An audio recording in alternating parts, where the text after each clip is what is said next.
There are some cars in there that are crushed. We're trying to see if we can get up close to make sure that there's nobody in those cars. But as I said before, we believe that we have everybody accounted for. Firefighters were forced to retreat after one of the top floors caved in and collapsed. At this time, this building is completely unstable. Jim Slattery still has his ticket from when he parked his car there minutes before it came crashing down. Dropped the car off about 3:59. Went around the corner, grabbed a cup of coffee before going to a medical appointment. And when I came out from the coffee shop, there's a lot of commotion going on in the street. The Department of Buildings now investigating the cause. The police chief says it appears this was a tragic accident. That was Adam Harding reporting.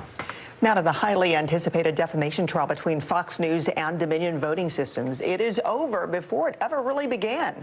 On Tuesday afternoon, the two parties agreed to a $787.5 million settlement in the case just hours after the jury was sworn in. NBC's Stephanie Gosk has more. The parties have resolved their case. With those words, the landmark trial between Dominion and Fox News was over before it began. The 12-person jury was thanked for its service. Fox and Dominion legal teams thanked the court, and everyone walked out. Lies have consequences. Attorneys for Dominion then spoke to a sea of reporters outside. Today represents a ringing endorsement for truth and for democracy. As part of the settlement, Fox agreed to pay Dominion $787.5 million, just less than half of the $1.6 billion they were suing for. Fox has admitted to telling lies about Dominion that caused enormous damage to my company, our employees, and the customers that we serve. Nothing can ever make up for that. Dominion Voting Systems accused the network of defamation and promoting conspiracy theories about the 2020 presidential election. President Trump's lawyers were repeated guests on Fox, falsely claiming Dominion used its voting machines to rig the outcome. The machine ran an algorithm that shaved votes from Trump and awarded them to Biden. At the center of it all, Dominion Voting Systems. Are they the culprit here? Fox News releasing a statement acknowledging the court's rulings that certain claims about Dominion were false, adding it's hopeful the decision to resolve this dispute with Dominion amicably instead of the acrimony of a divisive trial allows the country to move forward. Reaction on the network. There are risks for both sides here. Fox obviously did not want to lose this case. Dominion would have had to prove actual malice. That's a high bar in any such case. But legal troubles aren't over for Fox News. It still faces another defamation lawsuit from voting technology company Smartmatic with similar allegations, suing for $2.7 billion. Fox has denied the allegations and called the alleged damages outrageous. Our thanks to Stephanie for that report. Now to an overwhelming outpouring of support for a 16-year-old in Kansas City. A GoFundMe page set up for Ralph Yarl has raised over $3 million in just 2 days. The teen is currently recovering from serious injuries after he was shot while ringing the wrong doorbell. The homeowner has now surrendered to police. Our Jay Gray has more.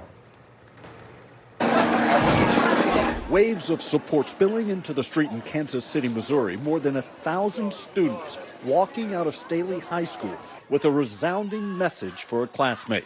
We love you, Ralph! We love you, Ralph! Ralph is Ralph Yarl, the 16-year-old shot in the head and arm last week when his family says he went to the wrong address to pick up his younger brothers, and a man allegedly opened the front door, shouted, "Don't come back around here," then opened fire. We get that the 16-year-old unarmed boy didn't actually pose a threat, but far too often in America, his skin alone is his weapon. Initially questioned by police, the homeowner, Andrew Lester, reportedly said he was scared to death, citing Ralph's size and his own age. After first being released, Lester is now in custody, facing charges of first-degree assault and armed criminal action. The Class A assault brings with it the possibility of a life sentence. As the prosecutor in Clay County, I can tell you there was a racial component to the case. With frustration and outrage growing in his community, remarkably, Yarl is already back at home. As of right now, I can tell you that Ralph is healing, but just taking it one day at a time and taking it as it comes. Family members saying, like so many in his community, Yarl is struggling with thoughts of what happened. Jay Gray, NBC News. Senate Democrats' request to temporarily replace Senator Dianne Feinstein on the Judiciary Committee was met with Republican opposition on Tuesday. This as calls for the longtime lawmaker to step down from her position continue to grow. For more on this, we go to NBC's Drew Petrimo in Washington. Drew, good morning. What's the latest update in the Feinstein situation? Well, good morning. Good morning, Francis. Senator Feinstein has been absent from the Senate since early March due to a medical issue.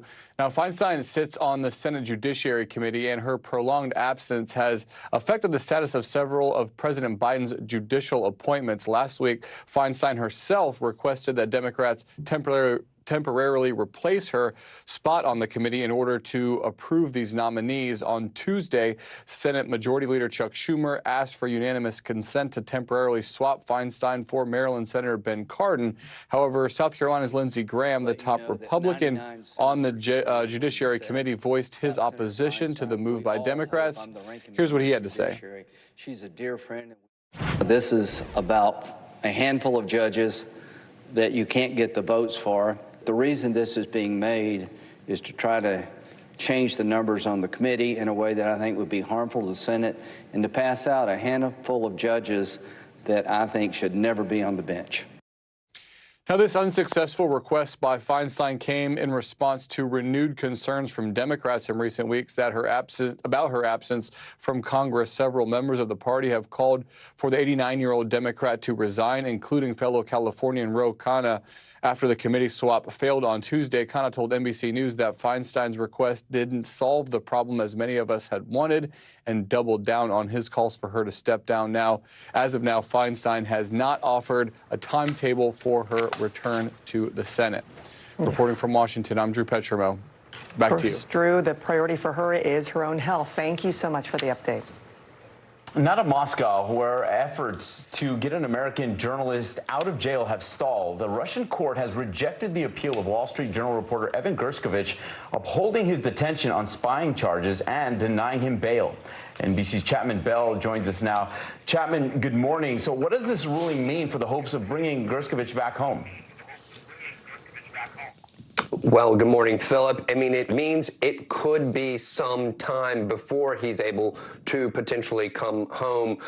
He appeared in court the first time we've seen him publicly, his arms crossed, appearing stoic and calm as he listened to the courtroom proceedings. But this ruling really means he'll likely remain in jail until trial. Russian lawyers say espionage cases can take more than a year to investigate, but he does have his next pretrial hearing next month. But it's also important to remember that in Russia, 99% of those tried are convicted. And if convicted, he faces 20 years in prison. Both Gershkovich and the U.S. government strongly deny the spying allegations. The U.S. ambassador to Russia was in court and was also able to meet with Gershkovich and had this to say. Take a listen.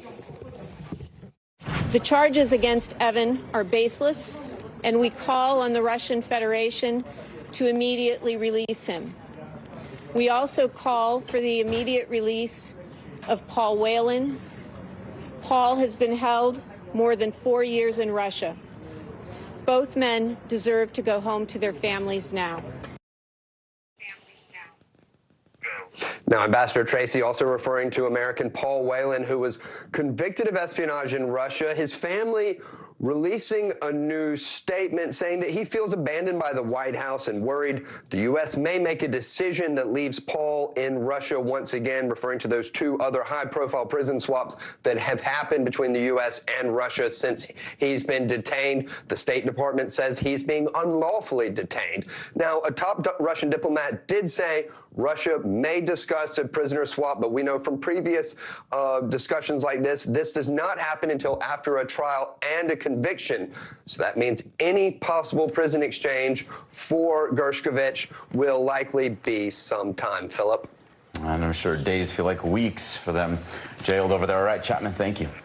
All right, we are in for a wet Wednesday ahead. NBC meteorologist Angie Lastman is tracking some storms in the forecast. So, Angie, who's going to get what? Yeah, a lot of folks, especially over the next 3 days. We have a cold front that is slowly but surely working across the middle of the country. Already this morning, we're seeing parts of the Dakotas into places like Iowa dealing with some heavy rain working in. And there's more where that came from, not to mention some snow for places like Montana. Now, that slow-moving system is going to bring an afternoon risk, specifically into the evening hours and potentially overnight for some of these stronger storms to develop. They could include some large hail. They could also include some damaging winds, and not to mention that heavy rain. By the time this is all said and done over the next couple of days, we could see upwards of 2 inches in places like Little Rock, Memphis, and Shreveport. That's a look at the weather across the country. Let's see what's happening in your neighborhood. In the Northeast, temperatures hitting the mid-50s in places like Boston, 66 for Philadelphia, a little cooler in Minneapolis at 48 degrees, while Fargo hits 43. Kansas City, though, 76 today with some clouds around, 85 for Wichita. And those temperatures really range, guys. We've got 40s, we've got 50s, and we've got 90s on the way for some locations. I'll tell you who coming up. Wow, what a roller coaster. All right, Angie, thanks. Today's shot of the day comes exactly a century after Babe Ruth hit the first home run in the original Yankee Stadium. Ruth, of course, was a fearsome hitter and pitcher, and so is Shohei Ohtani. On the 100-year anniversary of the opening of Yankee Stadium, he launched that homer at over 116 miles an hour. That blast helped the Angels beat the Yankees 5-2. Still to come, one of basketball's greatest big men gets served in a big money lawsuit.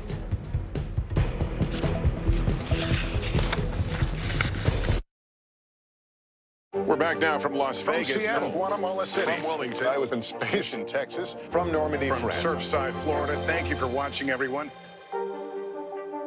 How do you feel at this age, this stage where you are right now? I'm feeling quite liberated. We all know that that's what makes the world go round for all of us as women, our girlfriends, our friends. Hi, my family.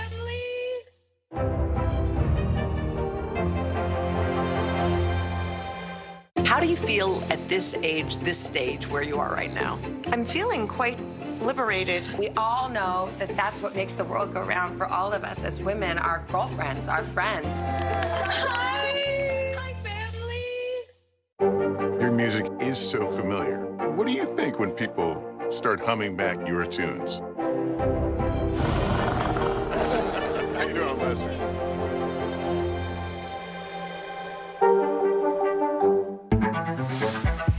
It was the end of the story, but it was also just the beginning.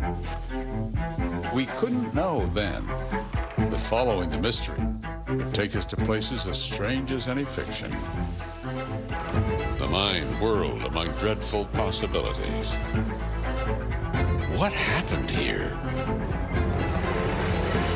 The True Crime Original. Dateline, Fridays and Sundays.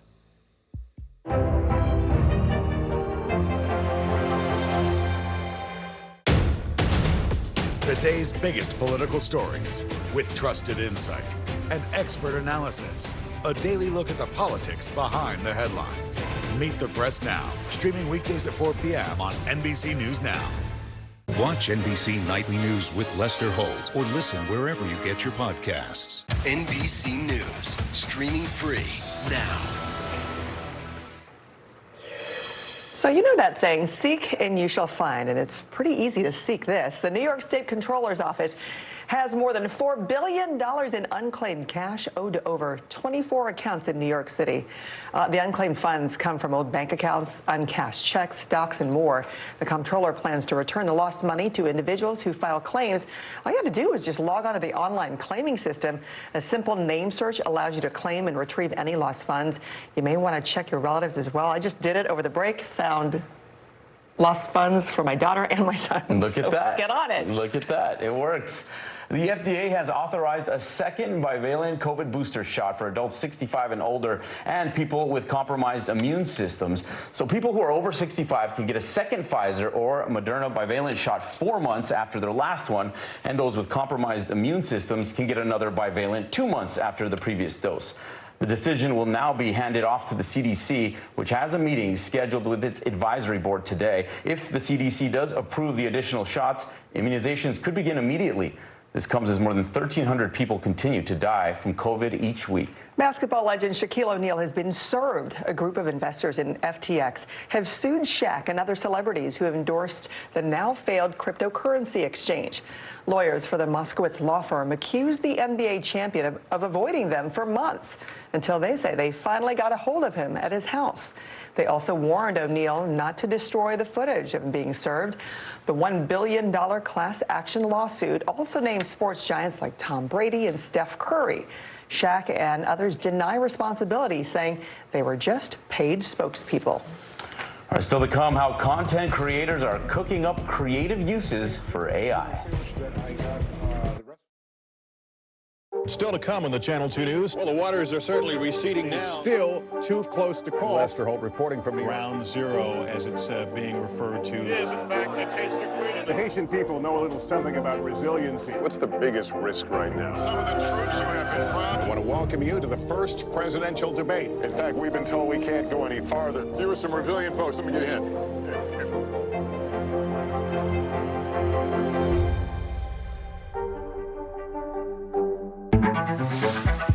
It was the end of the story, but it was also just the beginning. We couldn't know then that following the mystery would take us to places as strange as any fiction. The mind whirled among dreadful possibilities. What happened here? The True Crime Original. Dateline, Fridays and Sundays. The day's biggest political stories with trusted insight and expert analysis. A daily look at the politics behind the headlines. Meet the Press Now, streaming weekdays at 4 p.m. on NBC News Now. This is what it looks and feels. From the storm zone. The bigger piece to the puzzle. Here's some of the stories we're watching tonight. Good evening. We begin tonight with breaking news just coming in. We begin this hour with the latest developments. We're coming on the air with some shakeups big time on Capitol Hill. How much water ultimately will be forced inland? Whenever it happens, wherever you are, NBC News, streaming free now. Hey, podcast fans, ready to unlock our true crime mysteries? Try Dateline Premium on Apple Podcasts. You'll get early access to originals, plus bonus content, and everything is ad-free. So head to Apple Podcasts now to subscribe. What is going to happen now? Going back and forth. Go ahead. This is it.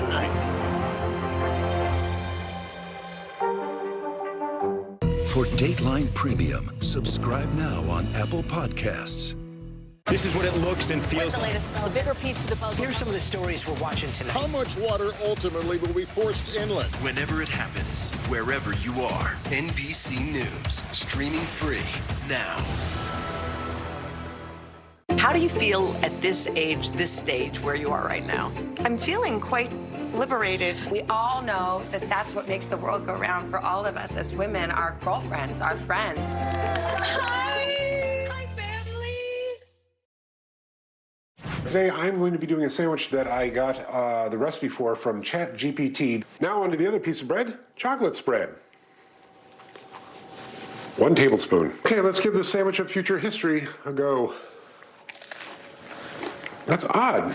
It's not as bad as I thought it would be. In fact, it's The TikTok user Sandwiches of History is going viral for using ChatGPT as a recipe guide. So what he made is a chocolate and egg number, and it actually got thousands of likes.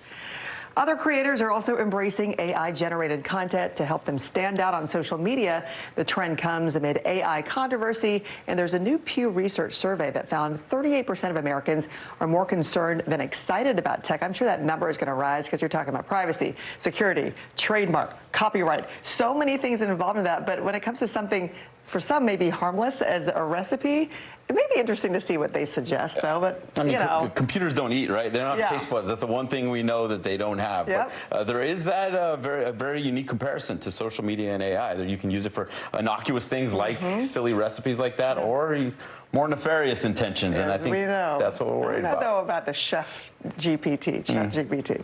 All right, Angie is tracking some temperature swings in the east. We'll have that next. And coming up, it is the green stuff versus the sweet stuff. What Americans are spending more on.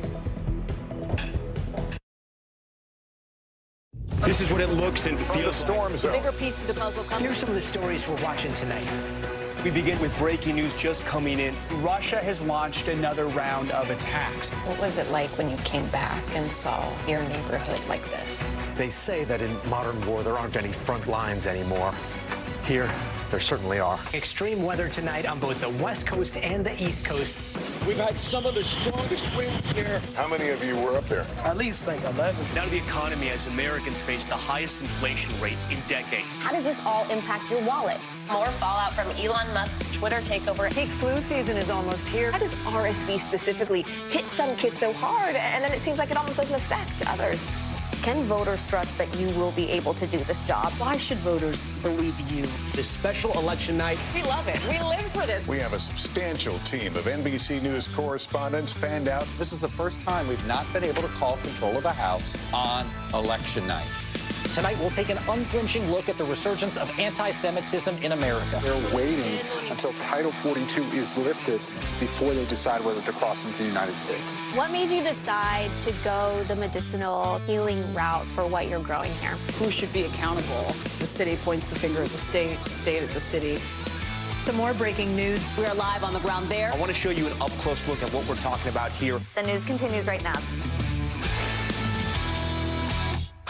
How do you feel at this age, this stage where you are right now?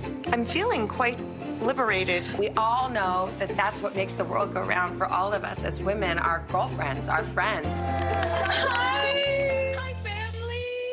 This is what it looks and feels. The storm zone. The bigger piece of the puzzle comes. Here's some of the stories we're watching tonight. Good evening. We begin tonight with breaking news just coming in. We begin this hour with the latest developments. We're coming on the air with some shakeups big time on Capitol Hill. How much water ultimately will be forced inland? Whenever it happens, wherever you are, NBC News, streaming free now. We're back now from Las Vegas, Seattle, from Guatemala City, from Wilmington. I was in space in Texas, from Normandy, from Surfside, Florida. Thank you for watching, everyone. NBC News, streaming free now. Welcome back. We're still dealing with the low humidity and the gusty winds out into the portions of the Southwest. You can see those gusts over 45 miles per hour. We'll have those fire alerts up through the day today. That means fire can quickly develop and spread across those areas. So watch for that. Meanwhile, chilly temperatures in place for the northern tier of the country into the 40s. That doesn't last for long. We eventually see the warmth working back in tomorrow with 80s across the board for many. Check out as we get into Friday, Washington, D.C. hits 90 degrees, guys. It'll feel like summer, and then it'll feel like spring again after that. A little bit of everything. All right, Angie, thanks. After the break, the man drawing uncanny comparisons between two of his favorite things. Mine too. The day's biggest political stories with trusted insight and expert analysis. A daily look at the politics behind the headlines. Meet the Press Now, streaming weekdays at 4 p.m. on NBC News Now. For Dateline Premium, subscribe now on Apple Podcasts. Watch NBC Nightly News with Lester Holt or listen wherever you get your podcasts. This is what it looks and feels. The storm zone. The bigger piece of the puzzle comes. Here's some of the stories we're watching tonight. Good evening. We begin tonight with breaking news just coming in. We begin this hour with the latest developments. We're coming on the air with some shakeups big time on Capitol Hill. How much water ultimately will be forced inland? Whenever it happens, wherever you are, NBC News, streaming free now. Still to come on the Channel 2 News. Well, the waters are certainly receding now. Still too close to call. Lester Holt reporting from ground zero, as it's being referred to. It is, in fact, a taste of freedom. The Haitian people know a little something about resiliency. What's the biggest risk right now? Some of the troops who have been proud. I want to welcome you to the first presidential debate. In fact, we've been told we can't go any farther. Here are some resilient folks. Let me get a hint.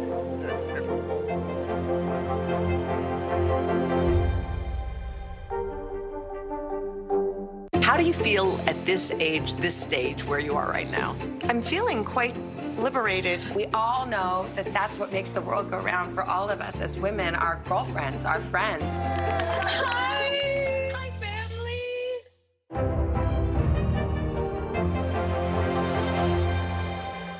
Hey, podcast fans, ready to unlock our true crime mysteries? Try Dateline Premium on Apple Podcasts. You'll get early access to originals, plus bonus content, and everything is ad-free.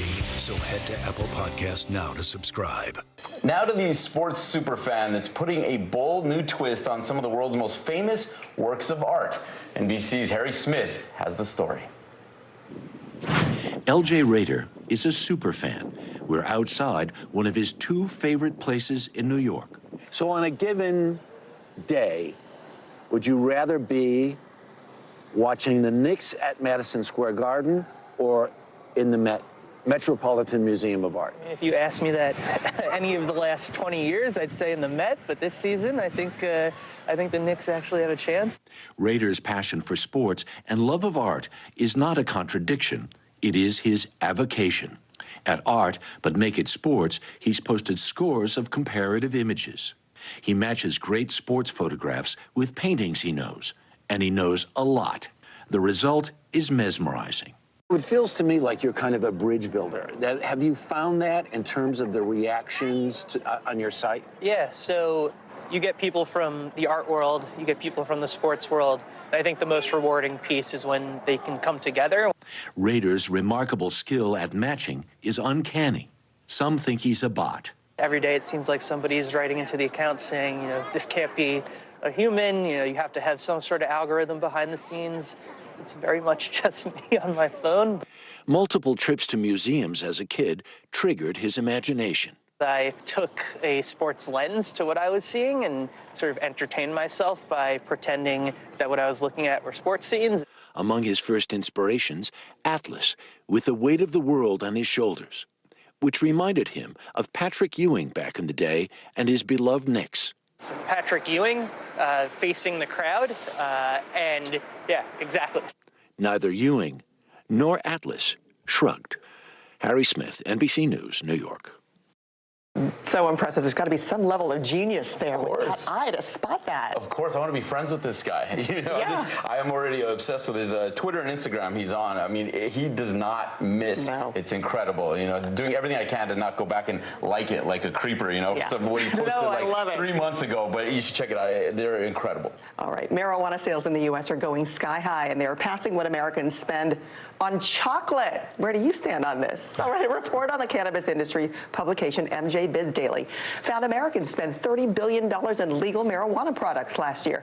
That's about $10 billion more than what Americans spent on chocolate. The report estimates cannabis sales could reach over $33 billion this year and rise to $57 billion in 5 years. If you think of it, if you're into the edibles and you're into chocolate, you'll get a double, a twofer. So that kind of makes sense. Yeah, one leads to the other. It's an indulgence either way. Right. This is Early Today.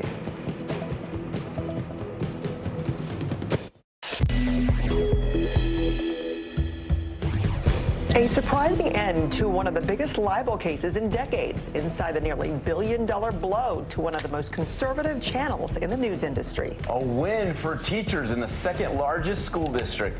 Details on the tentative agreement reached between LA school teachers and the union. If you are ready to kick back and enjoy the best years of your life, we've got the best place to retire. And the incredible footage from the rescue of a father and daughter treading water after their jet ski sank in a lake. It's Wednesday, April 19th. Early Today starts right now. Good morning, I'm Philip Mena. I'm Francis Rivera. The highly anticipated defamation trial between Fox News and Dominion Voting Systems is over before it ever really began. On Tuesday afternoon, the two parties agreed to a $787.5 million settlement in the case just hours after the jury was sworn in. NBC's Stephanie Gosk has more. The parties have resolved their case. With those words, the landmark trial between Dominion and Fox News was over before it began. The 12-person jury was thanked for its service. Fox and Dominion legal teams thanked the court, and everyone walked out. Lies have consequences. Attorneys for Dominion then spoke to a sea of reporters outside. Today represents a ringing endorsement for truth and for democracy. As part of the settlement, Fox agreed to pay Dominion $787.5 million, just less than half of the $1.6 billion they were suing for. Fox has admitted to telling lies about Dominion that caused enormous damage to my company, our employees, and the customers that we serve. Nothing can ever make up for that. Dominion Voting Systems accused the network of defamation and promoting conspiracy theories about the 2020 presidential election. President Trump's lawyers were repeated guests on Fox, falsely claiming Dominion used its voting machines to rig the outcome. The machine ran an algorithm that shaved votes from Trump and awarded them to Biden. At the center of it all, Dominion Voting Systems. Are they the culprit here?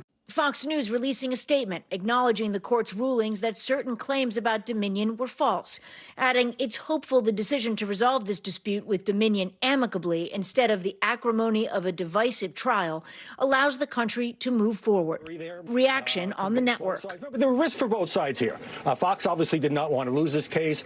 Dominion would have had to prove actual malice. That's a high bar in any such case. But legal troubles aren't over for Fox News. It still faces another defamation lawsuit from voting technology company Smartmatic with similar allegations, suing for $2.7 billion. Fox has denied the allegations and called the alleged damages outrageous. And our thanks to Stephanie Gosk for that report. Now to an overwhelming outpouring of support for a 16-year-old in Kansas City. A GoFundMe page set up for Ralph Yarl has raised over $3 million in only 2 days. The teen is currently recovering from serious injuries after he was shot while ringing the wrong doorbell. The homeowner has now surrendered to police. Our Maggie Vespa has more. Police say the white homeowner accused of shooting a Black Missouri teen who rang his doorbell, now out on bail after turning himself in to police. We are satisfied with the charges that are brought as charges. Obviously, we want to see it through to a conviction and appropriate sentencing. 84-year-old Andrew Lester faces the possibility of life in prison, charged with first-degree assault and armed criminal action for shooting 16-year-old Ralph Yarl in the head and arm after Yarl, hoping to pick up his younger brothers Thursday, accidentally went to the wrong home. Ralph says that he was shot through the screen door at point-blank range, and when he went to the ground, he was shot a second time. Meanwhile, new details on the homeowner's possible defense. Per a probable cause statement, Andrew Lester telling detectives he was in bed Thursday night when he heard his doorbell ring, adding he picked up his gun and saw a black male approximately 6 feet tall pulling on his exterior storm door handle. Lester noting he believed someone was attempting to break in and shot twice, adding he was scared to death, and the two exchanged no words. NBC News has made multiple attempts to reach out to Lester, but so far has been unsuccessful. Ralph's family says he only rang the doorbell and never tried to break in. The family's attorney says that Andrew Lester told Ralph, "Don't come around here," before shooting him. The family says Ralph, wounded, ran for his life. Meanwhile, more than 1,500 of his high school classmates rallying around Ralph, wearing blue, his favorite color, and willing his recovery along. We support you, Ralph. We want to be there for you. We want to let you know that we stand with you. Well, thanks to Maggie for that update. The Los Angeles United School District and the union representing the school's teachers have reached a tentative deal avoiding a second strike. The agreement includes a 21% wage increase over 3 years. According to the Los Angeles Times, if approved, salaries would range from $60,000 to $122,000 per year. The tentative contract would also reduce class sizes and offer mental health and counseling service to students. It still needs to be ratified by union members and the district's Board of Education. Senate Democrats' request to temporarily replace Senator Dianne Feinstein was met with Republican opposition on Tuesday. This as calls for the longtime lawmaker to step down from her position on the committee continues to grow. For more on this, we go to NBC's Drew Petrimo in Washington. Drew, good morning. So what is the latest in this Feinstein situation? Well, good morning, Philip. Feinstein has been absent from the Senate since early March due to a medical issue, and Feinstein actually sits on the Senate Judiciary Committee. Her prolonged absence has affected the status of several of President Biden's judicial appointments. Last week, Feinstein herself requested that Democrats temporarily replace her spot on the committee in order to approve these nominees. On Tuesday, Senate Majority Leader Chuck Schumer asked for unanimous consent to temporarily swap Feinstein for Maryland Senator Ben Cardin. However, South Carolina's Lindsey Graham, the top Republican on the Judiciary Committee, voiced his opposition to the move by Democrats. Here's what he had to say. And we hope for her. This is about a handful of judges that you can't get the votes for. The reason this is being made is to try to change the numbers on the committee in a way that I think would be harmful to the Senate and to pass out a handful of judges that I think should never be on the bench.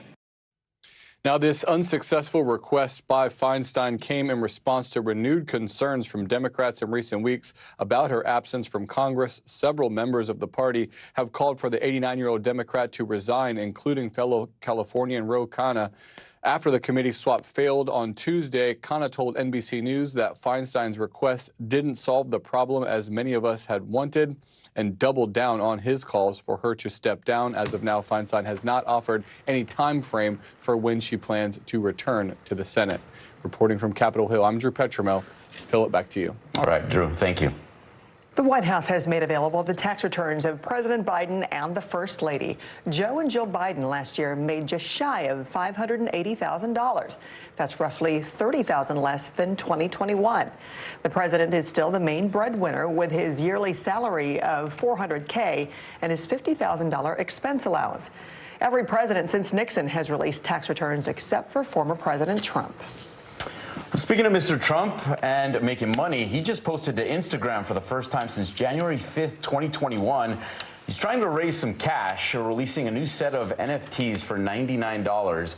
And if you have not grabbed yours already, one of these exclusive digital download cards, it's too late.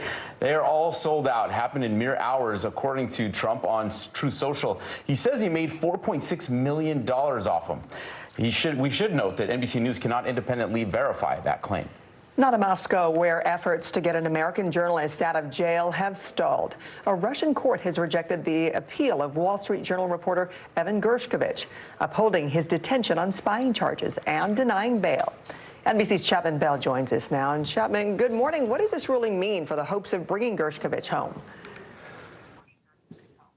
Good morning, Francis. Well, it means it could be quite some time. Gershkovich appearing in court as he heard his appeal for bail or house arrest being denied. But this ruling means he'll likely remain in jail until his trial. He does have a pretrial hearing next month, but Russian lawyers say espionage cases can take more than a year to investigate, meaning it could be a while before his trial even begins. And it's also important to remember that in Russia, 99% of those who are tried are convicted, and if convicted, he faces 20 years in prison for this. Now, both Gershkovich and the U.S. government strongly deny the spying allegations. The U.S. ambassador to Russia was in court and was able to meet with Gershkovich before the hearing, and she had this to say. Take a listen. The charges against Evan are baseless, and we call on the Russian Federation to immediately release him. We also call for the immediate release of Paul Whelan. Paul has been held more than 4 years in Russia. Both men deserve to go home to their families now.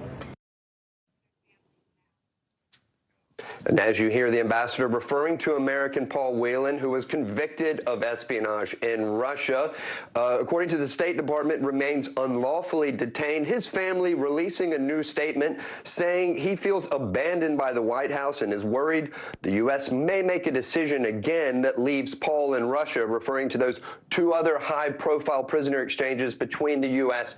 and Russia that have occurred since he's been detained there.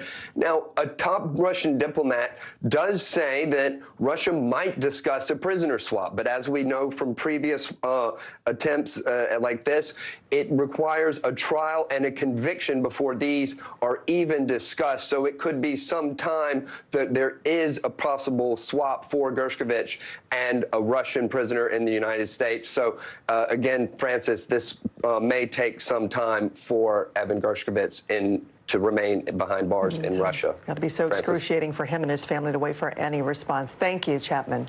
All right, let's talk about the weather on this Wednesday. NBC meteorologist Angie Lassman is here with us, and she's tracking some warm temperatures. Hey, Angie, good morning. Good morning, guys. Yeah, warm temperatures in the future. We've got some chilly air still in place, and we've got some severe weather to talk about as the system works its way to the east. This is going to bring some strong to even severe storms throughout parts of the plains today. We'll likely see some large hail. We could see some heavy rain, as well as some damaging wind gusts, and we're going to see that continue into tomorrow. Today, this is the bullseye, though. Omaha, Kansas City, Wichita, extending down into Wichita Falls. That's where 7 million people are included in this threat for potentially strong to severe storms. That does mean we could see hail up to 3 inches in size. That's a look at the weather across the country. Let's see what's happening in your neighborhood. Buffalo ends up at 49 degrees today. Plenty of sunshine in the picture for Pittsburgh at 66. Meanwhile, out towards Rapid City, 54 degrees. Sioux Falls ends up at 70. Omaha will see some unsettled weather today with a high of just 77 degrees. And those warm temperatures are going to be in the future. I know a lot of people want to know exactly when they're coming their way, especially in time for the weekend. We're going to talk about that coming up, guys. Yeah, we got to know. Thank you. We're back in 60 seconds with what's next for the guardsmen accused of leaking top government secrets. And can we keep cooking with gas? A new ruling is handed down in the battle over gas stoves.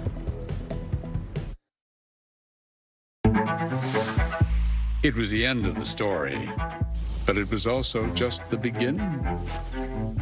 We couldn't know then, but following the mystery would take us to places as strange as any fiction. The mind whirled among dreadful possibilities. What happened here? The True Crime Original. Dateline, Fridays and Sundays. Your music is so familiar. What do you think when people start humming back your tunes? How you doing, Lester?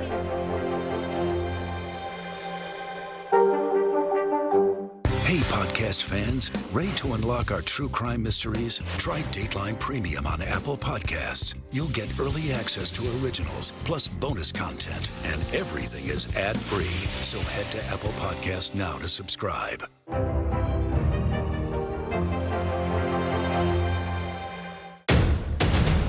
The day's biggest political stories with trusted insight and expert analysis. A daily look at the politics behind the headlines. Meet the Press Now, streaming weekdays at 4 p.m. on NBC News Now.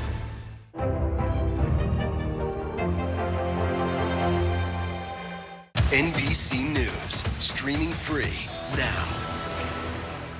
Still to come on the Channel 2 News. Well, the waters are certainly receding now. Still too close to call. Lester Holt reporting from Ground Zero, as it's being referred to. It is, in fact, a taste of freedom. The Haitian people know a little something about resiliency. What's the biggest risk right now? Some of the troops who have been proud. I want to welcome you to the first presidential debate. In fact, we've been told we can't go any farther. You with some resilient folks. Let me get a hint.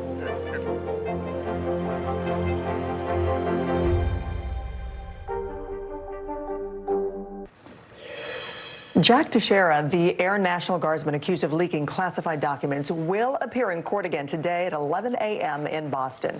The detention hearing will decide whether Teixeira will remain in custody. The 21-year-old was brought in last week and charged with possessing classified national security documents and defense materials. Many of them were about Russia and Ukraine. Authorities say he started uploading the documents on social media back in December, but the government and media didn't notice until this month. Teixeira could face 10 years in prison. Alec Baldwin is set to resume filming Rust on Thursday at Yellowstone Film Ranch in Montana. That's according to a spokesperson for the production company. The announcement comes a day after a judge sealed the terms of a settlement agreement in a wrongful death lawsuit against Baldwin and the producers of Rust. It was filed by cinematographer Helena Hutchinson's widower, Matthew Hutchins. A New Mexico judge cited the right to privacy for Hutchins' 10-year-old son. Matthew Hutchins will serve as an executive producer on the project. The production was halted more than a year and a half ago when a prop gun Baldwin was holding fired a live round, killing Hutchins. Baldwin has pleaded not guilty to involuntary manslaughter charges in Hutchins' death. A new ruling is turning up the heat in the natural gas debate.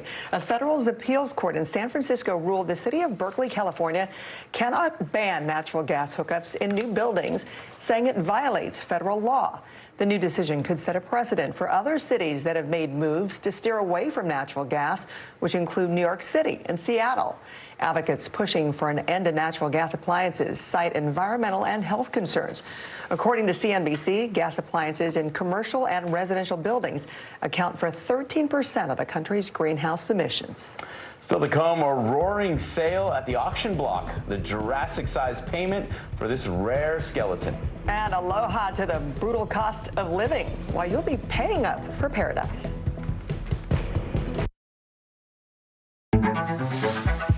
It was the end of the story, but it was also just the beginning. We couldn't know then that following the mystery would take us to places as strange as any fiction. The mind whirled among dreadful possibilities. What happened here? The True Crime Original. Dateline, Fridays and Sundays. We're back now from Las Vegas, Seattle, from Guatemala City, from Wilmington. I was in space in Texas, from Normandy, from France, Surfside, Florida. Thank you for watching, everyone. Hey, I'm Hallie. It's good to be with you tonight. The debt ceiling. Here's why this matters. Please, please don't have your eyeballs glaze over. Here's why this matters. Talk to us about what we're supposed to call this. Is it a bailout? Is it a backstop? There's a difference because it matters whose money is being used to prop up these banks. We think we're getting close to this news conference. I will be honest with people.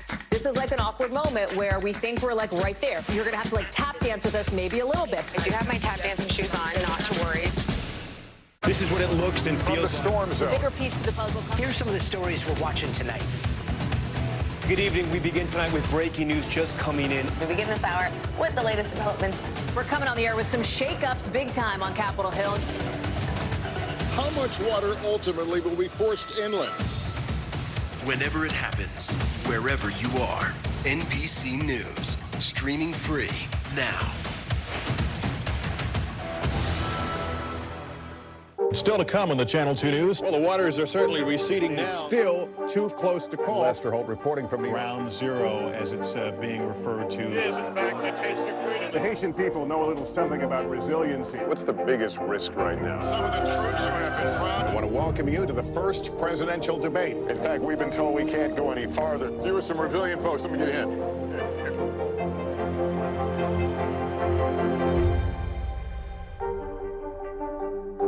This is what it looks and feels. With the latest, the bigger piece to the puzzle. Here's some of the stories we're watching tonight. How much water ultimately will be forced inland? Whenever it happens, wherever you are, NBC News, streaming free now. Hey, podcast fans, ready to unlock our true crime mysteries? Try Dateline Premium on Apple Podcasts. You'll get early access to originals, plus bonus content, and everything is ad-free. So head to Apple Podcasts now to subscribe. Watch NBC Nightly News with Lester Holt or listen wherever you get your podcasts. That T-Rex skeleton that was dug up in the U.S. has sold for more than $5 million at a Switzerland auction. This marks the first time a T-Rex skeleton has been auctioned in Europe. The composite skeleton named Trinity contains 298 bones and stands at nearly 13 feet high and 38 feet long. It was built from specimens found at 3 different sites in Montana and Wyoming between 2008 and 2013, and more than half of the fossil is comprised of original bone material. Although the skeleton was sold to a private buyer, it will remain on public display. It is astounding and so cool, frankly, that just that recent from 2008 to 2013, this entire thing has been found. It would be the sickest lawn ornament ever. Right? You know, if most you do that. expensive too. That was like, everybody will be kind of poaching, coming out around to poach. But you can see what it's sold for. It really does So pay cool. to go look for those bones. All right, and now to today's news by the numbers. Speaking of bang for your buck, this time in the housing market, if it's time for you to retire, well, Wallet Hub says Old Dominion is the place to go. Virginia was ranked the top state for retirement, ranking in the top 20 in affordability, quality of life, and health care. Florida and Colorado round out the top 3. And if you were looking to flip your home for a sizable profit, Montgomery, Alabama may not be the place to make the big bucks. A study from Smart Asset found that home values in the U.S.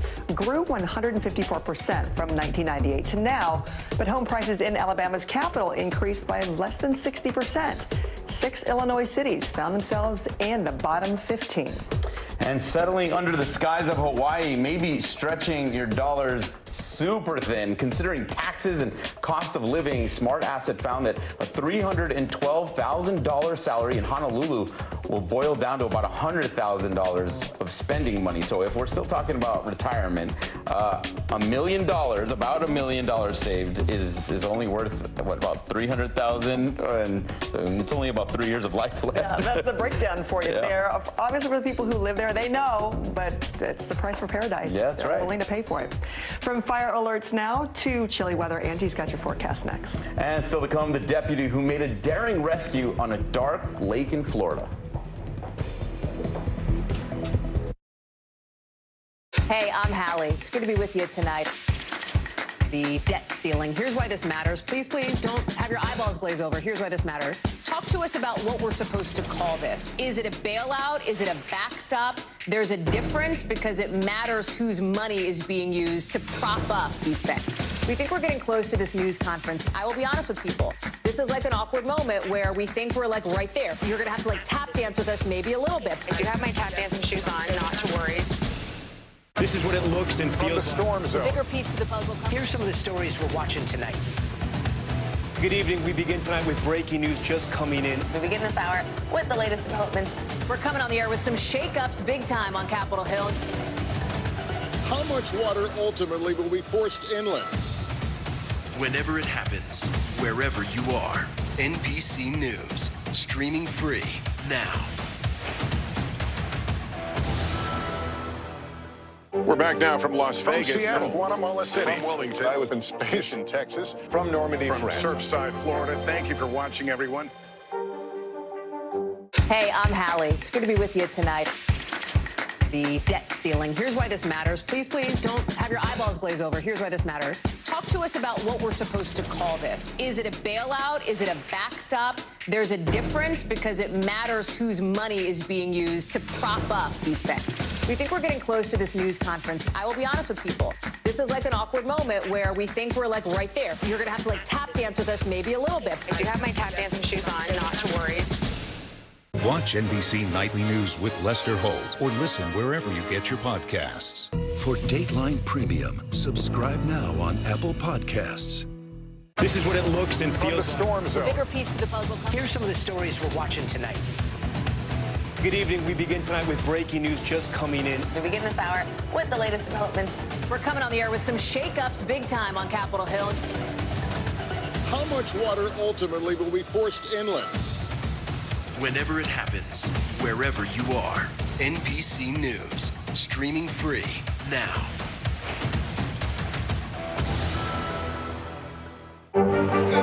What is going to happen now? Going back and forth quickly. Go ahead. This is it.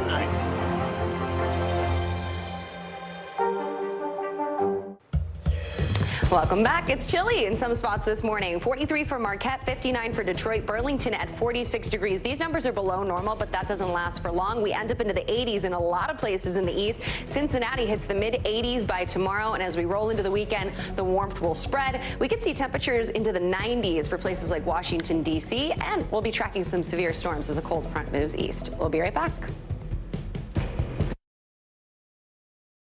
Watch NBC Nightly News with Lester Holt or listen wherever you get your podcasts. We begin tonight with breaking news just coming in. Whenever it happens, wherever you are, NBC News, streaming free now.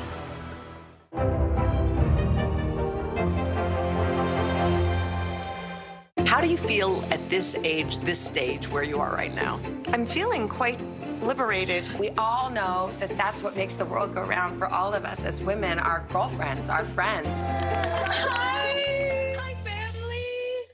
NBC News, streaming free now. What is going to happen now? Going back and forth quickly. Go ahead. This is it.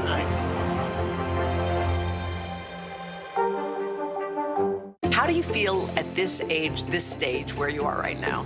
I'm feeling quite liberated. We all know that that's what makes the world go round for all of us as women, our girlfriends, our friends. Hi, family. The day's biggest political stories with trusted insight and expert analysis. A daily look at the politics behind the headlines. Meet the Press Now, streaming weekdays at 4 p.m. on NBC News Now.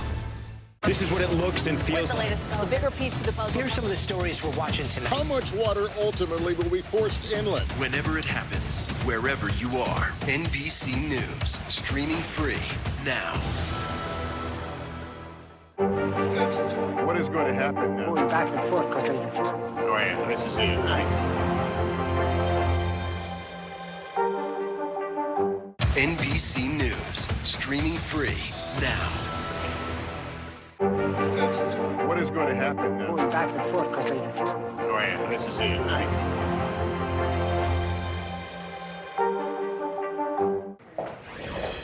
A Florida sheriff's deputy is being hailed a hero after teaming with boaters to rescue a father and daughter from a dark lake. And it's not the first time the deputy has helped save a life on the job. From our Tampa affiliate WFLA, Justin Shecker has the story. A father and daughter's emergency during a jet ski ride on Saturday night could have had a much more tragic ending, the sheriff says, if not for Deputy Kevin Reich. Lake Thonotosassa is a very alligator-ridden lake, as you can imagine some of the dangers that were posed there as it was now dark. Sheriff Chad Chronister says a local man and his family offered to take Deputy Reich out on their boat to search for 31-year-old Christopher Snow and his 13-year-old daughter, Alexis. Thank you to the family who agreed after a long day on the water. Thank you for grabbing this deputy and going back out. You just didn't help a life, you saved it. After 40 minutes of searching on the dark lake, they found the missing father and daughter. I'm gonna pull you by your vest, okay? It's okay. It's okay. Come on. Deputy Reich's body camera was recording as he pulled the girl and her father from the water. First thing the father says is, thank God you guys found me. I've been treading water for almost an hour, and I don't know how much time I had left. It's not the first time Deputy Reich has been involved in a dramatic rescue caught on camera. Less than a year later, here's this same deputy coming to the rescue again and saving some more lives. Last May, deputies Reich and Alexander Maldonado broke through a window and removed a 9-year-old boy from his Seffner home as it went up in flames. I couldn't be more complimentary of this deputy, his passion for service, his passion to make a difference in our community.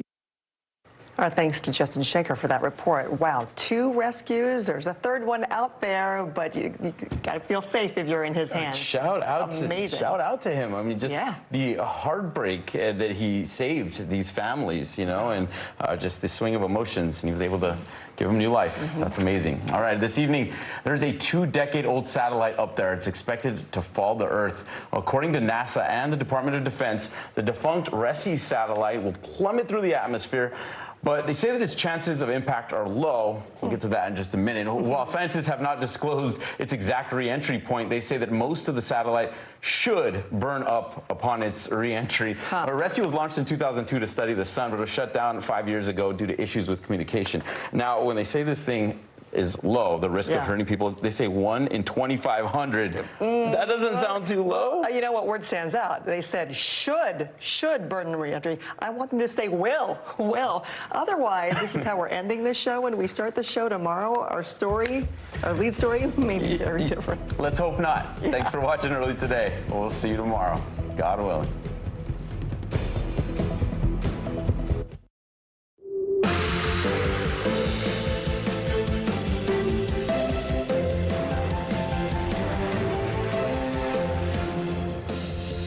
Good morning and good to be with you. I'm Lindsay Reiser. And I'm Zane Clea in for Joe in Savannah. Right now on Morning News Now, settled. A dramatic ending to a high-profile defamation trial against Fox News. The network now agreeing to pay Dominion Voting Systems more than $787 million, all because of Fox's unsupported claims that the 2020 presidential election was rigged. Lies have consequences. The truth does not know red or blue. We have team coverage this morning with more on that deal that ended proceedings almost as soon as they began. Also this morning, growing fallout over 2 separate shootings involving one similar action. In upstate New York, a 20-year-old woman shot and killed after investigators say she pulled into the wrong driveway. And in Kansas City, the white man now facing 2 felony charges, accused of shooting a black teen who accidentally rang the wrong doorbell. We'll bring you the latest. High risk and urgent warning about the most common sexually transmitted infection in America.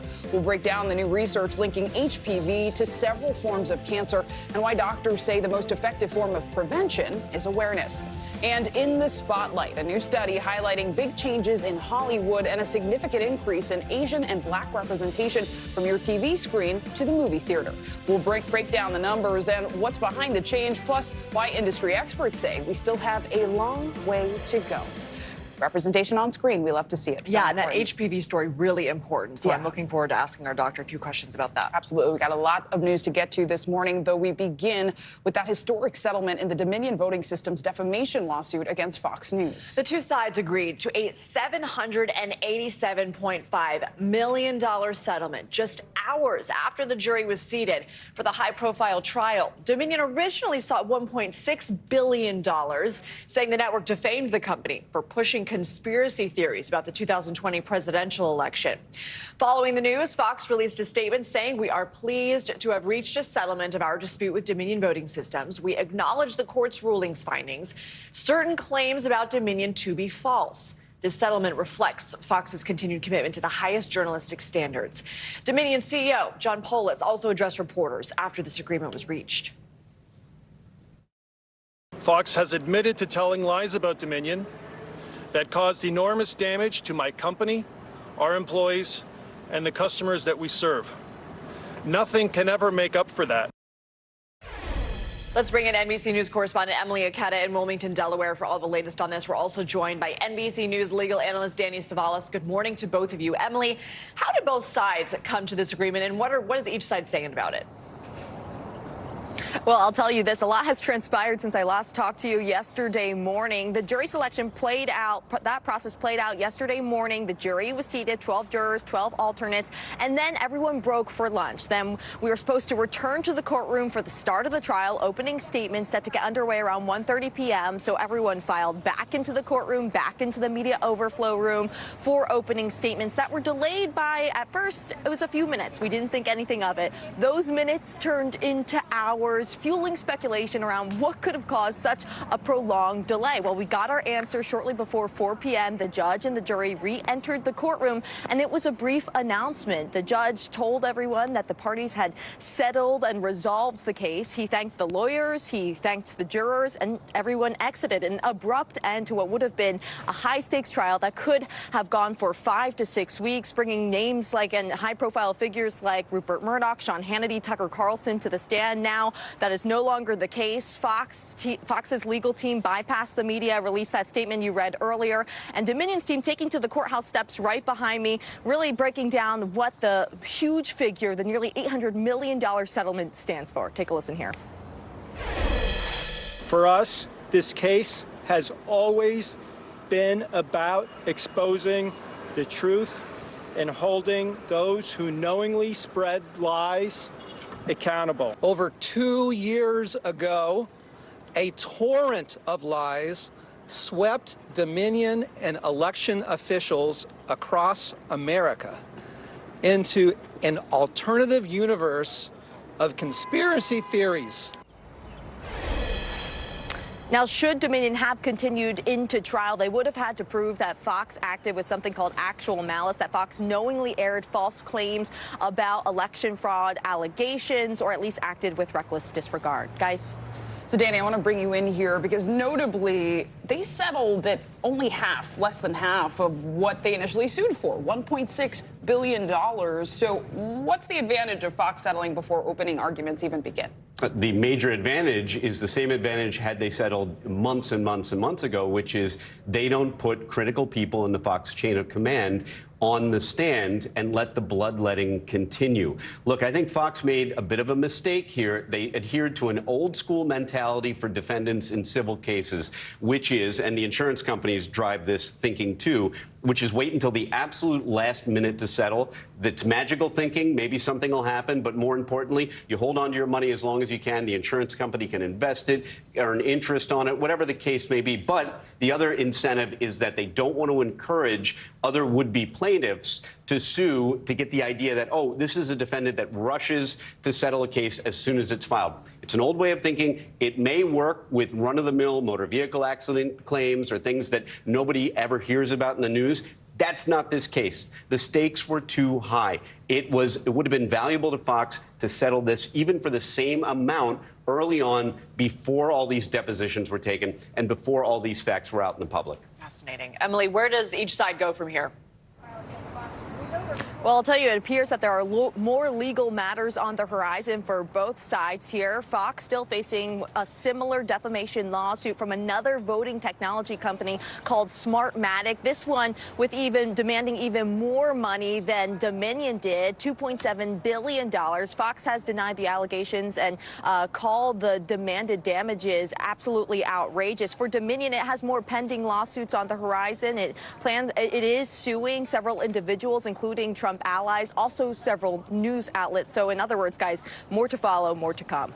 And Danny, I want to ask you about something a little more in the weeds, because a source familiar with the situation tells NBC News that the special master's investigation into whether or not Fox News complied with their discovery obligations will not move forward. Is this because of the settlement? Yeah, nobody cares anymore. 48 hours ago, the plaintiff's attorneys would have felt very strongly about getting to the bottom of what kinds of discovery games Fox was playing. Now, they don't have that incentive. They've won a gigantic settlement, the incentive to go forward and find out whether Fox hid discovery. The plaintiffs don't care. If the plaintiffs don't care that much, then probably the special master and the judge aren't as interested in either. And of course, Fox is certainly not interested in anyone investigating it further to find out whether it did or did not play hide discovery. What are the greater implications here for the media world? I mean, before this settlement, Fox had said Dominion was looking for a financial windfall, and the real victim here would be the First Amendment. So do you think other media companies have been watching this or are actually kind of glad that Fox settled and this didn't go through the trial, potentially changing something? Yes, because when a case settles like this, it doesn't really have any preclusive value. In other words, it's not precedent in the way it might be if there was a verdict and then that verdict was upheld on appeal, and then you have an appellate court issuing an opinion on an issue of law saying, hey, in defamation cases, this is the rule. Or, for example, the New York Times v. Sullivan standard is still the rule. A lot of folks wondered if the Times v. Sullivan standard, and that's the one that says that you can hold a media company liable, for example, if there's a false statement and they were reckless about its falsity. That's been the standard for many decades. A lot of folks have criticized that standard. We'll never know, at least as a result of this litigation, whether that standard could have been tested or the extent to it. It remains. It lives to fight another day, if that's what it does. And we've really created no precedential value, really just spiritual value for all those other would-be plaintiffs who are interested in suing Fox. Spiritual value. All right, Danny Savalas and Emily Aketa, thank you both. And the 21-year-old airman accused of the worst U.S. intelligence breach in years will appear in a federal courthouse in Boston later today. That's where a judge will decide whether Jack Teixeira will remain in custody ahead of his trial. For more, we're joined by CNBC senior White House correspondent Kayla Tausche in Washington. Kayla, thank you so much for being here. So first off, can you just take us through today's hearing and what we should expect? Well, we expect that prosecutors are going to provide a little bit more evidence to underpin an argument that Airman Teixeira should remain in custody until his trial because he either poses a national security risk or a flight risk based on the severity of the documents that he has exposed. And the fact that the U.S. at this point still does not know the breadth of the leak and whether it is contained at this time. Now, what we don't know is exactly how much evidence, new evidence, prosecutors will bring to the table here, or whether they will save some of the most damning information or the information that they have for a future trial or for a future indictment. But we do expect that they will be making that argument that Airman Teixeira should not be out of jail while he awaits his trial, as is custom in cases like this in the past. So, Kayla, given the severity of this crime, do we expect there's any chance that Teixeira is released before the start of the trial? No, it's highly unlikely. You may remember back during similar leaks by Chelsea Manning and Reality Winner, they were both held in pretrial detention, in some cases up to a year before their trial. They were both ultimately convicted on charges of espionage, so at least in the handful of cases that we have similar to this one, there has been no pretrial release. And Kayla, what about the White House? What are they saying ahead of this hearing? Obviously, this leak had bad implications for them as well. And it still has implications that are being sized up by the White House and across the administration, including the Pentagon, which is launching a review of exactly how damaging this leak has been to national security. But the White House yesterday just reaffirmed President Biden's concern that the leaks happened and noted that President Biden was the one who has been initiating some of these communications with allies, directing all levels of communication with allies to explain to them what happened and what happens from here, as well as undergoing a top-to-bottom review of the national security protocol. So certainly the White House is noting that President Biden is concerned, but also noting that he's doing what he can to try to contain it.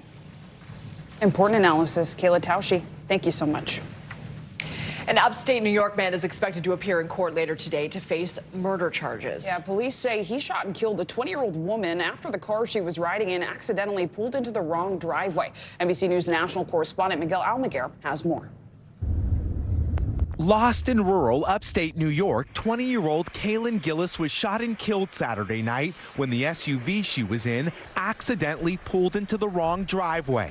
It happened in remote Washington County when the sheriff says Gillis and her friends, who were in two vehicles and a motorcycle, couldn't find a nearby home.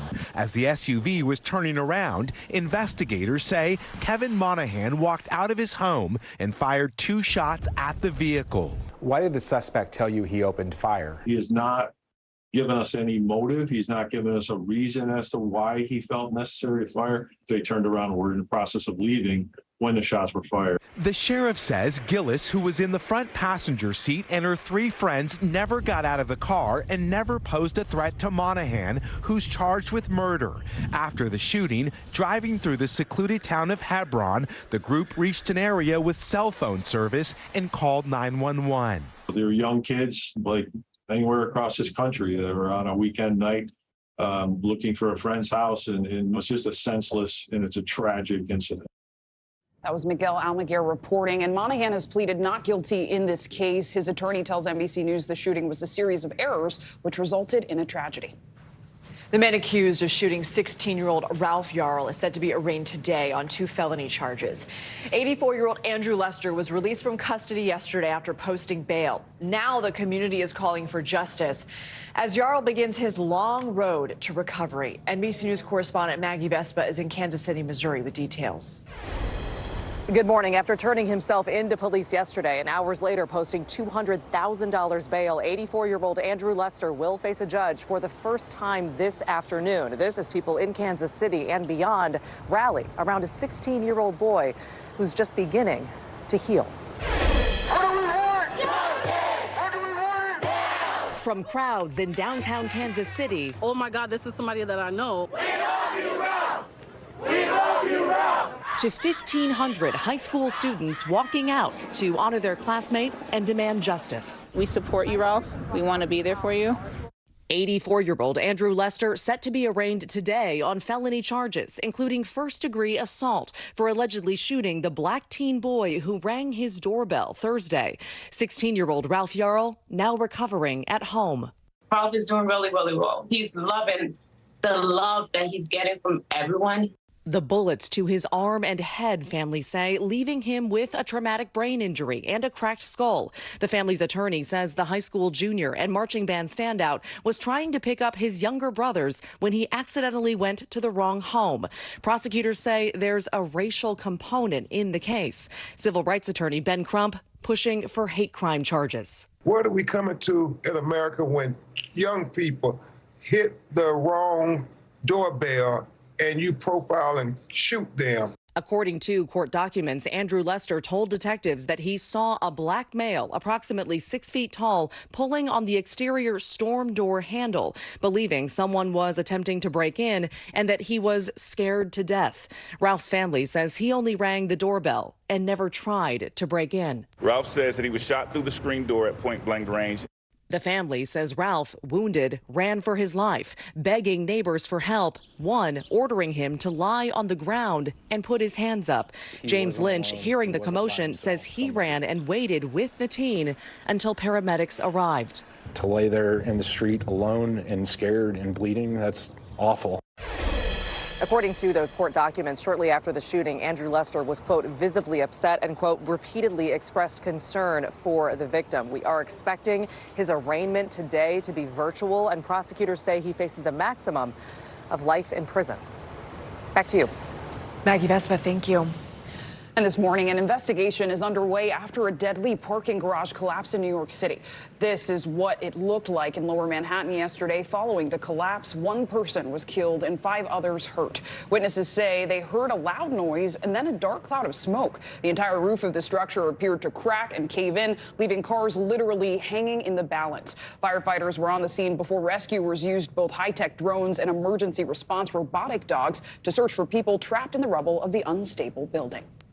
All right, let's switch gears here and get a check at your morning news now weather. Strong winds, even hail targeting parts of the country today. Yeah, so joining us now to dig into this is NBC News meteorologist Angie Lassman. Angie, good morning. Morning, guys. Yeah, we've got a couple of days where we're going to have to deal with the potential to see some of these stronger storms. They do include those damaging winds and the large hail, and we, of course, can't rule out some isolated tornadoes. So here's the lay of the land. On satellite and radar, you can see some rain working into parts of the Midwest and into the northern plains. We also have snow. Talk about late season snow falling in places like the Dakotas, stretching out into northern portions of Wisconsin. That's what you wake up to in those areas through the day today. But by the time we get into the late evening hours and especially into the overnight hours, we're going to likely see this front working to the east and bringing the potential for those stronger storms. So where does it include?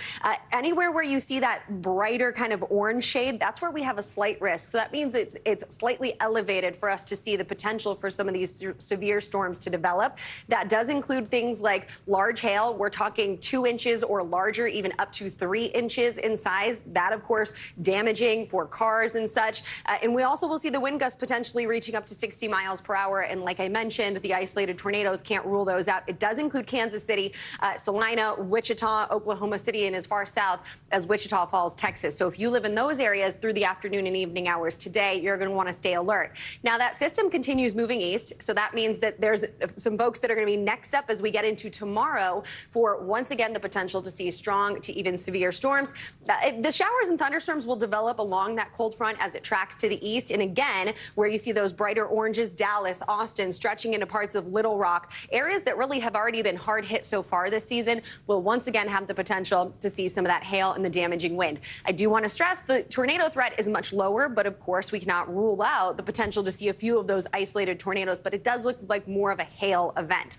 Either way, staying connected is going to be key over the next couple of days, because even by Friday, we're not done with the severe threat just yet. It just transitions a little farther south along the Gulf Coast, where we'll see parts of Louisiana, Texas, extending into still Arkansas and Mississippi for the potential to see once again some of those stronger storms. Now, we also have the potential for some really heavy rainfall with this. So we do have a flash flood risk that's going to stay with us at least through Saturday morning, with heavy rain on the way as that system moves to the east. We're talking anywhere from 1 inch to 2 inches, even isolated amounts up to 3 inches by the time this is all said and done through the end of the week. Some of those higher amounts are going to be focused towards Little Rock, towards Memphis, Alexandria, Shreveport. Some of those locations that already have really saturated grounds, we likely could see some flooding concerns in those areas. And for a couple days as the system slowly but surely makes its way out to the east. Now, cold air has really been in place. We woke up to freeze alerts for many across parts of the Midwest, and you can see why. Detroit sitting at 59 degrees right now, Marquette into the 30s. We have 48 for Buffalo and Hartford at 57 degrees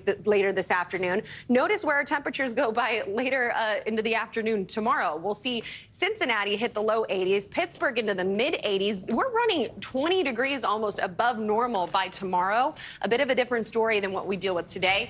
Washington, D.C. could hit 90 degrees by the time we get to Friday. So, you know, don't get used to it, because by Saturday it's 80, which doesn't sound too bad, but mid 60s arrive on Sunday.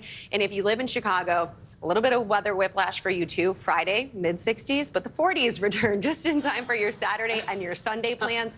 Guys, this is going to be, one of those things where I think people are very confused about what to wear because we've got all of it on the table. Or caught all unaware seasons. completely. Yes. Yeah. In the cold. Yeah. Angela Glassman, thank you so much. And coming up on Morning News Now, Supreme Court controversy. After the break, the growing calls for an investigation into Justice Clarence Thomas following revelations he received gifts from a wealthy Republican donor. And refusing to serve. We'll take a look at why many Israelis are choosing to defy the country's mandatory military requirement. We'll be right back.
It was the end of the story, but it was also just the beginning.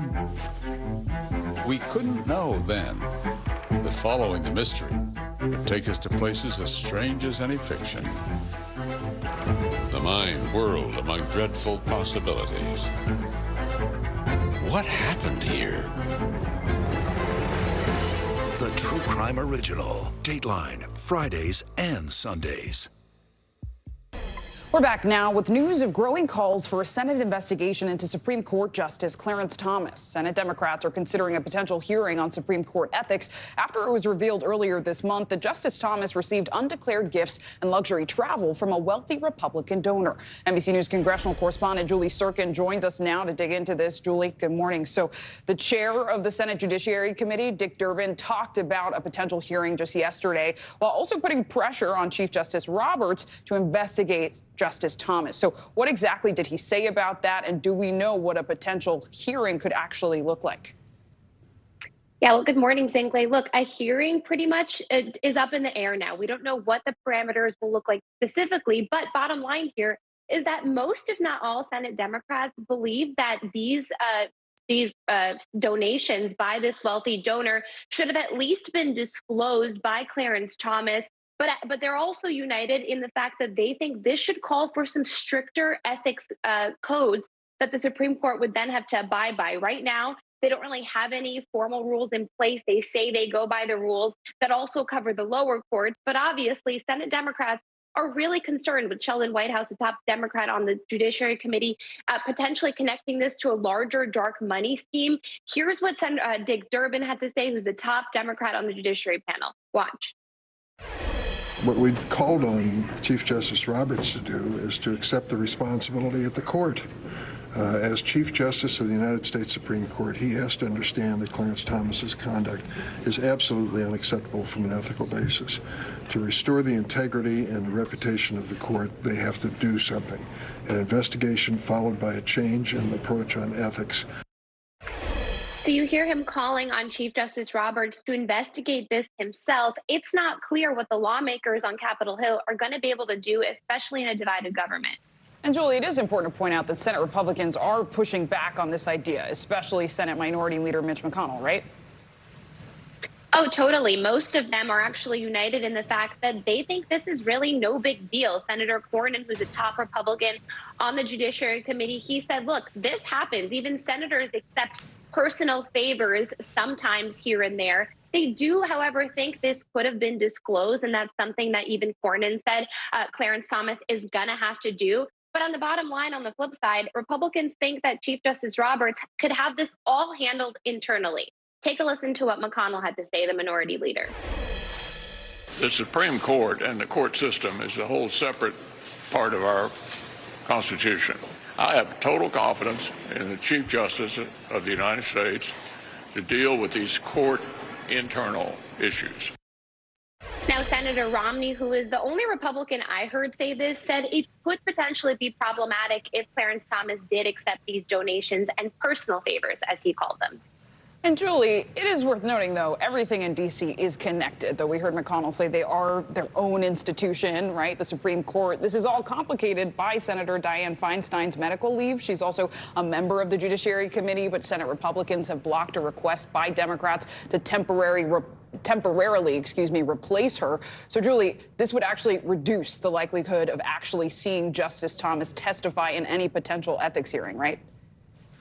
Exactly. That's such a good point, because we saw Republicans block this temporarily replacement. Senator Feinstein said this is what they'll be able to do so that she doesn't have to resign early. She can just continue sitting out her medical leave as she recovers from shingles. But this means that the numbers on the Judiciary Committee are even, 10 and 10, Republicans and Democrats lacking that 11th vote that gives them the majority to be able to do things like subpoena Clarence Thomas, for example, to get him to talk to the committee. Not clear if he would abide that subpoena in any case, but really this just shows you how complicated things are when Democrats have such a slim majority over Republicans in the Senate. They're not 50-50 anymore, but even still, they require every single vote to be able to carry out their agenda.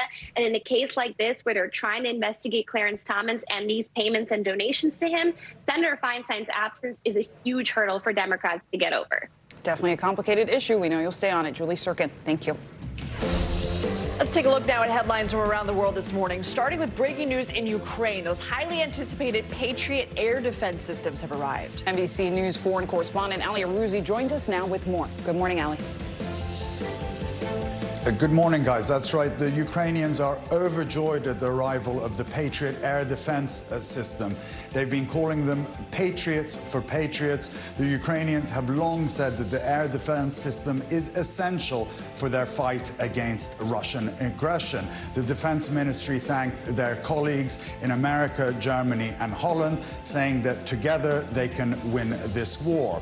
North Korean leader Kim Jong-un has given the green light for his country to launch their first spy satellite. He says it's necessary to counter threats from the United States and South Korea. The satellite is part of North Korea's program to advance surveillance technology and improve their ability to strike targets in the event of a conflict. And finally, the skeleton of an enormous Tyrannosaurus Rex was sold in Switzerland for just over $6.1 million. The creature roamed the Earth some 67 million years ago and is only the third time the entire T-Rex skeleton has been sold at auction. The bones are made up of 3 different T-Rexes whose bones were previously found in the states of Montana and Wyoming. Quite a thing to have in your living room. Truly, some new age decor, we'll call it. Ali, thank you. Thank you. You got quite the laugh there. All right, we're going to take a look at another story here. Israel's military facing an unprecedented threat as many young Israelis are now refusing the country's mandatory military duty. NBC News correspondent Josh Letterman takes a closer look at the reasons why. It's a rite of passage in Israeli society. When you turn 18, you serve mandatory military service. 2 years for women, nearly 3 for men. But for some young Jewish Israelis, something is changing. When you think of Israel's military in one word, what do you think? 3 words, wrong side of history. What about you? Apartheid. These teenagers are burning their draft letters, part of an unprecedented movement to refuse to join the army. For many, one of Israel's most cherished public institutions. Our society is violent because everyone is holding weapons. The spark that lit this fire, a proposal by the most right-wing government in Israel's history to weaken the nation's courts, giving politicians far more power. For 15 weeks, hundreds of thousands of Israelis have protested, even after Prime Minister Benjamin Netanyahu put the plan on ice, for now. He says refusal to serve is the end of our country. In Israel, refusing military service can come with a heavy price. I was imprisoned for a total of 115 days. I wouldn't say it was a good experience. It's a bad experience. I met people in prison who were arms dealers, rapists, murderers. Soon it will be Sophie's turn. She's about to hit draft age. Does hearing about that prison experience scare you? Yes, of course, but it doesn't deter me. It's a difficult experience that I'll have to have in order to fight for what I believe in. It's not just young Israelis saying no more. Some high-ranking officers, Air Force pilots, and die-hard patriots say Israel's rightward shift has pushed them to the breaking point. Ron Scherf served 10 years in the Special Forces and another 22 in the reserves. Is this just about the judicial overhaul or something about bigger? No, it's much bigger. It's about the greed for unlimited power. It's like the starting of a fascist movement. You think Israel could become a fascist country? I can't believe it, but it's going to be an undemocratic country. This is an especially fraught moment for Israel's military to be divided. Recent rocket attacks from Lebanon, Syria, and the Gaza Strip raising the specter of a multi-front war. Are Israel's enemies looking to exploit the domestic political instability here? Definitely. We see that. They're saying it out in the open that Israel is crumbling. As Israel celebrates its 75th Independence Day next week, an emotional debate about what this country may look like at 100.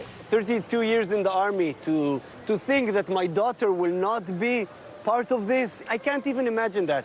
It's tearing us apart. Interesting sea of change there. Our thanks to Josh Letterman for that report. And a lot of people who are looking to kind of delay this or avoid altogether this military service are trying to do so with medical exemptions. Oh, wow. Really So important reporting. Yeah. Thanks to Josh Letterman. And coming up, another dose. The FDA signing off on a second COVID booster for people at risk. What doctors want you to know. And the taste of climate change will take you to California's wine country, where world-famous vineyards are coping with the impacts of extreme weather. That's next here on Morning News Now.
Still to come on the Channel 2 News. Well, the waters are certainly receding now. Still too close to call. Lester Holt reporting from Ground Zero, as it's being referred to. It is, in fact, a taste of freedom. The Haitian people know a little something about resiliency. What's the biggest risk right now? Some of the troops who have been proud. I want to welcome you to the first presidential debate. In fact, we've been told we can't go any farther. You with some resilient folks, let me get a hint.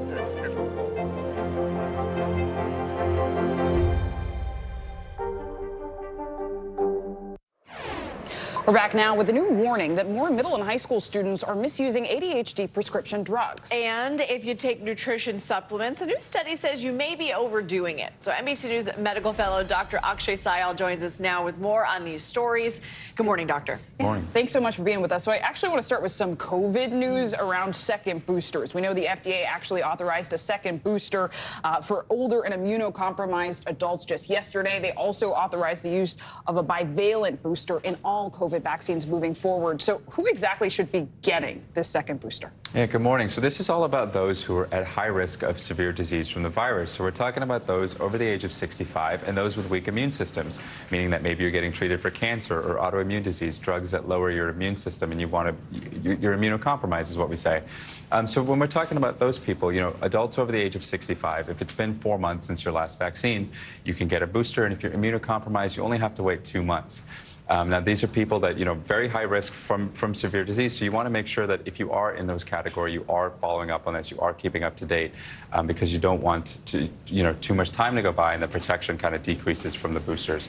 For everybody else, though, we're going to be waiting in the fall. The FDA is going to meet in June, sometime in the summer, to talk about if everybody else who doesn't fall into those categories, are they going to be needing an updated shot this fall? We don't know yet. But that's still just one shot for people who aren't immunocompromised, right? It's not a shot and then a booster. Exactly. So for everybody going forward who isn't vaccinated, who hasn't gotten anything, which there aren't a lot in this country yet, they can go ahead and just get the new one. They don't need to get the old vaccines first to get the new one. Gotcha. All right, doctor, let's switch gears here, because a lot of people know that HPV is really the most commonly sexually transmitted disease. But a lot of people don't know it can lead to many different kinds of cancers. And this is scary that people don't really know that. So what do we need to know about this, and what should people do? So HPV is a virus, human papillomavirus. It is, like you said, the most common STI. There's millions of infections every year. It can lead to cancer, though, and that's why we're really concerned about it. There's cervical cancer, there's anal cancer, there's penile cancers. And what we're seeing is that in recent years, the awareness that people know of the link to cancer is actually decreasing. So, not all HPV strains are going to lead to cancer, but there's certain high-risk ones, strain 16 and 18, that can lead to cancer, which is why we want to be really on top of this. And the good news is there is a vaccine. There's a vaccine called Gardasil that prevents against HPV, and it's shown, if you get that vaccine, really dramatic incidence in terms of cervical cancer, down almost 90% since the vaccines come up. So that brings us to our doctor's orders here today, which, talk to your doctor about getting vaccinated. It's really those young adults, as young as 11. It's only for some ages, right? Yeah, so, you want to start around 11 to 12 and go up to 26 is where we recommend most people get it. It's about 2 or 3 doses depending on when you start. But if you're over the age of 26, you can still get it. It's a little bit more of a personal conversation with your doctor. And Dr. Syal, I want to talk about the ADHD headline we covered, because the NIH found that more middle and high school students are misusing this, especially concerning because diagnoses are on the rise. What more can you tell us? There's a lot going on with ADHD right now. We're talking about for months about Adderall shortages, and now this new report is talking that, in schools that a lot of kids are prescribed Adderall for ADHD, we're seeing a lot of misuse, meaning kids are sharing prescriptions. We're seeing about 1 in 4 students reporting using Adderall. So this is something, it's not just Adderall, it's also, Vyvanse and Ritalin, some other stimulants as well. And the reason we're concerned about this is because, one, the people who need it aren't really getting it, right? We're talking about people we've heard for months now, because of the shortages, because of sharing prescriptions, the ones who really need it may not be the ones who are getting it. And of course, you never want to share prescriptions, which leads us to our doctor's orders for today. If you are somebody who is taking Adderall under prescription, don't just hand it out. You want to make sure that if you are using it, it is under the guidance and supervision of a doctor. And also know the side effects.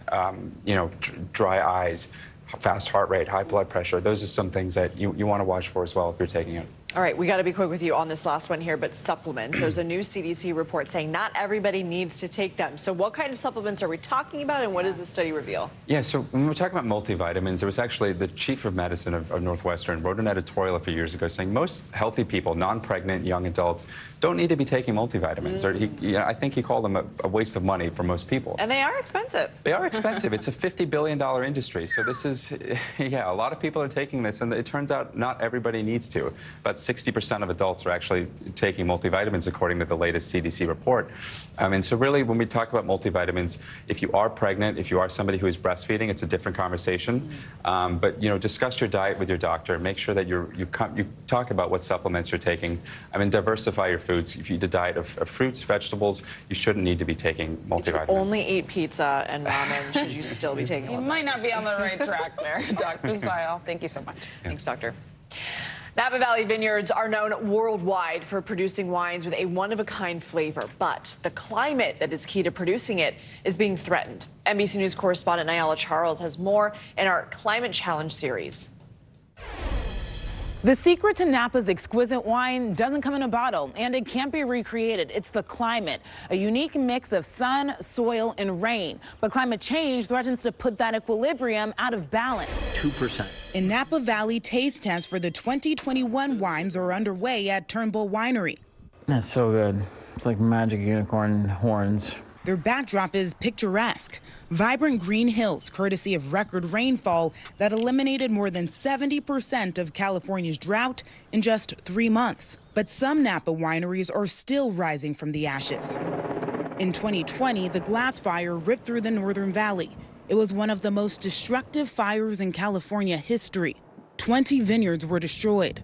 The trees would just burst into flames. Was it scary? Oh, it was really scary. Katie Lazar and Chris Howell, the wine growers at Kane Vineyard and Winery, narrowly escaped when flames came up their hillside, destroying every building and much of their 550-acre vineyard. After driving through the fire, I remember the sound and the smell, but we're here. We lived. The last 13 years have been Earth's hottest. Climate scientists say that California's record droughts and wildfires, swinging to record rains, floods, and even snow, are part of that change. In Napa Valley, this climate whiplash is a threat. The concern is an extreme change in climate could change the taste of the wine, a taste that the local economy relies on. These vines will soon produce the grapes that make Napa Valley famous, the world-renowned Cabernet Sauvignon. Does the wine that was made in the warmer years taste any different than the others? Yes, it does. Beth Novak Milligan's family has owned these vineyards since the 1970s. In 2022, we had a day here about 118 degrees. I mean, that's desert heat. Then there's the fires and the smoke they produce. If there is fresh smoke close by and it's just sort of hovering in your vineyard, the grapes do absorb that through their skins. Peter Heitz lost about 20% of his 2020 harvest to what experts call smoke taint. He says it tastes like ash. We took all the wines that were damaged and then we sold them off to other people that probably made barbecue sauce, and we lost millions of dollars doing that. According to one estimate, the 2020 fires cost the California wine industry $3.7 billion. Almost all of that loss was due to smoke damage. That'll be the thing that you need. Growers are adapting to the climate challenge as best as they can. We're like focusing on planting vines that won't need any water at all. But all are resilient. We have to be nimble, and then we have to react or respond to what Mother Nature sends our way. We all know that climate change is real, and it is impacting us. The question is, how fast will it change, and what flavor will this possible new climate create? Back to you. Wow, all right, Nyala, thank you so much. And coming up, back on set, production of the movie Rust is expected to resume more than 1 year after the on-set shooting death of the film cinematographer. What we know this morning, including the key change that was made after the tragedy. We're gonna have a little fun coming up because it's not old-fashioned plate of pasta. It looks like younger generations' cravings are changing. We'll talk about it. Hint, hint. Next on Morning News Now.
We're back now from Las Vegas. From Seattle, Guatemala City. From Wilmington. I was in space in Texas. From Normandy, from Surfside, Florida. Thank you for watching, everyone.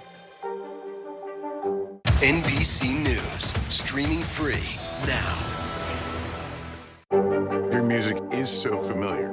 What do you think when people start humming back your tunes? How you doing, Lester?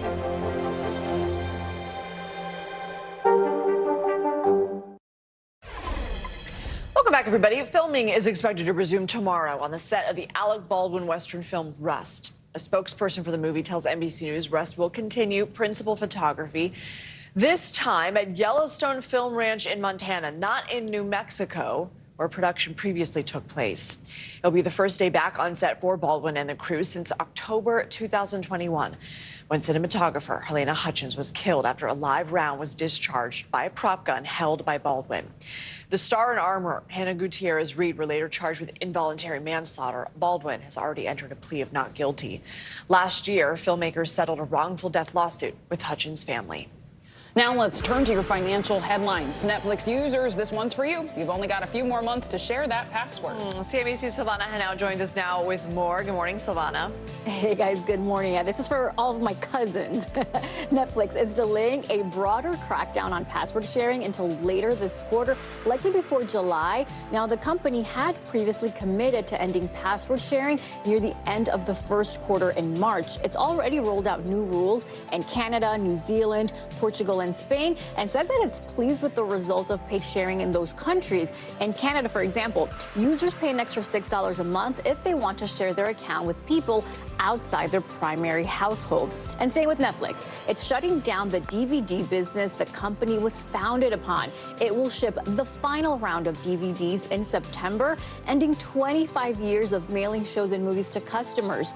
Early on, streaming was more of a side business for Netflix, but as it pushed further into original programming and built a bigger streaming library, a growing number of subscribers chose to watch that way. Netflix shipped more than 5.2 billion discs over the life of the business. The first DVD mailed out, it was Beetlejuice. And a major food staple for hundreds of millions of people could soon be in short supply. Rice production has been falling worldwide and is set to log its biggest shortage in 20 years. Analysts at Fitch tell CNBC the biggest impact could be seen in decade-high prices. The biggest reasons for the shortage is the ongoing war in Ukraine and bad weather in major producing regions such as Pakistan and China. Fitch expects prices to stick at current average highs of more than $17 per hundredweight into the next year, and then only ease a few dollars in 2024. Lindsay and Zinkley, back to you. I want to go back to how you're going to break it to your cousins that I know. I'm going to have like a little get together and have an intervention. Exactly. Password intervention. So your own password. Thank you so much. You got it.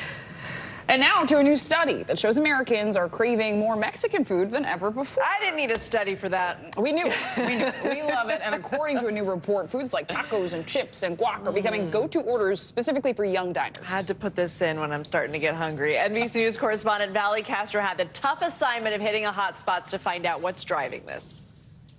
Can I get 2 birria tacos? Tacos aren't just for Tuesdays anymore. There's nothing like a good old taco. In fact, Mexican food overall is quickly becoming the most preferred food in the country as more people reach for a bowl of chips and guac over spaghetti and meatballs. Italian food is great, but Mexican food is just like top notch. What is it about Mexican food? I think it's the consistency and also like the meat, how they prepare it with the spices. That's what I really like about it. A 2022 study by Data Central says cravings are changing by generation. Boomers and Gen X overwhelmingly prefer Italian food, with Chinese food in second place. But for millennials and Gen Z, the savory, spicy cuisine from south of the border is number one. We asked consumers, what's your favorite cuisine? We started to notice this change. Mike Costio is one of the people behind the study. What do you attribute those changes to? It's just the changing demographics of the country as a whole, both who's, in the country and also, who we're friends with, who our neighbors are. It's a trend that's been building for decades, with salsa outselling ketchup and tortilla chips outselling potato chips in the United States, where currently the Hispanic population makes up the largest racial or ethnic minority in the country, with more than 62 million people. And the variety of Mexican and Latin flavors inspiring new restaurants like Calisa in New York City. What I would say about Mexican food, I don't think you can point to that many other types of cuisine that are genuinely fun. Owner Josh Leibowitz is admittedly not Mexican. I'm from Brooklyn. I know bagels. I know pizza. But wanted to make the space feel as authentic as possible, developing an intricate menu right from the source. I wanted someone who didn't just work in a Mexican kitchen or studied the culture. I wanted someone who literally grew up in it. Culinary director Daniel Mendoza hails from Mexico City. Lo que me ha sentido orgulloso no es la comida, sino nuestra cultura y nuestra música. Nuestra música, nuestra cultura y la comida hace la mejor experiencia, yo creo que, del mundo. Besides the food, it's what's behind the bar that's also creating a buzz. Serving up another growing favorite, tequila. The mainstay on every Mexican menu, poured out as that classic concoction, the margarita. One study says tequila will soon surpass vodka as the #1 selling spirit in the country, while margaritas are the most popular cocktail. Whether it's a delicious drink or a tasty dish, authenticity is the main ingredient, found in a restaurant or in the back of a taco truck. And everything is really popular because it's delicious. As consumers look to expand the kind of Mexican food they're trying out. So now there's a lot more interest in, I'd like to go to a Oaxacan restaurant. I'd like to go to a Yucatecan restaurant, or chefs working within those, particular regions. You can see, and usually people say every night to us, like, oh, that's amazing, that's delicious. That makes us really happy. But don't worry, pizza is not going anywhere. It is still the #1 delivery food item, and Italian food is still the most popular overall. According to that study, 82% of Americans say they love it or like it. It's when you break it down by generation that you start to see those shifts. Back to you. Taco takeover. That's what we call it. So hungry. Valerie Castro, thank you so much. Coming up, representation matters. Yeah, when we return, the new number shining a spotlight on progress when it comes to diversity in Hollywood. This is Morning News Now.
Hey, podcast fans, ready to unlock our true crime mysteries? Try Dateline Premium on Apple Podcasts. You'll get early access to originals, plus bonus content, and everything is ad-free. So head to Apple Podcasts now to subscribe. We begin tonight with breaking news just coming in. Whenever it happens, wherever you are, NBC News, streaming free now. Long live and prosper unless Emperor Giorgio decrees otherwise. That is Michelle Yeoh's message to her fans. The Academy Award winner is returning to the Star Trek galaxy. She's starring once again as Emperor Philippa Georgiou in latest franchise installment Star Trek Section 31. Yeoh says she's beyond thrilled to return to the project. Remember, she first stepped into the role in 2017 in the Star Trek Discovery series. The actress will also serve as an executive producer on the installment. That's going to begin production later this year. A woman of so many talents. I know. She's incredible. She never ceases to amaze. She doesn't, and the news doesn't stop with her, because speaking of Michelle Yeoh, she starred in one of the most successful breakout films of the year, Everything Everywhere All at Once. Yeah, we say breakout, but she's been acting for decades. Yes. Not only did the film sweep the Oscars this year, it was a major showcase of Asian representation in Hollywood. And according to a new study, Asian and Black representation are on the rise, both in film and TV. So let's talk about it with Dr. Samantha Shepard, Associate Professor of Cinema and Media Studies at Cornell University, who joins us now. Good morning, Dr. Shepard. Good to see you. So let's specifically start with the 2023 Entertainment Diversity Progress Report, which was conducted by Luminate. And one notable finding here was that Asian representation saw a major uptick in films and TV shows over the past year. What do you make of this? How significant is this change? I think one of the things we can really draw our attention to is what major means here. And so we saw a 2% increase from 2021. And that's significant, largely because Asian Americans are so underrepresented in television and movies. And so with a film like Everything Everywhere All at Once, or the Hulu production Fire Island, what we see is these significant film roles and productions really catering to the diversity of the Asian American and Asian experience. And so this rise is significant largely because there's been a dearth in an underserved audience. So the study also found a lot of films that did well this year were sort of intersectional, highlighting multiple diverse populations at once, whether it was Black women or queer people of color. Can you explain the importance of intersectionality on screen? I think one of the things that audiences are really looking for, and honestly, one thing that Hollywood should be really looking for, is how to bring a diverse cast to the screen, largely because diversity actually equals financial success. And so what we see when we see these increases with Asian Americans, Black Americans, queer characters, disabled characters, what we have are more audiences who are hungry to see themselves or representations of themselves on screen. So with films like The Black Panther, with films like The Woman King, with films like obviously Everything Everywhere All at Once, what you get is a plethora of roles that show really a panoply of wonderful actors and actresses, but you also get a better representation of the audience members who themselves are Black, white, Asian, queer, disabled, and wanting to see really just like a fuller representation of themselves on screen. And Dr. Shepard, we just have a few seconds here, and that is so important. How do we make sure representation doesn't just be a blip on our screens, but it's here to stay?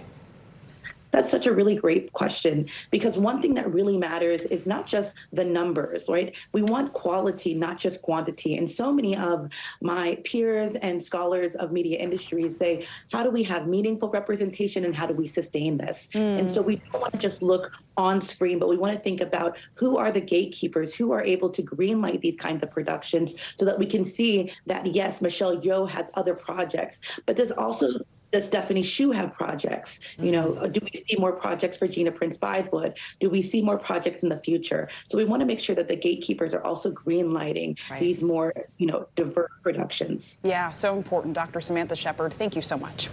Thank you. Great conversation. That does it this hour of Morning News Now. The news continues right now.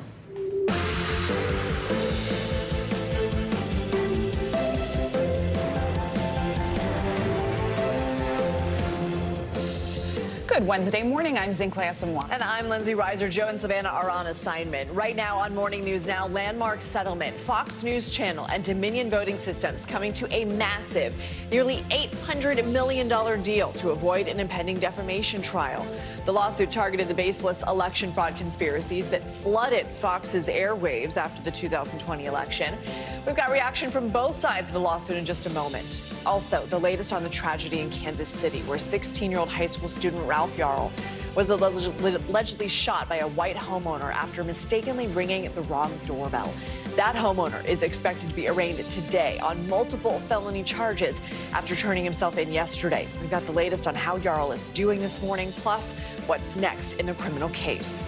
Plus, the comeback kid. It was one of the most harrowing moments in recent sports history, and now Damar Hamlin is cleared to play again. He's speaking out about his on-field cardiac arrest that shocked America just a few months ago. We've got more on his recovery as he prepares to make his highly anticipated return to the NFL. And no, it's not your imagination. Flying the friendly skies lately can make for a turbulent ride. How climate change is making things bumpier, and what you can do to keep yourself safe on board. I was just wondering about that recently. I've been feeling on a flight. it too. I know. Get that Dramamine ready. Yes. We are going to begin this hour with the massive settlement, though, in Dominion Voting System's landmark defamation trial against Fox News. Yeah, the two sides reached a $787.5 million settlement just hours after the jury was seated for the high-profile trial. And it's one of the largest defamation payouts in history. NBC News correspondent Stephanie Gosk is in Wilmington, Delaware, with the latest.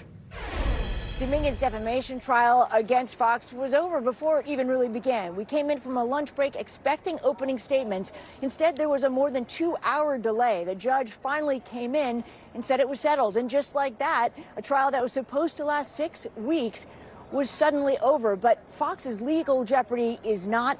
A defamation case is looming. Before the opening statements or any witness could take the stand, it was over. Fox and Dominion have reached an historic settlement. Fox News agreed to pay Dominion Voting Systems a staggering $787.5 million, just under half of the damages claimed in the lawsuit. Dominion's attorneys speaking to a crowd of reporters outside the courthouse. The truth matters. Lies have consequences. Dominion's legal team says there will be no on-air apologies or retractions on Fox News. We're pleased with the network breaking into their broadcast to cover the landmark agreement. Fox and Dominion have indeed settled. In a statement, Fox writes, "We are hopeful that our decision to resolve this dispute with Dominion amicably instead of the acrimony of a divisive trial allows the country to move forward." Dominion accused the network of spreading lies about its voting machines, citing 20 statements alleging massive fraud made in the weeks and months following the election. The Dominion machine that's as filled with holes as Swiss cheese. Pressure on Fox was building as documents in the case had already brought revelations about some of the network's biggest stars and their private opinions. For example, the documents show that anchor Tucker Carlson had texted his producer in November of 2020, "The software expletive is absurd." One of his broadcasts from 3 months later was part of the case. I dare Dominion to sue me because then it would get out faster. So this is... You know, they don't want to talk about it. They don't want to say. They just. On Tuesday, Fox acknowledged the recent court ruling that certain statements it broadcast about Dominion were false. It did not admit to actual malice, spreading lies knowingly or with reckless disregard for the truth. That is what Dominion was going to have to prove in court. But Fox's legal troubles are not over.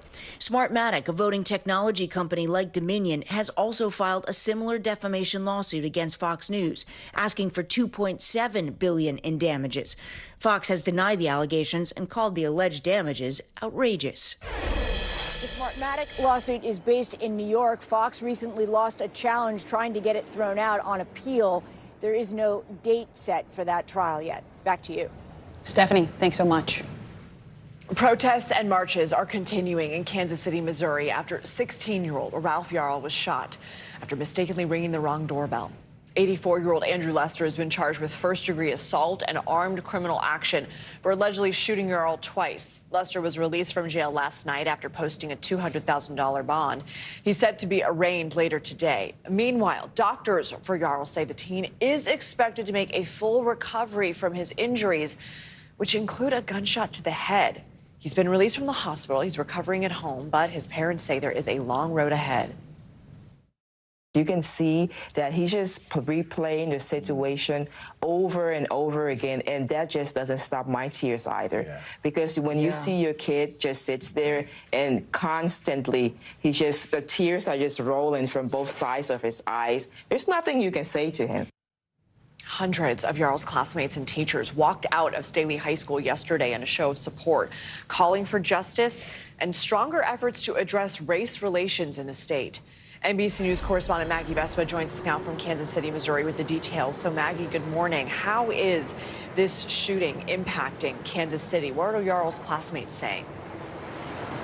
Yeah, Lindsay, you saw that video of that walkout at Staley High School. It's just stunning to see that many kids come out, 1,500 plus, according to the principal. Less than 2,000 go to that school, so almost the entire high school walking out in support of Ralph. You might notice a lot of them are wearing blue. That's because they say that's Ralph's favorite color. And the main message at that rally, at that walkout, was just they want their classmate to know they support him, they stand behind him, and they want justice for him. Take a listen. Our message was, we support you, Ralph. We want to be there for you. We want to let you know that we stand with you. And we should also note, by the way, a lot of the messages that we also heard from students where they wanted to see an arrest in this case. That walkout basically happened late morning yesterday at Staley High School. And Lindsay, a couple of hours later was when Andrew Lester turned himself in. So undoubtedly, a lot of those kids really glad to hear about the progress and the arraignment scheduled for this afternoon. Maggie, we are hearing from a man who says he stayed with Yarl until paramedics got there. Remember, his family says Yarl went to 3 homes before someone helped him. What did this man say? Yeah, not only did Yarl, we just want to point out, because I know you know this, Yarl went to 3 homes, and his family says when he got to the 3rd home, another neighbor, not this man, told him to lie on the ground and put his hands in the air. This is a kid who had just been shot in the head, who was terrified, but Yarl did what he was told, according to his family, got on the ground, and then basically, according to his aunt, passed out. Well, that's when James Lynch, who had been hearing all of this yelling, he's another neighbor, came running, says he saw a kid lying on the ground, says he thought the kid might be dead, ran over, felt a pulse, and basically held his hand and kept talking to him until paramedics arrived. Take a listen to part of the story he told us yesterday. He wasn't alone. He wasn't by himself. Somebody cared. I wouldn't wish that on any of my enemies. I mean, to lay there in the street alone and scared and bleeding, that's awful. He wasn't alone. I was with him as soon as I knew he needed help, I was there. And I was there with him until the right people were there to make sure that he was okay. Those right people being the paramedics. And by the way, James Lynch just saying that he talked to us because he wanted the family to know, as you heard, that he wasn't alone. He also, Lindsay, says he's never met or seen Andrew Lester before. Oh, the details in the story just so hard. Maggie Vespa, thank you. And the Florida board that oversees Disney is set to meet today as the company's feud with Governor Ron DeSantis intensifies. All this is happening as DeSantis faces new criticism from his potential presidential rivals. NBC News national correspondent Gabe Gutierrez has the latest from Tallahassee. This morning, Florida Governor Ron DeSantis' war on Disney is drawing backlash from his own party, including former New Jersey Governor Chris Christie, another potential 2024 contender. I don't think Ron DeSantis is a conservative based on his actions towards Disney. I think it rightfully makes a lot of people question his judgment and his maturity. Former President Trump on social media calling the feud a political stunt, saying DeSantis is being absolutely destroyed by Disney. We made the decision as a state, as a people, through the medium of our elections, that we would not have one corporation serving as its own government. A new amendment filed here in the state legislature is trying to nullify Disney's actions from February, in which the entertainment giant quietly stripped power from a board DeSantis appointed to make decisions about its land. The epic battle started last year when Disney opposed the Parental Rights in Education Act DeSantis signed that opponents labeled the Don't Say Gay law. It banned classroom instruction of sexual orientation or gender identity in kindergarten through 3rd grade. Now, Disney is promoting its first ever Pride Night at Disneyland, shortly after DeSantis doubled down on his attacks. Meanwhile, DeSantis in D.C. trying to shore up Republican support on Capitol Hill, even as Florida Republicans endorse Trump. Battle lines being drawn, with members of Congress starting to take sides. Can Governor DeSantis take on former President Trump? He absolutely can. He's the only one who can. Like somebody that can carry us looking forward, and I think that man is Ron DeSantis. Shortly after meeting with DeSantis, Texas Congressman Lance Gooden did announce his 2024 endorsement, but not of the Florida governor. Instead, former President Trump. Our thanks to Gabe Gutierrez for that report. And DeSantis is continuing his cross-country blitz today with a trip to yet another early primary state, South Carolina. So let's turn now and get a check at your Morning News Now weather. Meteorologist Angie Lastman is back with us with the latest forecast. Good morning, Angie. Good morning, ladies. Let's talk about where we've started this year so far, because we've kind of got a tale of two sides of the country when it comes to our temperatures. We've really been stuck in this pattern where the eastern half of the country has been running much warmer than average. Meanwhile, the western half of the country running much cooler than average. But let's take a look at where we stand as far as that heat on the eastern half of the country.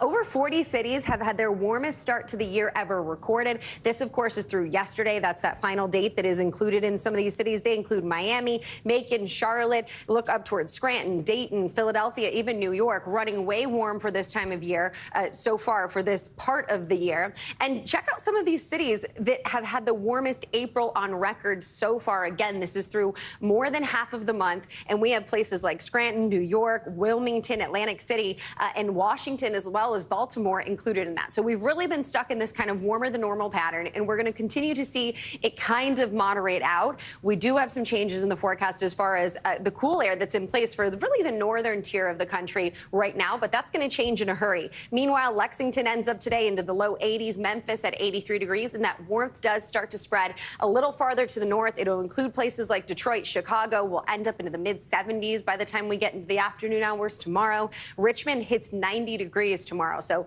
it'll feel more summer-like than, of course, it has over the past couple of days, and even than it will today. In Washington, D.C., by Friday, you're headed to the 90s. That'll kind of moderate out, and you get back to those mid 60s by the time Sunday rolls around, but you'll have some warmth around for the weekend, as well as some rain. Similar story for New York, upper 70s for Friday, and ending the weekend into the mid 60s. Chicago will be a little chillier with those temperatures in the 40s. And we also have a cold front on the move that's going to give us a chance for some strong to severe storms from Iowa into portions of the south through the day today. I want you to be aware that we could see the biggest impacts, including hail, and it'll be up to 3 inches in size. Some of those larger chances for hail are going to be over places like Wichita, Oklahoma City, Wichita Falls, so watch for that. We'll also have the potential to see some isolated tornadoes with that, and that continues into tomorrow, guys. It moves a little farther to the east, so a couple of days, really 3 days, that we want to stay connected when it comes to the severe weather in parts of the plains. All right, look out for those storms. Thanks for letting us know.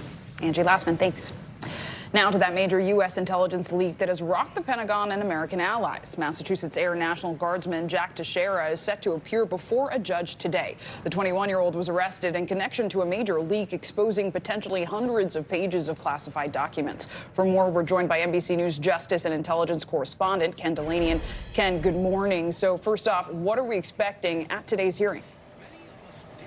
Good morning, Zinkley. Well, this will be a detention hearing, so we expect that the government will ask that Jack Teixeira continue to be held without bond, and will argue that this is such a serious crime that he probably should not be let out, that he poses a risk. His lawyers may ask for bond, and we'll have to see what the judge decides, but he's facing some tough decisions ahead of him. The evidence in this case appears to be overwhelming, and he probably already is discussing with his lawyers whether it makes sense to negotiate a plea agreement here, but no doubt the Justice Department will be seeking significant prison time in this case. Ken, lawmakers are demanding answers on how this happened, but just earlier this week, you were with us talking about how the private social media pages of members with security clearance aren't checked. So are lawmakers going to get any? They're going to get answers, Lindsay, but they're probably not going to be answers they like, because there's just a lot of issues here.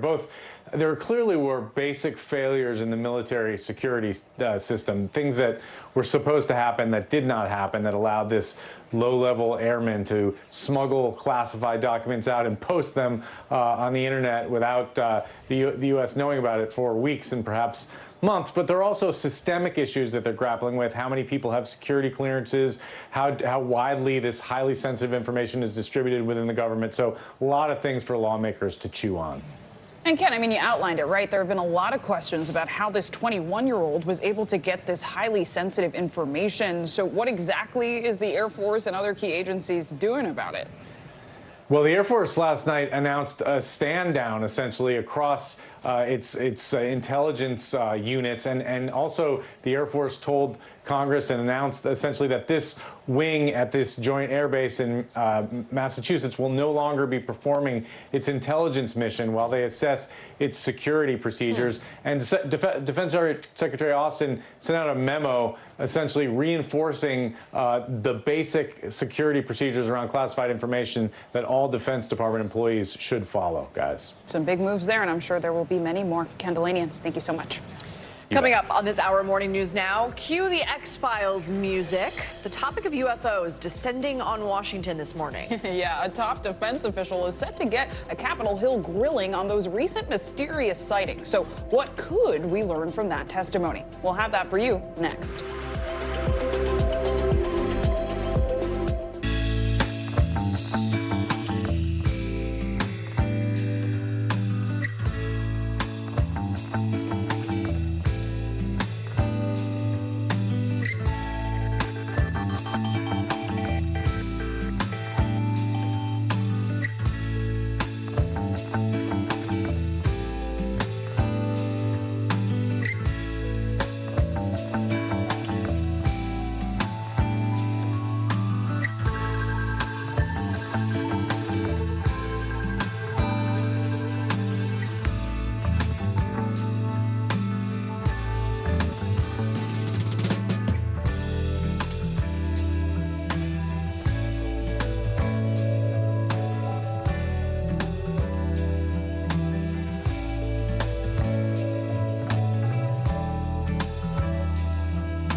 The day's biggest political stories with trusted insight and expert analysis.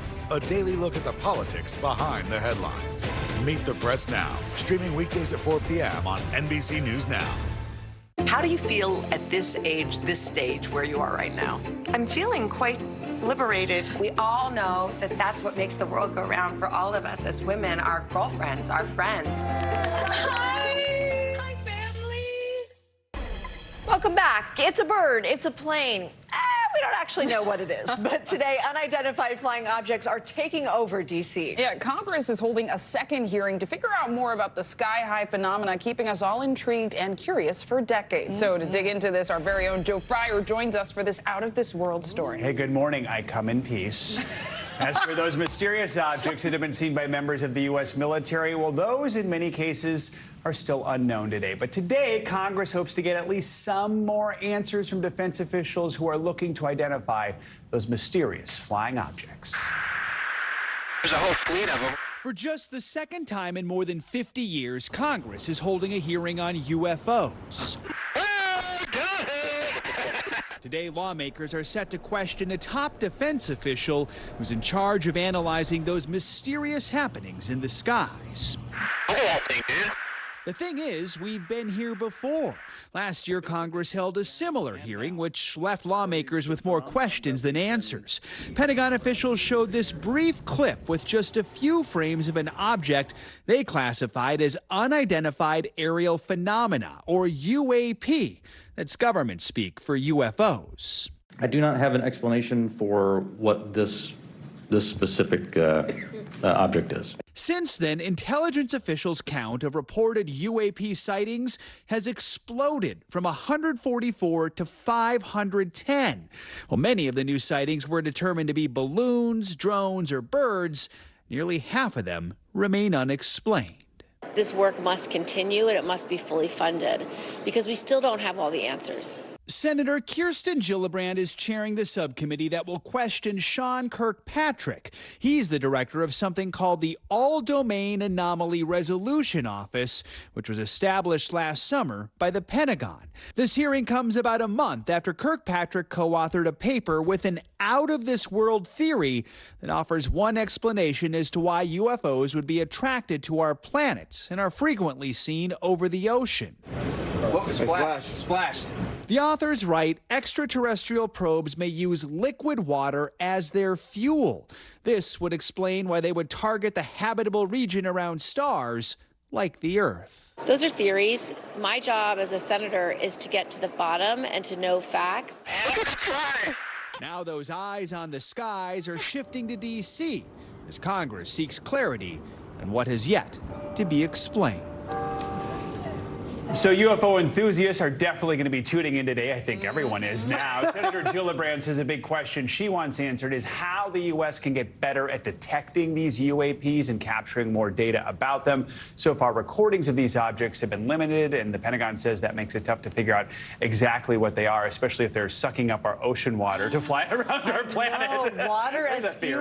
I have so many questions. That's crazy. Okay, but the All-Domain Anomaly Resolution Office, quite the name. Created last year, and that's part of the idea is you can't learn much about stuff unless you collect more information about it, and so that's in many ways step one. Gotta get a shorter name though. Well, I think that you can call it, what's the abbreviation? If you put the letters, maybe ADA, it's like. but I think that one's taken. Okay. Yeah. All right. All right, Jeff Meyer, thank you. Yep. Thank you. All right, everybody, turning now to international headlines here and some serious stories like a fire at a hospital in Beijing. It's killed more than 24 people. Yeah, NBC News foreign correspondent Ali Aruzzi joins us now with more. Good morning, Ali.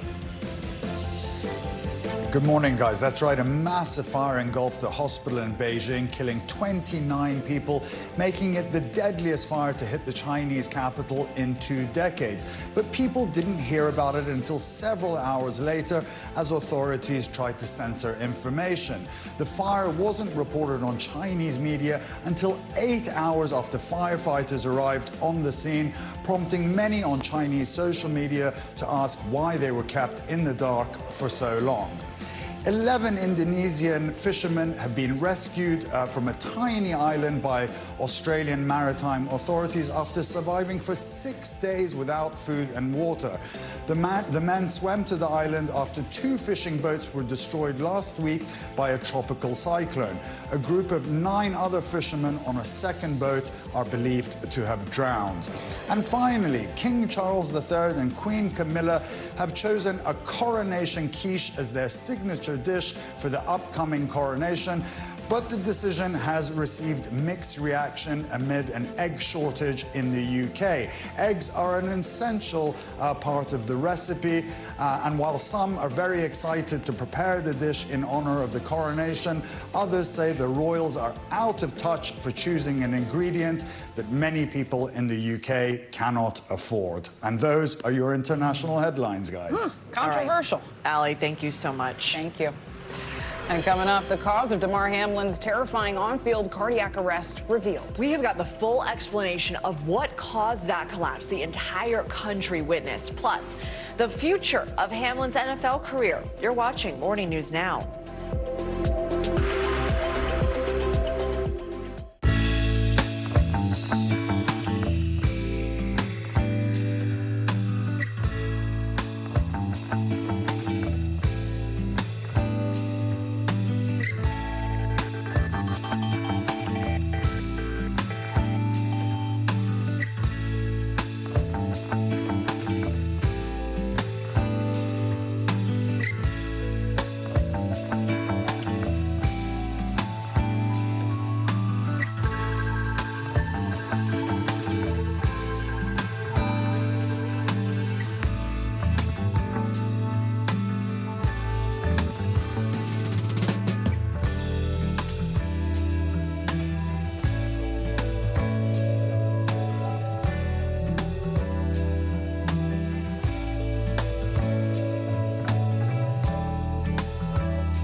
It was the end of the story, but it was also just the beginning.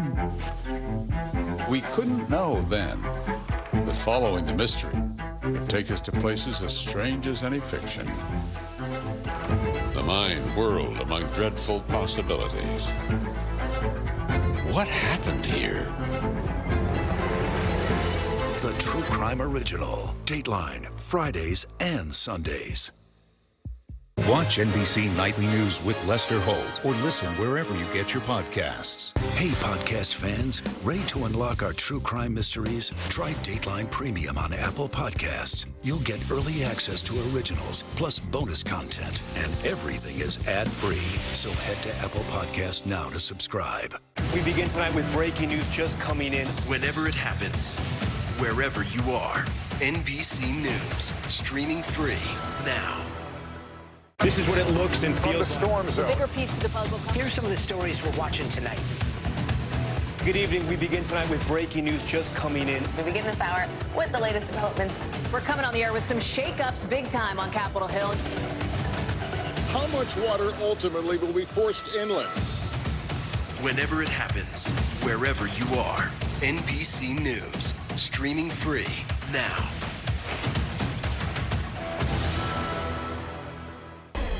Welcome back, everybody. The world was horrified when Damar Hamlin collapsed and almost died on the football field during an NFL game 3.5 months ago. And now, after multiple consultations with doctors, the Buffalo Bills announced Hamlin has been fully cleared to return to the field. NBC News contributing correspondent Kaylee Hartung has the incredible comeback story.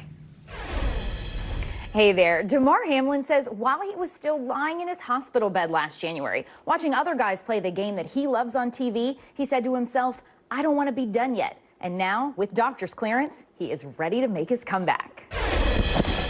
That's Buffalo Bills defensive back Damar Hamlin, jumping, smiling, and preparing for his return to football. Now, less than 4 months after his heart stopped during a primetime NFL game, he's making this declaration. This event was life-changing, but it's not the end of my story. So I'm here to announce that I plan on making a comeback to the NFL. Just as the Bills' voluntary offseason workout program gets underway, the team's general manager saying multiple specialists have fully cleared the 25-year-old to play.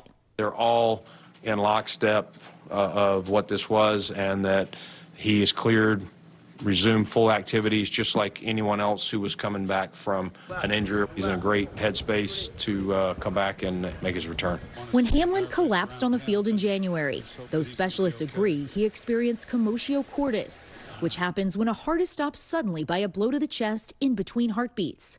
But experts say he's at no greater risk today than he was before the incident. I'm not surprised, in fact, that he's going to be playing again, and I don't see any reason why he couldn't go back to playing football. Every year, there is a comeback player of the year awarded. The voting is over. The voting is over. If he steps on the field for one play in 2023, I vote for that award. I mean, the voting is closed. Now, with less than 5 months until the NFL season kicks off, Hamlin says he's rebuilding his body and riding a roller coaster of emotions. And some people might say that coming back to play might not be the best option, but that's their opinion. And like I said, I've been beating statistics my whole life, so I like my chances here. And Damar Hamlin noted that commotio cordis is the leading cause of death in youth athletes across all sports, and that's something he personally wants to change. You know, the quick reaction of medical professionals has been praised for saving his life. Now Hamlin is on a mission to bring awareness to the importance of CPR training and access to defibrillators. He says he plans on saving generations. Kaylee, thanks so much. So let's talk about this a little bit more. Joining us now is sports medicine physician at the Hospital for Special Surgery, Dr. Jordan Metzel. Doctor, thank you for being with us. I remember when this happened, we were interviewing people who were saying, not even talking about whether he was going to play again, whether he was going to live. Let's talk about this diagnosis, commotio cordis here. It's the second most common injury here when it comes to cardiac deaths in U.S. athletes. So talk to us about the condition here. What are the impacts on players? So commotio cordis is probably something you have never heard of before, which is good news. It's, it's statistically quite rare, but what ends up happening is a hard object strikes the heart just over the chest wall, just over the heart, directly in between beats. It was actually first described in the late 1800s by a German doctor who saw somebody get hit in the chest with a rock and die right on the spot. And it has a very significant mortality when it happens, but it's quite rare. There are very few cases in football. Most commonly, these happen in sports like baseball and lacrosse, where a hard object hits just over the chest wall. But, since, thank goodness, fatalities are quite rare in sport, and these are generally quite healthy people, this is, as you mentioned, the second. Cardiac fatalities are the most common fatalities in sport, and this is the second most common type of fatality, but again, exceptionally rare. The good news about this is raising awareness about cardiac safety and ways to make cardiac events less common in sport events, and I think that's great news. And doctor, having now experienced commotio cordis, what does this mean for Damar Hamlin's career moving forward? Will this impact his ability on the field? Will there be any effects or conditions he now has to deal with? Well, the good news is not only, once his life was miraculously saved from this, and we can talk about that certainly, but that with commotio cordis, if the heart is anatomically normal, meaning there's no reason why this happened except for just a terribly unlucky scenario of getting hit with that millisecond time between beats of the heart when it's repolarizing, that, he should be at no greater risk, as has been mentioned in the setup piece, around this happening again. So the goal is to get him back out and get him participating, which is a great story. And the issues really, I think, will largely be psychological, just being, used to being out and being in a game situation again. And I think that's going to be weird at the beginning, and hopefully he'll get over that very quickly. He sounds like an exceptional guy, and I think the story is really powerful. Doctor, obviously, you mentioned how rare this is. The point is also there was a defibrillator like steps away on the field, and that played a huge role. Also, the fact that there were medical professionals there on the sidelines ready to jump in here. Does the NFL need to learn anything from this, or other sports for that matter? Well, I think all sports learn from this. I mean, one of the safest places to have a cardiac event is on a football field, because you have all types of medical specialists, within 25 yards of where anything may happen, as well as equipment. It's not only having a defibrillator, but it's most importantly recognizing this as a cardiac event. And you have, maybe 15 seconds to do something at that point. And so having well-rehearsed scenarios of what to do if a cardiac event happens, what do you do? Who does what? What are your roles? These are things that medical teams practice, every year. And when you need it, it's really remarkable that it's there. So I think some of the things people will learn about is how to prepare, how to anticipate these types of things, and what they can do for themselves and for their athletes. Man, 15 seconds. Yeah. All right, Dr. Jordan Metzl, thanks so much. Thank you. Pleasure. And coming up on Morning News Now, we know password sharing on Netflix is unfortunately going to become a thing of the past, but it may happen sooner than you think. Some big changes are coming to the streaming giant. We'll explain in a moment. Yeah, if you've flown recently also, you might have noticed a little bumpier ride in the air. Turns out it could be climate change causing all that turbulence. We've got some new research after this.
Watch NBC Nightly News with Lester Holt or listen wherever you get your podcasts. Hey, podcast fans, ready to unlock our true crime mysteries? Try Dateline Premium on Apple Podcasts. You'll get early access to originals, plus bonus content, and everything is ad-free. So head to Apple Podcasts now to subscribe. We begin tonight with breaking news just coming in. Whenever it happens, wherever you are, NBC News, streaming free now. Welcome back. We finally have a timeline on just when Netflix plans to buckle down on password sharing. That news came yesterday during the company's latest quarterly earnings call. And if you're out there and you still haven't joined the streaming revolution, the company also announced it is finally stopping its DVD by mail service. NBC News correspondent Jacob Sobroff has more on the media giant's big changes. Hey there, Netflix has been the go-to streamer for hundreds of millions of Americans for over a decade, but now the company's looking for new ways to boost revenue and stay competitive. And sorry to say, that means some big changes are ahead. Whether you're binging the buzziest show, what is your problem? What? Or rewatching an old favorite, you had that eye of the tiger, man, the edge. And now you got to get it back. Sharing passwords is a blockbuster problem for Netflix. And that's lost revenue for them. And they're now looking to collect. Months after warning password sharing was officially on borrowed time, Netflix now announcing the domestic crackdown will happen in the second quarter, which ends in June. We're looking to reaccelerate our revenue growth. That's the path that we're on right now. And while the reaction on social media was swift. Y'all remember when Netflix said love is sharing a password back in 2017? Paid sharing plans are already happening in some countries, including Canada. And so far, the company says the changes have been profitable, as users have to declare a primary location for their account and can add others for an additional fee. Make a list of the movies you want to see, and in about one business day, you'll get 3 DVDs. The streaming powerhouse also announcing last call for its DVD by mail service and those iconic red envelopes, which will end in September after 25 years and more than 5 billion DVD deliveries. Netflix tweeting, "Thank you for being a part of this incredible journey." And all of you at home, you haven't missed a thing. It comes just days after the Love is Blind live stream delay. Netflix apologizing during Tuesday's earnings call, explaining the glitch was caused by a technical bug that surfaced after their first ever live event, last month's Chris Rock special. We'll learn from it and we'll get better. And, you know, we do have the fundamental infrastructure that we need. That infrastructure will be under an intense microscope as streaming services constantly compete for eyeballs and new sources of revenue. Netflix can't just ride on its coattails anymore. It is going to have to figure out new ways to grow. You know, one point Netflix did make during their earnings call is that so far what they've been seeing during their password sharing crackdowns are some users canceling at first, but eventually they're signing up for their own accounts and bringing others onto them. We'll see how it goes here in the States sometime over the next few months. Back to you. Jacob Sobroff, thanks so much. Now for other financial headlines, Disney is planning to cut 15% of its workforce from its entertainment division. CNBC Silvana Henao joins us now with this and other financial headlines. Good morning, Silvana. Zinkley, Lindsay, good morning to you. Yeah, so Disney plans to cut thousands of jobs next week, and as you said, including 15% of the entertainment division. Bloomberg reports the cuts will be made company-wide, impacting TV, film, theme parks, and corporate positions. Some workers will be notified as soon as this Monday. Now, in February, Disney announced it would cut 7,000 jobs as part of efforts to lower costs by more than $5 billion. Tesla is cutting prices for some Model Y and Model 3 vehicles. It's the 6th time that the company has lowered prices in the U.S. this year. The company is cutting the price of the long-range and performance Model Y by $3,000 and the rear-wheel drive Model 3 by $2,000. Tesla has cut the price of the base Model 3 by 11% this year and the Model Y by 20%. And it comes as the U.S. government introduces tougher standards that will limit EV tax credits. And Google plans to launch its very first foldable smartphone in June, and that's according to documents and images seen by CNBC. The company says the Pixel Fold, which will compete with Samsung, will have the most durable hinge on a foldable phone. It will cost upwards of $1,700. Now, the Samsung Galaxy Z Fold 4 costs just under $1,800, and it reportedly has a larger battery that Google says will last for 24 hours. And Google will also offer incentives to convince people to buy, including a trade-in option to swap a current Pixel, iPhone, or Android phone for a discount. sounds expensive. That it does. Yeah, the foldable thing does look cool, though. Yes. It does look cool. It does. It does. Yeah. All right, Silvana, thank you so much. Yeah. And turning now to our Climate Challenge series. This morning, we're looking at how climate change is impacting the way we travel. You're not imagining it. Researchers in the U.S. and Britain say air turbulence has gotten worse. NBC News correspondent Tom Costello joins us now from Reagan National Airport with the details. Tom, I know you fly a lot. You probably noticed it, too. I think everybody has noticed it if you've flown for a period of time, right? Years or even decades. Hello. The bottom line here is that researchers say that is the result of carbon dioxide emissions warming the planet. And here's the thing. They're warning that things will probably get even rougher in the years ahead, the decades ahead, and especially if you're flying cross-country or if you're going to Europe. It happens every single day, 5,500 times each year. Severe turbulence can send service carts, food, drinks, and passengers flying. Do we have any trained medical personnel? Sometimes causing serious injuries, lacerations, broken bones, and concussions. I saw like a handful of people with lacerations on their head and blood dripping down. 7 were injured in March when a Lufthansa flight from Texas to Germany hit severe turbulence over Tennessee. On board, actor Matthew McConaughey, who talked about it on Kelly Ripa's podcast. It was a hell of a scare, a complete loss of control. Atmospheric researchers in the U.S. and Britain say so-called clear air turbulence has only gotten more severe over the decades. Turbulence is increasing, and it's because of climate change. We know that the amount of wind shear in the jet stream is now 15% stronger than it was when satellites first began observing it in the 1970s. And researcher Paul Williams predicts turbulence will get 2 to 3 times worse in the years to come, affecting flights at high altitudes in the northern hemisphere. There's been no noticeable increase in the jet stream winds across the northern hemisphere, but what we are seeing is that the differentiating in height, that's where we're seeing the winds changing different directions, and that's when you get the clear air turbulence and the bumpy flights. Clear air turbulence is invisible to radar. Most pilots rely on fellow pilots' radio reports to know where it is. If you imagine the airflow over this wing experiencing a sudden updraft, this wing will be pushed up violently and instantaneously, and the airplane will tilt to the left. On commercial planes, flight attendants who are up and about suffer 78% of the injuries. Skies have definitely gotten more turbulent, and during the course of my 26-year career, turbulence was always the biggest threat on the job. I will say seatbelts, seatbelts, seatbelts. That is the most important part of this.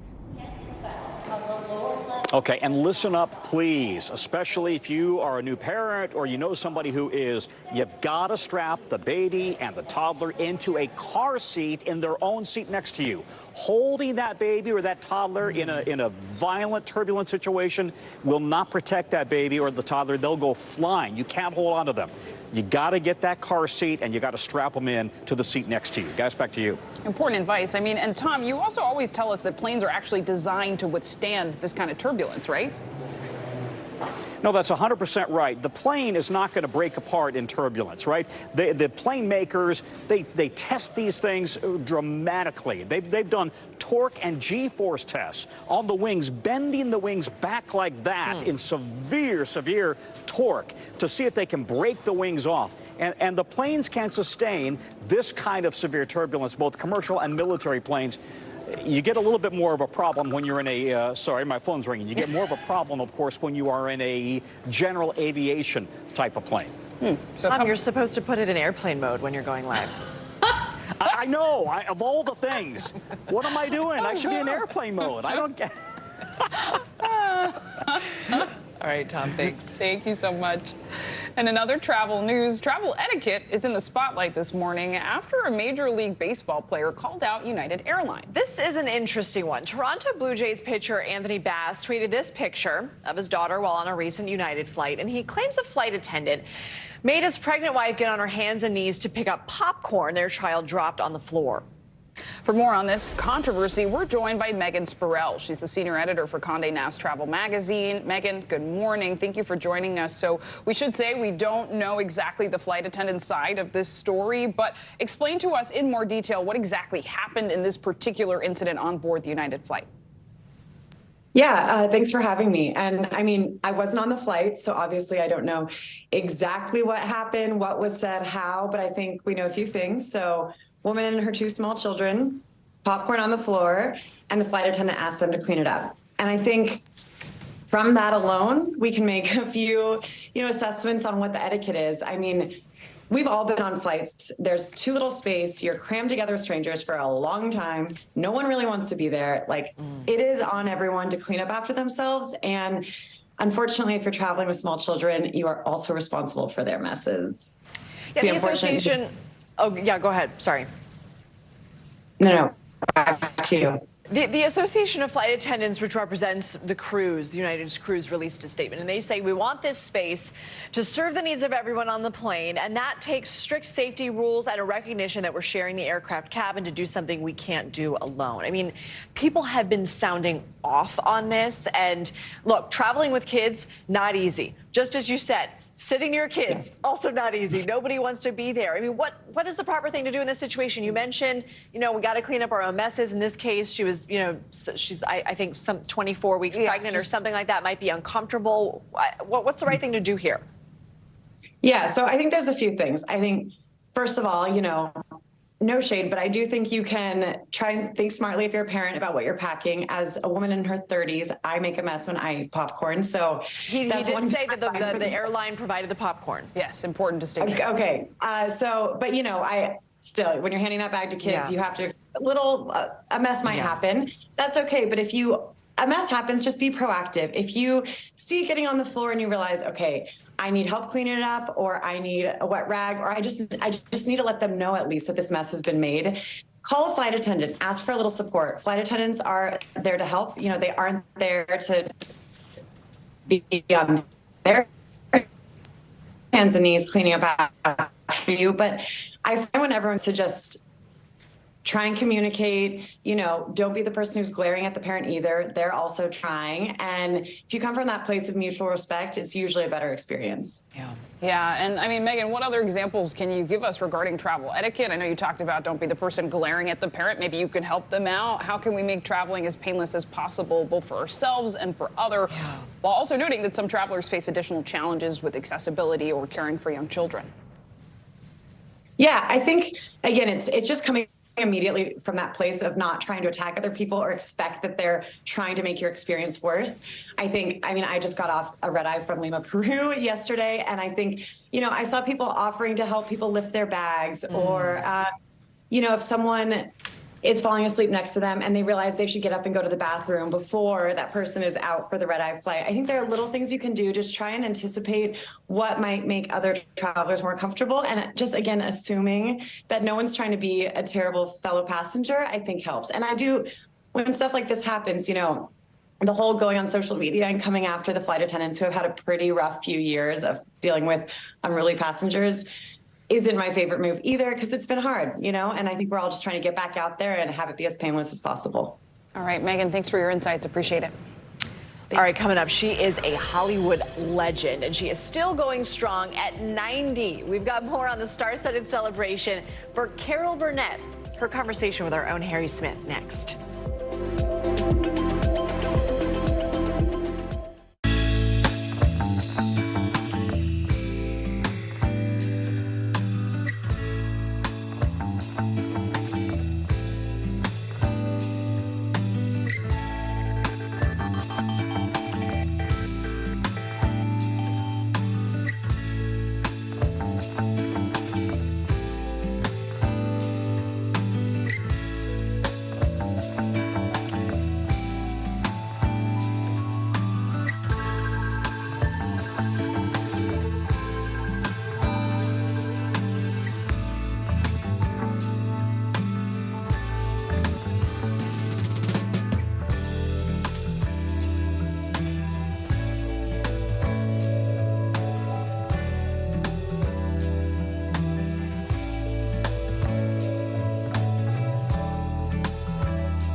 This is what it looks and feels. From the storm zone. Bigger piece to the puzzle. Here's some of the stories we're watching tonight. Good evening. We begin tonight with breaking news just coming in. We begin this hour with the latest developments. We're coming on the air with some shakeups big time on Capitol Hill. How much water ultimately will be forced inland? Whenever it happens, wherever you are, NBC News, streaming free now.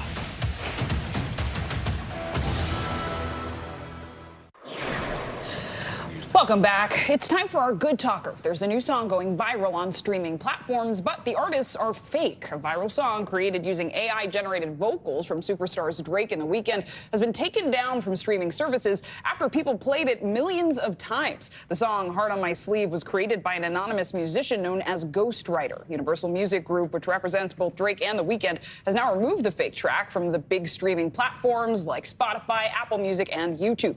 Meanwhile, Drake and The Weeknd have not made any comments about the song yet, though, Lindsay, I suspect maybe we'll get a sampling of it in one of their new tracks. Freaky, though. Weird. AI everywhere. Yeah.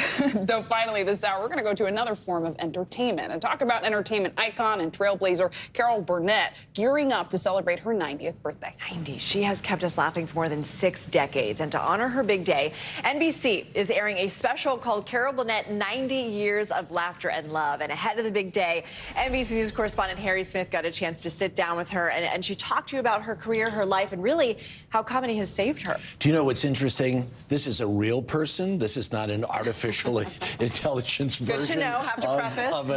of an amazing star. For years, she was a fixture on so many of our Saturday nights, making us laugh until we cried with her groundbreaking variety show, The Carol Burnett Show. To celebrate her 90th birthday, she's being honored with a 2-hour tribute filled with some of her favorite memories and people. Let's get this out of the way right now. Carol Burnett is ageless. We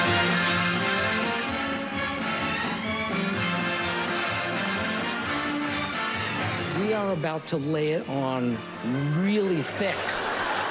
A who's who of Hollywood and Broadway showed up to celebrate the singular talent and generational appeal of Carol Burnett. Growing up in our household, your show was one of the ones that we could watch as a family. I didn't want a birthday party with balloons and confetti and all cake.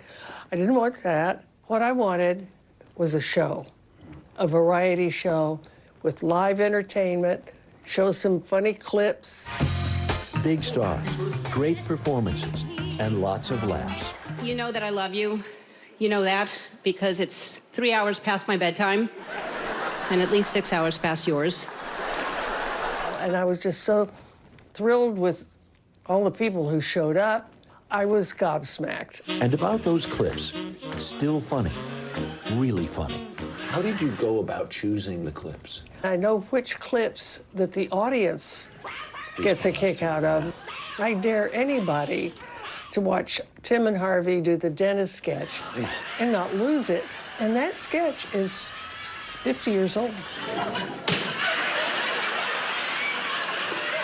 I'm kind of old school vaudeville, so I just like to go for the laughs. Watching the special, you get to wondering who will show up next. Like Cher. And you helped me, and you know you did. Their history and friendship goes way back. She and Sonny were doing the show right across the way from us, and we got to know each other, and she did borrow some clothes from Bob Mackie that he had designed for me and everything, and I loved it when she said we were the same size. I love that. In the 1970s, Carol was the MVP on All-Star Saturday nights. With All in the Family, MASH, Mary, Tyler Moore, Bob Newhart, and us. And it was appointment television because there weren't VCRs then or TiVo or anything. Yeah. People stayed home to watch that Saturday night lineup. Phenomenal. 30 million people would watch. Isn't that amazing? Which is amazing. Yeah. Of course, that doesn't happen today. Carol moved from Texas to Hollywood when just a kid. It was the Great Depression. Times were tough, economically and emotionally. You grow up in this family that doesn't have 2 nickels to rub together. Right. Neither a father or mother who were dependable in any way. Right. Right? Yeah. Are those real tears? No. Do you wonder how you got out, how you made it out of there? I do wonder. I do wonder. I mean, it wasn't a horrible childhood. I knew I was loved, you know, and everybody in the neighborhood was poor. I knew that I would be okay there. Excuse me, I am tearing up a bit. This is clean. Aren't you sweet? Thank you. Oh, that's lovely. But I don't know. I was never afraid. Maybe because just down the street, there was romance and adventure and happy endings. The movies were my escape. My grandmother and I used to save our pennies up and go to 3 or 4 movies a week. Wow. You know, and they were my fantasy. And I was very naive. There was no cynicism in the movies when I was growing up. So that I always felt there was something that was going to be right for me. And I think it might have been the movies that taught me that.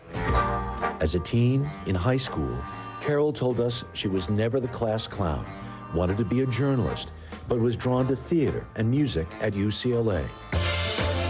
It was as if her talent had been hiding in plain sight. It was off to New York then, and indeed, a star was born.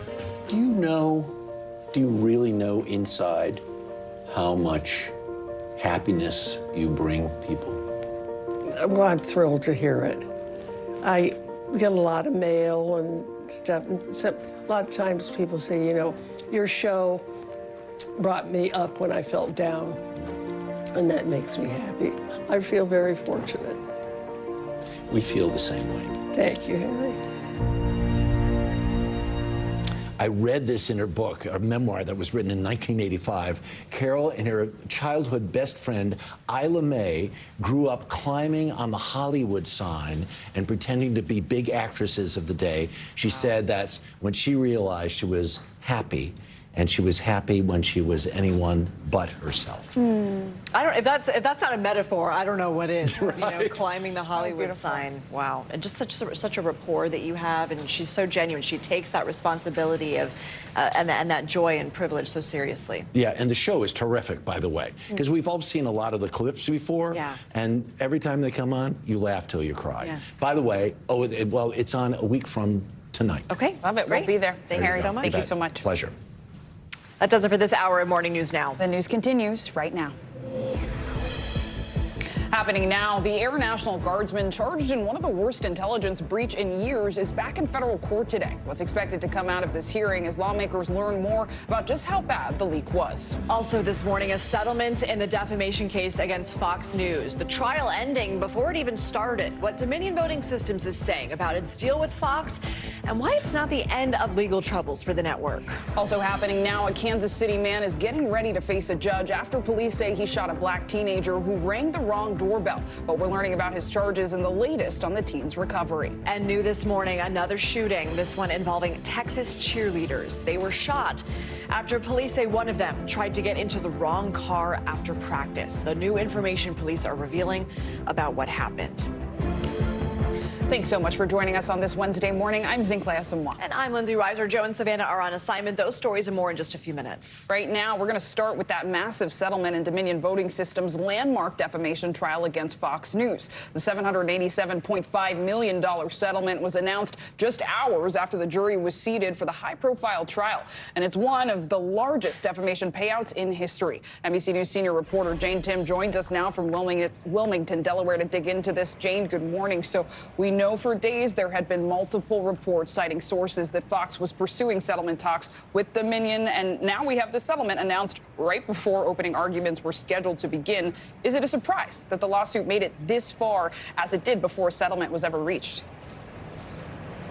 Absolutely, Zingley. I mean, the settlement was always the most predictable and likely answer to happen here. But the timing of it was the surprise. The fact that we were sitting in court waiting for hours for these opening arguments to begin, knowing that behind the scenes there must have been last-minute talks. Something must have changed yesterday, whether it was the seating of the jury or other calculus behind Fox and Dominion's sort of backroom talks about a settlement that drove this to an ultimate conclusion with a a massive historic settlement total, moving this out of the courtroom and back where I think Fox News probably wanted it, not on trial in front of a jury here in Wilmington, Delaware. And Jane, I know Dominion Voting Systems still has defamation lawsuits that are pending against other networks like Newsmax, and it's also suing Trump allies Rudy Giuliani, Sidney Powell, and Mike Lindell. They are all contesting the litigation, but Dominion has not brought a defamation lawsuit against former President Trump. He also made false claims about Dominion being involved in a rigged presidential election. Do we know why Dominion is not pursuing legal action against him? You know, it's clear that, as we saw yesterday, this is all about strategic. And this also is a company with private equity owners who have a say in the litigation that they enter. So there's definitely choices that are being made about who to bring these lawsuits against. But we do know they're going after 3 of the president's lawyers, Mike Lindell, who is not a president's lawyer, but a major advocate of these false claims and proponent of a person who was saying some of these claims on Fox News that was challenged yesterday in this suit. Sidney Powell, Rudy Giuliani, going after the people who were out in front of this, as well as the other sort of networks that were broadcasting these claims, Newsmax, OANN. And I will say, it's the same legal team. So look to see the people who won yesterday in a settlement, if they are claiming it as a big victory for themselves, look to see them continuing to fight this. They feel really strong about how this sets the tone for those future lawsuits, and they're feeling bullish, if you will. And Jane, we have just moments, seconds here. I know Fox's legal troubles are not over yet. There's another voting technology company like Dominion that also has filed a similar defamation lawsuit against the network. What do we know about the case? Just seconds here. It's an even bigger case. They're challenging more than 100 false claims, they say, and $2.7 billion damages they are seeking. Fox News says that it is meritless, and they continue to say that they are proud of the coverage that they did in the 2020 election. But that one will definitely, it's in New York court. We'll be following it very closely to see if they're also looking to settle that one, or if that one will be the one that goes to trial. Jane, Tim, really important reporting. Thank you so much. Now to the biggest U.S. intelligence breach in a decade. Today, a judge will decide whether 21-year-old Jack Teixeira will remain in custody after his trial, after investigators say he leaked hundreds of pages of classified documents. For more, let's bring in NBC News senior congressional correspondent Garrett Haake. So, Garrett, first, walk us through what we can expect from today's hearing.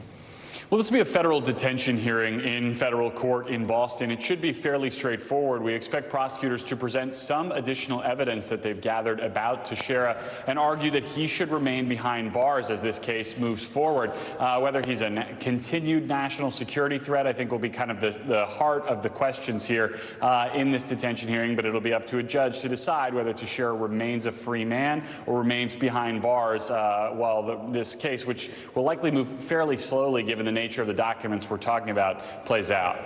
And lawmakers on both sides, Garrett, are demanding answers about how something like this could have happened. We know senators and representatives are going to get a briefing this afternoon. What do we know? Yeah, that's right. Both chambers receiving briefings separately from top national security officials today about these leaked documents. Lawmakers want answers about why a 21-year-old Air National Guardsman was given this kind of access to these kinds of documents. Lindsey Graham, a Republican senator who was a major in the U.S. Air Force before he was in politics, said he didn't think even at that level he had access to this kind of information. They want to know about any political motivations that might have been behind this breach, and generally how the safeguards that are supposed to be in place to prevent classified documents from simply walking out of a building in somebody's pocket were gotten around so easily here. Obviously, we've been talking about classified documents a lot in other contexts over the last couple of months, and this is just kind of another in the drip, drip, drip of concerns about how the Pentagon, how the sort of broader national security community is protecting the nation's secrets. So what are lawmakers saying about the steps they may take to keep something like this from happening again? Well, I think there are two concerns here that have been discussed more broadly. First, the sort of basic protections that are put in place around national security information, classified information. Who has access to it? What are the safeguards? Where can you look at this information? And what steps are taken to prevent people from doing what Teixeira is accused of doing, which is basically taking paper documents, stuffing them in his pocket, and taking them out of the building to photograph them and place them online. The second kind of big tranche of topics here that lawmakers have been discussing, particularly as it relates to the classified documents found at Mar-a-Lago and at Joe Biden's home, is what all are we classifying? Is this system for how we manage secret documents too cumbersome? If you have too many secrets at too many levels, it might be harder to protect the information that really needs protecting. So I think you'll see lawmakers go down those two parallel paths as they try to find ways to address this issue more fulsomely. All right, Garrett, thank you so much. And the family of Ralph Yarl is looking for answers this morning after the black teenager was shot for mistakenly ringing the wrong doorbell of 84-year-old Andrew Lester, who is white. Lester is set to appear in court for arraignment later today. He's facing 2 felony charges, including assault in the first degree and armed criminal action. Doctors have released Yarl from the hospital to continue his recovery from home. He was shot twice, including a direct injury to his head. NBC News correspondent Maggie Vespa joins us now from Kansas City, Missouri for more on this. Maggie, good morning. So what do we know about Andrew Lester's arraignment today, and what should we expect to see? Will he remain out on bail? Hey, Zinkley, good morning. Yeah, we have no reason to believe that he won't remain out on bail. He posted that $200,000 bail amount yesterday. That we found out about that amount. That came down when he was charged day before yesterday. Obviously, the judge can always adjust that. Decisions can always be made to keep somebody in custody without bail, but he has posted. We haven't heard anything to lead us to believe that it will change. The arraignment is at 1:30 local time, so 1:30 Central here in Kansas City. It will be virtual, and we understand that that Andrew Lester will attend again virtually. This is the 84-year-old's first time in front of a judge, and it comes almost a week after the shooting. It comes 2 days after these felony charges were brought tied to the shooting, including first-degree assault, which prosecutors in Clay, as you know, have said could carry a maximum penalty of life in prison. And Maggie, I mean, the shooting of Ralph Yarl has rallied the Kansas City community, but it's also put some on high alert, especially after such a seemingly innocent mistake, right? Just knocking on the wrong door. What are you hearing from protesters who are demanding justice? Yeah, a lot of people are scared by this. I mean, we saw, a couple of marches, a couple of rallies yesterday, namely the one at Ralph Yarl's high school, 1,500 plus kids walking out wearing blue, his favorite color, saying they stand with him and they can't believe this happened. We also had a march here pretty much where we are right now. This is the police headquarters here in Kansas City, and close to at least a couple hundred people marching by, and a lot of them telling us this is really, really frightening for them. In particular, one of our producers spoke to Ralph Yarl's former babysitter, who tells us she works for DoorDash, and this is now weighing heavily on her mind. Take a listen to what she had to say. Being a human, being a parent, it hit me, and I also DoorDash too. So that could have easily been me that night, taking an order to the wrong house, and somebody just shooting me because I got the wrong address. I guess I just have to be really careful about what house I go to, because I could be the next victim.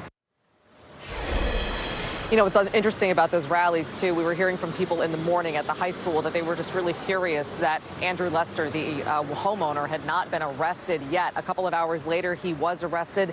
Then he posted bail. That's when we had that second march. People at that march glad to see the progress in this case, but they know, Clay, this is far from over, and they just really want, they say, to see justice come to fruition in the name of Ralph here.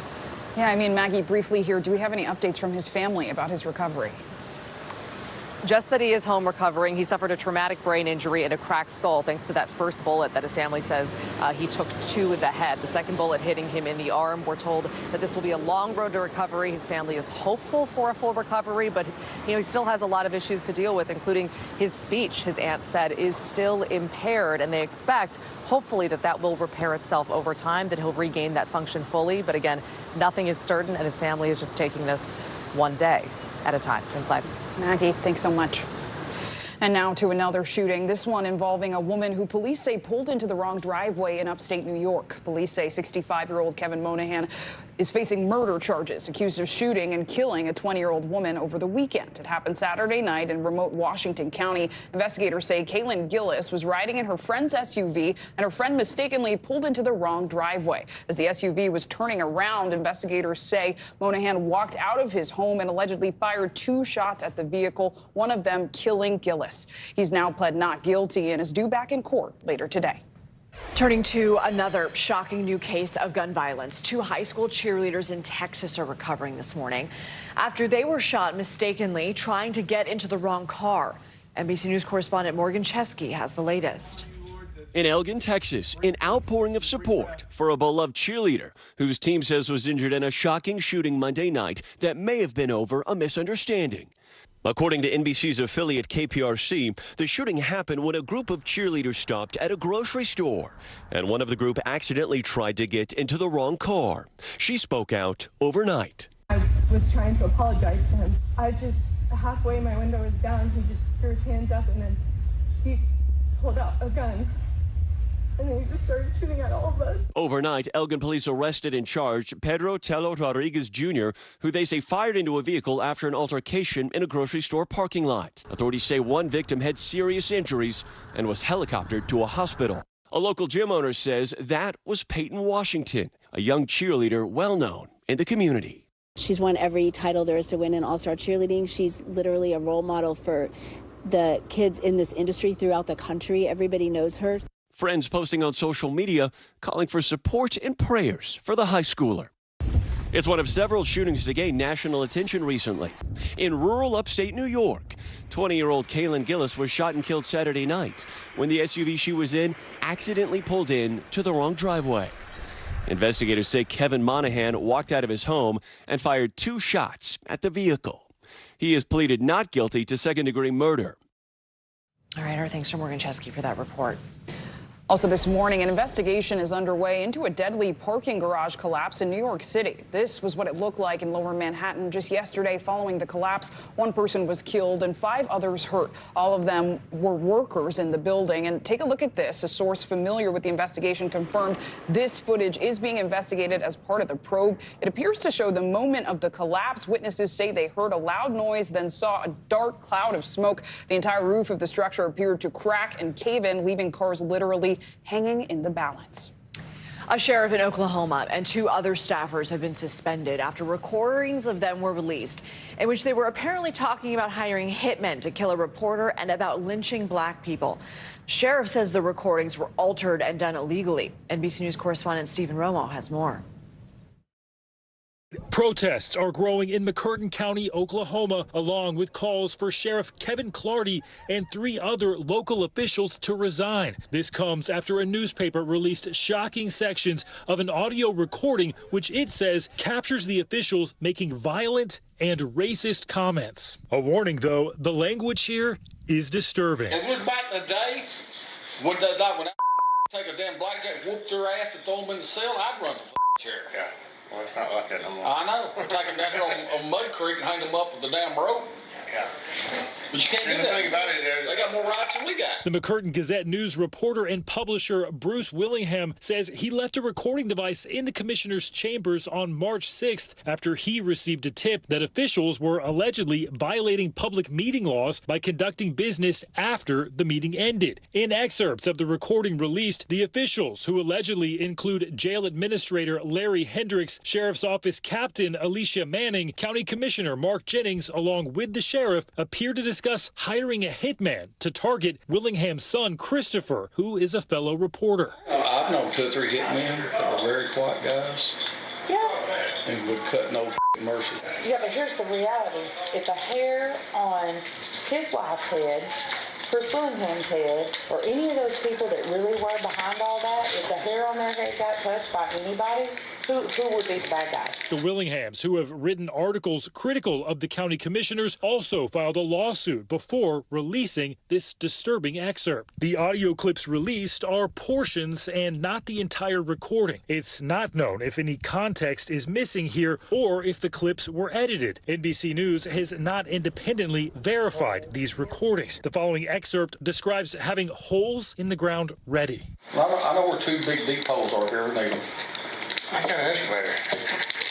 These are already pre-dug. They initially started out talking about various people that might beat us or wanted to beat us, and then they get into the county commissioner says, well, he's got two deep holes. Sheriff Clardy nor the three others could be reached for comment, but the sheriff's office did post a statement calling the audio, quote, illegally obtained, and writing in part, our preliminary information indicates that the media released audio recording has in fact been altered. The motivation for doing so remains unclear at this point. The matter is actively being investigated. Oklahoma Governor Kevin Stitt has called on all four to resign. The mayor of Idabel, which is the county seat, has done so as well. I hate to know that this is 2023 and we still have folks who want to live like the 1921 Al Capone lifestyle when you start talking about lynching and killing folks and act like human lives don't mean anything to you.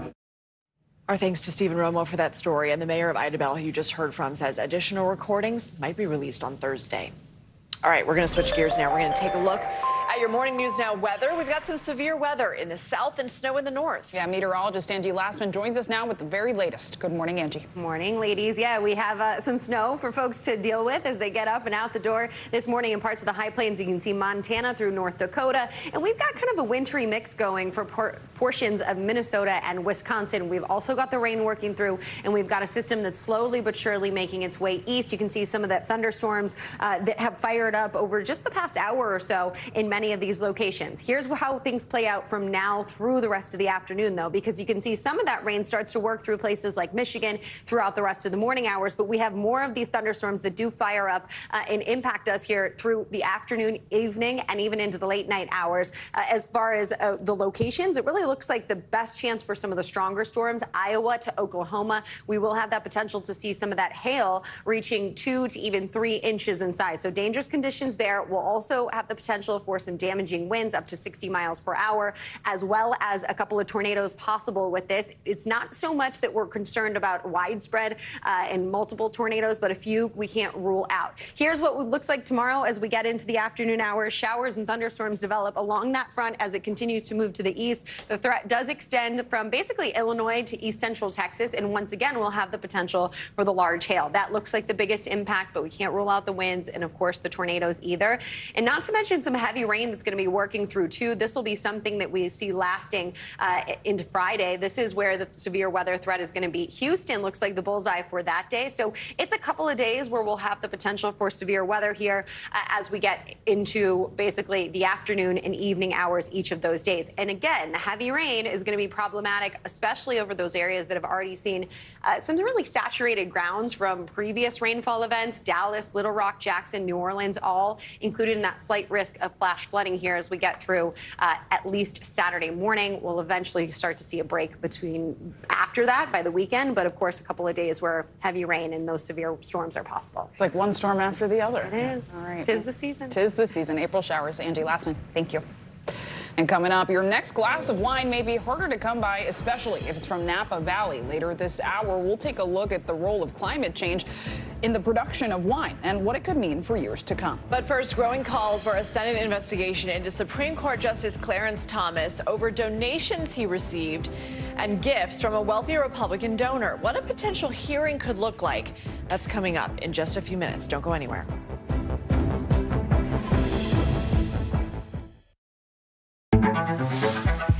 It was the end of the story, but it was also just the beginning. We couldn't know then that following the mystery would take us to places as strange as any fiction. The mind whirled among dreadful possibilities. What happened here? The True Crime Original. Dateline, Fridays and Sundays.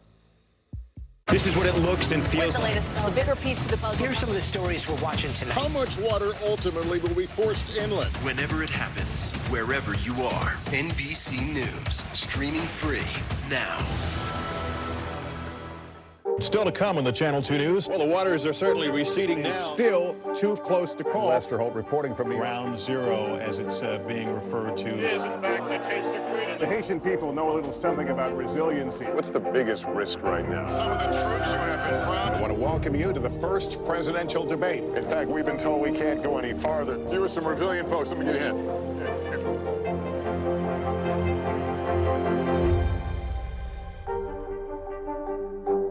NBC News, streaming free now. Your music is so familiar. What do you think when people start humming back your tunes? Go on, Lester.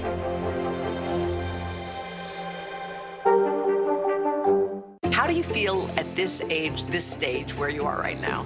I'm feeling quite liberated. We all know that that's what makes the world go round for all of us as women, our girlfriends, our friends. Hey, podcast fans, ready to unlock our true crime mysteries? Try Dateline Premium on Apple Podcasts. You'll get early access to originals, plus bonus content, and everything is ad-free. So head to Apple Podcasts now to subscribe. We begin tonight with breaking news just coming in. Whenever it happens, wherever you are, NBC News, streaming free now. Hey, podcast fans, ready to unlock our true crime mysteries? Try Dateline Premium on Apple Podcasts. You'll get early access to originals, plus bonus content, and everything is ad-free. So head to Apple Podcasts now to subscribe. This is what it looks and feels. The storm zone. Bigger piece to the puzzle. Here's some of the stories we're watching tonight. Good evening. We begin tonight with breaking news just coming in. We begin this hour with the latest developments. We're coming on the air with some shakeups big time on Capitol Hill. How much water ultimately will be forced inland? Whenever it happens, wherever you are, NBC News, streaming free now.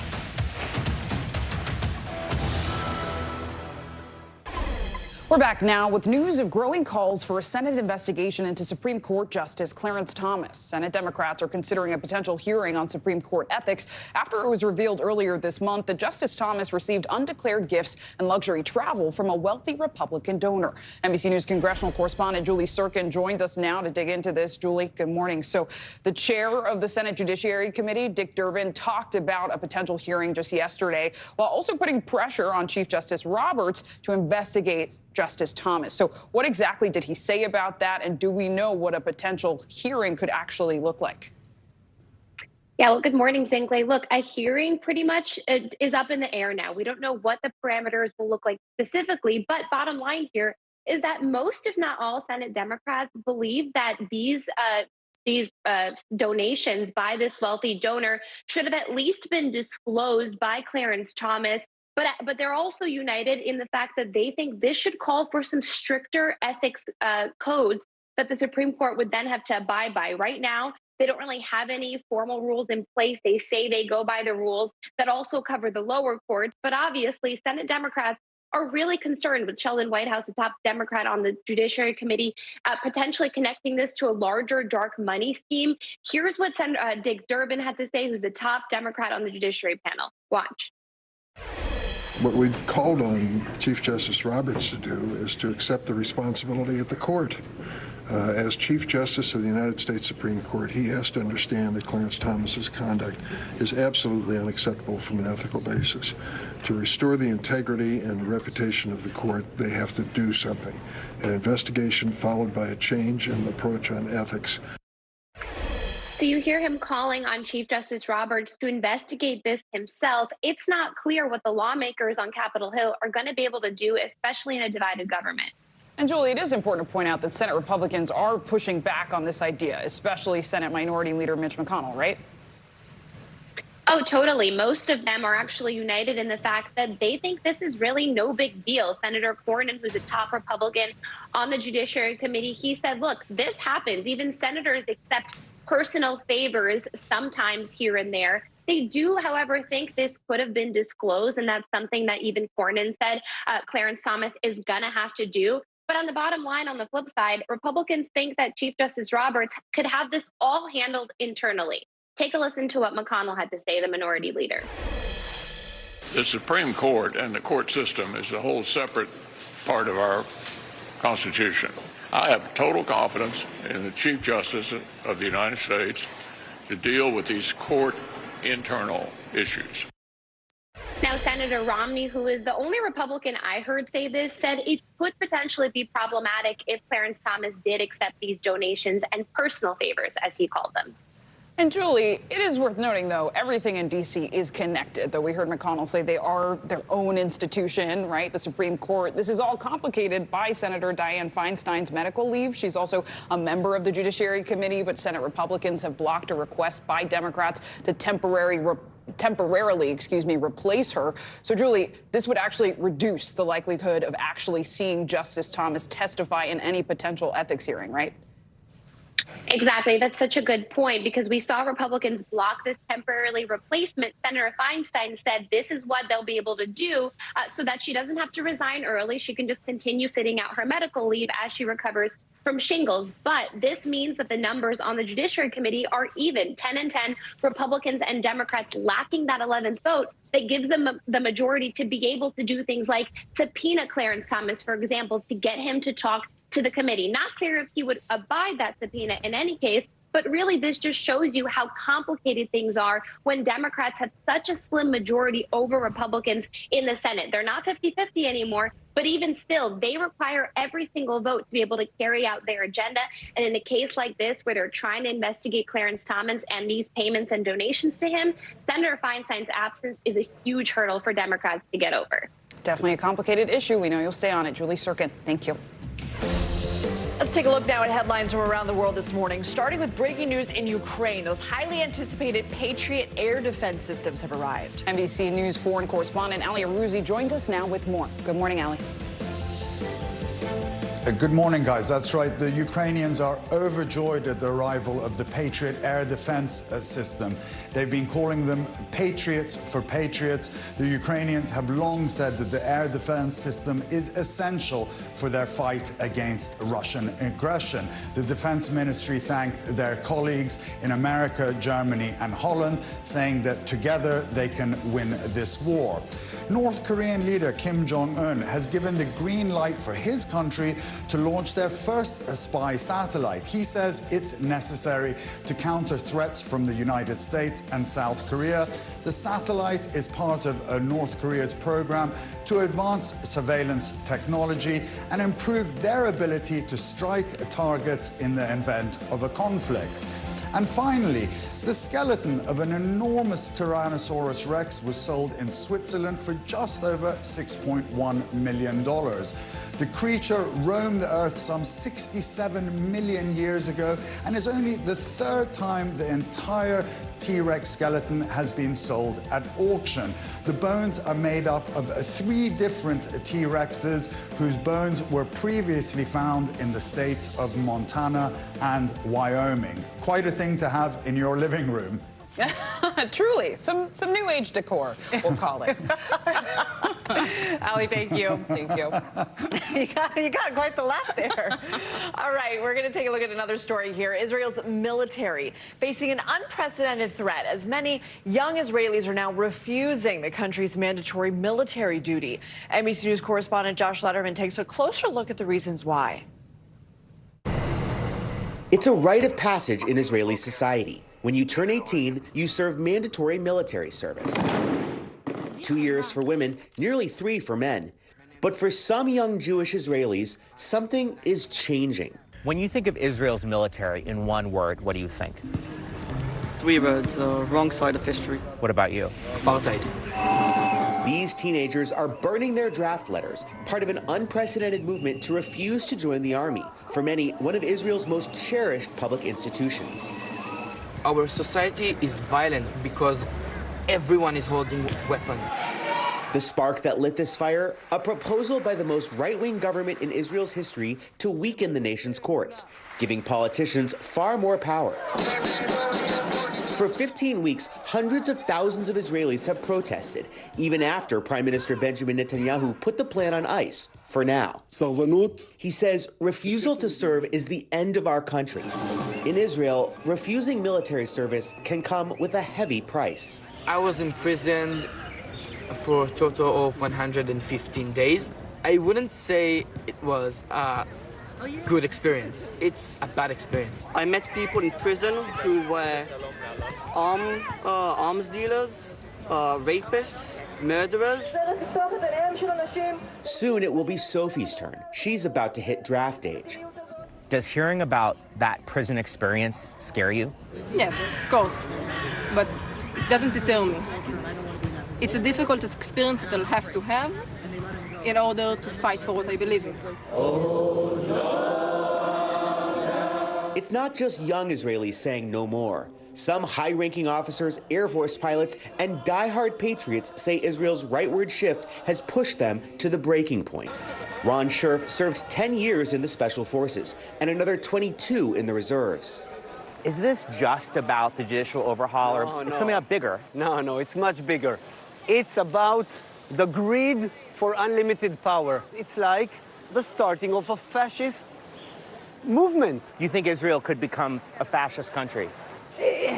I can't believe it, but it's going to be an undemocratic country. This is an especially fraught moment for Israel's military to be divided. Recent rocket attacks from Lebanon, Syria, and the Gaza Strip raising the specter of a multi-front war. Are Israel's enemies looking to exploit the domestic political instability here? Definitely. We see that. They're saying it out in the open that Israel is crumbling.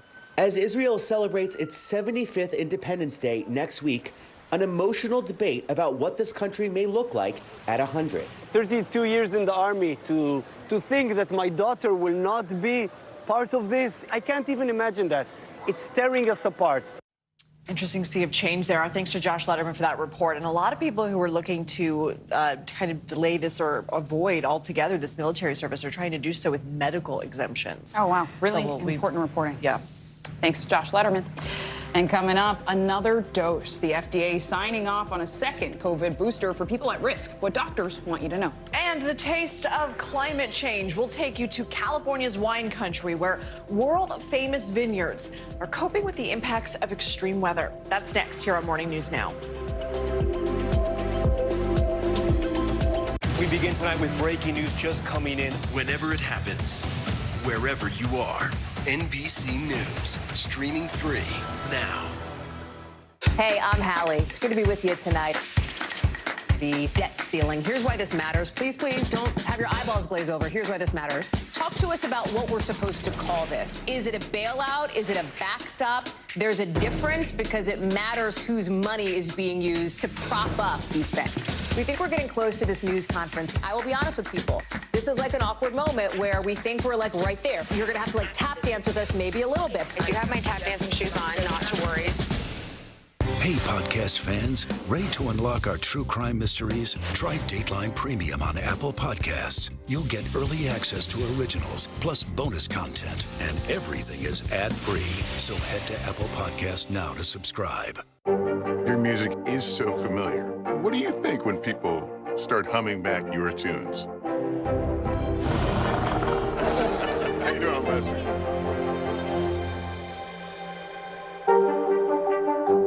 We begin tonight with breaking news just coming in. Whenever it happens, wherever you are, NBC News, streaming free now. What is going to happen now? Going back and forth because they... Oh, yeah, this is it, right? How do you feel at this age, this stage where you are right now? I'm feeling quite liberated. We all know that that's what makes the world go round for all of us as women, our girlfriends, our friends. Hi! Hi, family! We're back now from Las Vegas, Seattle, from Guatemala City, from Wilmington. I was in space in Texas, from Normandy, from France. Surfside, Florida. Thank you for watching, everyone. NBC News, streaming free now. We're back now with a new warning that more middle and high school students are misusing ADHD prescription drugs. And if you take nutrition supplements, a new study says you may be overdoing it. So NBC News medical fellow Dr. Akshay Syal joins us now with more on these stories. Good morning, doctor. Good morning. Thanks so much for being with us. So I actually want to start with some COVID news around second boosters. We know the FDA actually authorized a second booster for older and immunocompromised adults just yesterday. They also authorized the use of a bivalent booster in all COVID COVID vaccines moving forward. So who exactly should be getting this second booster? Yeah, good morning. So this is all about those who are at high risk of severe disease from the virus. So we're talking about those over the age of 65 and those with weak immune systems, meaning that maybe you're getting treated for cancer or autoimmune disease, drugs that lower your immune system, and you're immunocompromised is what we say. So when we're talking about those people, adults over the age of 65, if it's been 4 months since your last vaccine, you can get a booster, and if you're immunocompromised, you only have to wait 2 months. Now, these are people that, very high risk from severe disease. So you want to make sure that if you are in those categories, you are following up on this, you are keeping up to date, because you don't want to, too much time to go by and the protection kind of decreases from the boosters. For everybody else, though, we're going to be waiting in the fall. The FDA is going to meet in June, sometime in the summer, to talk about if everybody else who doesn't fall into those categories, are they going to be needing an updated shot this fall? We don't know yet. But that's still just one shot for people who aren't immunocompromised, right? It's not a shot and then a booster. Exactly. So for everybody going forward who isn't vaccinated, who hasn't gotten anything, which there aren't a lot in this country yet, they can go ahead and just get the new one. They don't need to get the old vaccines first to get the new one. Gotcha. All right, doctor, let's switch gears here, because a lot of people know that HPV is really the most commonly sexually transmitted disease. But a lot of people don't know it can lead to many different kinds of cancers. And this is scary that people don't really know that. So what do we need to know about this, and what should people do? So HPV is a virus, human papillomavirus. It is, like you said, the most common STI. There's millions of infections every year. It can lead to cancer, though, and that's why we're really concerned about it. There's cervical cancer, there's anal cancer, there's penile cancers. And what we're seeing is that in recent years, the awareness that people know of the link to cancer is actually decreasing. So, not all HPV strains are going to lead to cancer, but there's certain high-risk ones, strains 16 and 18, that can lead to cancer, which is why we want to be really on top of this. And the good news is there is a vaccine. There's a vaccine called Gardasil that prevents against HPV, and it's shown, if you get that vaccine, really dramatic incidence in terms of cervical cancer, down almost 90% since the vaccines come up. So that brings us to our doctor's orders here today, which, talk to your doctor about getting vaccinated. It's really those young adults, as young as 11. It's only for some ages, right? Yeah, so, you want to start around 11 to 12 and go up to 26 is where we recommend most people get it. It's about 2 or 3 doses depending on when you start. But if you're over the age of 26, you can still get it. It's a little bit more of a personal conversation with your doctor.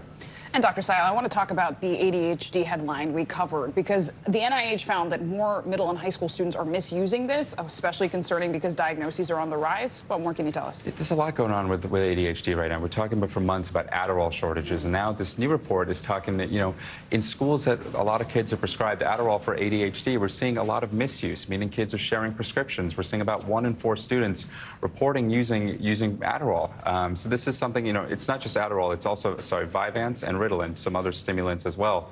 And the reason we're concerned about this is because, one, the people who need it aren't really getting it, right? We're talking about people we've heard for months now, because of the shortages, because of sharing prescriptions, the ones who really need it may not be the ones who are getting it. And of course, you never want to share prescriptions, which leads us to our doctor's orders for today. If you are somebody who is taking Adderall under prescription, don't just hand it out. You want to make sure that if you are using it, it is under the guidance and supervision of a doctor. And also know the side effects. Dry eyes, fast heart rate, high blood pressure. Those are some things that you want to watch for as well if you're taking it. All right, we got to be quick with you on this last one here, but supplements. There's a new CDC report saying not everybody needs to take them. So what kind of supplements are we talking about, and what does the study reveal? Yeah, so when we're talking about multivitamins, there was actually the chief of medicine of Northwestern wrote an editorial a few years ago saying most healthy people, non-pregnant young adults, don't need to be taking multivitamins. Or I think he called them a waste of money for most people. And they are expensive. They are expensive. It's a $50 billion industry. So this is, a lot of people are taking this, and it turns out not everybody needs to. About 60% of adults are actually taking multivitamins, according to the latest CDC report. And so really, when we talk about multivitamins, if you are pregnant, if you are somebody who is breastfeeding, it's a different conversation. But, discuss your diet with your doctor. Make sure that you talk about what supplements you're taking. Diversify your foods. If you eat a diet of fruits, vegetables, you shouldn't need to be taking multivitamins. If you only eat pizza and ramen, should you still be taking You might not be on the right track there, Dr. Sayal. Thank you so much. Yeah. Thanks, doctor. Napa Valley Vineyards are known worldwide for producing wines with a one-of-a-kind flavor, but the climate that is key to producing it is being threatened. NBC News correspondent Nyala Charles has more in our Climate Challenge series. The secret to Napa's exquisite wine doesn't come in a bottle, and it can't be recreated. It's the climate, a unique mix of sun, soil, and rain. But climate change threatens to put that equilibrium out of balance. 2%. In Napa Valley, taste tests for the 2021 wines are underway at Turnbull Winery. That's so good. It's like magic unicorn horns. Their backdrop is picturesque. Vibrant green hills, courtesy of record rainfall that eliminated more than 70% of California's drought in just 3 months. But some Napa wineries are still rising from the ashes. In 2020, the glass fire ripped through the Northern Valley. It was one of the most destructive fires in California history. 20 vineyards were destroyed. The trees would just burst into flames. Was it scary? Oh, it was really scary. Katie Lazar and Chris Howell, the wine growers at Kane Vineyard and Winery, narrowly escaped when flames came up their hillside, destroying every building and much of their 550-acre vineyard. After driving through the fire, I remember the sound and the smell, but we're here. We lived. The last 13 years have been Earth's hottest. Climate scientists say that California's record droughts and wildfires, swinging to record rains, floods, and even snow, are part of that change. In Napa Valley, this climate whiplash is a threat. The concern is an extreme change in climate could change the taste of the wine, a taste that the local economy relies on. These vines will soon produce the grapes that make Napa Valley famous, the world-renowned Cabernet Sauvignon. Does the wine that was made in the warmer years taste any different than the others? Yes, it does. Beth Novak Milligan's family has owned these vineyards since the 1970s. In 2022, we had a day here about 118 degrees. I mean, that's desert heat. Then there's the fires and the smoke they produce. If there is fresh smoke close by and it's just sort of hovering in your vineyard, the grapes do absorb that through their skins. Peter Heitz lost about 20% of his 2020 harvest to what experts call smoke taint. He says it tastes like ash. We took all the wines that were damaged and then we sold them off to other people that probably made barbecue sauce, and we lost millions of dollars doing that. According to one estimate, the 2020 fires cost the California wine industry $3.7 billion. Almost all of that loss was due to smoke damage. That'll be the thing that you need. Growers are adapting to the climate challenge as best as they can. We're like focusing on planting vines that won't need any water at all. But all are resilient. We have to be nimble, and then we have to react or respond to what Mother Nature sends our way. We all know that climate change is real, and it is impacting us. The question is, how fast will it change, and what flavor will this possible new climate create? Back to you. Wow, all right, Nyala, thank you so much. And coming up, back on set, production of the movie Rust is expected to resume more than 1 year after the on-set shooting death of the film cinematographer. What we know this morning, including the key change that was made after the tragedy. And we're gonna have a little fun coming up because it's not old-fashioned plate of pasta. It looks like younger generations' cravings are changing. We'll talk about it next on Morning News Now.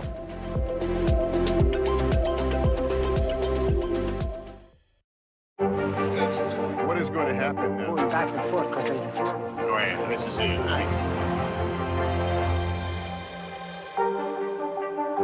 How do you feel at this age, this stage where you are right now? I'm feeling quite liberated. We all know that that's what makes the world go round for all of us as women, our girlfriends, our friends. Hi, family. It was the end of the story, but it was also just the beginning. We couldn't know then that following the mystery would take us to places as strange as any fiction.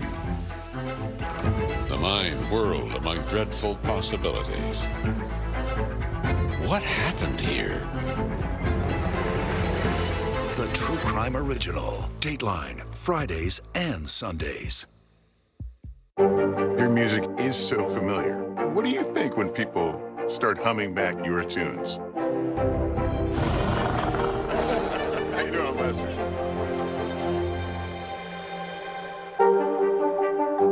Hey, I'm Hallie. It's good to be with you tonight.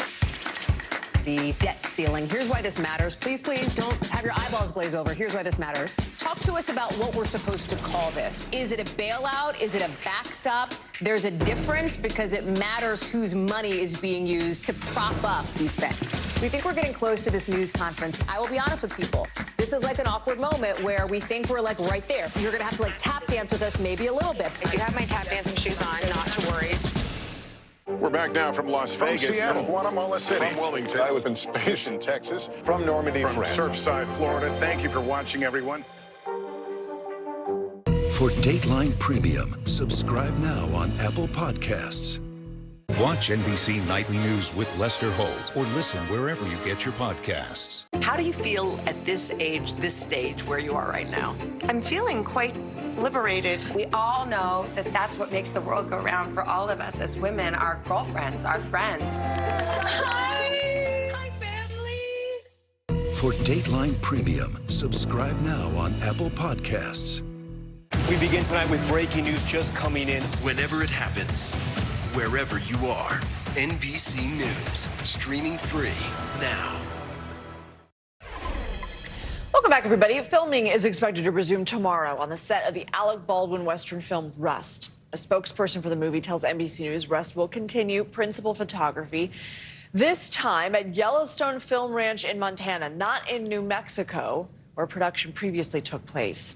It'll be the first day back on set for Baldwin and the crew since October 2021, when cinematographer Helena Hutchins was killed after a live round was discharged by a prop gun held by Baldwin. The star in armor, Hannah Gutierrez-Reed, were later charged with involuntary manslaughter. Baldwin has already entered a plea of not guilty. Last year, filmmakers settled a wrongful death lawsuit with Hutchins' family. Now let's turn to your financial headlines. Netflix users, this one's for you. You've only got a few more months to share that password. CNBC's Silvana Henao joins us now with more. Good morning, Silvana. Hey guys, good morning. This is for all of my cousins. Netflix is delaying a broader crackdown on password sharing until later this quarter, likely before July. Now, the company had previously committed to ending password sharing near the end of the first quarter in March. It's already rolled out new rules in Canada, New Zealand, Portugal, and Spain, and says that it's pleased with the result of paid sharing in those countries. In Canada, for example, users pay an extra $6 a month if they want to share their account with people outside their primary household. And staying with Netflix, it's shutting down the DVD business the company was founded upon. It will ship the final round of DVDs in September, ending 25 years of mailing shows and movies to customers. Early on, streaming was more of a side business for Netflix, but as it pushed further into original programming and built a bigger streaming library, a growing number of subscribers chose to watch that way. Netflix shipped more than 5.2 billion discs over the life of the business. The first DVD mailed out, it was Beetlejuice. And a major food staple for hundreds of millions of people could soon be in short supply. Rice production has been falling worldwide and is set to log its biggest shortage in 20 years.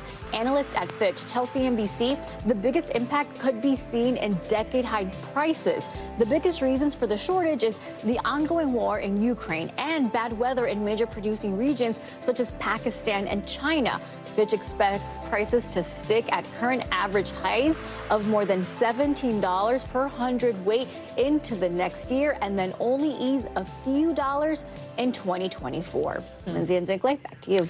I want to go back to how you're going to break it to your cousins. That I know. I'm going to have like a little get together and keep it nice and calm. An intervention, password intervention. So your own password. Thank you so much. You got it.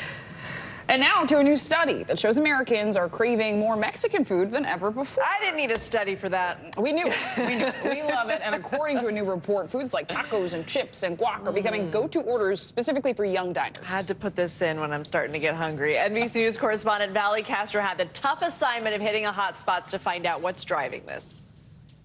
Can I get 2 birria tacos? Tacos aren't just for Tuesdays anymore. There's nothing like a good old taco. In fact, Mexican food overall is quickly becoming the most preferred food in the country as more people reach for a bowl of chips and guac over spaghetti and meatballs. Italian food is great, but Mexican food is just like top-notch. What is it about Mexican food? I think it's the consistency and also like the meat, how they prepare it with the spices. That's what I really like about it. A 2022 study by Data Central says cravings are changing by generation. Boomers and Gen X overwhelmingly prefer Italian food, with Chinese food in second place. But for millennials and Gen Z, the savory, spicy cuisine from south of the border is number one. We asked consumers, what's your favorite cuisine? We started to notice this change. Mike Costio is one of the people behind the study. What do you attribute those changes to? It's just the changing demographics of the country as a whole, both who's, in the country and also, who we're friends with, who our neighbors are. It's a trend that's been building for decades, with salsa outselling ketchup and tortilla chips outselling potato chips in the United States, where currently the Hispanic population makes up the largest racial or ethnic minority in the country, with more than 62 million people. And the variety of Mexican and Latin flavors inspiring new restaurants like Calisa in New York City. What I would say about Mexican food, I don't think you can point to that many other types of cuisine that are genuinely fun. Owner Josh Leibowitz is admittedly not Mexican. I'm from Brooklyn. I know bagels. I know pizza. But wanted to make the space feel as authentic as possible, developing an intricate menu right from the source. I wanted someone who didn't just work in a Mexican kitchen or studied the culture. I wanted someone who literally grew up in it. Culinary director Daniel Mendoza hails from Mexico City. Lo que me ha sentido orgulloso no es la comida, sino nuestra cultura y nuestra música. Nuestra música, nuestra cultura y la comida hace la mejor experiencia, yo creo que, del mundo. Besides the food, it's what's behind the bar that's also creating a buzz. Serving up another growing favorite, tequila. The mainstay on every Mexican menu, poured out as that classic concoction, the margarita. One study says tequila will soon surpass vodka as the #1 selling spirit in the country, while margaritas are the most popular cocktail. Whether it's a delicious drink or a tasty dish, authenticity is the main ingredient, found in a restaurant or in the back of a taco truck. And everything is really popular because it's delicious. As consumers look to expand the kind of Mexican food they're trying out. So now there's a lot more interest in, I'd like to go to a Oaxacan restaurant. I'd like to go to a Yucatecan restaurant, or chefs working within those, particular regions. You can see, and usually people say every night to us, like, oh, that's amazing, that's delicious. That makes us really happy. But don't worry, pizza is not going anywhere. It is still the #1 delivery food item, and Italian food is still the most popular overall. According to that study, 82% of Americans say they love it or like it. It's when you break it down by generation that you start to see those shifts. Back to you. Taco takeover. That's what we call it. So hungry. Valerie Castro, thank you so much. Coming up, representation matters. Yeah, when we return, the new number shining a spotlight on progress when it comes to diversity in Hollywood. This is Morning News Now. Your music is so familiar. What do you think when people start humming back your tunes? How you doing, Lester?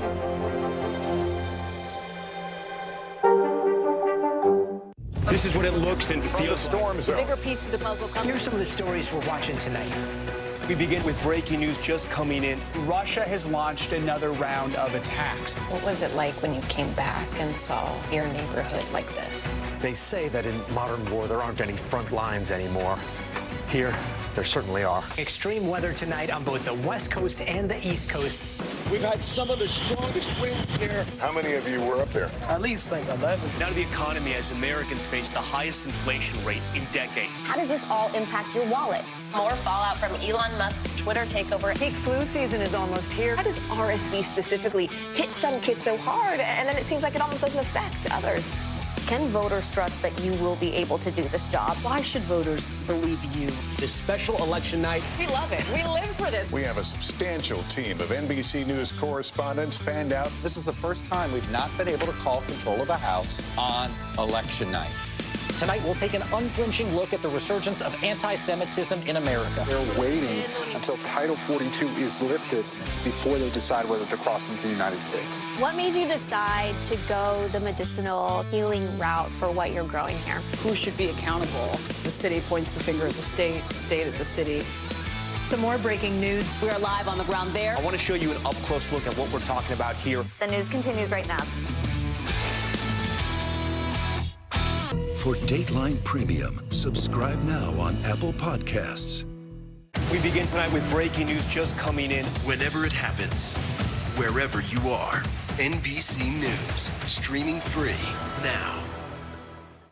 Long live and prosper unless Emperor Giorgio decrees otherwise. That is Michelle Yeoh's message to her fans. The Academy Award winner is returning to the Star Trek galaxy. She's starring once again as Emperor Philippa Georgiou in latest franchise installment Star Trek Section 31. Yeoh says she's beyond thrilled to return to the project. Remember, she first stepped into the role in 2017 in the Star Trek Discovery series. The actress will also serve as an executive producer on the installment. That's going to begin production later this year. A woman of so many talents. I know. She's incredible. She never ceases to amaze. She doesn't, and the news doesn't stop with her, because speaking of Michelle Yeoh, she starred in one of the most successful breakout films of the year, Everything Everywhere All at Once. Yeah, we say breakout, but she's been acting for decades. Yes. Leading to the film sweep the Oscars this year. It was a major showcase of Asian representation in Hollywood, and according to a new study, Asian and Black representation are on the rise, both in film and TV. So let's talk about it with Dr. Samantha Shepard, Associate Professor of Cinema and Media Studies at Cornell University, who joins us now. Good morning, Dr. Shepard. Good to see you. So let's specifically start with the 2023 Entertainment Diversity Progress Report, which was conducted by Luminate. And one notable finding here was that Asian representation saw a major uptick in films and TV shows over the past year. What do you make of this? How significant is this change? I think one of the things we can really draw our attention to is what major means here. And so we saw a 2% increase from 2021. And that's significant, largely because Asian Americans are so underrepresented in television and movies. And so with a film like Everything Everywhere All at Once, or the Hulu production Fire Island, what we see is these significant film roles and productions really catering to the diversity of the Asian American and Asian experience. And so this rise is significant largely because there's been a dearth in an underserved audience. So the study also found a lot of films that did well this year were sort of intersectional, highlighting multiple diverse populations at once, whether it was Black women or queer people of color. Can you explain the importance of intersectionality on screen? I think one of the things that audiences are really looking for, and honestly, one thing that Hollywood should be really looking for, is how to bring a diverse cast to the screen, largely because diversity actually equals financial success. And so what we see when we see these increases with Asian Americans, Black Americans, queer characters, disabled characters, what we have are more audiences who are hungry to see themselves or representations of themselves on screen. So with films like The Black Panther, with films like The Woman King, with films like obviously Everything Everywhere All at Once, what you get is a plethora of roles that show really a panoply of wonderful actors and actresses, but you also get a better representation of the audience members who themselves are Black, white, Asian, queer, disabled, and wanting to see really just like a fuller representation of themselves on screen. And Dr. Shepard, we just have a few seconds here, and that is so important. How do we make sure representation doesn't just be a blip on our screens, but it's here to stay? That's such a really great question, because one thing that really matters is not just the numbers, right? We want quality, not just quantity. And so many of my peers and scholars of media industries say, how do we have meaningful representation and how do we sustain this? And so we don't want to just look on screen, but we want to think about who are the gatekeepers, who are able to greenlight these kinds of productions so that we can see that, yes, Michelle Yeoh has other projects, but there's also does Stephanie Hsu have projects? You know, do we see more projects for Gina Prince Bythewood? Do we see more projects in the future? So we want to make sure that the gatekeepers are also greenlighting these more, diverse productions. Yeah, so important. Dr. Samantha Shepard, thank you so much. Thank you. Great conversation. That does it this hour of Morning News Now. The news continues right now.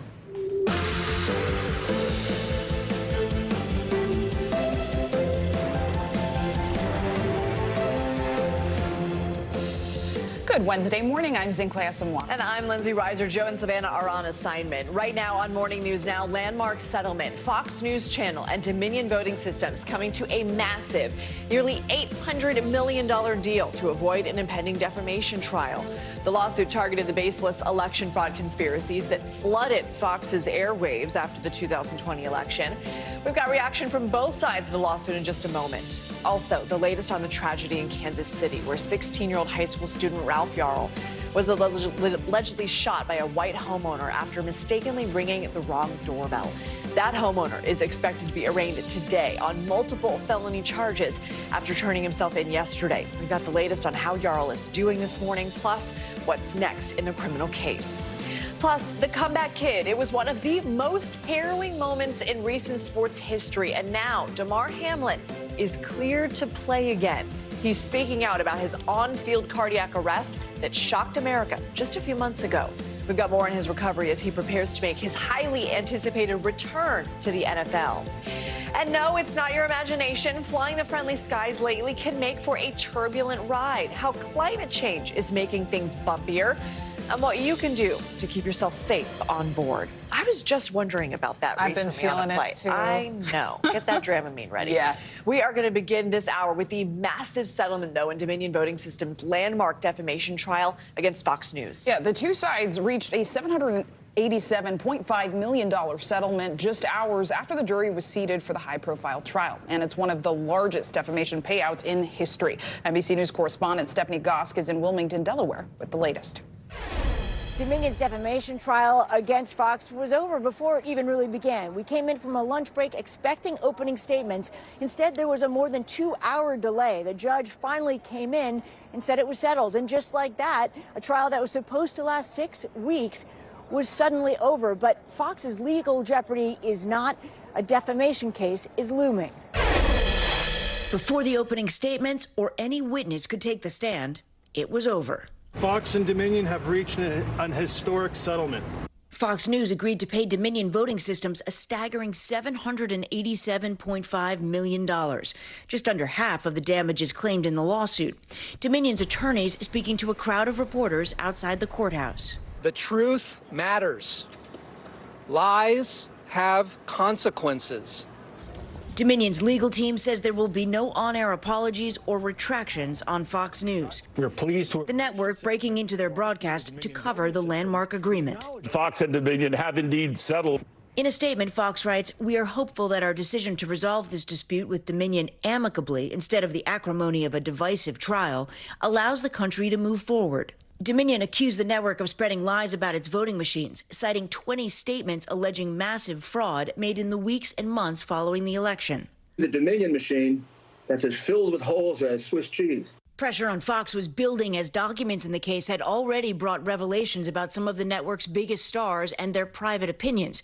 For example, the documents show that anchor Tucker Carlson had texted his producer in November of 2020, "The software expletive is absurd." One of his broadcasts from 3 months later was part of the case. I dare Dominion to sue me because then it would get out faster. So this is... they don't want to talk about it. They don't want to say. They just. On Tuesday, Fox acknowledged the recent court ruling that certain statements it broadcast about Dominion were false. It did not admit to actual malice, spreading lies knowingly or with reckless disregard for the truth. That is what Dominion was going to have to prove in court. But Fox's legal troubles are not over.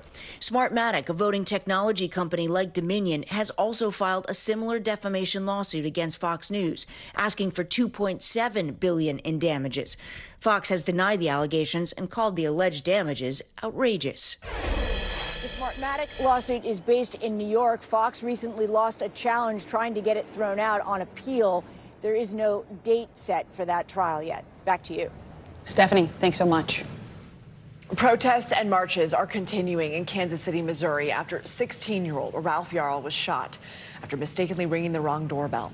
84-year-old Andrew Lester has been charged with first-degree assault and armed criminal action for allegedly shooting Yarl twice. Lester was released from jail last night after posting a $200,000 bond. He's set to be arraigned later today. Meanwhile, doctors for Yarl say the teen is expected to make a full recovery from his injuries, which include a gunshot to the head. He's been released from the hospital. He's recovering at home, but his parents say there is a long road ahead. You can see that he's just replaying the situation over and over again, and that just doesn't stop my tears either. Yeah. Because when you see your kid just sits there and constantly, the tears are just rolling from both sides of his eyes, there's nothing you can say to him. Hundreds of Jarl's classmates and teachers walked out of Staley High School yesterday in a show of support, calling for justice and stronger efforts to address race relations in the state. NBC News correspondent Maggie Vespa joins us now from Kansas City, Missouri with the details. So Maggie, good morning. How is this shooting impacting Kansas City? What are Jarl's classmates saying? Yeah, Lindsay, you saw that video of that walkout at Staley High School. It's just stunning to see that many kids come out, 1,500 plus, according to the principal. Less than 2,000 go to that school, so almost the entire high school walking out in support of Ralph. You might notice a lot of them are wearing blue. That's because they say that's Ralph's favorite color. And the main message at that rally, at that walkout, was just they want their classmate to know they support him, they stand behind him, and they want justice for him. Take a listen. Our message was, we support you, Ralph. We want to be there for you. We want to let you know that we stand with you. And we should also note, by the way, a lot of the messages that we also heard from students where they wanted to see an arrest in this case. That walkout basically happened late morning yesterday at Staley High School. And Lindsay, a couple of hours later was when Andrew Lester turned himself in. So undoubtedly, a lot of those kids really glad to hear about the progress and the arraignment scheduled for this afternoon. Maggie, we are hearing from a man who says he stayed with Jarl until paramedics got there. Remember, his family says Jarl went to 3 homes before someone helped him. What did this man say? Yeah, not only did Jarl, we just want to point out, because I know you know this, Jarl went to 3 homes, and his family says when he got to the 3rd home, another neighbor, not this man, told him to lie on the ground and put his hands in the air. This is a kid who had just been shot in the head, who was terrified, but Jarl did what he was told, according to his family, got on the ground, and then basically, according to his aunt, passed out. Well, that's when James Lynch, who had been hearing all of this yelling, he's another neighbor, came running, says he saw a kid lying on the ground, says he thought the kid might be dead, ran over, felt a pulse, and basically held his hand and kept talking to him until paramedics arrived. Take a listen to part of the story he told us yesterday. He wasn't alone. He wasn't by himself. Somebody cared. I wouldn't wish that on any of my enemies. I mean, to lay there in the street alone and scared and bleeding, that's awful. He wasn't alone. I was with him as soon as I knew he needed help, I was there. And I was there with him until the right people were there to make sure that he was okay. Those right people being the paramedics. And by the way, James Lynch just saying that he talked to us because he wanted the family to know, as you heard, that he wasn't alone. He also, Lindsay, says he's never met or seen Andrew Lester before. Oh, the details in the story just so hard. Maggie Vespa, thank you.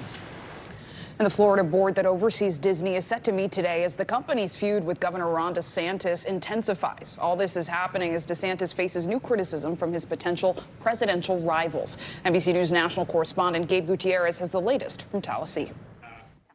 This morning, Florida Governor Ron DeSantis' war on Disney is drawing backlash from his own party, including former New Jersey Governor Chris Christie, another potential 2024 contender. I don't think Ron DeSantis is a conservative based on his actions towards Disney. I think it rightfully makes a lot of people question his judgment and his maturity. Former President Trump on social media calling the feud a political stunt, saying DeSantis is being absolutely destroyed by Disney. We made the decision as a state, as a people, through the medium of our elections, that we would not have one corporation serving as its own government. A new amendment filed here in the state legislature is trying to nullify Disney's actions from February, in which the entertainment giant quietly stripped power from a board DeSantis appointed to make decisions about its land.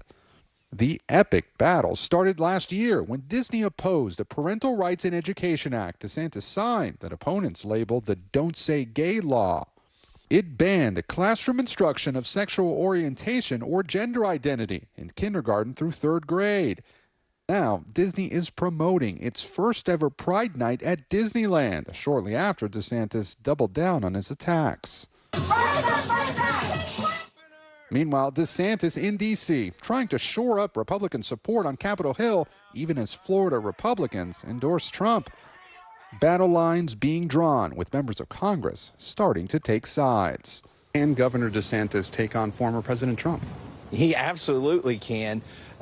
He's the only one who can. Like somebody that can carry us looking forward, and I think that man is Ron DeSantis. Shortly after meeting with DeSantis, Texas Congressman Lance Gooden did announce his 2024 endorsement, but not of the Florida governor. Instead, former President Trump.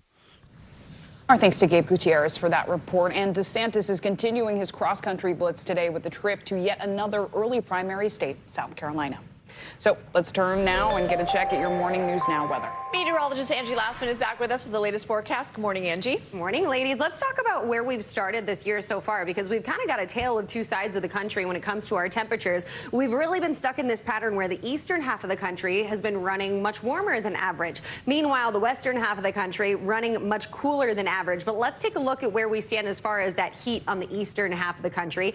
Over 40 cities have had their warmest start to the year ever recorded. This, of course, is through yesterday. That's that final date that is included in some of these cities. They include Miami, Macon, Charlotte, look up towards Scranton, Dayton, Philadelphia, even New York, running way warm for this time of year so far for this part of the year. And check out some of these cities that have had the warmest April on record so far. Again, this is through more than half of the month. And we have places like Scranton, New York, Wilmington, Atlantic City, and Washington, as well as Baltimore included in that. So we've really been stuck in this kind of warmer than normal pattern, and we're going to continue to see it kind of moderate out. We do have some changes in the forecast as far as the cool air that's in place for really the northern tier of the country right now, but that's going to change in a hurry. Meanwhile, Lexington ends up today into the low 80s, Memphis at 83 degrees, and that warmth does start to spread a little farther to the north. It'll include places like Detroit, Chicago. Will end up into the mid 70s by the time we get into the afternoon hours tomorrow. Richmond hits 90 degrees tomorrow, so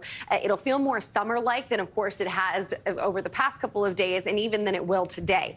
In Washington, D.C., by Friday, you're headed to the 90s. That'll kind of moderate out, and you get back to those mid 60s by the time Sunday rolls around. But you'll have some warmth around for the weekend, as well as some rain. Similar story for New York, upper 70s for Friday, and ending the weekend into the mid 60s. Chicago will be a little chillier with those temperatures in the 40s. And we also have a cold front on the move that's going to give us a chance for some strong to severe storms from Iowa into portions of the south through the day today. I want you to be aware that we could see the biggest impacts, including hail, and it'll be up to 3 inches in size. Some of those larger chances for hail are going to be over places like Wichita, Oklahoma City, Wichita Falls, so watch for that. We'll also have the potential to see some isolated tornadoes with that, and that continues into tomorrow, guys. It moves a little farther to the east, so a couple of days, really 3 days, that we want to stay connected when it comes to the severe weather in parts of the plains. All right, look out for those storms. Thanks for letting us know. Angie Lastman, thanks. Now to that major U.S. intelligence leak that has rocked the Pentagon and American allies. Massachusetts Air National Guardsman Jack Teixeira is set to appear before a judge today. The 21-year-old was arrested in connection to a major leak exposing potentially hundreds of pages of classified documents. For more, we're joined by NBC News Justice and Intelligence correspondent Ken Delaney. Ken, good morning. So first off, what are we expecting at today's hearing? Good morning, Zinkley. Well, this will be a detention hearing, so we expect that the government will ask that Jack Teixeira continue to be held without bond, and will argue that this is such a serious crime that he probably should not be let out, that he poses a risk. His lawyers may ask for bond, and we'll have to see what the judge decides, but he's facing some tough decisions ahead of him. The evidence in this case appears to be overwhelming, and he probably already is discussing with his lawyers whether it makes sense to negotiate a plea agreement here, but no doubt the Justice Department will be seeking significant prison time in this case. Ken, lawmakers are demanding answers on how this happened, but just earlier this week, you were with us talking about how the private social media pages of members with security clearance aren't checked. So are lawmakers going to get any? They're going to get answers, Lindsay, but they're probably not going to be answers they like, because there's just a lot of issues here. There clearly were basic failures in the military security system, things that were supposed to happen that did not happen, that allowed this low-level airman to smuggle classified documents out and post them on the internet without the U.S. knowing about it for weeks and perhaps months, but there are also systemic issues that they're grappling with. How many people have security clearances, how widely this highly sensitive information is distributed within the government. So a lot of things for lawmakers to chew on. And Ken, I mean, you outlined it, right? There have been a lot of questions about how this 21-year-old was able to get this highly sensitive information. So what exactly is the Air Force and other key agencies doing about it? Well, the Air Force last night announced a stand down essentially across its intelligence units, and also the Air Force told Congress and announced essentially that this wing at this joint air base in Massachusetts will no longer be performing its intelligence mission while they assess its security procedures. And Defense Secretary Austin sent out a memo essentially reinforcing the basic security procedures around classified information that all Defense Department employees should follow, guys. Some big moves there, and I'm sure there will be many more. Ken Delanian, thank you so much. Coming up on this hour Morning News Now, cue the X-Files music. The topic of UFOs descending on Washington this morning. Yeah, a top defense official is set to get a Capitol Hill grilling on those recent mysterious sightings. So what could we learn from that testimony? We'll have that for you next.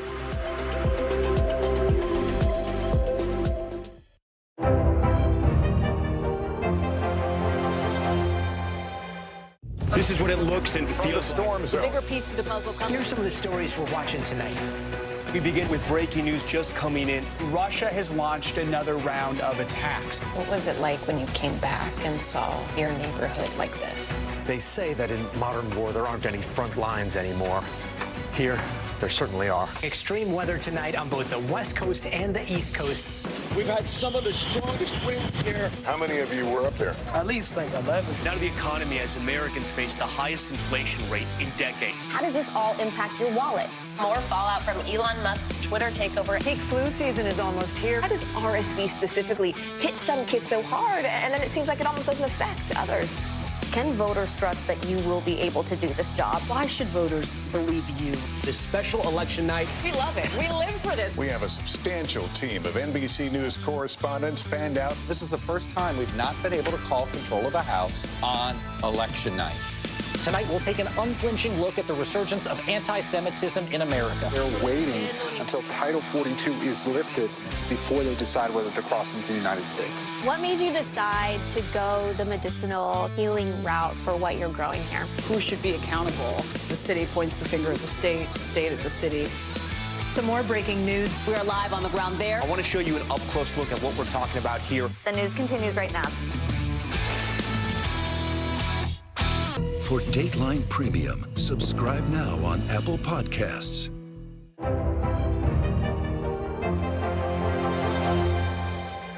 We begin tonight with breaking news just coming in. Whenever it happens, wherever you are, NBC News, streaming free now. For Dateline Premium, subscribe now on Apple Podcasts. What is going to happen now? Going back and forth because Go ahead. This is it.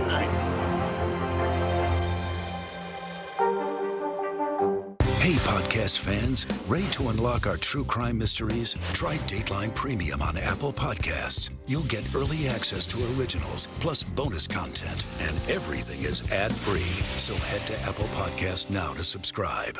Watch NBC Nightly News with Lester Holt or listen wherever you get your podcasts. This is what it looks and feels. The storm zone. The bigger piece to the puzzle comes. Here's some of the stories we're watching tonight. Good evening. We begin tonight with breaking news just coming in. We begin this hour with the latest developments. We're coming on the air with some shakeups big time on Capitol Hill.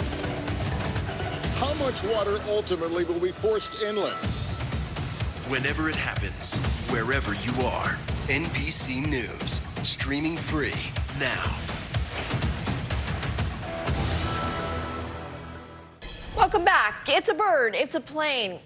We don't actually know what it is, but today unidentified flying objects are taking over D.C. Yeah, Congress is holding a second hearing to figure out more about the sky-high phenomena, keeping us all intrigued and curious for decades. So to dig into this, our very own Joe Fryer joins us for this out-of-this-world story. Hey, good morning. I come in peace.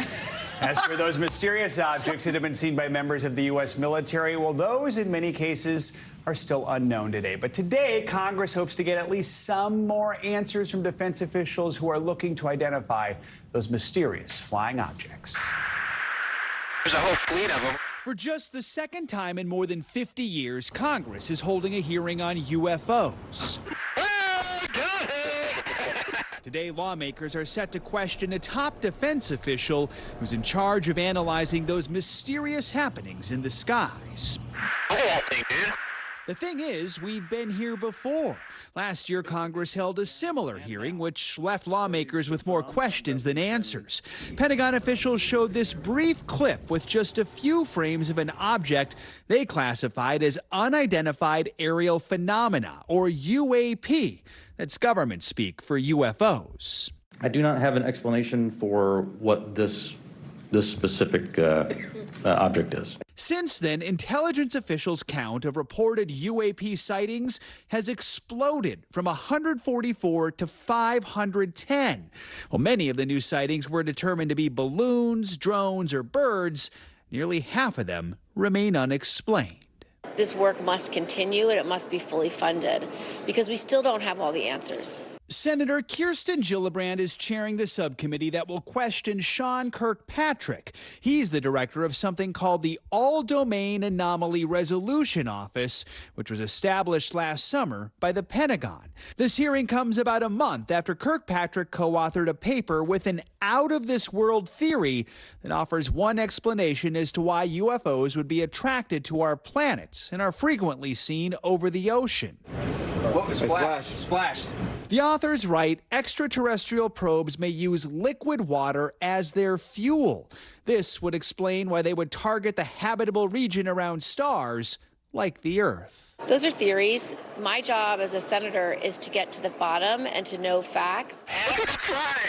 Now those eyes on the skies are shifting to D.C. as Congress seeks clarity on what has yet to be explained. So UFO enthusiasts are definitely going to be tuning in today. I think everyone is now. Senator Gillibrand says a big question she wants answered is how the U.S. can get better at detecting these UAPs and capturing more data about them. So far, recordings of these objects have been limited, and the Pentagon says that makes it tough to figure out exactly what they are, especially if they're sucking up our ocean water to fly around our planet. Water There's as a theory. fuel? I have so many questions. That's Exactly. crazy. Okay, but the All-Domain Anomaly Resolution Office, quite the name. Created last year, and that's part of the idea is you can't learn much about stuff unless you collect more information about it, and so that's in many ways step one. Gotta get a shorter name though. Well, I think that you can call it, what's the abbreviation? If you put the letters, maybe ADA, it's like. but I think that one's taken. Okay. Yeah. All right. All right, Jeff Meyer, thank you. Yep. Thank you.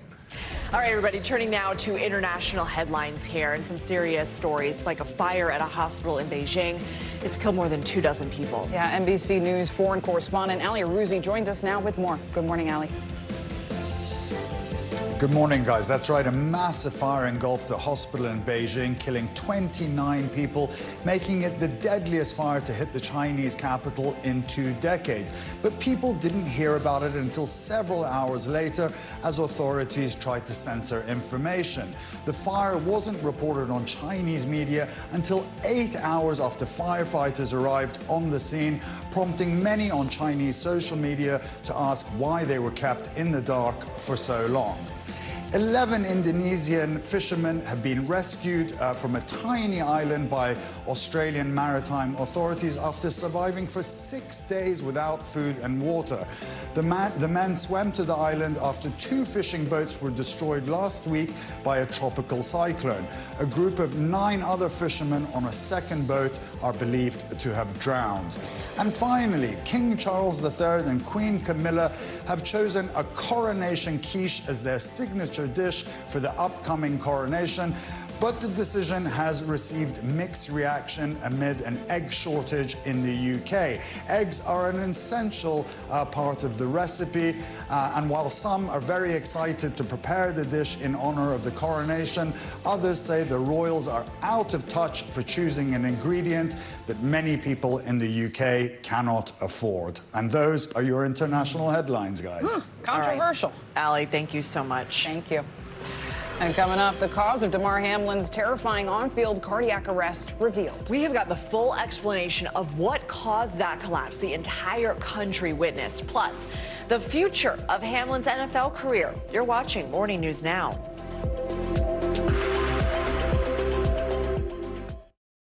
Hey, I'm Hallie. It's good to be with you tonight. The debt ceiling. Here's why this matters. Please, please don't have your eyeballs glaze over. Here's why this matters. Talk to us about what we're supposed to call this. Is it a bailout? Is it a backstop? There's a difference because it matters whose money is being used to prop up these banks. We think we're getting close to this news conference. I will be honest with people. This is like an awkward moment where we think we're like right there. You're going to have to like tap dance with us maybe a little bit. I do have my tap dancing shoes on, not to worry.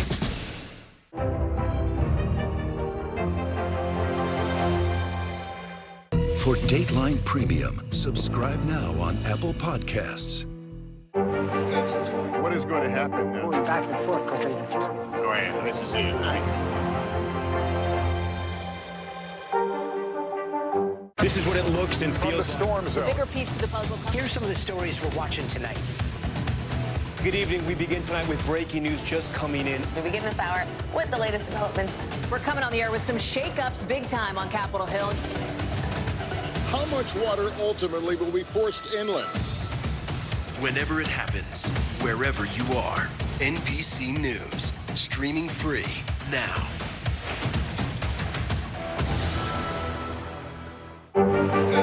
What is going to happen now? going back and forth because Go ahead. This is it, right? We begin tonight with breaking news just coming in. Whenever it happens, wherever you are, NBC News, streaming free now. For Dateline Premium, subscribe now on Apple Podcasts. We're back now from Las Vegas. Seattle, Guatemala City. From Wilmington. I was in space in Texas. From Normandy, from Surfside, Florida. Thank you for watching, everyone. NBC News, streaming free now. Hey, I'm Hallie. It's good to be with you tonight. The debt ceiling. Here's why this matters. Please, please don't have your eyeballs glaze over. Here's why this matters. Talk to us about what we're supposed to call this. Is it a bailout? Is it a backstop? There's a difference because it matters whose money is being used to prop up these banks. We think we're getting close to this news conference. I will be honest with people. This is like an awkward moment where we think we're like right there. You're going to have to like tap dance with us maybe a little bit. I do have my tap dancing shoes on, not to worry. This is what it looks and From the feels storm zone. Bigger piece to the puzzle. Here's some of the stories we're watching tonight. Good evening. We begin tonight with breaking news just coming in. We begin this hour with the latest developments. We're coming on the air with some shakeups big time on Capitol Hill. How much water ultimately will be forced inland? Whenever it happens, wherever you are, NBC News, streaming free now. Welcome back, everybody. The world was horrified when Damar Hamlin collapsed and almost died on the football field during an NFL game 3.5 months ago. And now, after multiple consultations with doctors, the Buffalo Bills announced Hamlin has been fully cleared to return to the field. NBC News contributing correspondent Kelly Hartung has the incredible comeback story. Hey there. Damar Hamlin says while he was still lying in his hospital bed last January, watching other guys play the game that he loves on TV, he said to himself, I don't want to be done yet. And now, with doctor's clearance, he is ready to make his comeback. That's Buffalo Bills defensive back Damar Hamlin, jumping, smiling, and preparing for his return to football.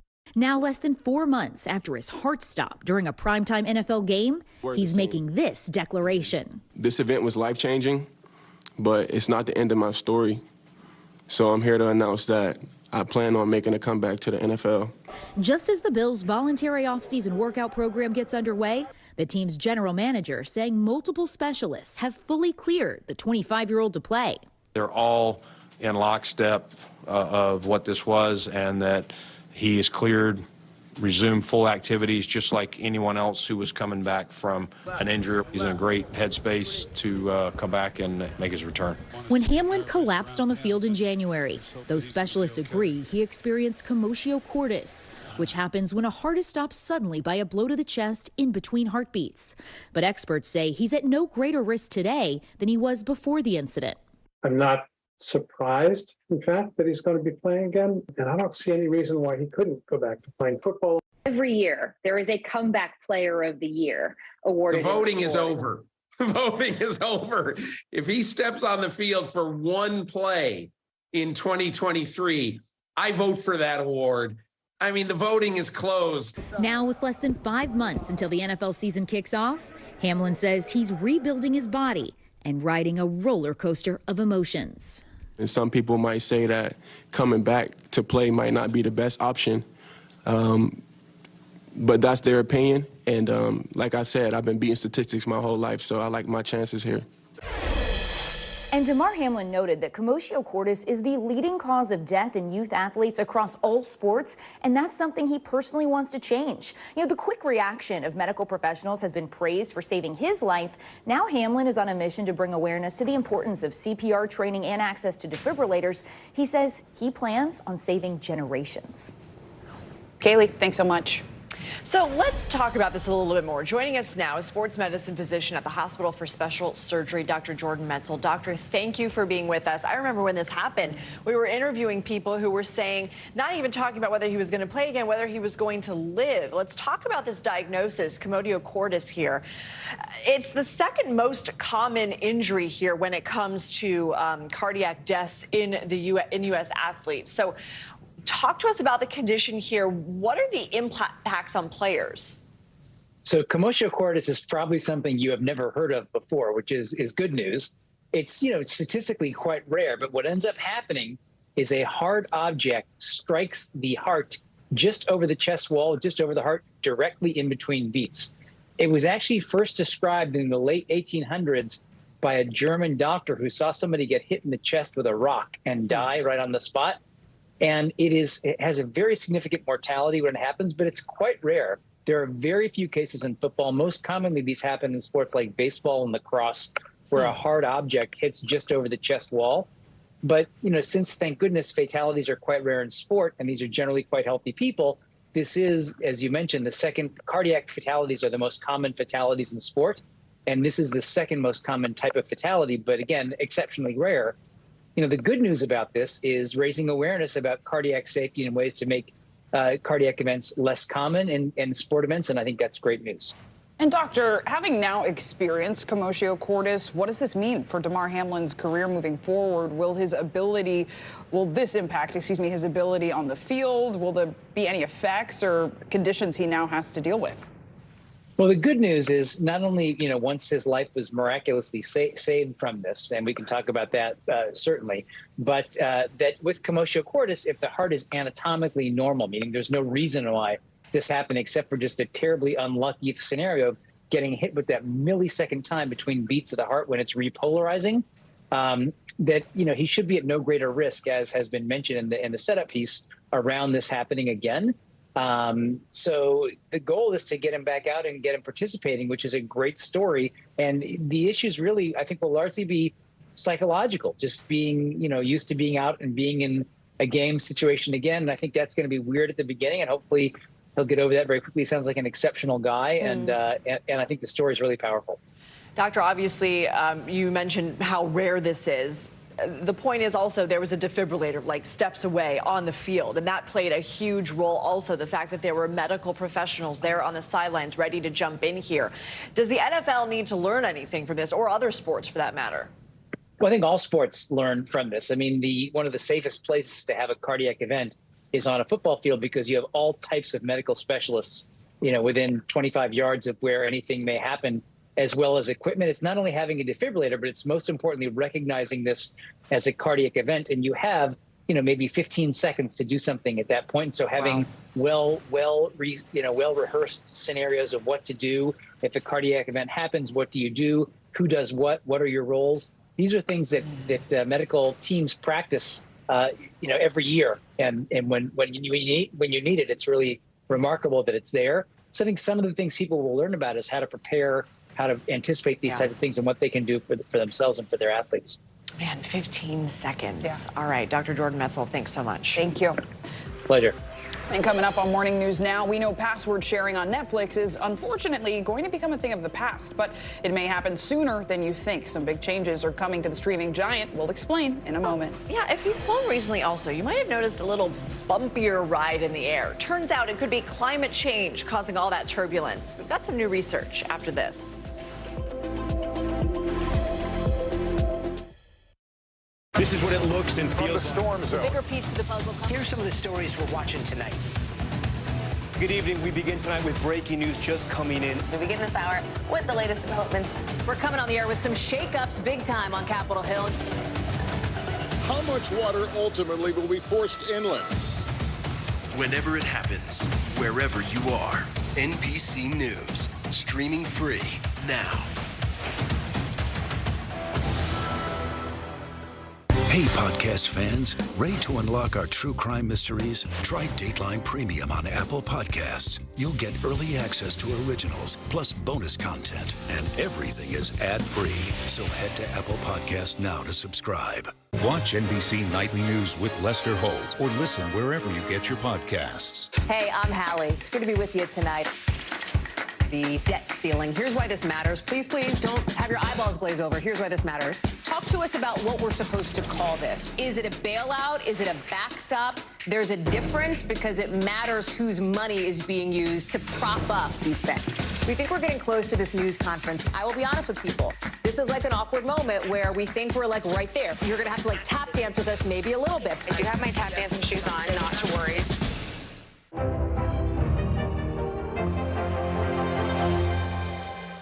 For Dateline Premium, subscribe now on Apple Podcasts. Still to come on the Channel 2 News. Well, the waters are certainly receding now. Still too close to call. Lester Holt reporting from the Ground Zero, as it's being referred to. It is, in fact, a taste of freedom. The Haitian people know a little something about resiliency. What's the biggest risk right now? Some of the troops who have been proud. I want to welcome you to the first presidential debate. In fact, we've been told we can't go any farther. You with some resilient folks. Let me get a hint.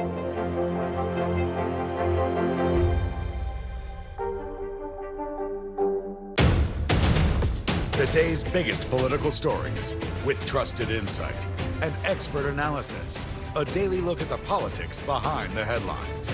Meet the Press Now, streaming weekdays at 4 p.m. on NBC News Now. This is what it looks and feels the latest, the bigger piece to the puzzle. Here's some of the stories we're watching tonight. How much water ultimately will be forced inland? Whenever it happens, wherever you are, NBC News, streaming free now. The day's biggest political stories with trusted insight and expert analysis. A daily look at the politics behind the headlines. Meet the Press Now, streaming weekdays at 4 p.m. on NBC News Now. We begin tonight with breaking news just coming in. Whenever it happens, wherever you are, NBC News, streaming free now. For Dateline Premium, subscribe now on Apple Podcasts. Welcome back. We finally have a timeline on just when Netflix plans to buckle down on password sharing. That news came yesterday during the company's latest quarterly earnings call. And if you're out there and you still haven't joined the streaming revolution, the company also announced it is finally stopping its DVD by mail service. NBC News correspondent Jacob Soboroff has more on the media giant's big changes. Hey there, Netflix has been the go-to streamer for hundreds of millions of Americans for over a decade, but now the company's looking for new ways to boost revenue and stay competitive. And sorry to say, that means some big changes are ahead. Whether you're binging the buzziest show, What is your problem? What? or rewatching an old favorite, You had that eye of the tiger, man, the edge. And now you got to get it back. sharing passwords is a blockbuster problem for Netflix. And that's lost revenue for them. And they're now looking to collect. Months after warning password sharing was officially on borrowed time, Netflix now announcing the domestic crackdown will happen in the second quarter, which ends in June. We're looking to reaccelerate our revenue growth. That's the path that we're on right now. And while the reaction on social media was swift, y'all remember when Netflix said love is sharing a password back in 2017? paid sharing plans are already happening in some countries, including Canada. And so far, the company says the changes have been profitable, as users have to declare a primary location for their account and can add others for an additional fee. Take a list of the movies you want to see, and in about one business day, you'll get 3 DVDs. The streaming powerhouse also announcing last call for its DVD by mail service and those iconic red envelopes, which will end in September after 25 years and more than 5 billion DVD deliveries. Netflix tweeting, "Thank you for being a part of this incredible journey." And all of you at home, you haven't missed a thing. It comes just days after the Love is Blind live stream delay. Netflix apologizing during Tuesday's earnings call, explaining the glitch was caused by a technical bug that surfaced after their first ever live event, last month's Chris Rock special. We'll learn from it and we'll get better. And, you know, we do have the fundamental infrastructure that we need. That infrastructure will be under an intense microscope as streaming services constantly compete for eyeballs and new sources of revenue. Netflix can't just ride on its coattails anymore. It is going to have to figure out new ways to grow. You know, one point Netflix did make during their earnings call is that so far what they've been seeing during their password sharing crackdowns are some users canceling at first, but eventually they're signing up for their own accounts and bringing others onto them. We'll see how it goes here in the States sometime over the next few months. Back to you. Jacob Sobroff, thanks so much. Now for other financial headlines, Disney is planning to cut 15% of its workforce from its entertainment division. CNBC's Silvana Henao joins us now with this and other financial headlines. Good morning, Silvana. Zinkley, Lindsay, good morning to you. Yeah, so Disney plans to cut thousands of jobs next week, and as you said, including 15% of the entertainment division. Bloomberg reports the cuts will be made company-wide, impacting TV, film, theme parks, and corporate positions. Some workers will be notified as soon as this Monday. Now, in February, Disney announced it would cut 7,000 jobs as part of efforts to lower costs by more than $5 billion. Tesla is cutting prices for some Model Y and Model 3 vehicles. It's the 6th time that the company has lowered prices in the U.S. this year. The company is cutting the price of the long-range and performance Model Y by $3,000 and the rear-wheel drive Model 3 by $2,000. Tesla has cut the price of the base Model 3 by 11% this year and the Model Y by 20%. And it comes as the U.S. government introduces tougher standards that will limit EV tax credits. And Google plans to launch its very first foldable smartphone in June, and that's according to documents and images seen by CNBC. The company says the Pixel Fold, which will compete with Samsung, will have the most durable hinge on a foldable phone. It will cost upwards of $1,700. Now, the Samsung Galaxy Z Fold 4 costs just under $1,800, and it reportedly has a larger battery that Google says will last for 24 hours. And Google will also offer incentives to convince people to buy, including a trade-in option to swap a current Pixel, iPhone, or Android phone for a discount. Sounds expensive. That it does. Yeah, the foldable thing does look cool, though. Yes. It does look cool. It does. It does. Yeah. All right, Silvana, thank you so much. And turning now to our Climate Challenge series. This morning, we're looking at how climate change is impacting the way we travel. You're not imagining it. Researchers in the U.S. and Britain say air turbulence has gotten worse. NBC News correspondent Tom Costello joins us now from Reagan National Airport with the details. Tom, I know you fly a lot. You probably noticed it, too. I think everybody has noticed it if you've flown for a period of time, right? Years or even decades. Hello. The bottom line here is that researchers say that is the result of carbon dioxide emissions warming the planet. And here's the thing. They're warning that things will probably get even rougher in the years ahead, the decades ahead, and especially if you're flying cross-country or if you're going to Europe.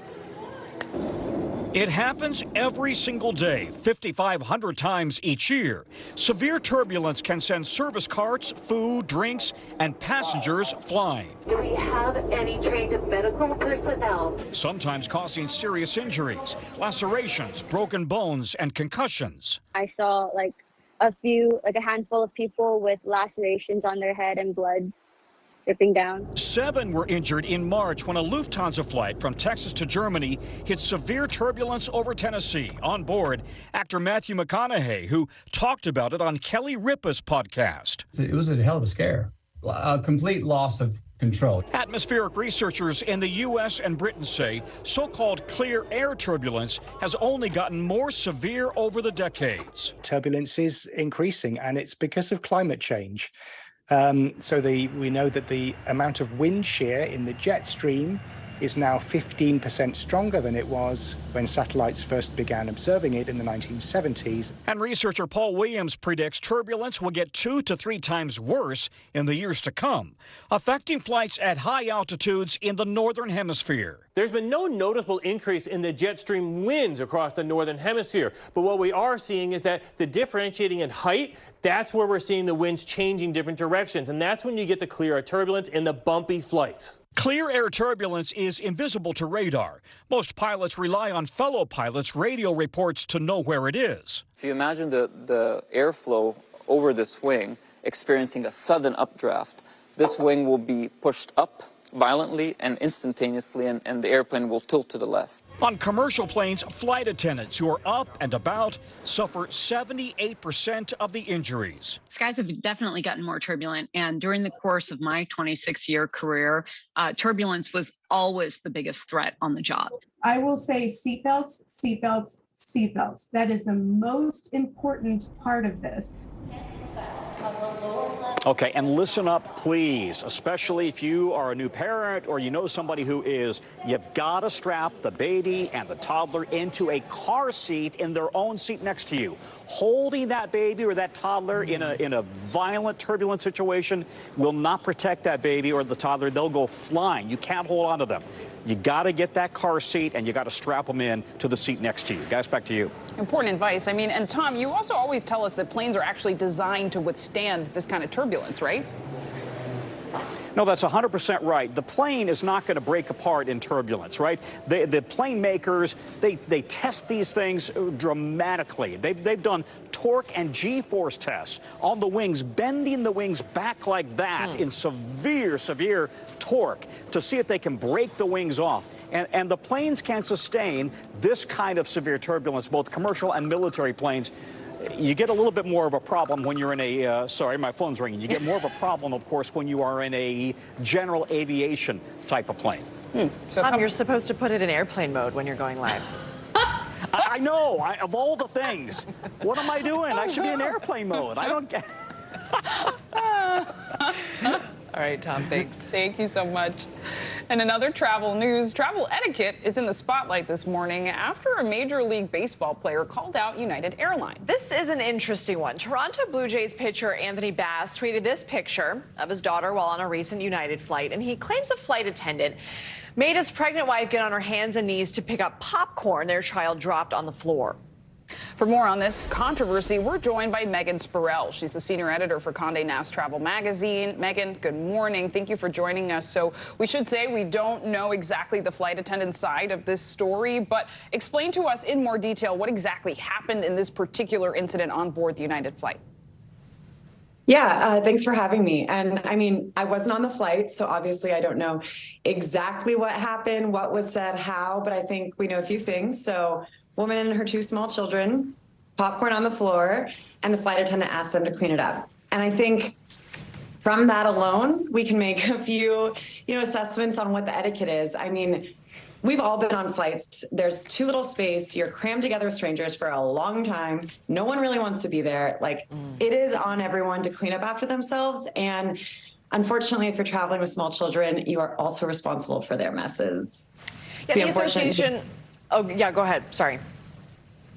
No, back to you. The Association of Flight Attendants, which represents the crews, the United's crews, released a statement, and they say we want this space to serve the needs of everyone on the plane, and that takes strict safety rules and a recognition that we're sharing the aircraft cabin to do something we can't do alone. I mean, people have been sounding off on this, and look, traveling with kids, not easy. Just as you said, sitting near kids, also not easy. Nobody wants to be there. I mean, what is the proper thing to do in this situation? You mentioned, we got to clean up our own messes. In this case, she was, she's, I think, some 24 weeks pregnant or something like that, might be uncomfortable. What's the right thing to do here? Yeah, so I think there's a few things. I think, first of all, no shade, but I do think you can try and think smartly if you're a parent about what you're packing. As a woman in her 30s, I make a mess when I eat popcorn. So he did say that the airline provided the popcorn. Yes, important distinction. Okay. But I still, when you're handing that bag to kids, you have to, a mess might happen. That's okay. But if a mess happens, just be proactive. If you see it getting on the floor and you realize, okay, I need help cleaning it up, or I need a wet rag, or I just need to let them know at least that this mess has been made. Call a flight attendant, ask for a little support. Flight attendants are there to help. They aren't there to be on their hands and knees cleaning up after you. But I find when everyone suggests try and communicate, you know, don't be the person who's glaring at the parent either. They're also trying. And if you come from that place of mutual respect, it's usually a better experience. Yeah, and I mean, Megan, what other examples can you give us regarding travel etiquette? I know you talked about don't be the person glaring at the parent. Maybe you could help them out. How can we make traveling as painless as possible, both for ourselves and for others, while also noting that some travelers face additional challenges with accessibility or caring for young children? Yeah, I think, again, it's just coming immediately from that place of not trying to attack other people or expect that they're trying to make your experience worse. I mean, I just got off a red eye from Lima, Peru yesterday, and I think, you know, I saw people offering to help people lift their bags or, you know, if someone is falling asleep next to them and they realize they should get up and go to the bathroom before that person is out for the red-eye flight. I think there are little things you can do, just try and anticipate what might make other travelers more comfortable. And just, again, assuming that no one's trying to be a terrible fellow passenger, I think helps. And I do, when stuff like this happens, you know, the whole going on social media and coming after the flight attendants who have had a pretty rough few years of dealing with unruly passengers isn't my favorite move either, because it's been hard, you know, and I think we're all just trying to get back out there and have it be as painless as possible. All right, Megan, thanks for your insights. Appreciate it. All right, coming up, she is a Hollywood legend, and she is still going strong at 90. We've got more on the star-studded celebration for Carol Burnett. Her conversation with our own Harry Smith next.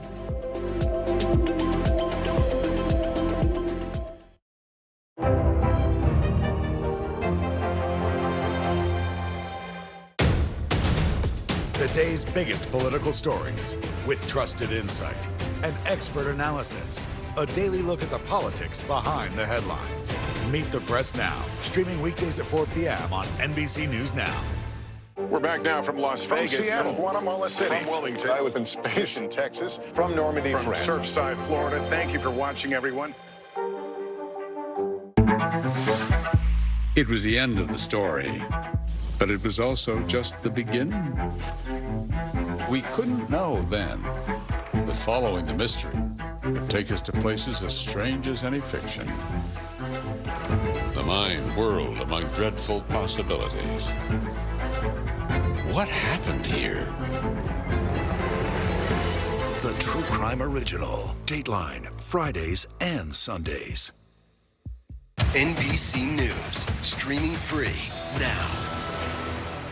Still to come on the Channel 2 News. Well, the waters are certainly receding now. Still too close to call. Lester Holt reporting from the Ground Zero, as it's being referred to. It is, in fact, a taste of freedom. The Haitian people know a little something about resiliency. What's the biggest risk right now? Some of the troops who have been proud. I want to welcome you to the first presidential debate. In fact, we've been told we can't go any farther. You with some resilient folks, let me get a hint.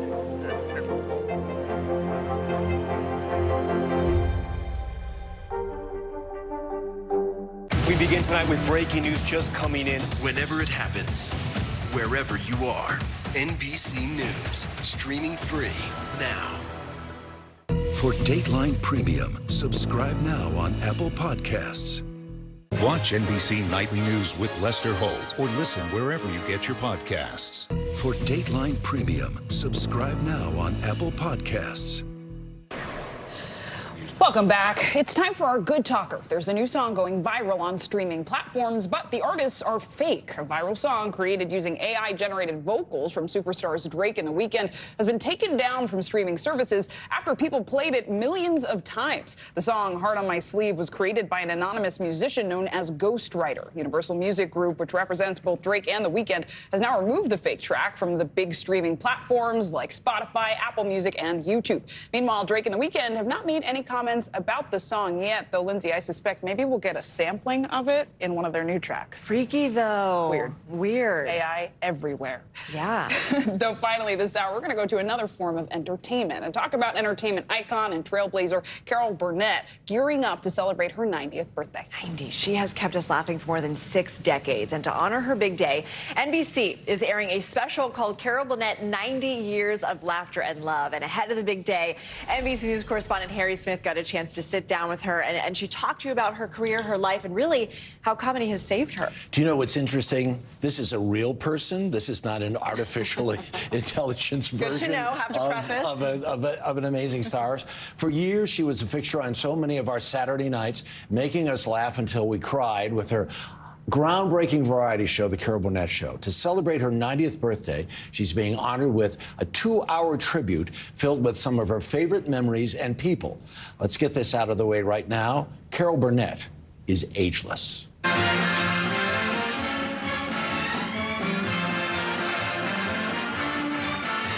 We are about to lay it on really thick.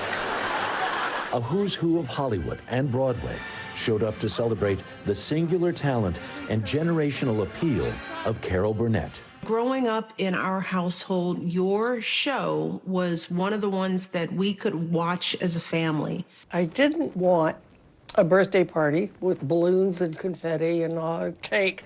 I didn't want that. What I wanted was a show, a variety show with live entertainment, show some funny clips. Big stars, great performances, and lots of laughs. You know that I love you. You know that because it's 3 hours past my bedtime and at least 6 hours past yours. And I was just so thrilled with all the people who showed up. I was gobsmacked. And about those clips, still funny, really funny. How did you go about choosing the clips? I know which clips that the audience gets a kick out of.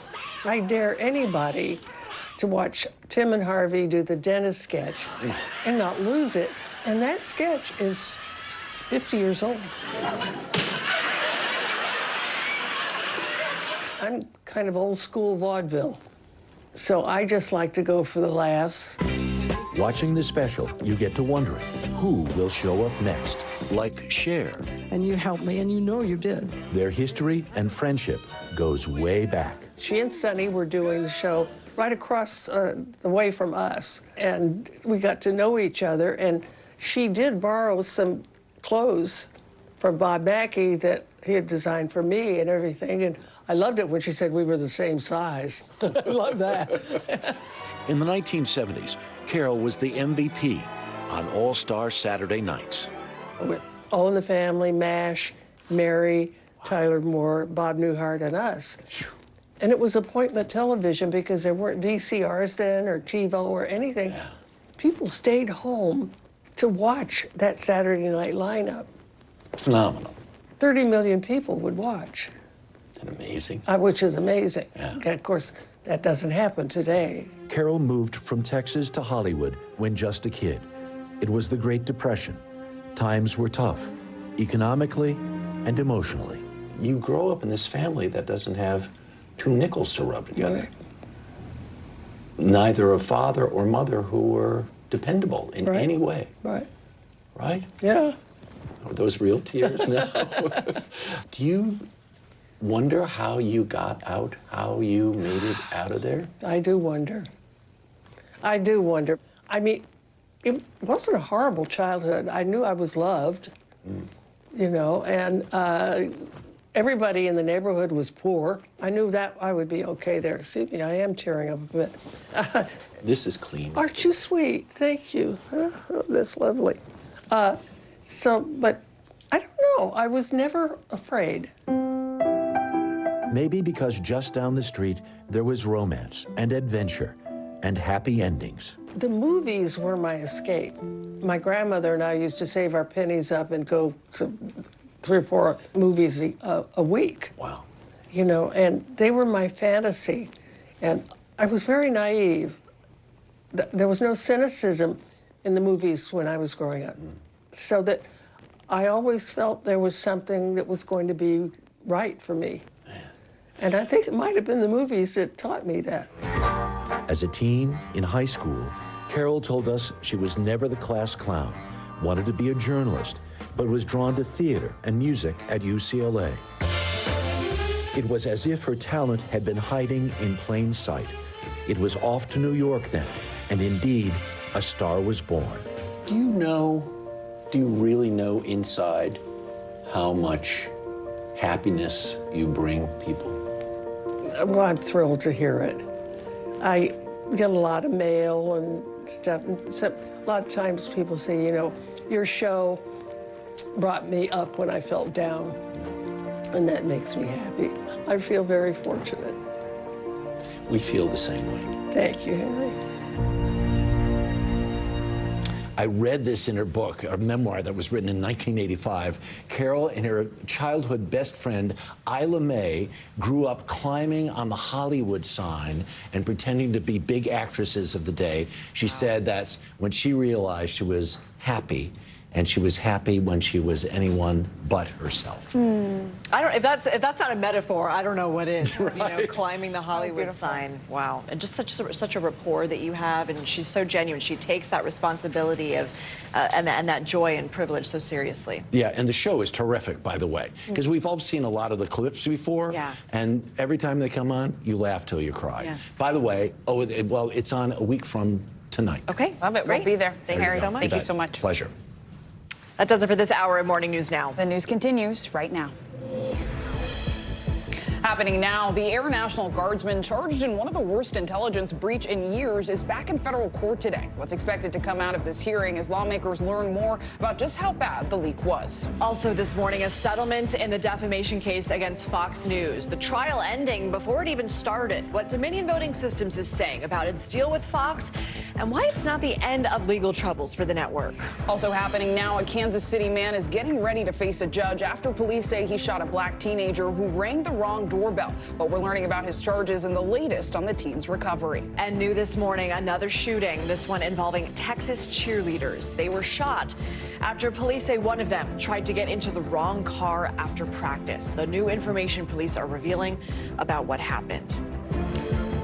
Thanks so much for joining us on this Wednesday morning. I'm Zinklea Asamoah. And I'm Lindsay Reiser. Joe and Savannah are on assignment. Those stories and more in just a few minutes. Right now, we're going to start with that massive settlement in Dominion Voting Systems' landmark defamation trial against Fox News. The $787.5 million settlement was announced just hours after the jury was seated for the high-profile trial.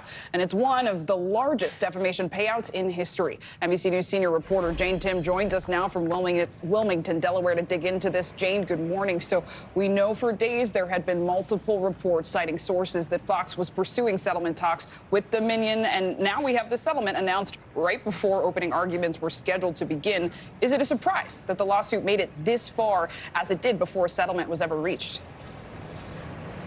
Absolutely, Zingley. I mean, the settlement was always the most predictable and likely answer to happen here. But the timing of it was the surprise. The fact that we were sitting in court waiting for hours for these opening arguments to begin, knowing that behind the scenes there must have been last-minute talks. Something must have changed yesterday, whether it was the seating of the jury or other calculus behind Fox and Dominion's sort of backroom talks about a settlement that drove this to an ultimate conclusion with a massive historic settlement total, moving this out of the courtroom and back where I think Fox News probably wanted it, not on trial in front of a jury here in Wilmington, Delaware. And Jane, I know Dominion Voting Systems still has defamation lawsuits that are pending against other networks like Newsmax, and it's also suing Trump allies Rudy Giuliani, Sidney Powell, and Mike Lindell. They are all contesting the litigation, but Dominion has not brought a defamation lawsuit against former President Trump. He also made false claims about Dominion being involved in a rigged presidential election. Do we know why Dominion is not pursuing legal action against him? You know, it's clear that, as we saw yesterday, this is all about strategic. And this also is a company with private equity owners who have a say in the litigation that they enter. So there's definitely choices that are being made about who to bring these lawsuits against. But we do know they're going after three of the president's lawyers, Mike Lindell, who is not a president's lawyer, but a major advocate of these false claims and proponent of a person who was saying some of these claims on Fox News that was challenged yesterday in this suit. Sidney Powell, Rudy Giuliani, going after the people who were out in front of this, as well as the other sort of networks that were broadcasting these claims, Newsmax, OANN. And I will say, it's the same legal team. So look to see the people who won yesterday in a settlement, if they are claiming it as a big victory for themselves, look to see them continuing to fight this. They feel really strong about how this sets the tone for those future lawsuits, and they're feeling bullish, if you will.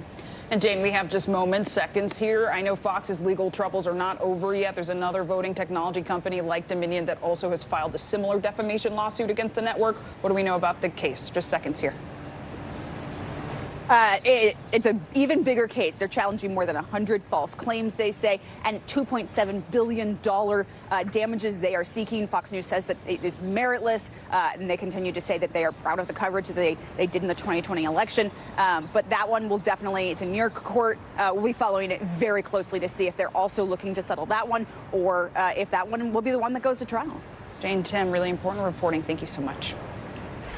Now to the biggest U.S. intelligence breach in a decade. Today, a judge will decide whether 21-year-old Jack Teixeira will remain in custody after his trial, after investigators say he leaked hundreds of pages of classified documents. For more, let's bring in NBC News senior congressional correspondent Garrett Haake. So, Garrett, first, walk us through what we can expect from today's hearing. Well, this will be a federal detention hearing in federal court in Boston. It should be fairly straightforward. We expect prosecutors to present some additional evidence that they've gathered about Teixeira and argue that he should remain behind bars as this case moves forward. Whether he's a continued national security threat, I think, will be kind of the heart of the questions here in this detention hearing, but it'll be up to a judge to decide whether Teixeira remains a free man or remains behind bars while this case, which will likely move fairly slowly given the nature of the documents we're talking about, plays out. And lawmakers on both sides, Garrett, are demanding answers about how something like this could have happened. We know senators and representatives are going to get a briefing this afternoon. What do we know? Yeah, that's right. Both chambers receiving briefings separately from top national security officials today about these leaked documents. Lawmakers want answers about why a 21-year-old Air National Guardsman was given this kind of access to these kinds of documents. Lindsey Graham, a Republican senator who was a major in the U.S. Air Force before he was in politics, said he didn't think even at that level he had access to this kind of information. They want to know about any political motivations that might have been behind this breach, and generally how the safeguards that are supposed to be in place to prevent classified documents from simply walking out of a building in somebody's pocket were gotten around so easily here. Obviously, we've been talking about classified documents a lot in other contexts over the last couple of months, and this is just kind of another in the drip, drip, drip of concerns about how the Pentagon, how the sort of broader national security community is protecting the nation's secrets. So what are lawmakers saying about the steps they may take to keep something like this from happening again? Well, I think there are two concerns here that have been discussed more broadly. First, the sort of basic protections that are put in place around national security information, classified information. Who has access to it? What are the safeguards? Where can you look at this information? And what steps are taken to prevent people from doing what Teixeira is accused of doing, which is basically taking paper documents, stuffing them in his pocket, and taking them out of the building to photograph them and place them online. The second kind of big tranche of topics here that lawmakers have been discussing, particularly as it relates to the classified documents found at Mar-a-Lago and at Joe Biden's home, is what all are we classifying? Is this system for how we manage secret documents too cumbersome? If you have too many secrets at too many levels, it might be harder to protect the information that really needs protecting. So I think you'll see lawmakers go down those two parallel paths as they try to find ways to address this issue more fulsomely. All right, Garrett, thank you so much. And the family of Ralph Yarl is looking for answers this morning after the black teenager was shot for mistakenly ringing the wrong doorbell of 84-year-old Andrew Lester, who is white. Lester is set to appear in court for arraignment later today. He's facing 2 felony charges, including assault in the first degree and armed criminal action. Doctors have released Yarl from the hospital to continue his recovery from home. He was shot twice, including a direct injury to his head. NBC News correspondent Maggie Vespa joins us now from Kansas City, Missouri, for more on this. Maggie, good morning. So what do we know about Andrew Lester's arraignment today, and what should we expect to see? Will he remain out on bail? Hey, Clay, good morning. Yeah, we have no reason to believe that he won't remain out on bail. He posted that $200,000 bail amount yesterday.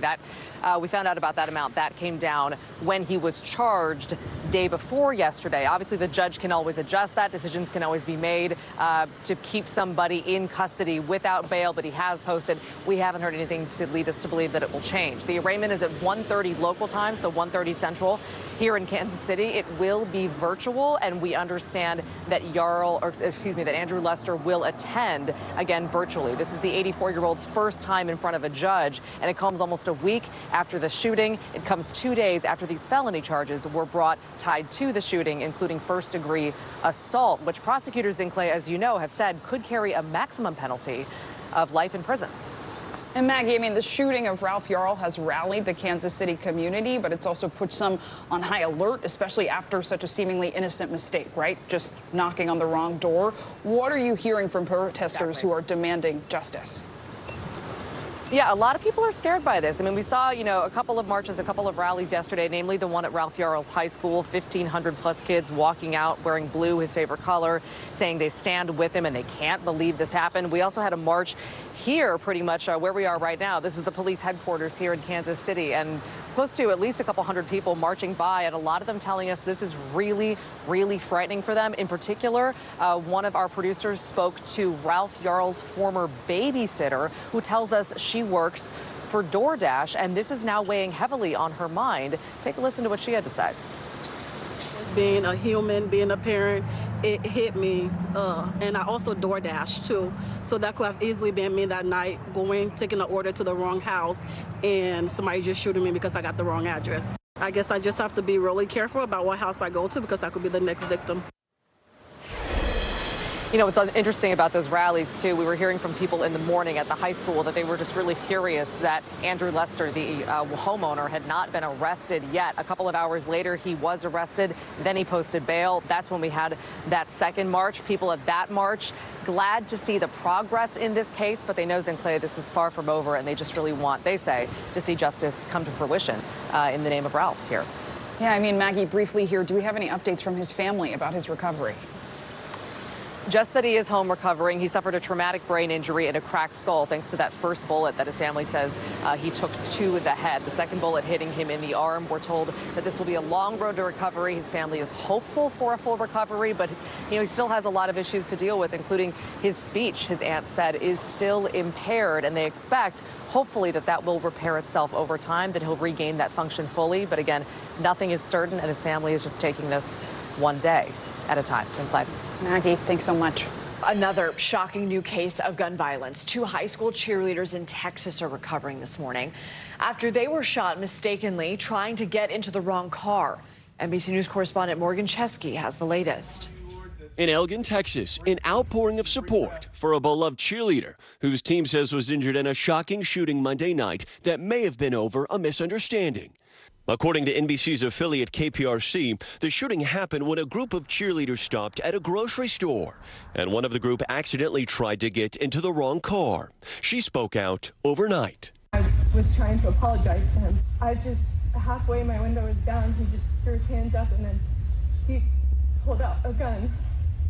And then he just started shooting at all of us. Overnight, Elgin police arrested and charged Pedro Tello Rodriguez Jr., who they say fired into a vehicle after an altercation in a grocery store parking lot. Authorities say one victim had serious injuries and was helicoptered to a hospital. A local gym owner says that was Peyton Washington, a young cheerleader well known in the community. She's won every title there is to win in all-star cheerleading. She's literally a role model for the kids in this industry throughout the country. Everybody knows her. Friends posting on social media calling for support and prayers for the high schooler. It's one of several shootings to gain national attention recently. In rural upstate New York, 20-year-old Kaylin Gillis was shot and killed Saturday night when the SUV she was in accidentally pulled in to the wrong driveway. Investigators say Kevin Monahan walked out of his home and fired 2 shots at the vehicle. He has pleaded not guilty to second-degree murder. All right, our thanks to Morgan Chesky for that report. Also this morning, an investigation is underway into a deadly parking garage collapse in New York City. This was what it looked like in Lower Manhattan just yesterday. Following the collapse, 1 person was killed and 5 others hurt. All of them were workers in the building. And take a look at this. A source familiar with the investigation confirmed this footage is being investigated as part of the probe. It appears to show the moment of the collapse. Witnesses say they heard a loud noise, then saw a dark cloud of smoke. The entire roof of the structure appeared to crack and cave in, leaving cars literally hanging in the balance. A sheriff in Oklahoma and 2 other staffers have been suspended after recordings of them were released in which they were apparently talking about hiring hitmen to kill a reporter and about lynching black people. Sheriff says the recordings were altered and done illegally. NBC News correspondent Stephen Romo has more.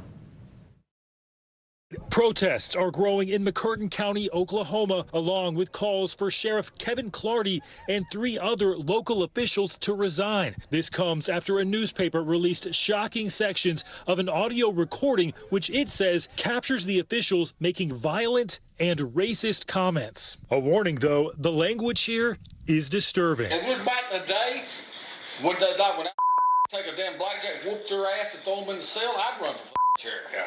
Well, it's not like that no more. I know. We're taking them down here on Mud Creek and hang them up with the damn rope. Yeah.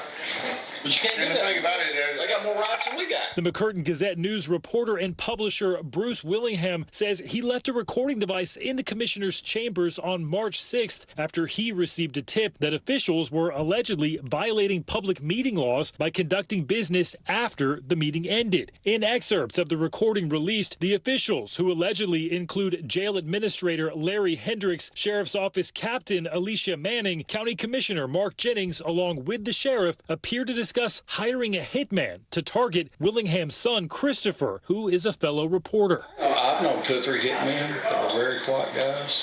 Yeah. And would cut no mercy.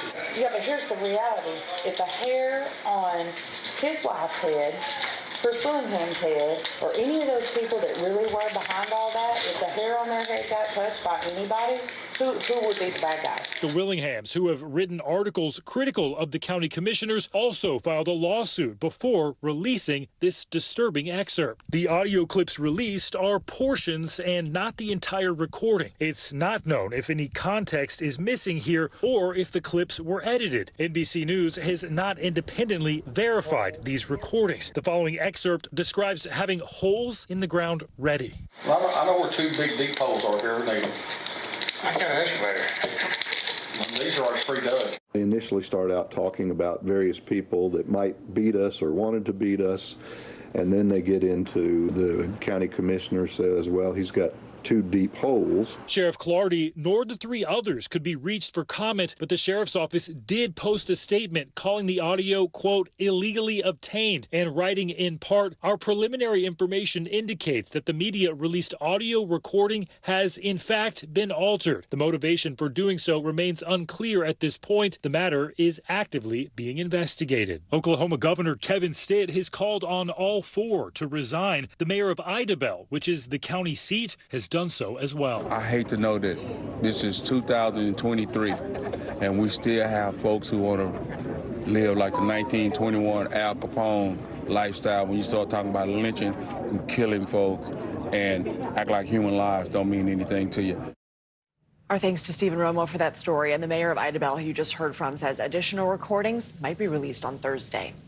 All right, we're going to switch gears now. We're going to take a look at your Morning News Now weather. We've got some severe weather in the south and snow in the north. Yeah, meteorologist Angie Lassman joins us now with the very latest. Good morning, Angie. Morning, ladies. Yeah, we have some snow for folks to deal with as they get up and out the door this morning in parts of the high plains. You can see Montana through North Dakota. And we've got kind of a wintry mix going for portions of Minnesota and Wisconsin. We've also got the rain working through, and we've got a system that's slowly but surely making its way east. You can see some of that thunderstorms that have fired up over just the past hour or so in many of these locations. Here's how things play out from now through the rest of the afternoon, though, because you can see some of that rain starts to work through places like Michigan throughout the rest of the morning hours. But we have more of these thunderstorms that do fire up and impact us here through the afternoon, evening, and even into the late night hours. As far as the locations, it really looks like the best chance for some of the stronger storms, Iowa to Oklahoma. We will have that potential to see some of that hail reaching 2 to even 3 inches in size. So dangerous conditions there. We'll also have the potential for some damaging winds up to 60 miles per hour, as well as a couple of tornadoes possible with this. It's not so much that we're concerned about widespread and multiple tornadoes, but a few we can't rule out. Here's what it looks like tomorrow as we get into the afternoon hours. Showers and thunderstorms develop along that front as it continues to move to the east. The threat does extend from basically Illinois to east central Texas, and once again, we'll have the potential for the large hail. That looks like the biggest impact, but we can't rule out the winds and, of course, the tornadoes either. And not to mention some heavy rain rain that's going to be working through, too. This will be something that we see lasting into Friday. This is where the severe weather threat is going to be. Houston looks like the bullseye for that day. So it's a couple of days where we'll have the potential for severe weather here as we get into basically the afternoon and evening hours each of those days. And again, the heavy rain is going to be problematic, especially over those areas that have already seen some really saturated grounds from previous rainfall events. Dallas, Little Rock, Jackson, New Orleans, all included in that slight risk of flash flooding here as we get through at least Saturday morning. We'll eventually start to see a break between after that by the weekend, but of course a couple of days where heavy rain and those severe storms are possible. It's like one storm after the other. It is. All right. Tis the season. Tis the season. April showers. Angie Lassman, thank you.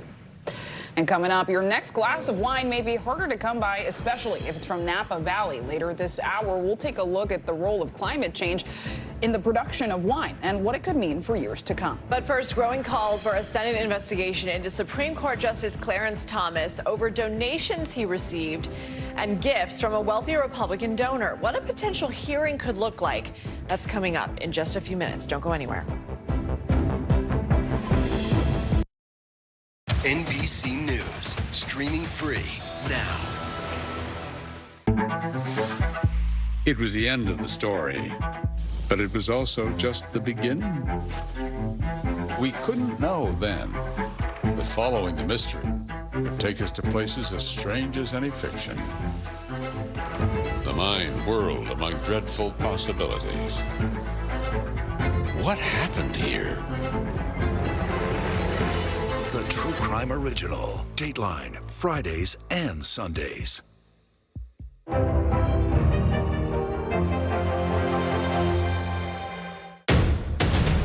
The day's biggest political stories with trusted insight and expert analysis. A daily look at the politics behind the headlines. Meet the Press Now, streaming weekdays at 4 p.m. on NBC News Now. Hey, I'm Hallie. It's good to be with you tonight.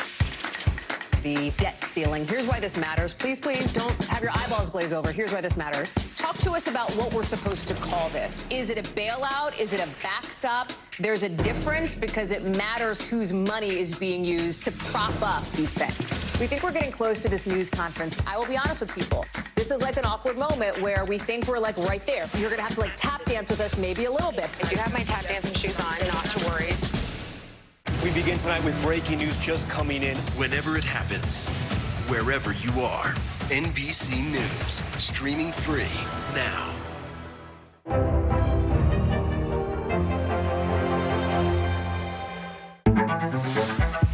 It was the end of the story, but it was also just the beginning. We couldn't know then that following the mystery would take us to places as strange as any fiction. The mind whirled among dreadful possibilities. What happened here? The True Crime Original. Dateline, Fridays and Sundays. This is what it looks and feels What's the latest, Phil? A bigger piece to the puzzle. Here's some of the stories we're watching tonight. How much water ultimately will be forced inland? Whenever it happens, wherever you are, NBC News, streaming free now. What is going to happen now? Going back and forth because they... Oh, yeah, nice to see you tonight.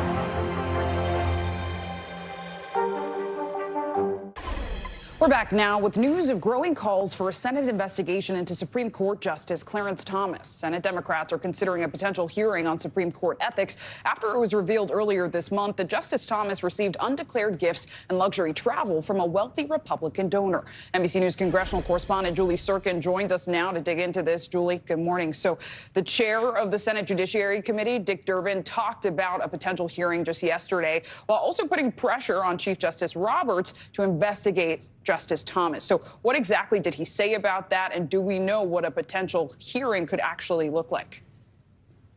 Yeah, well, good morning, Zinkley. Look, a hearing pretty much is up in the air now. We don't know what the parameters will look like specifically, but bottom line here is that most, if not all, Senate Democrats believe that these donations by this wealthy donor should have at least been disclosed by Clarence Thomas.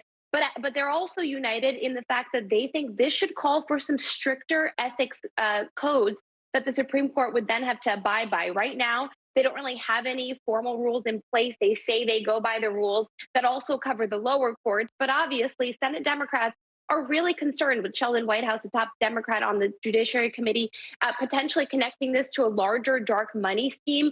Here's what Senator Dick Durbin had to say, who's the top Democrat on the Judiciary panel. Watch.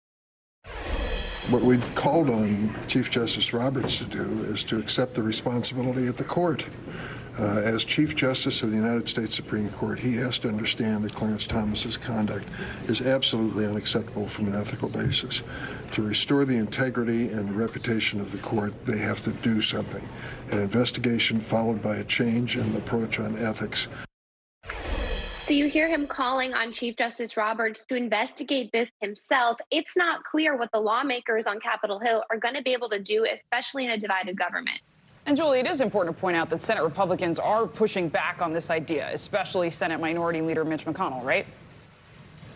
Oh, totally. Most of them are actually united in the fact that they think this is really no big deal. Senator Cornyn, who's a top Republican on the Judiciary Committee, he said, look, this happens. Even senators accept personal favors sometimes here and there. They do, however, think this could have been disclosed, and that's something that even Cornyn said Clarence Thomas is going to have to do. But on the bottom line, on the flip side, Republicans think that Chief Justice Roberts could have this all handled internally. Take a listen to what McConnell had to say, the minority leader.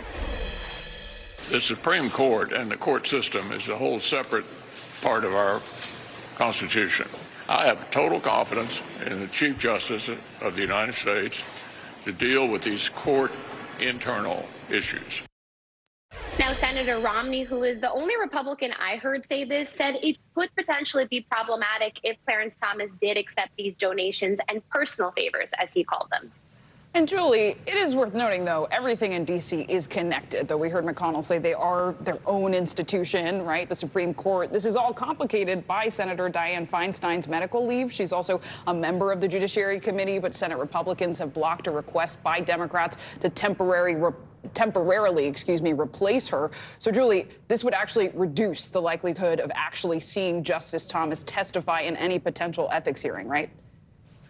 Exactly. That's such a good point, because we saw Republicans block this temporarily replacement. Senator Feinstein said this is what they'll be able to do so that she doesn't have to resign early. She can just continue sitting out her medical leave as she recovers from shingles. But this means that the numbers on the Judiciary Committee are even, 10 and 10, Republicans and Democrats lacking that 11th vote that gives them the majority to be able to do things like subpoena Clarence Thomas, for example, to get him to talk to the committee. Not clear if he would abide that subpoena in any case, but really this just shows you how complicated things are when Democrats have such a slim majority over Republicans in the Senate. They're not 50-50 anymore, but even still, they require every single vote to be able to carry out their agenda. And in a case like this, where they're trying to investigate Clarence Thomas and these payments and donations to him, Senator Feinstein's absence is a huge hurdle for Democrats to get over. Definitely a complicated issue. We know you'll stay on it. Julie Sirkin, thank you. Let's take a look now at headlines from around the world this morning, starting with breaking news in Ukraine. Those highly anticipated Patriot air defense systems have arrived. NBC News foreign correspondent Ali Aruzzi joins us now with more. Good morning, Ali. Good morning, guys. That's right. The Ukrainians are overjoyed at the arrival of the Patriot air defense system. They've been calling them Patriots for Patriots. The Ukrainians have long said that the air defense system is essential for their fight against Russian aggression. The Defense Ministry thanked their colleagues in America, Germany and Holland, saying that together they can win this war. North Korean leader Kim Jong-un has given the green light for his country to launch their first spy satellite. He says it's necessary to counter threats from the United States and South Korea. The satellite is part of North Korea's program to advance surveillance technology and improve their ability to strike targets in the event of a conflict. And finally, The skeleton of an enormous Tyrannosaurus Rex was sold in Switzerland for just over $6.1 million. The creature roamed the Earth some 67 million years ago and is only the third time the entire T-Rex skeleton has been sold at auction. The bones are made up of 3 different T-Rexes whose bones were previously found in the states of Montana and Wyoming. Quite a thing to have in your living room. Truly, some new age decor, we'll call it. Allie, thank you. Thank you. You got quite the laugh there.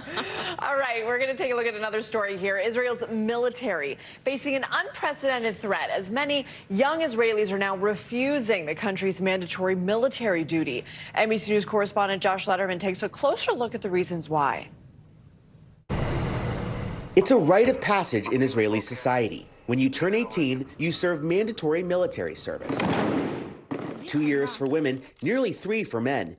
But for some young Jewish Israelis, something is changing. When you think of Israel's military in one word, what do you think? 3 words, wrong side of history. What about you? Apartheid. These teenagers are burning their draft letters, part of an unprecedented movement to refuse to join the army. For many, one of Israel's most cherished public institutions. Our society is violent because everyone is holding a weapon. The spark that lit this fire, a proposal by the most right-wing government in Israel's history to weaken the nation's courts, giving politicians far more power. For 15 weeks, hundreds of thousands of Israelis have protested, even after Prime Minister Benjamin Netanyahu put the plan on ice, for now. He says refusal to serve is the end of our country. In Israel, refusing military service can come with a heavy price. I was imprisoned for a total of 115 days.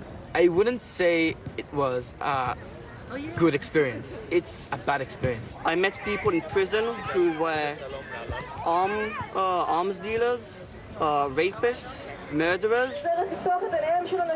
Soon it will be Sophie's turn. She's about to hit draft age. Does hearing about that prison experience scare you? Yes, of course, but it doesn't deter me.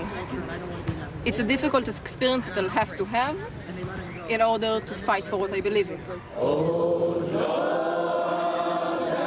It's not just young Israelis saying no more. Some high-ranking officers, Air Force pilots, and die-hard patriots say Israel's rightward shift has pushed them to the breaking point. Ron Scherf served 10 years in the Special Forces and another 22 in the reserves. Is this just about the judicial overhaul, or it's something about bigger? No, it's much bigger. It's about the greed for unlimited power. It's like the starting of a fascist movement. You think Israel could become a fascist country? I can't believe it, but it's going to be an undemocratic country. This is an especially fraught moment for Israel's military to be divided. Recent rocket attacks from Lebanon, Syria, and the Gaza Strip raising the specter of a multi-front war. Are Israel's enemies looking to exploit the domestic political instability here? Definitely. We see that. They're saying it out in the open that Israel is crumbling. As Israel celebrates its 75th Independence Day next week, an emotional debate about what this country may look like at 100. 32 years in the army to think that my daughter will not be part of this. I can't even imagine that. It's tearing us apart. Interesting sea of change there. Our thanks to Josh Letterman for that report. And a lot of people who are looking to kind of delay this or avoid altogether this military service are trying to do so with medical exemptions. Oh, wow. Really So important reporting. Yeah. Thanks, Josh Letterman. And coming up, another dose. The FDA signing off on a second COVID booster for people at risk. What doctors want you to know. And the taste of climate change will take you to California's wine country, where world-famous vineyards are coping with the impacts of extreme weather. That's next here on Morning News Now.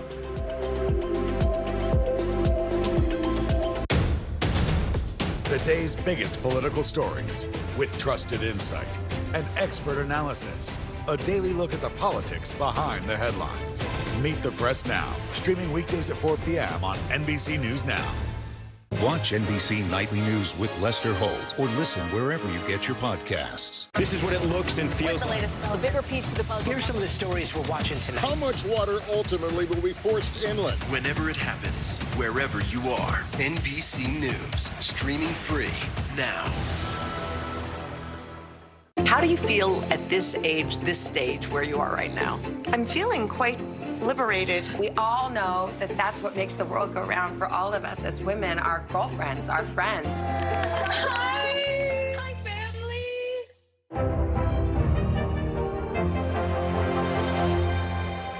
This is what it looks and feels From the storm zone. The bigger piece to the puzzle. Here's some of the stories we're watching tonight.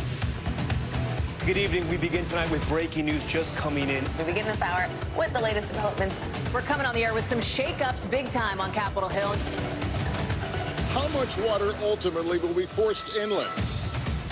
Whenever it happens, wherever you are, NBC News, streaming free now.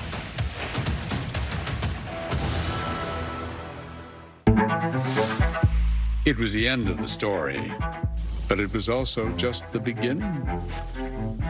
We couldn't know then that following the mystery would take us to places as strange as any fiction.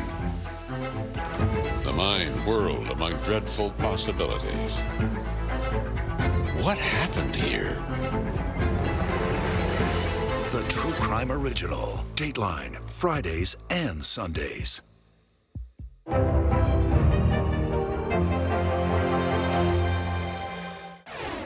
We're back now with a new warning that more middle and high school students are misusing ADHD prescription drugs. And if you take nutrition supplements, a new study says you may be overdoing it. So NBC News medical fellow Dr. Akshay Syal joins us now with more on these stories. Good morning, doctor. Morning. Thanks so much for being with us. So I actually want to start with some COVID news around second boosters. We know the FDA actually authorized a second booster for older and immunocompromised adults just yesterday. They also authorized the use of a bivalent booster in all COVID vaccines moving forward. So who exactly should be getting this second booster? Yeah, good morning. So this is all about those who are at high risk of severe disease from the virus. So we're talking about those over the age of 65 and those with weak immune systems, meaning that maybe you're getting treated for cancer or autoimmune disease, drugs that lower your immune system, and you're immunocompromised is what we say. So when we're talking about those people, adults over the age of 65, if it's been 4 months since your last vaccine, you can get a booster, and if you're immunocompromised, you only have to wait 2 months. Now, these are people that, very high risk from severe disease. So you want to make sure that if you are in those categories, you are following up on this, you are keeping up to date, because you don't want to, too much time to go by and the protection kind of decreases from the boosters. For everybody else, though, we're going to be waiting in the fall. The FDA is going to meet in June, sometime in the summer, to talk about if everybody else who doesn't fall into those categories, are they going to be needing an updated shot this fall? We don't know yet. But that's still just one shot for people who aren't immunocompromised, right? It's not a shot and then a booster. Exactly. So for everybody going forward who isn't vaccinated, who hasn't gotten anything, which there aren't a lot in this country yet, they can go ahead and just get the new one. They don't need to get the old vaccines first to get the new one. Gotcha. All right, doctor, let's switch gears here, because a lot of people know that HPV is really the most commonly sexually transmitted disease. But a lot of people don't know it can lead to many different kinds of cancers. And this is scary that people don't really know that. So what do we need to know about this, and what should people do? So HPV is a virus, human papillomavirus. It is, like you said, the most common STI. There's millions of infections every year. It can lead to cancer, though, and that's why we're really concerned about it. There's cervical cancer, there's anal cancer, there's penile cancers. And what we're seeing is that in recent years, the awareness that people know of the link to cancer is actually decreasing. So, not all HPV strains are going to lead to cancer, but there's certain high-risk ones, strains 16 and 18, that can lead to cancer, which is why we want to be really on top of this. And the good news is there is a vaccine. There's a vaccine called Gardasil that prevents against HPV, and it's shown, if you get that vaccine, really dramatic incidence in terms of cervical cancer, down almost 90% since the vaccines come up. So that brings us to our doctor's orders here today, which, talk to your doctor about getting vaccinated. It's really those young adults, as young as 11. It's only for some ages, right? Yeah, so, you want to start around 11 to 12 and go up to 26 is where we recommend most people get it. It's about 2 or 3 doses depending on when you start. But if you're over the age of 26, you can still get it. It's a little bit more of a personal conversation with your doctor.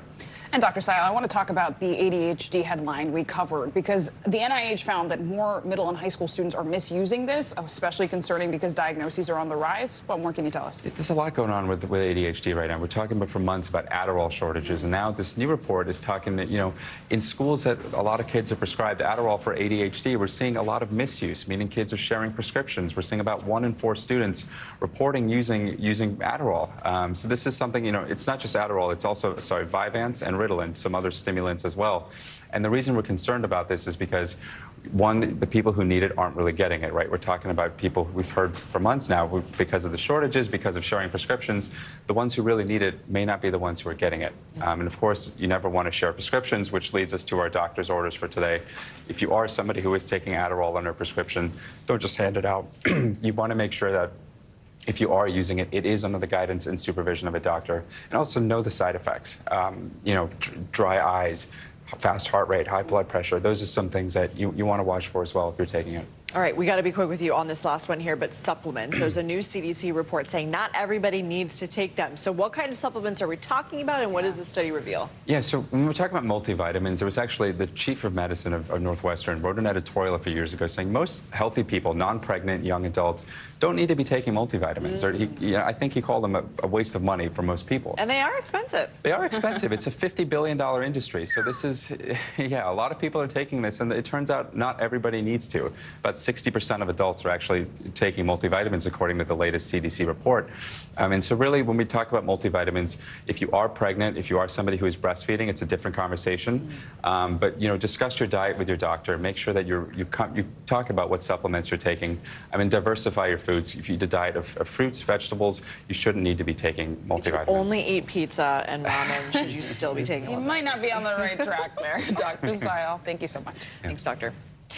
Napa Valley vineyards are known worldwide for producing wines with a one-of-a-kind flavor, but the climate that is key to producing it is being threatened. NBC News correspondent Nyala Charles has more in our Climate Challenge series. The secret to Napa's exquisite wine doesn't come in a bottle, and it can't be recreated. It's the climate, a unique mix of sun, soil, and rain. But climate change threatens to put that equilibrium out of balance. 2%. In Napa Valley, taste tests for the 2021 wines are underway at Turnbull Winery. That's so good. It's like magic unicorn horns. Their backdrop is picturesque. Vibrant green hills, courtesy of record rainfall that eliminated more than 70% of California's drought in just 3 months. But some Napa wineries are still rising from the ashes. In 2020, the glass fire ripped through the Northern Valley. It was one of the most destructive fires in California history. 20 vineyards were destroyed. The trees would just burst into flames. Was it scary? Oh, it was really scary. Katie Lazar and Chris Howell, the wine growers at Kane Vineyard and Winery, narrowly escaped when flames came up their hillside, destroying every building and much of their 550-acre vineyard. After driving through the fire, I remember the sound and the smell, but we're here. We lived. The last 13 years have been Earth's hottest. Climate scientists say that California's record droughts and wildfires, swinging to record rains, floods, and even snow, are part of that change. In Napa Valley, this climate whiplash is a threat. The concern is an extreme change in climate could change the taste of the wine, a taste that the local economy relies on. These vines will soon produce the grapes that make Napa Valley famous, the world-renowned Cabernet Sauvignon. Does the wine that was made in the warmer years taste any different than the others? Yes, it does. Beth Novak Milligan's family has owned these vineyards since the 1970s. In 2022, we had a day here about 118 degrees. I mean, that's desert heat. Then there's the fires and the smoke they produce. If there is fresh smoke close by and it's just sort of hovering in your vineyard, the grapes do absorb that through their skins. Peter Heitz lost about 20% of his 2020 harvest to what experts call smoke taint. He says it tastes like ash. We took all the wines that were damaged and then we sold them off to other people that probably made barbecue sauce, and we lost millions of dollars doing that. According to one estimate, the 2020 fires cost the California wine industry $3.7 billion. Almost all of that loss was due to smoke damage. That'll be the thing that you need. Growers are adapting to the climate challenge as best as they can. We're like focusing on planting vines that won't need any water at all. But all are resilient. We have to be nimble, and then we have to react or respond to what Mother Nature sends our way. We all know that climate change is real, and it is impacting us. The question is, how fast will it change, and what flavor will this possible new climate create? Back to you. Wow, all right, Nyala, thank you so much. And coming up, back on set, production of the movie Rust is expected to resume more than 1 year after the on-set shooting death of the film cinematographer. What we know this morning, including the key change that was made after the tragedy. We're going to have a little fun coming up because it's not old-fashioned plate of pasta. It looks like younger generations' cravings are changing. We'll talk about it next on Morning News Now.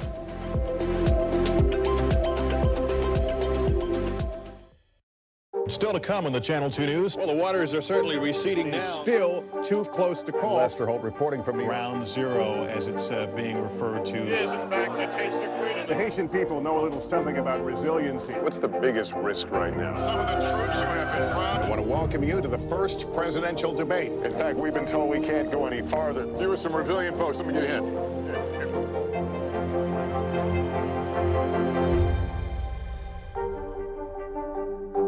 Watch NBC Nightly News with Lester Holt or listen wherever you get your podcasts. We begin tonight with breaking news just coming in whenever it happens, wherever you are. NBC News, streaming free now. Still to come on the Channel 2 News. Well, the waters are certainly receding now. Still too close to call. Lester Holt reporting from Ground Zero, as it's being referred to. It is, in fact, a taste of freedom. The Haitian people know a little something about resiliency. What's the biggest risk right now? Some of the troops who have been proud. I want to welcome you to the first presidential debate. In fact, we've been told we can't go any farther. Here are some resilient folks. Let me get a hint.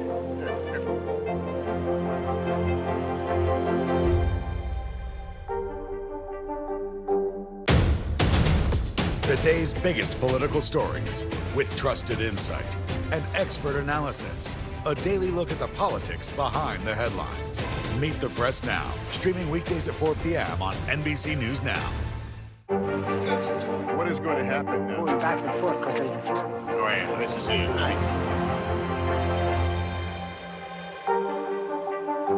For Dateline Premium, subscribe now on Apple Podcasts. We're back now from Las Vegas. Seattle, Guatemala City. From Wilmington. I was in space in Texas. From Normandy, From France. Surfside, Florida. Thank you for watching, everyone. NBC News, streaming free now. Watch NBC Nightly News with Lester Holt or listen wherever you get your podcasts. This is what it looks and feels With the latest, a bigger piece to the puzzle. Here's some of the stories we're watching tonight. How much water ultimately will be forced inland? Whenever it happens, wherever you are. NBC News, streaming free now. We're back now from Las From Vegas. Seattle, Guatemala City. From Wilmington. I was in space in Texas. From Normandy, From France. Surfside, Florida. Thank you for watching, everyone. Welcome back, everybody. Filming is expected to resume tomorrow on the set of the Alec Baldwin Western film Rust. A spokesperson for the movie tells NBC News Rust will continue principal photography, this time at Yellowstone Film Ranch in Montana, not in New Mexico, where production previously took place. It'll be the first day back on set for Baldwin and the crew since October 2021, when cinematographer Helena Hutchins was killed after a live round was discharged by a prop gun held by Baldwin. The star in armor, Hannah Gutierrez-Reed, were later charged with involuntary manslaughter. Baldwin has already entered a plea of not guilty. Last year, filmmakers settled a wrongful death lawsuit with Hutchins' family. Now let's turn to your financial headlines. Netflix users, this one's for you. You've only got a few more months to share that password. CNBC's Silvana Henao joins us now with more. Good morning, Silvana. Hey guys, good morning. Yeah, this is for all of my cousins. Netflix is delaying a broader crackdown on password sharing until later this quarter, likely before July. Now, the company had previously committed to ending password sharing near the end of the first quarter in March. It's already rolled out new rules in Canada, New Zealand, Portugal, and and Spain, and says that it's pleased with the result of paid sharing in those countries. In Canada, for example, users pay an extra $6 a month if they want to share their account with people outside their primary household. And staying with Netflix, it's shutting down the DVD business the company was founded upon. It will ship the final round of DVDs in September, ending 25 years of mailing shows and movies to customers. Early on, streaming was more of a side business for Netflix, but as it pushed further into original programming and built a bigger streaming library, a growing number of subscribers chose to watch that way. Netflix shipped more than 5.2 billion discs over the life of the business. The first DVD mailed out, it was Beetlejuice. And a major food staple for hundreds of millions of people could soon be in short supply. Rice production has been falling worldwide and is set to log its biggest shortage in 20 years. Analysts at Fitch tell CNBC the biggest impact could be seen in decade-high prices. The biggest reasons for the shortage is the ongoing war in Ukraine and bad weather in major producing regions such as Pakistan and China. Fitch expects prices to stick at current average highs of more than $17 per hundredweight into the next year, and then only ease a few dollars in 2024. Lindsay and Zinkley, back to you. I want to go back to how you're going to break it to your cousins that I know. I'm going to have like a little get together and have an intervention. Password intervention. So your own password. Thank you so much. You got it. And now to a new study that shows Americans are craving more Mexican food than ever before. I didn't need a study for that. We knew it. We knew it. We love it. And according to a new report, foods like tacos and chips and guac are becoming go-to orders specifically for young diners. I had to put this in when I'm starting to get hungry. NBC News correspondent Valley Castro had the tough assignment of hitting the hot spots to find out what's driving this. Can I get 2 birria tacos? Tacos aren't just for Tuesdays anymore. There's nothing like a good old taco. In fact, Mexican food overall is quickly becoming the most preferred food in the country as more people reach for a bowl of chips and guac over spaghetti and meatballs. Italian food is great, but Mexican food is just like top notch. What is it about Mexican food? I think it's the consistency and also like the meat, how they prepare it with the spices. That's what I really like about it. A 2022 study by Data Central says cravings are changing by generation. Boomers and Gen X overwhelmingly prefer Italian food, with Chinese food in second place. But for millennials and Gen Z, the savory, spicy cuisine from south of the border is number one. We asked consumers, what's your favorite cuisine? We started to notice this change. Mike Costio is one of the people behind the study. What do you attribute those changes to? It's just the changing demographics of the country as a whole, both who's, in the country and also, who we're friends with, who our neighbors are. It's a trend that's been building for decades, with salsa outselling ketchup and tortilla chips outselling potato chips in the United States, where currently the Hispanic population makes up the largest racial or ethnic minority in the country, with more than 62 million people. And the variety of Mexican and Latin flavors inspiring new restaurants like Calisa in New York City. What I would say about Mexican food, I don't think you can point to that many other types of cuisine that are genuinely fun. Owner Josh Leibowitz is admittedly not Mexican. I'm from Brooklyn. I know bagels. I know pizza. But wanted to make the space feel as authentic as possible, developing an intricate menu right from the source. I wanted someone who didn't just work in a Mexican kitchen or studied the culture. I wanted someone who literally grew up in it. Culinary director Daniel Mendoza hails from Mexico City. Lo que me ha sentido orgulloso no es la comida, sino nuestra cultura y nuestra música. Nuestra música, nuestra cultura y la comida hace la mejor experiencia, yo creo que, del mundo. Besides the food, it's what's behind the bar that's also creating a buzz. Serving up another growing favorite, tequila. The mainstay on every Mexican menu, poured out as that classic concoction, the margarita.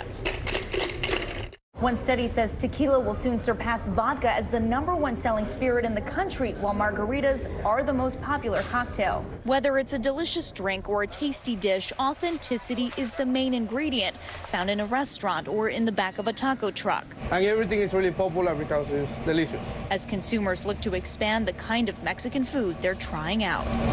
So now there's a lot more interest in, I'd like to go to a Oaxacan restaurant. I'd like to go to a Yucatecan restaurant, or chefs working within those, particular regions. You can see, and usually people say every night to us, like, oh, that's amazing, that's delicious.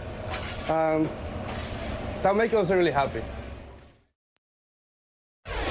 But don't worry, pizza is not going anywhere. It is still the #1 delivery food item, and Italian food is still the most popular overall. According to that study, 82% of Americans say they love it or like it. It's when you break it down by generation that you start to see those shifts. Back to you. Taco takeover. That's what we call it. So hungry. Valerie Castro, thank you so much. Coming up, representation matters. Yeah, when we return, the new number shining a spotlight on progress when it comes to diversity in Hollywood. This is Morning News Now. This is what it looks and feels With the latest, a bigger piece to the puzzle. Here's some of the stories we're watching tonight. How much water ultimately will be forced inland? Whenever it happens, wherever you are, NBC News, streaming free now. Watch NBC Nightly News with Lester Holt or listen wherever you get your podcasts. We're back now from Las Vegas, Seattle, from Guatemala City, from Wilmington. I was in space in Texas, From Normandy, from France. Surfside, Florida. Thank you for watching, everyone. This is what it looks and From the feels storm A zone. bigger piece to the puzzle comes. Here's some of the stories we're watching tonight. We begin with breaking news just coming in. Russia has launched another round of attacks. What was it like when you came back and saw your neighborhood like this? They say that in modern war, there aren't any front lines anymore. Here, there certainly are. Extreme weather tonight on both the West Coast and the East Coast. We've had some of the strongest winds here. How many of you were up there? At least like 11. Now to the economy as Americans face the highest inflation rate in decades. How does this all impact your wallet? More fallout from Elon Musk's Twitter takeover. Peak flu season is almost here. How does RSV specifically hit some kids so hard, and then it seems like it almost doesn't affect others? Can voters trust that you will be able to do this job? Why should voters believe you? This special election night, We love it. We live for this. We have a substantial team of NBC News correspondents fanned out. This is the first time we've not been able to call control of the House on election night. Tonight, we'll take an unflinching look at the resurgence of anti-Semitism in America. They're waiting until Title 42 is lifted before they decide whether to cross into the United States. What made you decide to go the medicinal healing route for what you're growing here? Who should be accountable? The city points the finger at the state at the city. Some more breaking news. We are live on the ground there. I want to show you an up-close look at what we're talking about here. The news continues right now.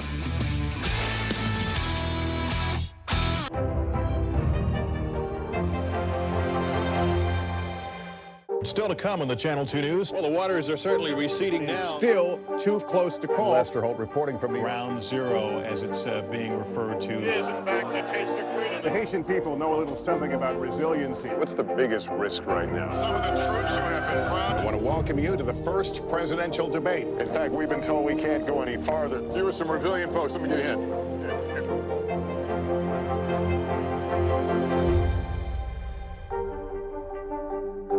Watch NBC Nightly News with Lester Holt or listen wherever you get your podcasts. Long live and prosper unless Emperor Giorgio decrees otherwise. That is Michelle Yeoh's message to her fans. The Academy Award winner is returning to the Star Trek galaxy. She's starring once again as Emperor Philippa Georgiou in latest franchise installment Star Trek Section 31. Yeoh says she's beyond thrilled to return to the project. Remember, she first stepped into the role in 2017 in the Star Trek Discovery series. The actress will also serve as an executive producer on the installment. That's going to begin production later this year. A woman of so many talents. I know. She's incredible. She never ceases to amaze. She doesn't, and the news doesn't stop with her, because speaking of Michelle Yeoh, she starred in one of the most successful breakout films of the year, Everything Everywhere All at Once. Yeah, we say breakout, but she's been acting for decades. Not only did the film sweep the Oscars this year, it was a major showcase of Asian representation in Hollywood. And according to a new study, Asian and Black representation are on the rise, both in film and TV. So let's talk about it with Dr. Samantha Shepard, Associate Professor of Cinema and Media Studies at Cornell University, who joins us now. Good morning, Dr. Shepard. Good to see you. So let's specifically start with the 2023 Entertainment Diversity Progress Report, which was conducted by Luminate. And one notable finding here was that Asian representation saw a major uptick in films and TV shows over the past year. What do you make of this? How significant is this change? I think one of the things we can really draw our attention to is what major means here. And so we saw a 2% increase from 2021. And that's significant, largely because Asian Americans are so underrepresented in television and movies. And so with a film like Everything Everywhere All at Once or the Hulu production Fire Island, what we see is these significant film roles and productions really catering to the diversity of the Asian American and Asian experience. And so this rise is significant largely because there's been a dearth in an underserved audience. So the study also found a lot of films that did well this year were sort of intersectional, highlighting multiple diverse populations at once, whether it was Black women or queer people of color. Can you explain the importance of intersectionality on screen?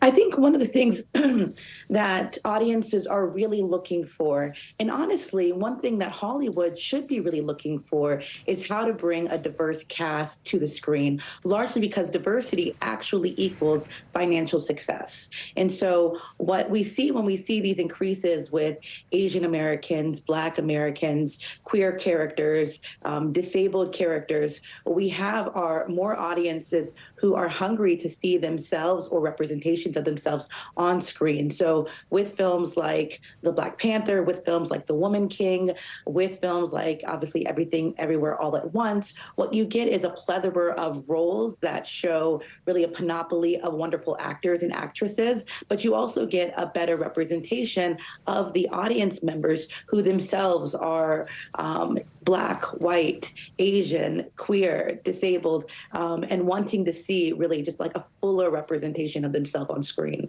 And Dr. Shepard, we just have a few seconds here, and that is so important. How do we make sure representation doesn't just be a blip on our screens, but it's here to stay?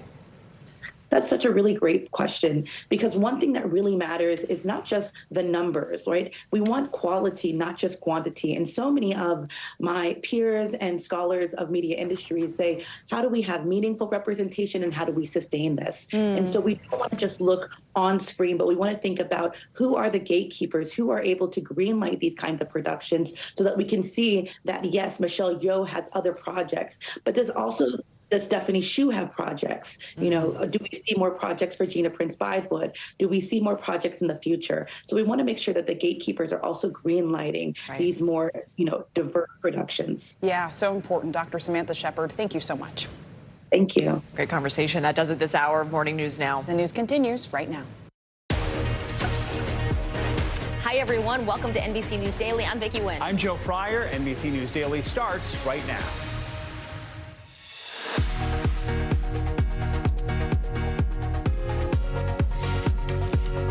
Today is Wednesday, April 19th. Facing a judge, a Kansas man is set to be arraigned on felony charges for allegedly shooting a Black teenager who rang his doorbell. We have an update on the 16-year-old's condition as his classmates walk out of school to demand justice. Access denied. Netflix announced a timeline for its crackdown on password sharing. More on the big changes from the streaming service and when you could expect to get the boot. Misused medications. More middle and high schoolers are taking ADHD medications without a doctor's prescription. This is according to a new medical study. Why some health officials say this is a major wake-up call for parents. Their warnings about the potential long-term health risks. And toasting a trailblazer, comedy legend Carol Burnett is turning 90. NBC is honoring her with a star-studded special. We have a sneak peek of the tribute show and a look back at some of Burnett's most memorable moments. Welcome to NBC News Daily. We're so glad you could join us. We're going to start in Missouri, where the man accused of shooting 16-year-old Ralph Yarl is expected to be arraigned on 2 felony counts today. 84-year-old Andrew Lester could face a maximum sentence of life in prison if he's convicted. Officials say he surrendered at Clay County Sheriff's Office Tuesday night, and he was released after posting a $200,000 bail. The Clay County prosecutor says there is a racial element to this case, but there will not be a hate crime charge. Demonstrators continued to call for justice at a rally on Tuesday night. NBC News correspondent Antonia Hilton joins us now. So, Antonia, the Clay County Circuit Court confirmed that Andrew Lester is going to be physically in court today. What can we expect at this arraignment?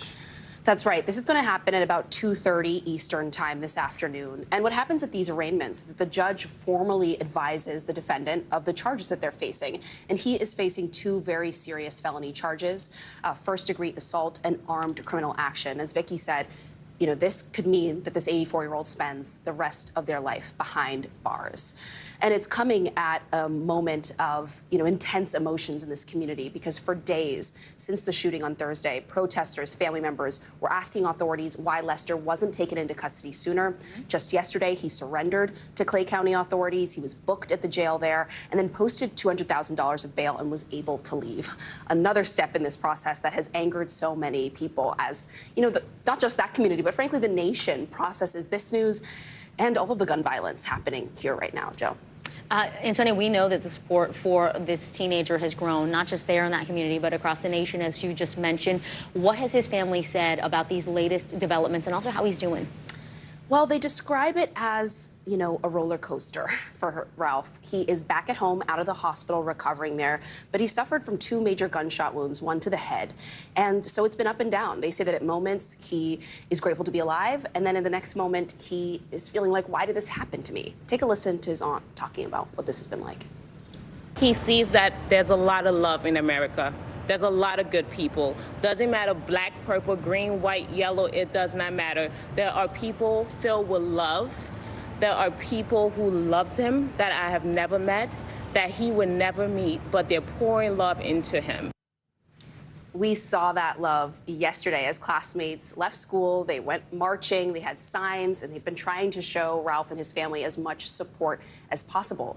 But the reality here that we're hearing from his attorneys, from the family, is it's going to be a long road to recovery for this 16-year-old. You know, these kinds of injuries, they can take months, they can take years for someone to feel like they're back to themselves.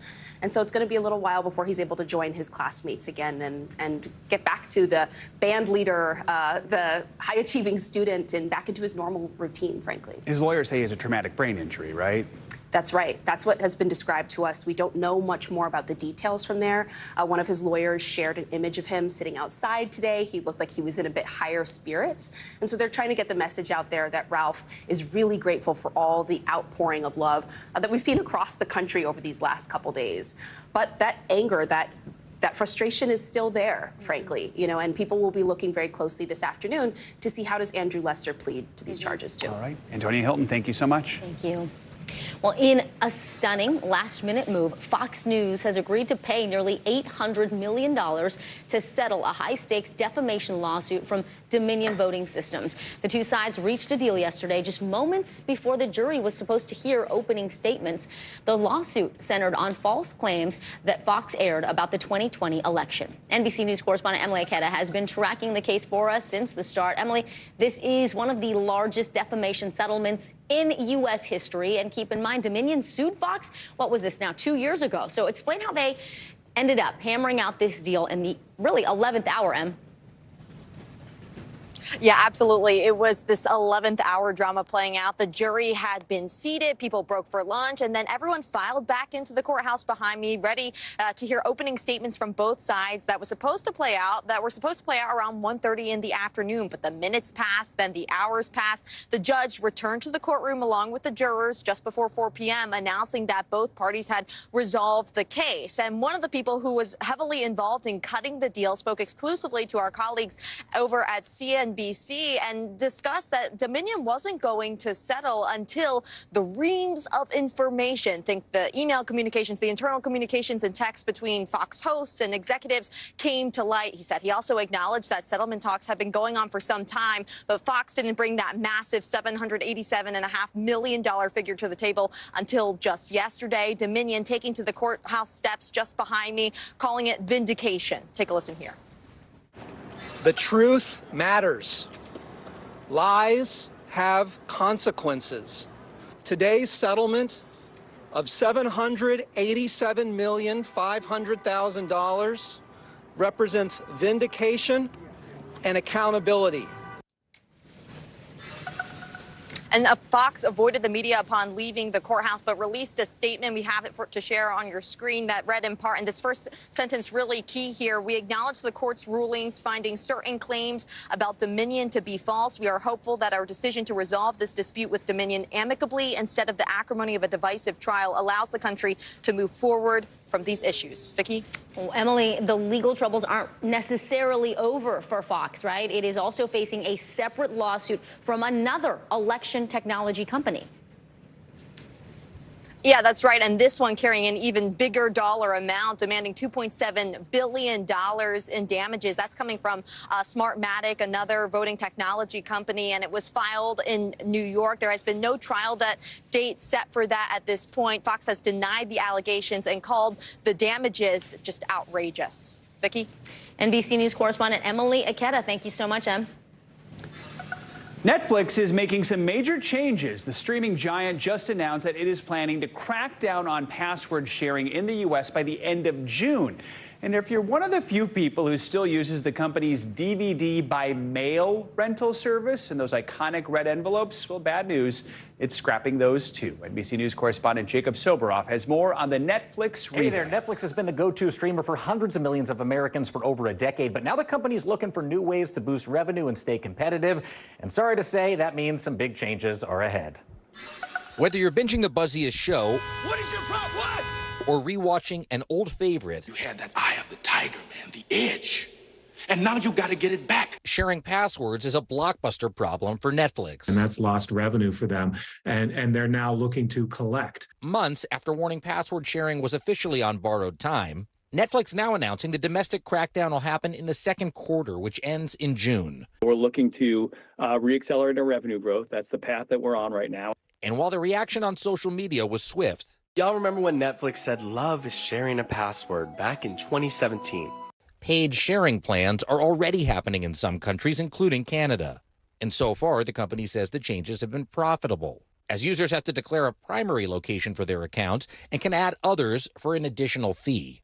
Make a list of the movies you want to see, and in about one business day, you'll get 3 DVDs.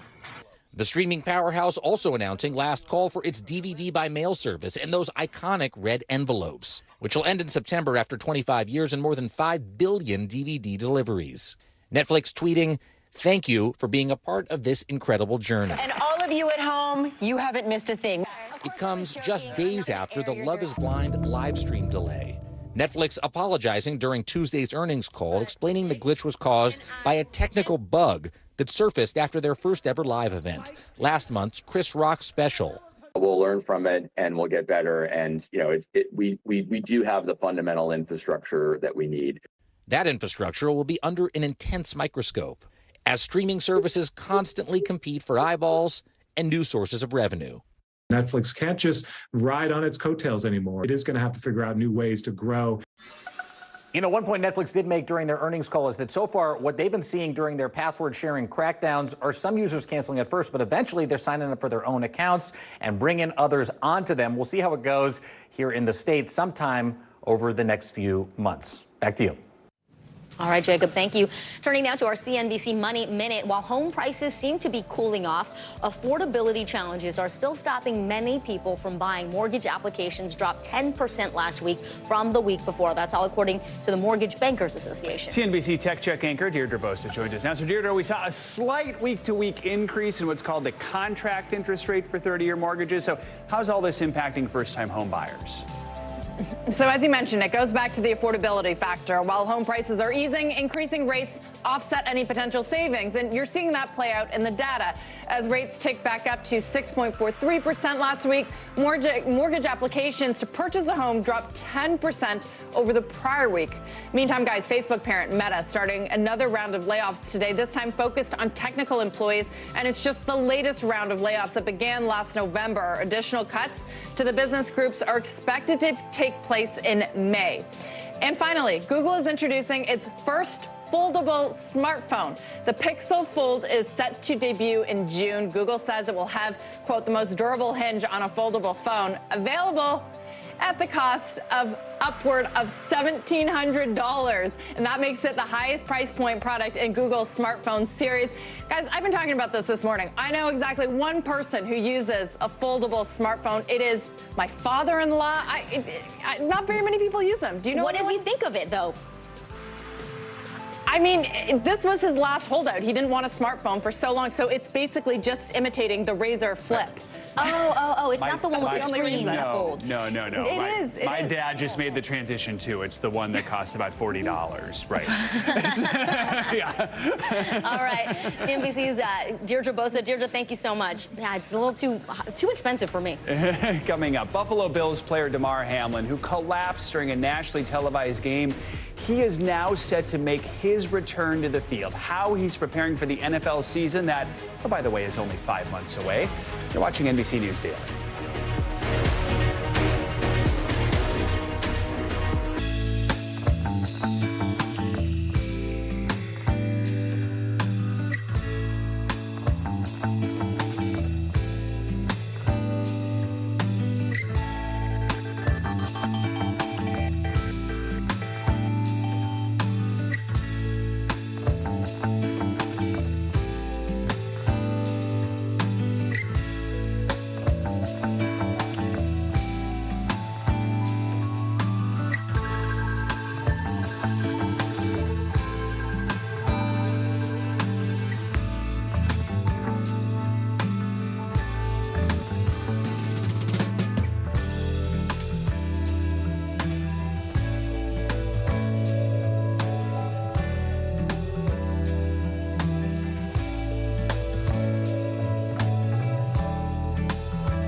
Begin tonight with breaking news just coming in whenever it happens, wherever you are.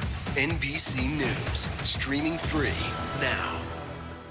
How do you feel at this age, this stage where you are right now? I'm feeling quite liberated. We all know that that's what makes the world go round for all of us as women, our girlfriends, our friends. Hi! Hi, family! NBC News, streaming free now. The Buffalo Bills' Damar Hamlin has been fully cleared to play football again. It's remarkable. 3.5 months ago, Hamlin almost died on an NFL field after making a routine tackle. Here's NBC News contributing correspondent Kaylee Hartung with Hamlin's miraculous return. That's Buffalo Bills defensive back Damar Hamlin, jumping, smiling, and preparing for his return to football. Now, less than 4 months after his heart stopped during a primetime NFL game, he's making this declaration. This event was life-changing, but it's not the end of my story. So I'm here to announce that I plan on making a comeback to the NFL. Just as the Bills' voluntary offseason workout program gets underway, the team's general manager saying multiple specialists have fully cleared the 25-year-old to play. They're all in lockstep of what this was, and that he is cleared, resumed full activities just like anyone else who was coming back from an injury. He's in a great headspace to come back and make his return. When Hamlin collapsed on the field in January, those specialists agree he experienced commotio cordis, which happens when a heart is stopped suddenly by a blow to the chest in between heartbeats. But experts say he's at no greater risk today than he was before the incident. I'm not surprised, in fact, that he's going to be playing again, and I don't see any reason why he couldn't go back to playing football. Hamlin is not the first professional athlete to return to play after suffering from this rare trauma to the heart. Hockey Hall of Famer Chris Pronger was struck by a puck in the chest in 1998. He was back on the ice just 2 days later and played another 13 seasons. Every year, there is a comeback player of the year awarded. The voting is over. The voting is over. If he steps on the field for one play in 2023, I vote for that award. I mean, the voting is closed. Now, with less than 5 months until the NFL season kicks off, Hamlin says he's rebuilding his body and riding a roller coaster of emotions. And some people might say that coming back to play might not be the best option, but that's their opinion. And like I said, I've been beating statistics my whole life, so I like my chances here. Kaylee Hartung, NBC News. Well, we wish him well. I can't wait to see him on the field. Well, as ADHD diagnoses increase in this country, more middle school and high school students are misusing the prescription drugs. A new study found that in the past year, as many as a quarter of students used an ADHD medication without a doctor's prescription or for non-medical reasons like trying to improve academic performance. NBC News health and medical reporter Berkeley Lovelace Jr. joins us now. So, Berkeley, which groups were most prone to misuse and why? Yeah, so middle school students were actually more likely than high school students to misuse. Schools with higher rates of binge drinking also had higher rates of misuse.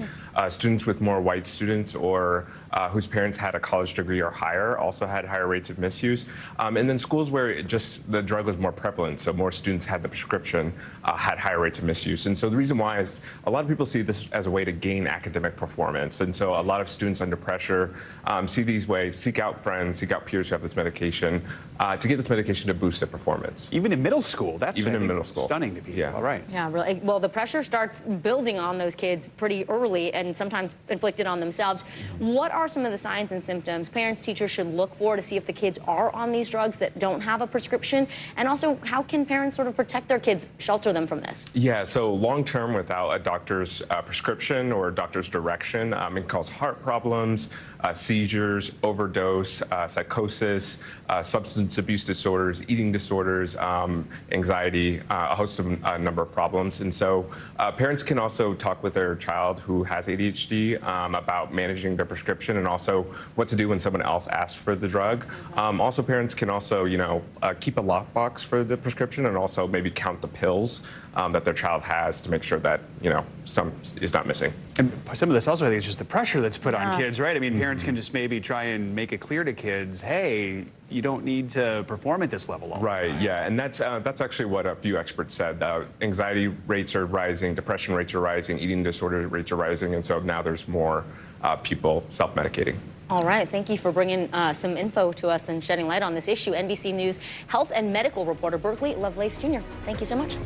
Some researchers say that the recent uptick in airline turbulence is because of climate change. The science behind why we're experiencing bumpier flights later this hour. You are watching NBC News Daily.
It was the end of the story, but it was also just the beginning.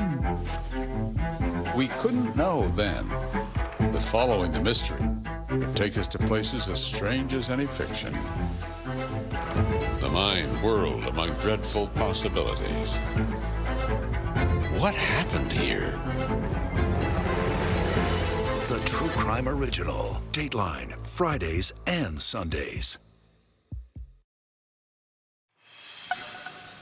South Florida is still drying out from last week's torrential rains. The flooding created another problem, disruptions in fuel distribution. From NBC South Florida, Alyssa Hyman spoke to some drivers that say they waited for hours for gas.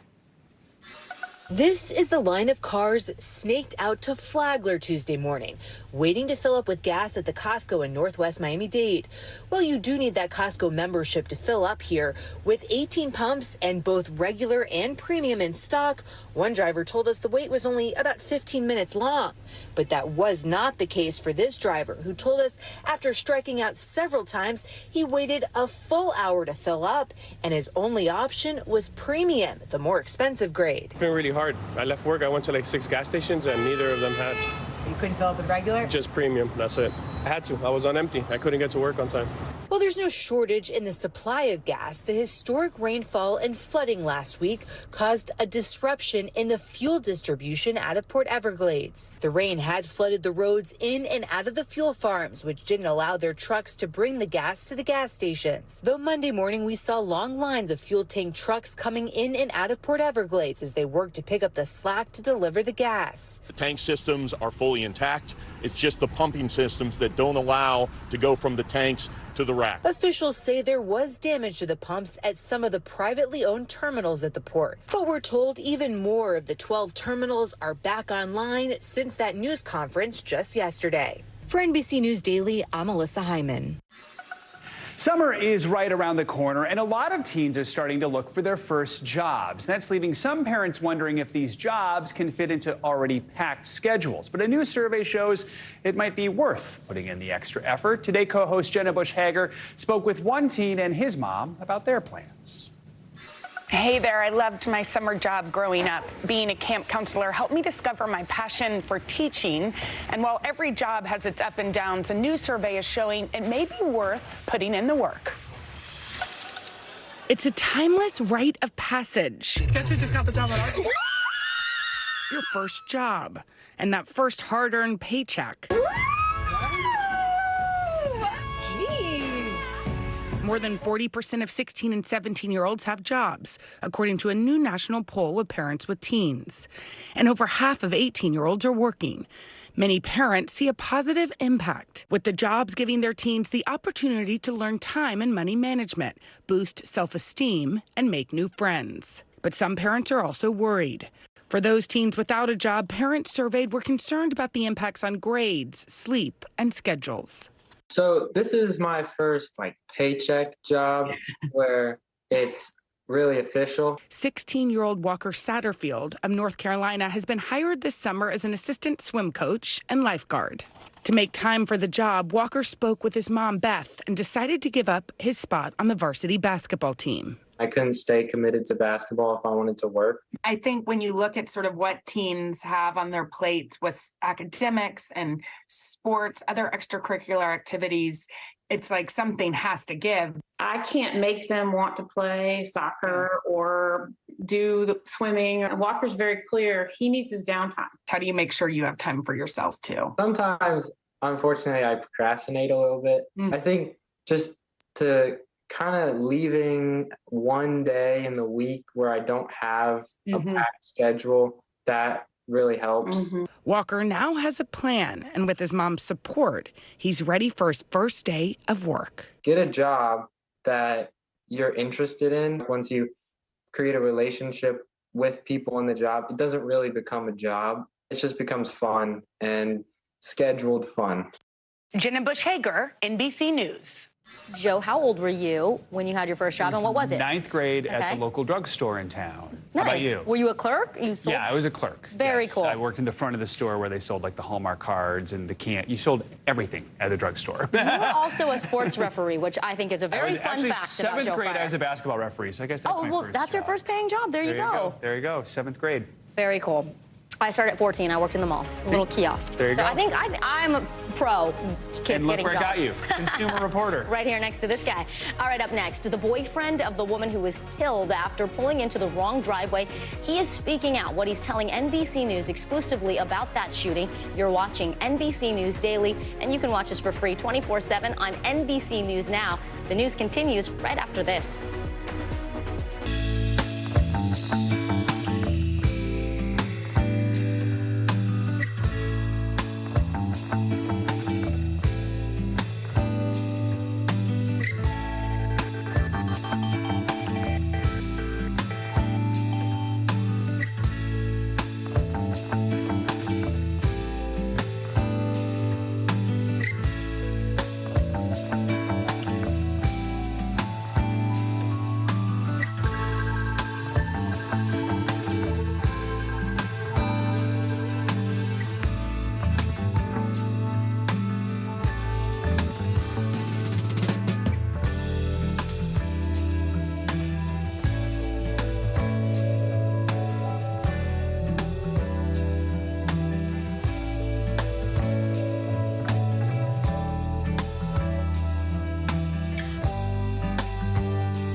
How do you feel at this age, this stage where you are right now? I'm feeling quite liberated. We all know that that's what makes the world go round for all of us as women, our girlfriends, our friends. Hi! Hi, family!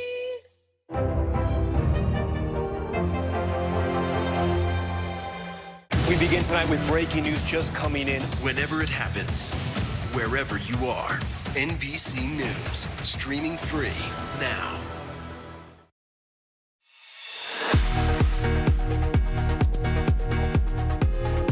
We are back on this Wednesday. Thank you so much for being with us. I'm Vicki Wynn. I'm Joe Fryer. Making news right now. 2 people are in custody in connection to Saturday's deadly shooting at a Sweet 16 party in Alabama, which left 4 dead and 32 injured. Officials announced the arrests of a 16-year-old and a 17-year-old earlier today, charging them both with 4 counts of reckless murder. Authorities have not yet released a motive for the shooting.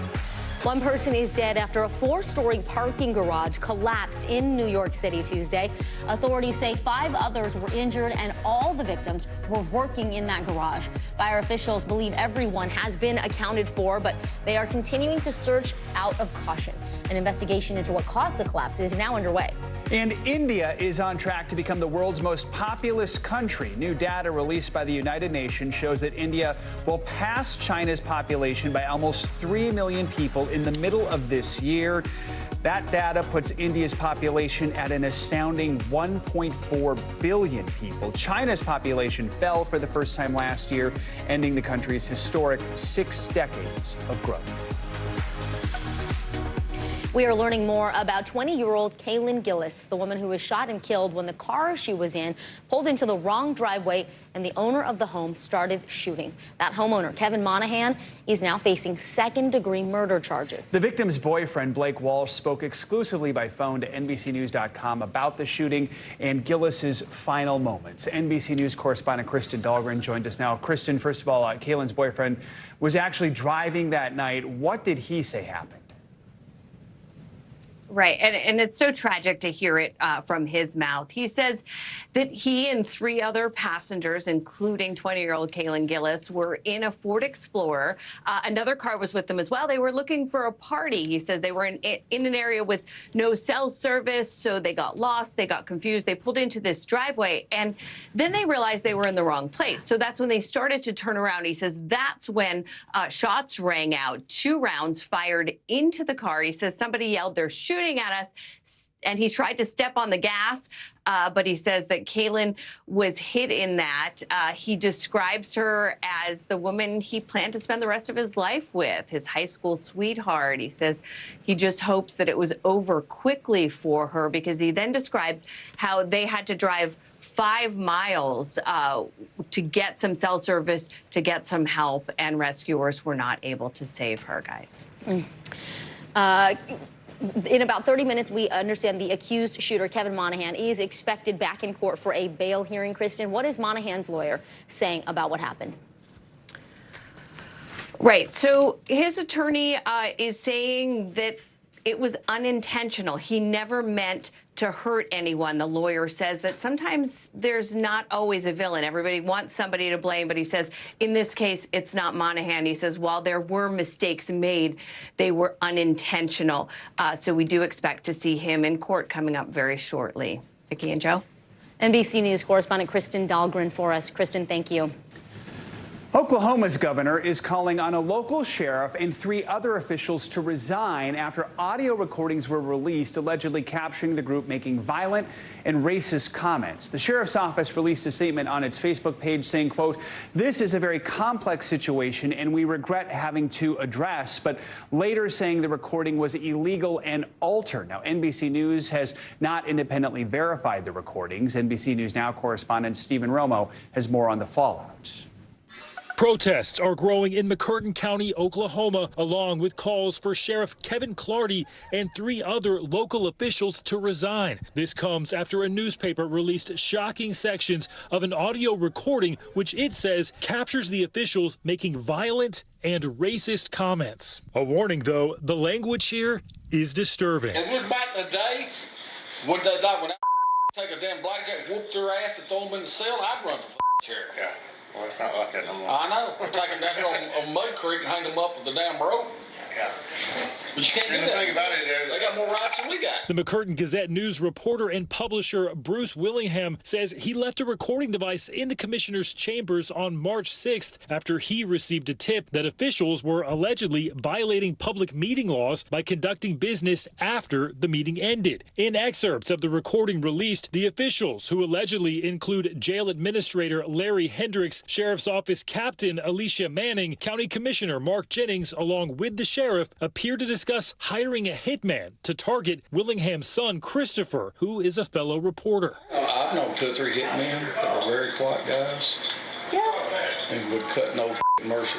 Yeah, but here's the reality. If a hair on his wife's head, Chris Willingham's head, or any of those people that really were behind all that, if the hair on their head got touched by anybody, who would be the bad guys? The Willinghams, who have written articles critical of the county commissioners, also filed a lawsuit before releasing this disturbing excerpt. The audio clips released are portions and not the entire recording. It's not known if any context is missing here or if the clips were edited. NBC News has not independently verified these recordings. The following excerpt describes having holes in the ground ready. I know where 2 big deep holes are if you ever need them.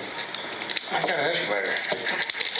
These are already pre-dug. They initially start out talking about various people that might beat us or wanted to beat us, and then they get into the county commissioner says, well, he's got two deep holes. Sheriff Clardy nor the three others could be reached for comment, but the sheriff's office did post a statement calling the audio, quote, illegally obtained, and writing in part, our preliminary information indicates that the media released audio recording has in fact been altered. The motivation for doing so remains unclear at this point. The matter is actively being investigated. Oklahoma Governor Kevin Stitt has called on all four to resign. The mayor of Idabel, which is the county seat, has done so as well. I hate to know that this is 2023 and we still have folks who want to live like the 1921 Al Capone lifestyle when you start talking about lynching and killing folks and act like human lives don't mean anything to you. Stephen Romo, NBC News. We are following developing news in that major leak of classified military and intelligence documents. The suspected leaker, 21-year-old Jack Teixeira, was supposed to have a hearing today to decide if he has to stay in custody ahead of his trial, but it was suddenly postponed at Teixeira's own request. NBC News Justice and Intelligence correspondent Ken Delanian joins us now. So, Ken, tell us about Teixeira's move to delay this hearing. Could this mean that he may be cooperating with the government? Yeah, it absolutely could, Vicky. He did have to appear briefly in court to tell the judge that it was, in fact, his idea and his free will to do this, to stay in jail for another couple of weeks. But it wouldn't surprise me at all that he would be cooperating at this moment, given that friends of his have said he never intended for these documents to see the light of the public the way they have. But it's just a reminder, his appearance today in an orange jumpsuit, his hands cuffed in front of him, of how dramatically his life has changed in the last week. Yeah. Well, Ken, the FBI is reportedly now also investigating a former non-commissioned Navy officer who spread Teixeira's leaked documents online. What do you know about her? So there's no evidence that she is connected in any way to Teixeira, but what I think is drawing the scrutiny of federal authorities is the fact that while she was a non-commissioned Navy officer, she was playing a part in running a pro-Russia blog that was glorifying Russian military achievements in Ukraine and even reportedly, according to the Wall Street Journal, raising money based on those postings. And so there's some real concern about where her loyalties lay, or at least some questions that the FBI needs to ask. Now, she is saying she did nothing wrong. She posted those classified documents after she left the Navy and violated no laws in doing that. But it looks like the FBI has other concerns that they're looking at with this person. Vicky. All right. NBC News Justice and Intelligence correspondent Ken Delanian. Thank you, Ken. You bet. Experts confirm we are seeing and feeling an increase in turbulence during flights recently, and they say it's only going to get worse in the coming years. Yeah, why this sudden uptick in these bumpy flights? Well, researchers say it's because the planet is getting warmer. NBC News correspondent Tom Costello has more on the science involved. It happens every single day, 5,500 times each year. Severe turbulence can send service carts, food, drinks, and passengers flying. Do we have any trained medical personnel? Sometimes causing serious injuries, lacerations, broken bones, and concussions. I saw a handful of people with lacerations on their head and blood dripping down. 7 were injured in March when a Lufthansa flight from Texas to Germany hit severe turbulence over Tennessee. On board, actor Matthew McConaughey, who talked about it on Kelly Ripa's podcast. It was a hell of a scare. A complete loss of control. Atmospheric researchers in the U.S. and Britain say so-called clear air turbulence has only gotten more severe over the decades. Turbulence is increasing, and it's because of climate change. We know that the amount of wind shear in the jet stream is now 15% stronger than it was when satellites first began observing it in the 1970s. And researcher Paul Williams predicts turbulence will get 2 to 3 times worse in the years to come, affecting flights at high altitudes in the northern hemisphere. There's been no noticeable increase in the jet stream winds across the northern hemisphere, but what we are seeing is that the differentiating in height, that's where we're seeing the winds changing different directions, and that's when you get the clear air turbulence in the bumpy flights. Clear air turbulence is invisible to radar. Most pilots rely on fellow pilots' radio reports to know where it is. If you imagine the airflow over this wing experiencing a sudden updraft, this wing will be pushed up violently and instantaneously, and the airplane will tilt to the left. On commercial planes, flight attendants who are up and about suffer 78% of the injuries. Skies have definitely gotten more turbulent, and during the course of my 26-year career, turbulence was always the biggest threat on the job. I will say seatbelts, seatbelts, seatbelts. That is the most important part of this. Tom Costello, NBC News. NBC is celebrating comedy icon Carol Burnett with an all-star 2-hour special for her 90th birthday. We will hear from the Trailblazer herself next. More NBC News Daily right after this.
This is what it looks and feels the storm zone. bigger piece to the puzzle. Here's some of the stories we're watching tonight. Good evening. We begin tonight with breaking news just coming in. We begin this hour with the latest developments. We're coming on the air with some shakeups big time on Capitol Hill. How much water ultimately will be forced inland? Whenever it happens, wherever you are, NBC News, streaming free now. Watch NBC Nightly News with Lester Holt or listen wherever you get your podcasts. Carol Burnett is an icon and a trailblazer who has kept us laughing for more than 6 decades. And still is. NBC News correspondent Harry Smith caught up with the living legend to talk about her life and career in comedy ahead of her milestone 90th birthday.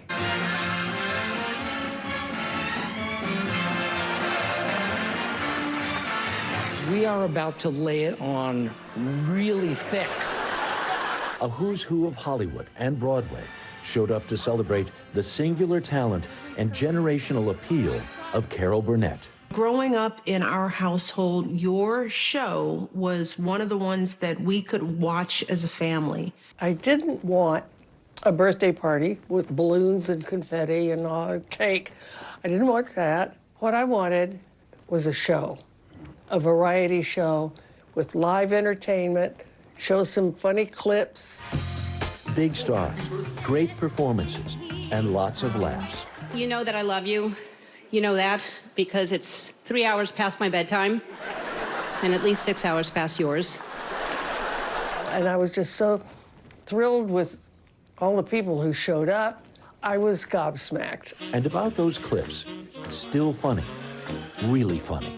How did you go about choosing the clips? I know which clips that the audience gets a kick out of. I dare anybody to watch Tim and Harvey do the dentist sketch and not lose it. And that sketch is 50 years old.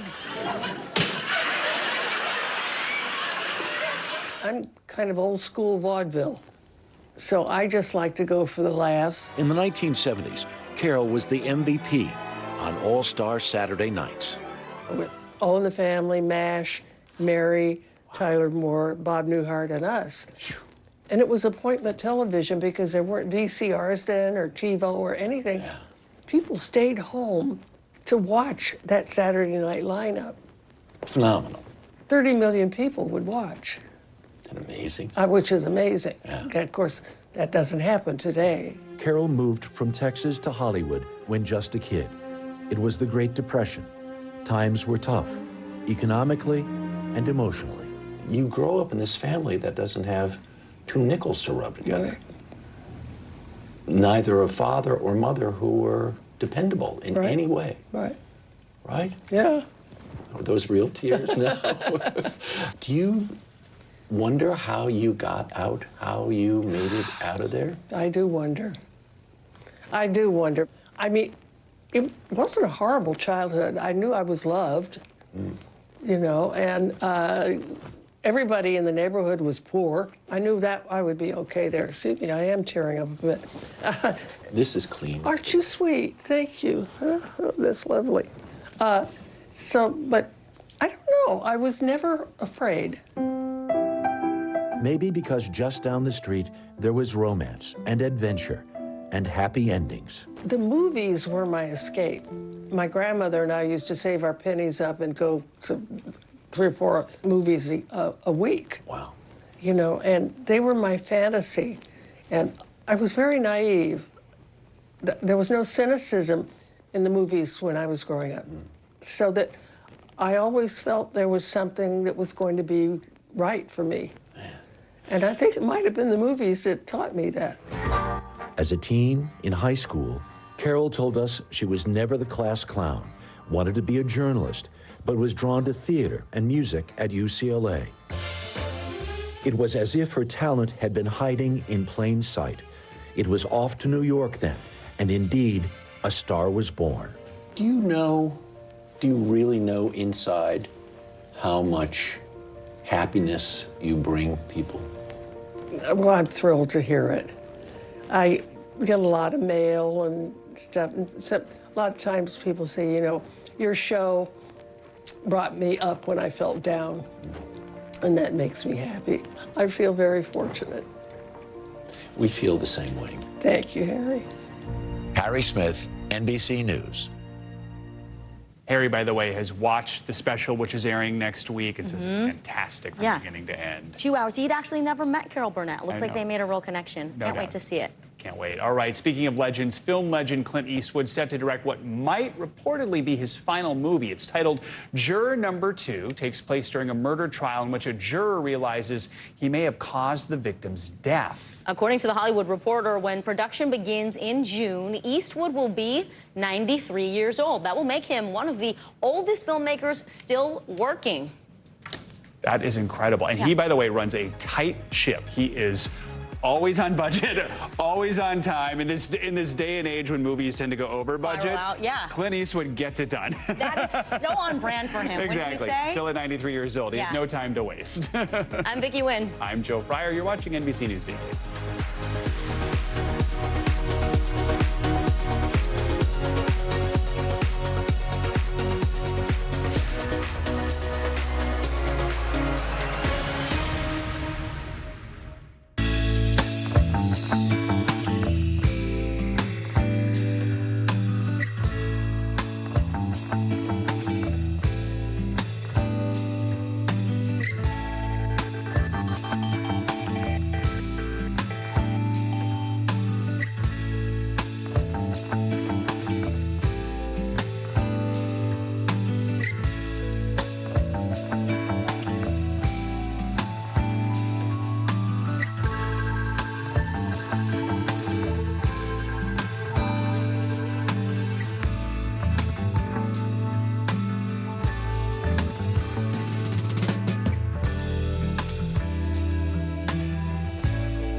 This is what it looks and feels the storm zone. Bigger piece to the puzzle. Here's some of the stories we're watching tonight.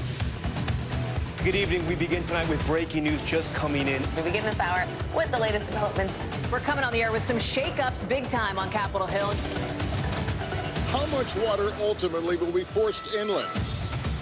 Whenever it happens, wherever you are, NBC News, streaming free now.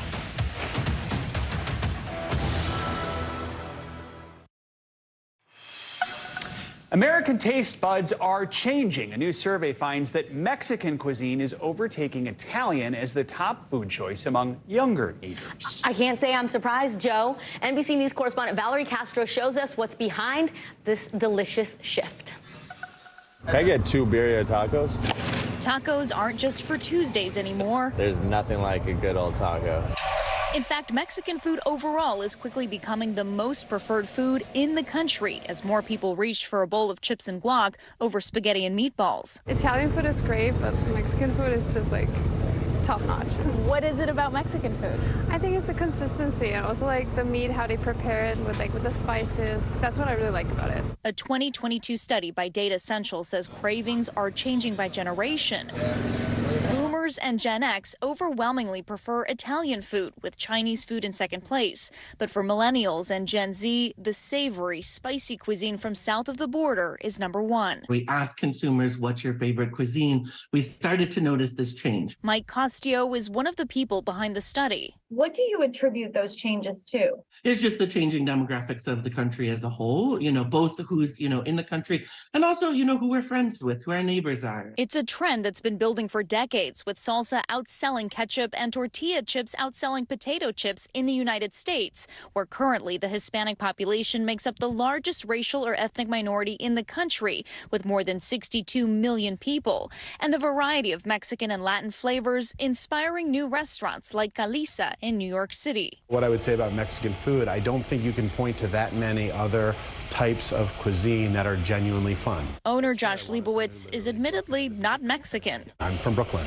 I know bagels. I know pizza. But wanted to make the space feel as authentic as possible, developing an intricate menu right from the source. I wanted someone who didn't just work in a Mexican kitchen or studied the culture. I wanted someone who literally grew up in it. Culinary director Daniel Mendoza hails from Mexico City. Lo que me ha sentido orgulloso no es la comida, sino nuestra cultura y nuestra música. Nuestra música, nuestra cultura y la comida hace la mejor experiencia, yo creo que, del mundo. Besides the food, it's what's behind the bar that's also creating a buzz. Serving up another growing favorite, tequila. The mainstay on every Mexican menu, poured out as that classic concoction, the margarita. One study says tequila will soon surpass vodka as the #1 selling spirit in the country, while margaritas are the most popular cocktail. Whether it's a delicious drink or a tasty dish, authenticity is the main ingredient, found in a restaurant or in the back of a taco truck. And everything is really popular because it's delicious. As consumers look to expand the kind of Mexican food they're trying out. So now there's a lot more interest in, I'd like to go to a Oaxacan restaurant. I'd like to go to a Yucatecan restaurant, or chefs working within those, particular regions. You can see, and usually people say every night to us, like, oh, that's amazing, that's delicious.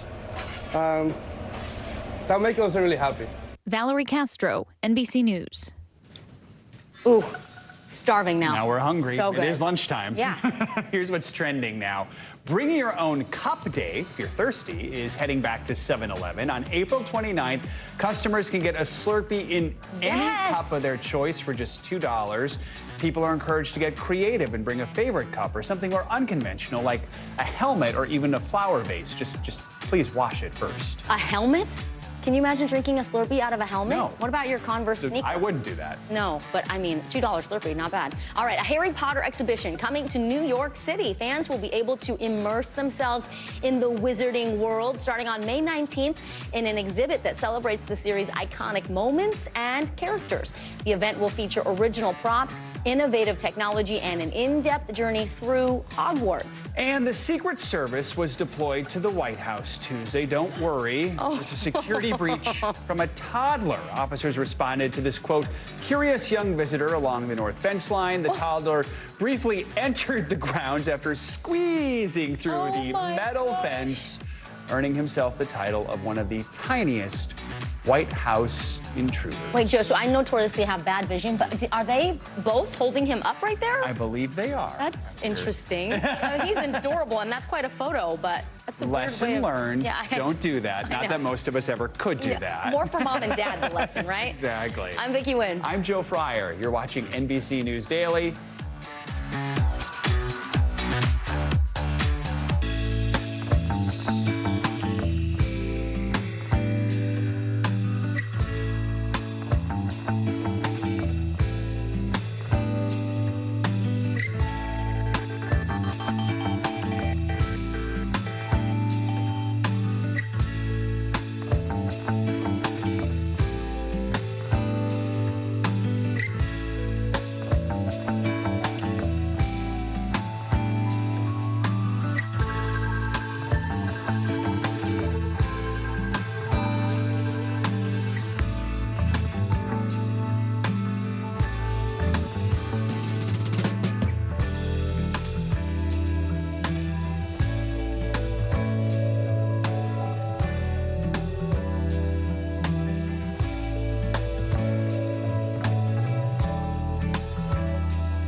Watch NBC Nightly News with Lester Holt or listen wherever you get your podcasts. Hey, podcast fans, ready to unlock our true crime mysteries? Try Dateline Premium on Apple Podcasts. You'll get early access to originals, plus bonus content, and everything is ad-free. So head to Apple Podcasts now to subscribe.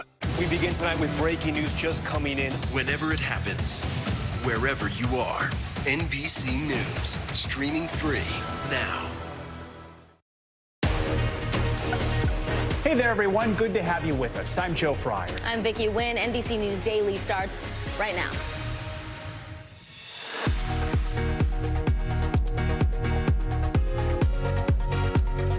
Today is Wednesday, April 19th. Road to recovery. 16-year-old Ralph Yarl is doing, quote, considerably well after he was shot for ringing the wrong doorbell. Today, the 84-year-old suspect is in court facing felony charges, including first-degree assault. Massive settlement. Fox News agreed to pay Dominion Voting Systems a staggering $787 million in a trial that was over before it really started. We have all the details on one of the largest defamation payouts in history. Protecting your privacy, online advertisers can use your email address to get access to a treasure trove of information. We have a special report on why you may want to rethink what information you're willing to share. Confidence boost, self-esteem plays a crucial role in our children's happiness, sense of worth, and overall development. Our parenting expert is here with tips on how to help your kids combat comparison and feel like they matter. Welcome to NBC News Daily. We're going to start in Missouri, where the white homeowner accused of shooting Ralph Yarl, the black 16-year-old who rang his doorbell, is set to be arraigned on 2 felony charges today. Now, 84-year-old Andrew Lester could face a maximum sentence of life in prison if convicted. Police say he surrendered at the Clay County Sheriff's Office Tuesday night. They say he was released after posting $200,000 bail. The Clay County prosecutor says while there is a racial aspect to this case, there will not be a hate crime charge. Calls for justice increased Tuesday as people rallied and students walked out of Yarles High School. NBC News correspondent Maggie Vespa is live outside of the courthouse in Liberty, Missouri. So, Maggie, the Clay County Court confirmed that Andrew Lester is supposed to appear physically at his arraignment today. What can we expect from this hearing? Sure. So, Joe, Vicki, that hearing is set to start at 1:30 Central, so 1:30 local time here in Kansas City. And as you said, Andrew Lester now expected to be inside that courtroom physically. That's a change from just yesterday when we told this would all be virtual. So we do expect to see him in there. Obviously, we don't know if he's going to speak. Often arraignments, as you guys know, are largely procedural and they can be very short. He is one of several people set to be arraigned in kind of a block of appearances here today. We're told he will likely be first because of all the attention on this case, all the journalists likely in the courtroom. I do also want to add, guys, we do have an update on that conversation around hate crime charges and the racial component, according to prosecutors in this case. Ralph Yarles' family, we can confirm, has now requested via their attorneys for a federal investigation into potential hate crime charges. So they are by no means letting that conversation go after prosecutors here declined to file those charges at this level, guys. Maggie, a lot of outrage, calls for justice growing in Missouri and nationwide after this shooting. You talked with some of Ralph Yarles' classmates on Tuesday. What are they saying?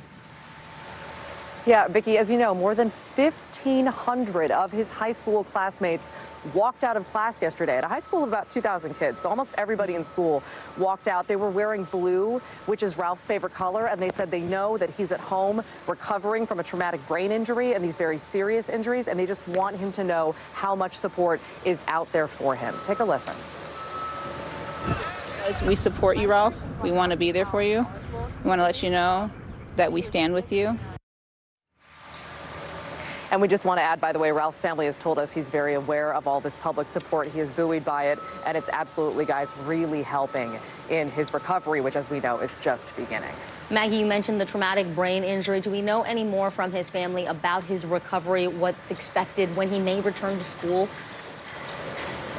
We don't know when he might return to school. That's a great question. They've just been saying they're taking this day by day. Again, a traumatic brain injury, a cracked skull. Those injuries, his aunt told us a couple days ago, have left his speech impaired. The family hopes that that will repair itself over time and that he will make a full recovery. But of course, they know at this point, nothing is certain. They do say, again, Ralph is aware of this support out there. They just posted a photo of him sitting alongside civil rights attorneys who say they're just so proud of his progress and proud of his role in this case and this investigation.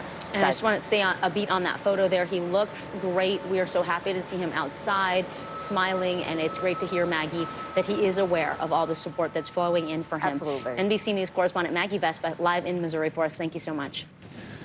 Fox News has reached a deal with Dominion Voting Systems to end what would have been a historic defamation trial. In an abrupt last-minute move, the two sides settled for nearly $800 million. Dominion accused Fox of destroying its reputation by pushing lies about the 2020 election.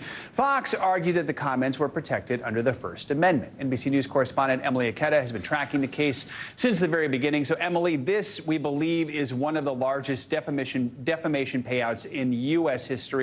Break down what both sides are saying about this settlement.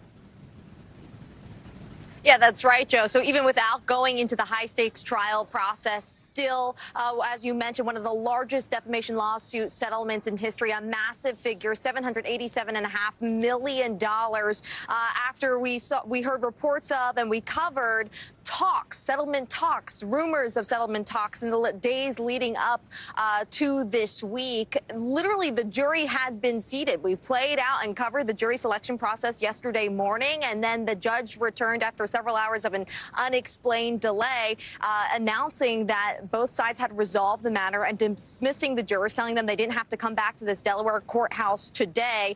We are hearing from someone who was at the negotiating table who helped cut the deal that they did not want to settle until the mounds of evidence were brought to light. He said that Fox didn't float that massive figure, $787.5 million, until yesterday. Dominion calling the figure accountability, vindication, and it's a sum, an amount of money that far outweighs the company's annual revenue. Take a listen here. But from our perspective, we were also not willing to settle until the truth was exposed. It was very, very important to us for that truth to come out, for all those documents to be shared with the world, so everyone could get a perspective in terms of what was going on. And Dominion says it is not done yet. It still has several other defamation lawsuits targeting former individuals, former Trump allies, also several other news outlets. Joe? And Emily, there is a settlement, but it doesn't appear that Fox is going to issue any sort of public apology, right? Right. No apology at this point. No admission of defamation, which is what Dominion have been suing the network and its parent company for, having to prove actual malice. Had this gone to trial, prove that Fox knew it was airing false claims. And keep in mind, Fox still has more legal troubles down the pipeline. Another suit filed in New York State by a different voting technology company, Smartmatic, is actually suing Fox for even more money, $2.7 billion. So more to watch here, Joe. All right, NBC News correspondent Emily Aketa. Emily, thank you for your reporting. Well, in New York City, crews are working to tear down a parking garage after it suddenly collapsed yesterday, killing one person and hurting at least 5 others. Investigators there now trying to figure out what caused that 4-story building to cave in.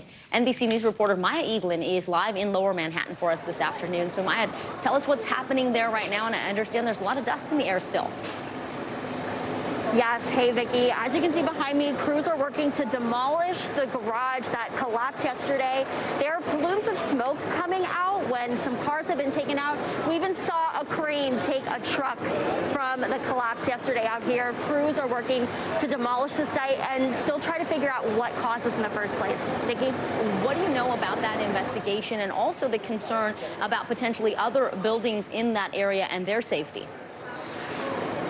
Right, so crews have the whole street blocked off right now. We know that the building was built in 1925, and there were 3 open code violations against this building. I think we have a full screen of that. One was in 2013 for an improper exit doorway. The other was in 2009 for loose concrete, and there was even one in 2003 for cracks in the floor of the ceiling and missing concrete. Eric Adams told us yesterday that they believe everyone is out and accounted for, but crews are here working to confirm that information with everyone out here. Vicki? All right, NBC News reporter Maya Eaglin, thank you. Time now for our CNBC Money Minute. The world is running low on rice. The global rice market is set to log its biggest shortage in 2 decades. That'll be this year, and that's according to Fitch Solutions. CNBC senior markets correspondent Dominic Chu joins us now. So, Dom, falling rice production is driving up prices for more than 3.5 billion people around the world, including those in my very own household. We're not happy about this news. No, I mean, as you point out, Vicki, it's a food staple for so many people around the world. And as you mentioned, the prices are going higher because of things like supply chain woes and even just weather-related events. Rice prices are at their highest levels since 2014, and experts say they could remain at some of these levels for the balance of the year. But on one positive note, analysts at Fitch Solutions do expect the global rice supply and pricing to get back into balance by sometime next year in 2024, bringing some of those prices down. Meantime, Alaska Airlines is ditching the old check-in kiosk at airports. It's part of a broader effort to modernize the experience at those airports, especially at hubs in Los Angeles, San Francisco, and Portland. Alaska is introducing iPad stations where flyers can get their bag tags and drop off their bags as well. And finally, Amazon has been rated the #1 company to work for in America for a 3rd straight year. And as you can see there, the report is from LinkedIn. It rated each company on factors like upskilling opportunities and the speed at which employees are prompted and promoted.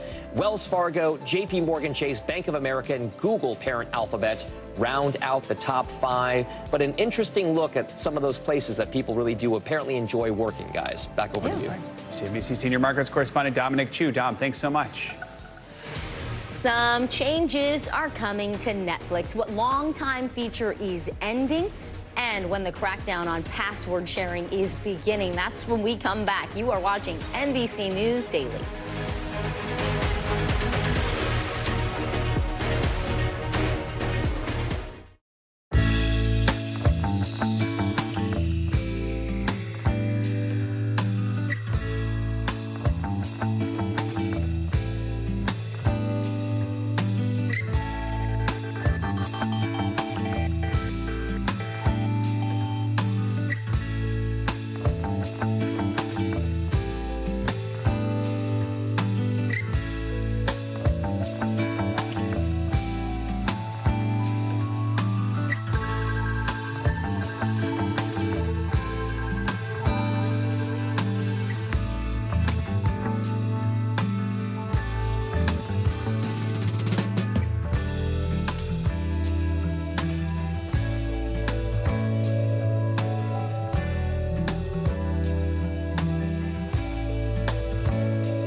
Still to come in the Channel 2 News. Well, the waters are certainly receding now. Still too close to call. Lester Holt reporting from Ground Zero, as it's being referred to. It is, in fact, the taste of freedom. The Haitian people know a little something about resiliency. What's the biggest risk right now? Some of the troops who have been proud. I want to welcome you to the first presidential debate. In fact, we've been told we can't go any farther. You are some resilient folks. Let me get in.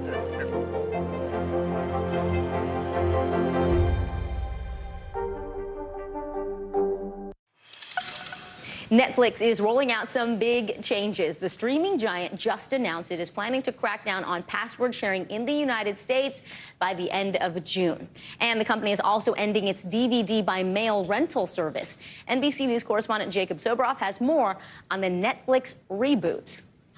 Hey there, Netflix has been the go-to streamer for hundreds of millions of Americans for over a decade, but now the company's looking for new ways to boost revenue and stay competitive. And sorry to say, that means some big changes are ahead. Whether you're binging the buzziest show, what is your problem? What? Or rewatching an old favorite, you had that eye of the tiger, man, the edge. And now you got to get it back. Sharing passwords is a blockbuster problem for Netflix. And that's lost revenue for them. And they're now looking to collect. Months after warning password sharing was officially on borrowed time, Netflix now announcing the domestic crackdown will happen in the second quarter, which ends in June. We're looking to reaccelerate our revenue growth. That's the path that we're on right now. And while the reaction on social media was swift. Y'all remember when Netflix said love is sharing a password back in 2017? Paid sharing plans are already happening in some countries, including Canada. And so far, the company says the changes have been profitable, as users have to declare a primary location for their account and can add others for an additional fee. Make a list of the movies you want to see, and in about one business day, you'll get 3 DVDs. The streaming powerhouse also announcing last call for its DVD by mail service and those iconic red envelopes, which will end in September after 25 years and more than 5 billion DVD deliveries. Netflix tweeting, "Thank you for being a part of this incredible journey." And all of you at home, you haven't missed a thing. It comes just days after the Love is Blind live stream delay. Netflix apologizing during Tuesday's earnings call, explaining the glitch was caused by a technical bug that surfaced after their first ever live event, last month's Chris Rock special. We'll learn from it and we'll get better. And, you know, we do have the fundamental infrastructure that we need. That infrastructure will be under an intense microscope as streaming services constantly compete for eyeballs and new sources of revenue. Netflix can't just ride on its coattails anymore. It is going to have to figure out new ways to grow. You know, one point Netflix did make during their earnings call is that so far what they've been seeing during their password sharing crackdowns are some users canceling at first, but eventually they're signing up for their own accounts and bringing others onto them. We'll see how it goes here in the States sometime over the next few months. Back to you. For just the second time in more than a 50-year span, Congress is holding a hearing on UFOs. This morning, lawmakers questioned the head of the Pentagon's office that tracks these mysterious objects, hoping to get some clarity on the recent surge of mysterious sightings in the sky. NBC News Capitol Hill correspondent Ryan Nobles joins us now from his post. So, Ryan, since last year, this is incredible, intelligence officials' count of reported UFO sightings has exploded. It went from 144 to 510. So some of those sightings were determined to be balloons, drones, or birds. Nearly half of them, though, remain unexplained. So did today's hearing provide any insight as to what some of these objects were and why they're here? Sadly, Joe, the answer to that question is no. It doesn't appear as though the government has been able to really come to any significant conclusions as to exactly what these objects are. But it does appear to be not a lack of transparency here. They just don't know the answers to some of these questions. And in part, it has to do with the fact that they just don't have enough data on them. You know, a particular object shooting through the frame of a video isn't necessarily enough to draw conclusions about exactly where it came from and what it is. Now, the government is continuing to work to try and figure that out. The one thing that the director did say today is that they have no direct evidence that they could be extraterrestrial objects that defy the laws of physics. But at the same time, he said that they can't necessarily rule it out either. Joe. Still wrapping our heads around the fact that we're having hearings about this on Capitol Hill. So I know going into the hearing, we spoke with Senator Kirsten Gillibrand. She said she wants to know how the U.S. can get better at detecting these objects, and then mentioned what you just mentioned, the importance of trying to capture more data about them. Were there any takeaways from today's hearing about that? Well, the director did acknowledge that that's the big issue that they're dealing with right now, is that they've got to try and compile all the information that they have and then compare and contrast with the objects that they have been able to identify to see if there are any similarities with the ones that they haven't been able to identify. But Joe, he was very honest at one point and said that in some of these instances, there's just never going to be enough data to try and definitively come up with an answer as to what they are. That's why they need to do a better job going forward, that when these objects are captured, that they're collecting as much data in real time to try and draw some sort of a conclusion as to what they are. But it does seem that in many of these instances, they're just going to remain a mystery indefinitely. Joe. Ryan, any indication that what's next for Capitol Hill? Could we see another hearing in the near future? The hearing that took place today was extraordinarily short. It was only 40 minutes. The director basically only took questions from a handful of senators. So it does seem as though we've hit somewhat of a roadblock here where there isn't just that much information to share. There's always the possibility that more hearings could happen down the road, but at this point, nothing is scheduled. All right, so the aliens are winning right now, is what you're saying. All right, NBC News Capitol Hill correspondent Ryan Nobles. Ryan, thank you. A consumer alert for you that's coming up next. What is in an email? For advertisers and retailers, it is the key to a treasure trove of information about you in the real world. What you need to know to protect your privacy. You're watching NBC News Daily.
So familiar.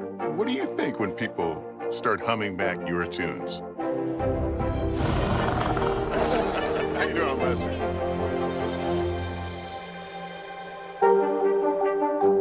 We begin tonight with breaking news just coming in. Whenever it happens, wherever you are, NBC News, streaming free now. Watch NBC Nightly News with Lester Holt or listen wherever you get your podcasts. South Florida is still drying out from last week's torrential rains. The flooding created another problem, disruptions in fuel distribution. From NBC South Florida, Alyssa Hyman spoke to some drivers that say they waited for hours for gas. This is the line of cars snaked out to Flagler Tuesday morning, waiting to fill up with gas at the Costco in Northwest Miami-Dade. Well, you do need that Costco membership to fill up here. With 18 pumps and both regular and premium in stock, one driver told us the wait was only about 15 minutes long. But that was not the case for this driver, who told us after striking out several times, he waited a full hour to fill up, and his only option was premium, the more expensive grade. It's been really hard. I left work, I went to like 6 gas stations, and neither of them had couldn't fill up with regular? Just premium, that's it. I had to. I was on empty. I couldn't get to work on time.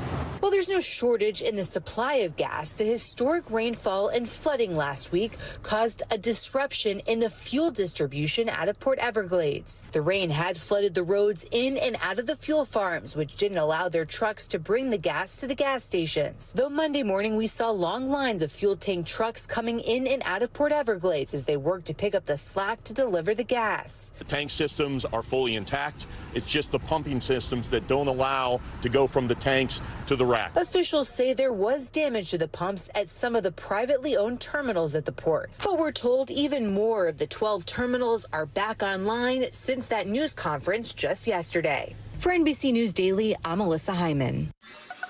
Summer is right around the corner, and a lot of teens are starting to look for their first jobs. That's leaving some parents wondering if these jobs can fit into already packed schedules. But a new survey shows it might be worth putting in the extra effort. Today, co-host Jenna Bush-Hager spoke with one teen and his mom about their plans. Hey there, I loved my summer job growing up. Being a camp counselor helped me discover my passion for teaching. And while every job has its up and downs, a new survey is showing it may be worth putting in the work.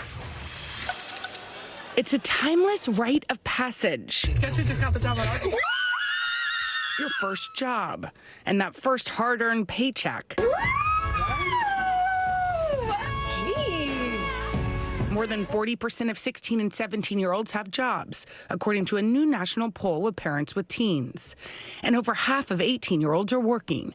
Many parents see a positive impact, with the jobs giving their teens the opportunity to learn time and money management, boost self-esteem, and make new friends. But some parents are also worried. For those teens without a job, parents surveyed were concerned about the impacts on grades, sleep, and schedules. So this is my first paycheck job where it's really official. 16-year-old Walker Satterfield of North Carolina has been hired this summer as an assistant swim coach and lifeguard. To make time for the job, Walker spoke with his mom, Beth, and decided to give up his spot on the varsity basketball team. I couldn't stay committed to basketball if I wanted to work. I think when you look at sort of what teens have on their plates with academics and sports, other extracurricular activities, it's like something has to give. I can't make them want to play soccer or do the swimming. Walker's very clear. He needs his downtime. How do you make sure you have time for yourself too? Sometimes, unfortunately, I procrastinate a little bit. I think just to kind of leaving one day in the week where I don't have a packed schedule, that really helps. Walker now has a plan, and with his mom's support, he's ready for his first day of work. Get a job that you're interested in. Once you create a relationship with people in the job, it doesn't really become a job. It just becomes fun and scheduled fun. Jenna Bush-Hager, NBC News. Joe, how old were you when you had your first job, and what was it? 9th grade at the local drugstore in town. Nice. How about you? Were you a clerk? You sold? Yeah, I was a clerk. Very cool. I worked in the front of the store where they sold the Hallmark cards and the You sold everything at the drugstore. You were also a sports referee, which I think is a very fun fact about Joe 7th grade, Fryer. I was a basketball referee, so I guess that's my first that's your job. first paying job. There you go. There you go, 7th grade. Very cool. I started at 14. I worked in the mall, a little kiosk. There you go. I think I'm a pro. Kids and look getting where jobs. I got you, consumer reporter. Right here next to this guy. All right, up next, the boyfriend of the woman who was killed after pulling into the wrong driveway. He is speaking out. What he's telling NBC News exclusively about that shooting. You're watching NBC News Daily, and you can watch us for free 24/7 on NBC News Now. The news continues right after this.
Watch NBC Nightly News with Lester Holt or listen wherever you get your podcasts. This is what it looks and feels What's the latest? A bigger piece to the puzzle. Here's some of the stories we're watching tonight. How much water ultimately will be forced inland? Whenever it happens, wherever you are, NBC News, streaming free now. What is going to happen now? Going back and forth because they... Oh, yeah, nice to see you tonight.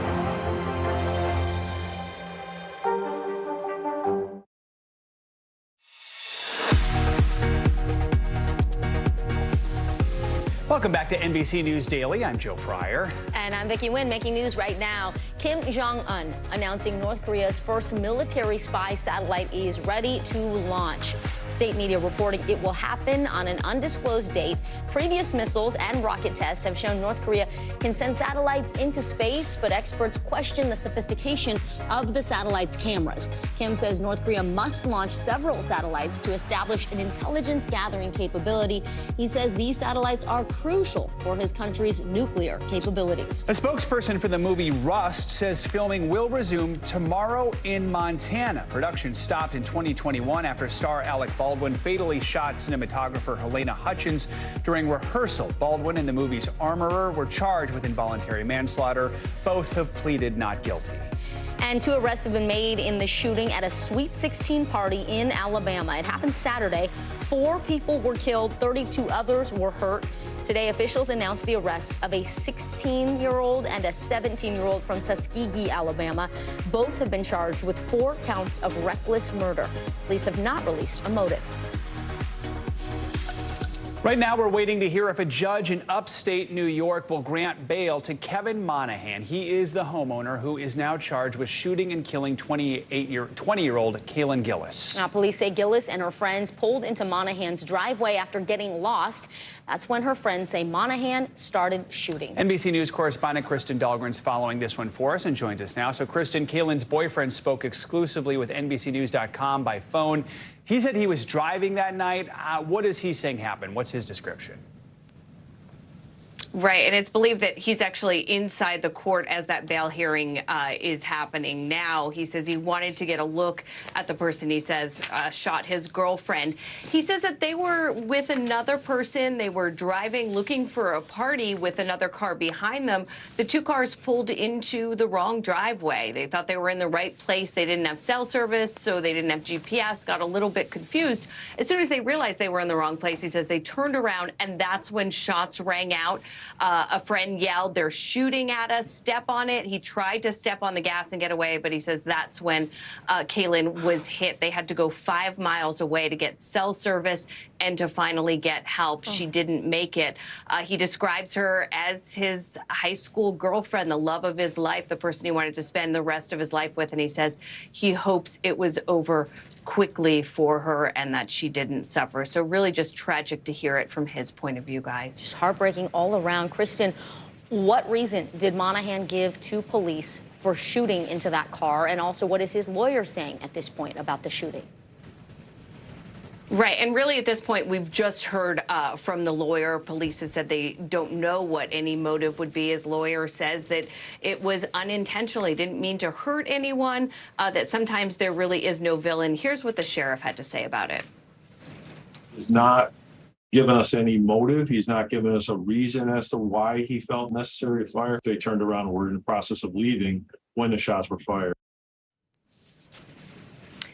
So we are still waiting to see whether the judge has granted the 65-year-old bail. He has been charged with second-degree murder and already pleaded not guilty on Sunday. Joe and Vicki? NBC News correspondent Kristen Dahlgren. Kristen, thank you.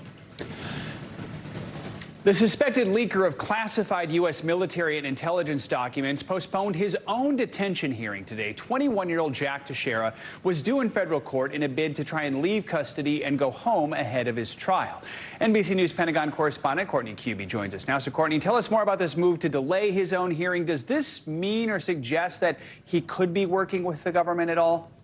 It definitely suggests that there's something going on with the defense team and the government. They specifically asked to delay this so that they could have more time to look at the government's information about why they think he should be eligible for continued detention. So that's what this was today. It was a detention hearing where they would look at, the judge would determine whether, in fact, Jack Teixeira should be held for continued detention during these court proceedings. Now, he did. There also was he waived his right to a preliminary hearing today as well during part of this, but that was just a very short procedural piece. So he did actually appear in the Boston federal court today, Joe.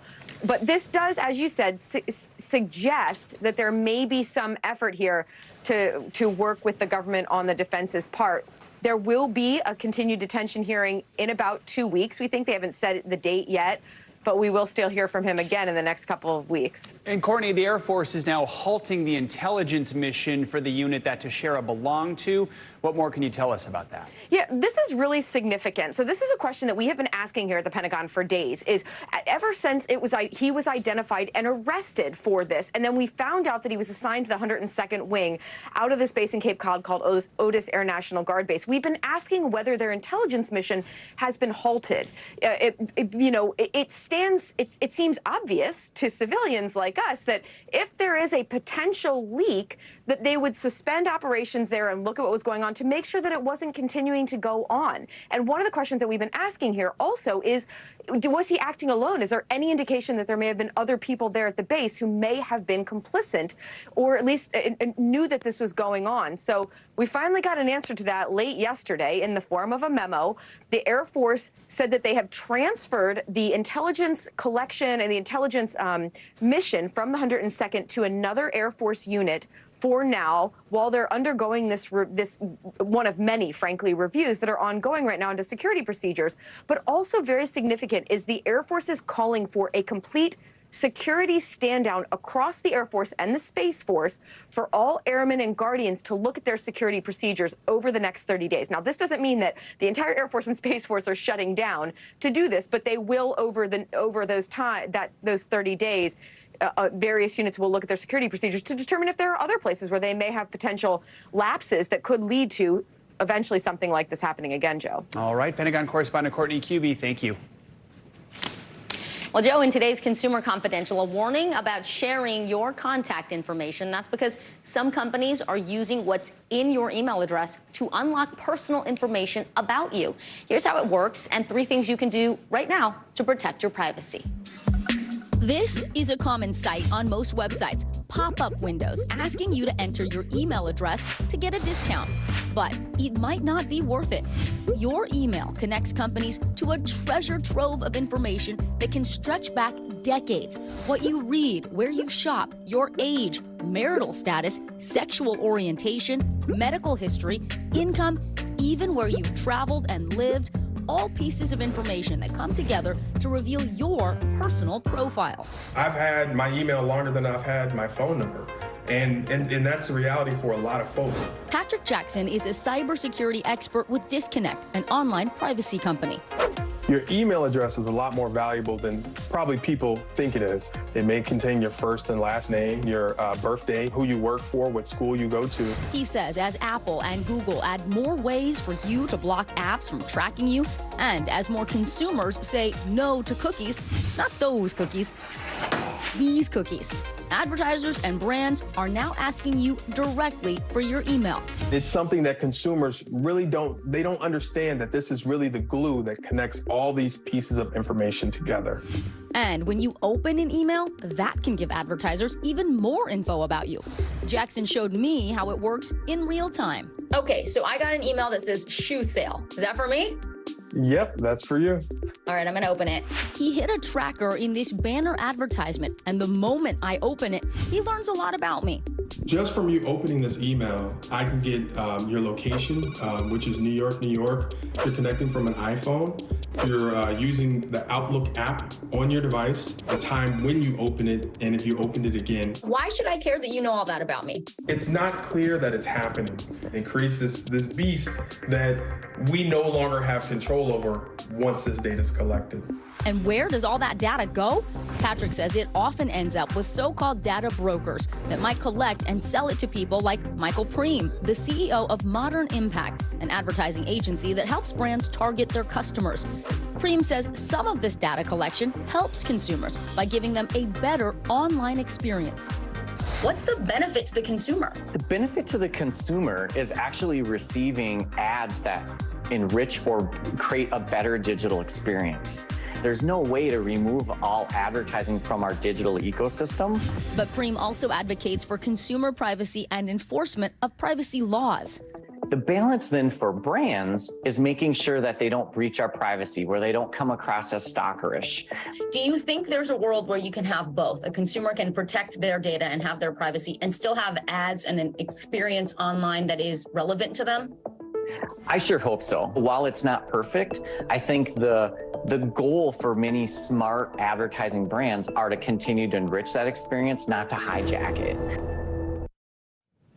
And by the way, it's not just your email. Experts say you want to think twice before giving out your phone number for those discounts, because here's the thing. The business can text you, right? They can target ads to you. But then the more that your number, your emails are out there, the more likely that becomes part of a data breach. And then you get those extra robocalls and spam texts. It's all interconnected. We don't need more of those. Nobody wants more of those. So just think about it before you give away that Some person. good advice there. Yeah. All right. All right, well, after collapsing on a field 3.5 months ago, Buffalo Bills safety Damar Hamlin is getting back in the game. Yeah, Hamlin, as you recall, suffered cardiac arrest after making a routine tackle. The sports world watched as emergency personnel gave him CPR before he was rushed away by ambulance. NBC News contributing correspondent Kaylee Hartung has more on his comeback and the condition that caused his medical emergency. That's Buffalo Bills defensive back Damar Hamlin, jumping, smiling, and preparing for his return to football. Now, less than 4 months after his heart stopped during a primetime NFL game, he's making this declaration. This event was life-changing, but it's not the end of my story. So I'm here to announce that I plan on making a comeback to the NFL. Just as the Bills' voluntary offseason workout program gets underway, the team's general manager saying multiple specialists have fully cleared the 25-year-old to play. They're all in lockstep of what this was, and that he is cleared, resumed full activities just like anyone else who was coming back from an injury. He's in a great headspace to come back and make his return. When Hamlin collapsed on the field in January, those specialists agree he experienced commotio cordis, which happens when a heart is stopped suddenly by a blow to the chest in between heartbeats. But experts say he's at no greater risk today than he was before the incident. I'm not surprised, in fact, that he's going to be playing again, and I don't see any reason why he couldn't go back to playing football. Hamlin is not the first professional athlete to return to play after suffering from this rare trauma to the heart. Hockey Hall of Famer Chris Pronger was struck by a puck in the chest in 1998. He was back on the ice just 2 days later and played another 13 seasons. Every year, there is a comeback player of the year awarded. The voting is over. Voting is over. If he steps on the field for one play in 2023, I vote for that award. I mean, the voting is closed. Now, with less than 5 months until the NFL season kicks off, Hamlin says he's rebuilding his body and riding a roller coaster of emotions. And some people might say that coming back to play might not be the best option, but that's their opinion. And like I said, I've been beating statistics my whole life, so I like my chances here. Kaylee Hartung, NBC News. Up next, we're tackling one of the biggest challenges for parents. Expert advice on how to raise confident children. When we come back, more NBC News Daily right after this.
It was the end of the story, but it was also just the beginning. We couldn't know then that following the mystery would take us to places as strange as any fiction. The mind whirled among dreadful possibilities. What happened here? The True Crime Original. Dateline, Fridays and Sundays. Watch NBC Nightly News with Lester Holt or listen wherever you get your podcasts. The National Library of Medicine says toddlers begin developing complex levels of self-consciousness at around age 3. In the years that follow, confidence can then start trending down. And self-esteem plays a central role in our kids' willingness to try new things and their ability to bounce back when things don't go as planned.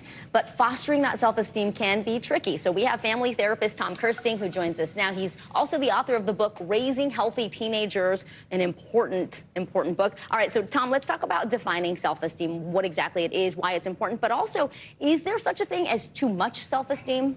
So when I'm lecturing, I get to this topic about self-esteem, and I explain to everybody that the important word there is the word self, right?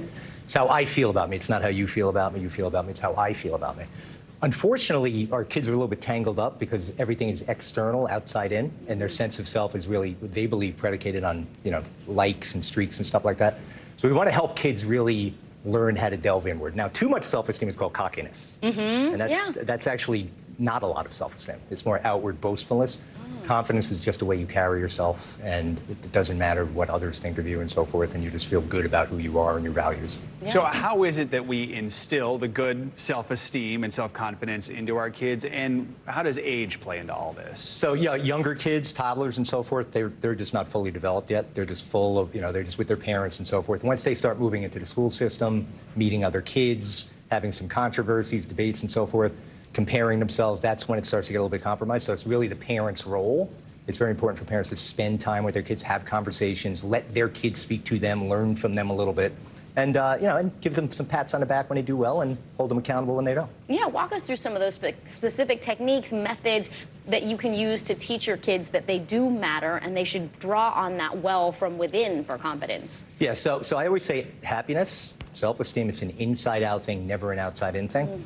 So when I'm lecturing to students, I implore every one of them to take 10 or 15 minutes on a daily basis to sit in silence. Our kids don't know what boredom is. They're distracted constantly. So true. And when we sit in silence and breathe, we find the rest of the iceberg, okay, which is where everything is, our motivation, our joy, our confidence. And we really develop a strong sense of, I know who I am, I know what my values are, and I don't need to, prove anything to anybody else. And I don't need anybody to really, if they don't like me, it's like an expression. Whatever somebody else thinks of me is none of my business. None of my business. So sit in silence and just think about what? Well, just sit in silence, think about attitude of gratitude, what you're grateful for, right? Think about what your characteristics are, your skills, right? And don't let anybody steal that from you. And it's really just building and sitting with oneself from an inside-out perspective. And I really believe that if every kid did that, the mental health epidemic would decline substantially. One reason we don't really sit in silence is because we have our phones to distract us nowadays. And with social media, you mentioned comparison. Kids are constantly comparing themselves really in a negative way to others. What do you do about that? Yeah, well, that's the problem. So, like, when you get into the pre-adolescent, adolescent years, the majority of kids, in my experience, are spending all of their time by themselves in their bedrooms. So we got to get our kids out of the bedroom and into the family room. That's why it starts with family. So the stronger the relationship that a child or preteen or teen has with the parent, the better their mental health outcomes are. That's what the research shows. So put the phone down, to your point, and get away from the social media. And if it's 10 or 15 minutes, at least it's that space. Correct. Yep. All right. All right, family therapist Tom Kirsting, thanks so much for joining us and for your advice. We really appreciate it. Thank you. Thank you so much, Tom. You are watching NBC News Daily.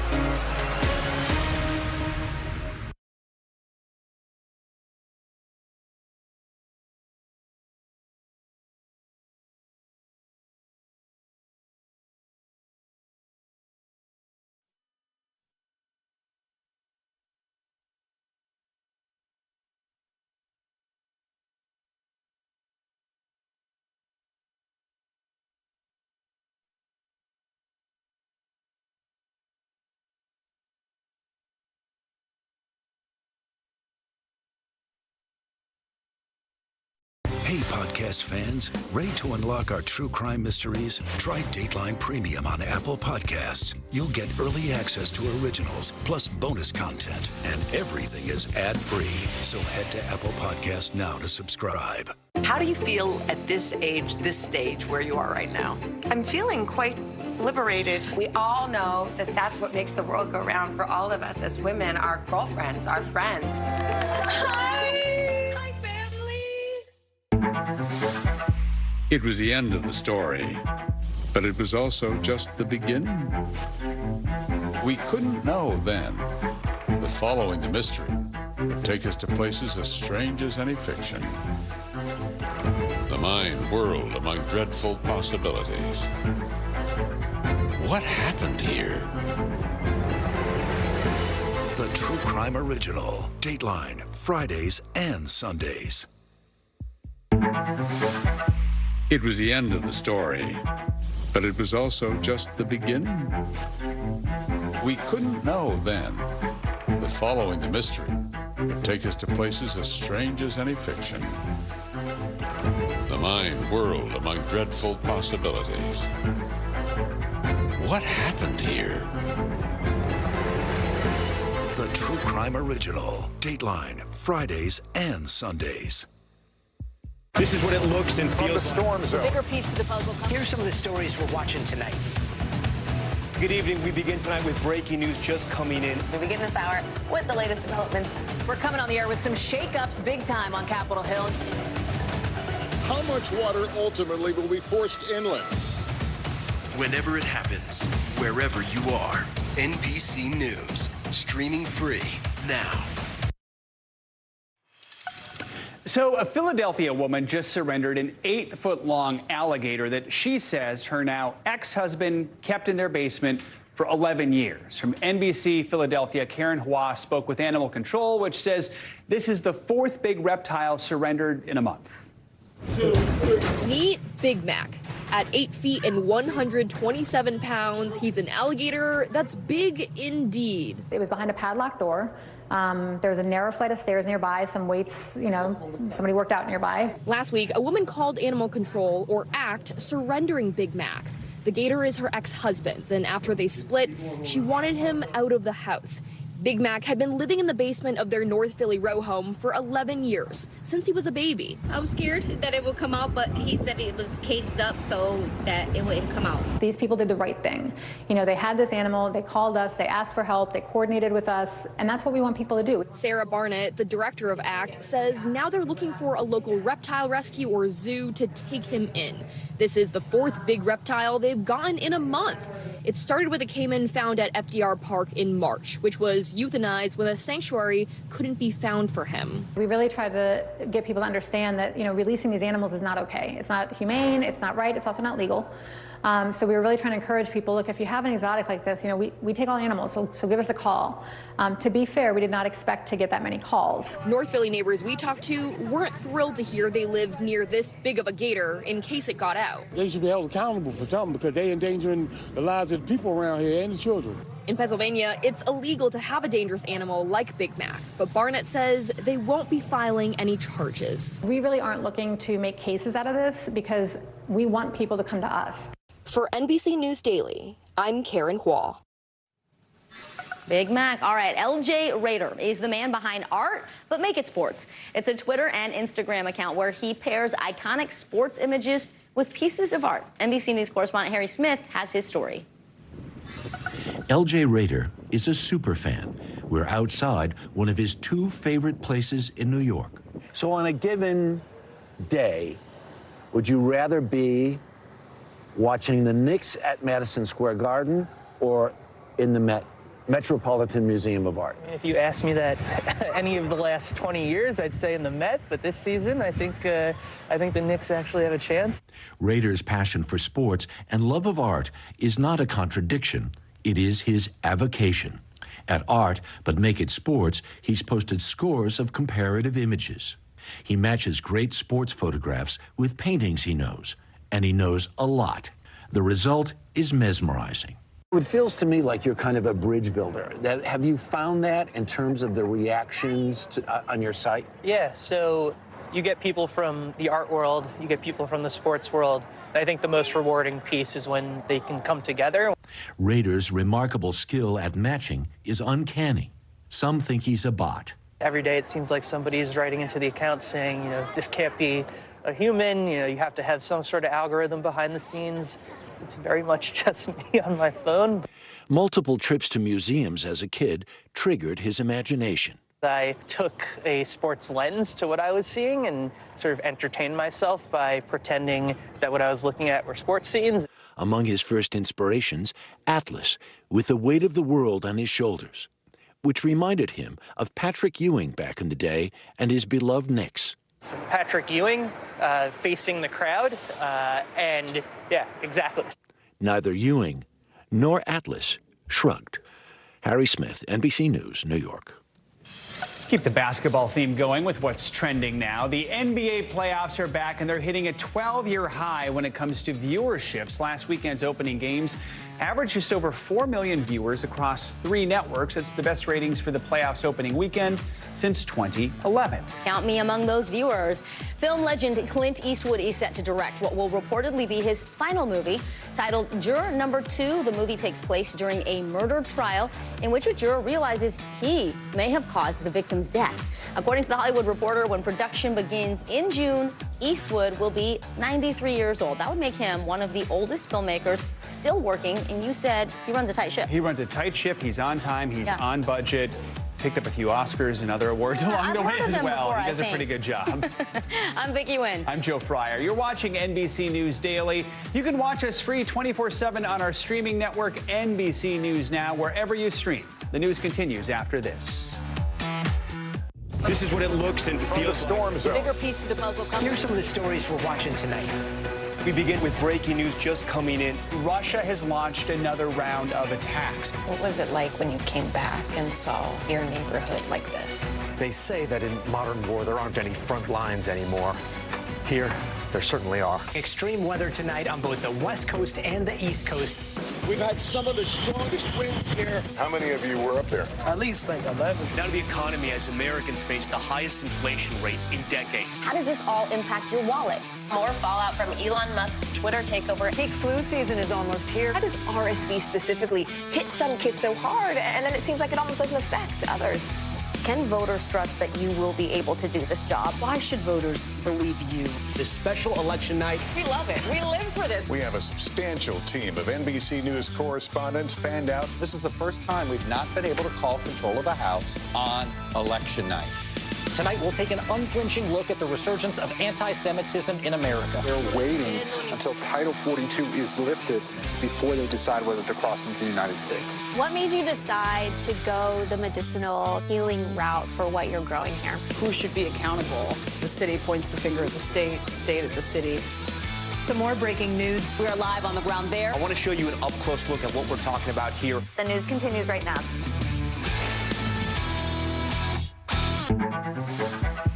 It was the end of the story, but it was also just the beginning. We couldn't know then that following the mystery would take us to places as strange as any fiction. The mind whirled among dreadful possibilities. What happened here? The True Crime Original. Dateline, Fridays and Sundays. We begin tonight with breaking news just coming in. Whenever it happens, wherever you are, NBC News, streaming free now. How do you feel at this age, this stage where you are right now? I'm feeling quite liberated. We all know that that's what makes the world go round for all of us as women, our girlfriends, our friends. Hi! Hi, family! For Dateline Premium, subscribe now on Apple Podcasts. Hello, everyone. I'm Kate Snow. And I'm Peter Alexander. NBC News Daily starts right now.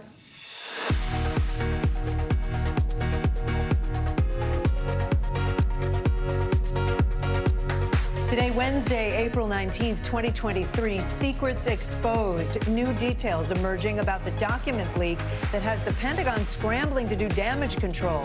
Why the Defense Department is reassigning the entire intel unit the suspect used to be a part of. Breaking news, teens in custody. Police in Alabama captured 2 suspects in connection with a deadly shooting at a Sweet 16 party. The charges they are now facing and how that community is reacting. It's a smaller world. Florida Governor Ron DeSantis stepping up his crackdown on Disney, how his hand-picked appointees are trying to reshape how the theme parks are run. And is the truth out there? Congress wants to know what's behind a rise in mysterious UFO sightings.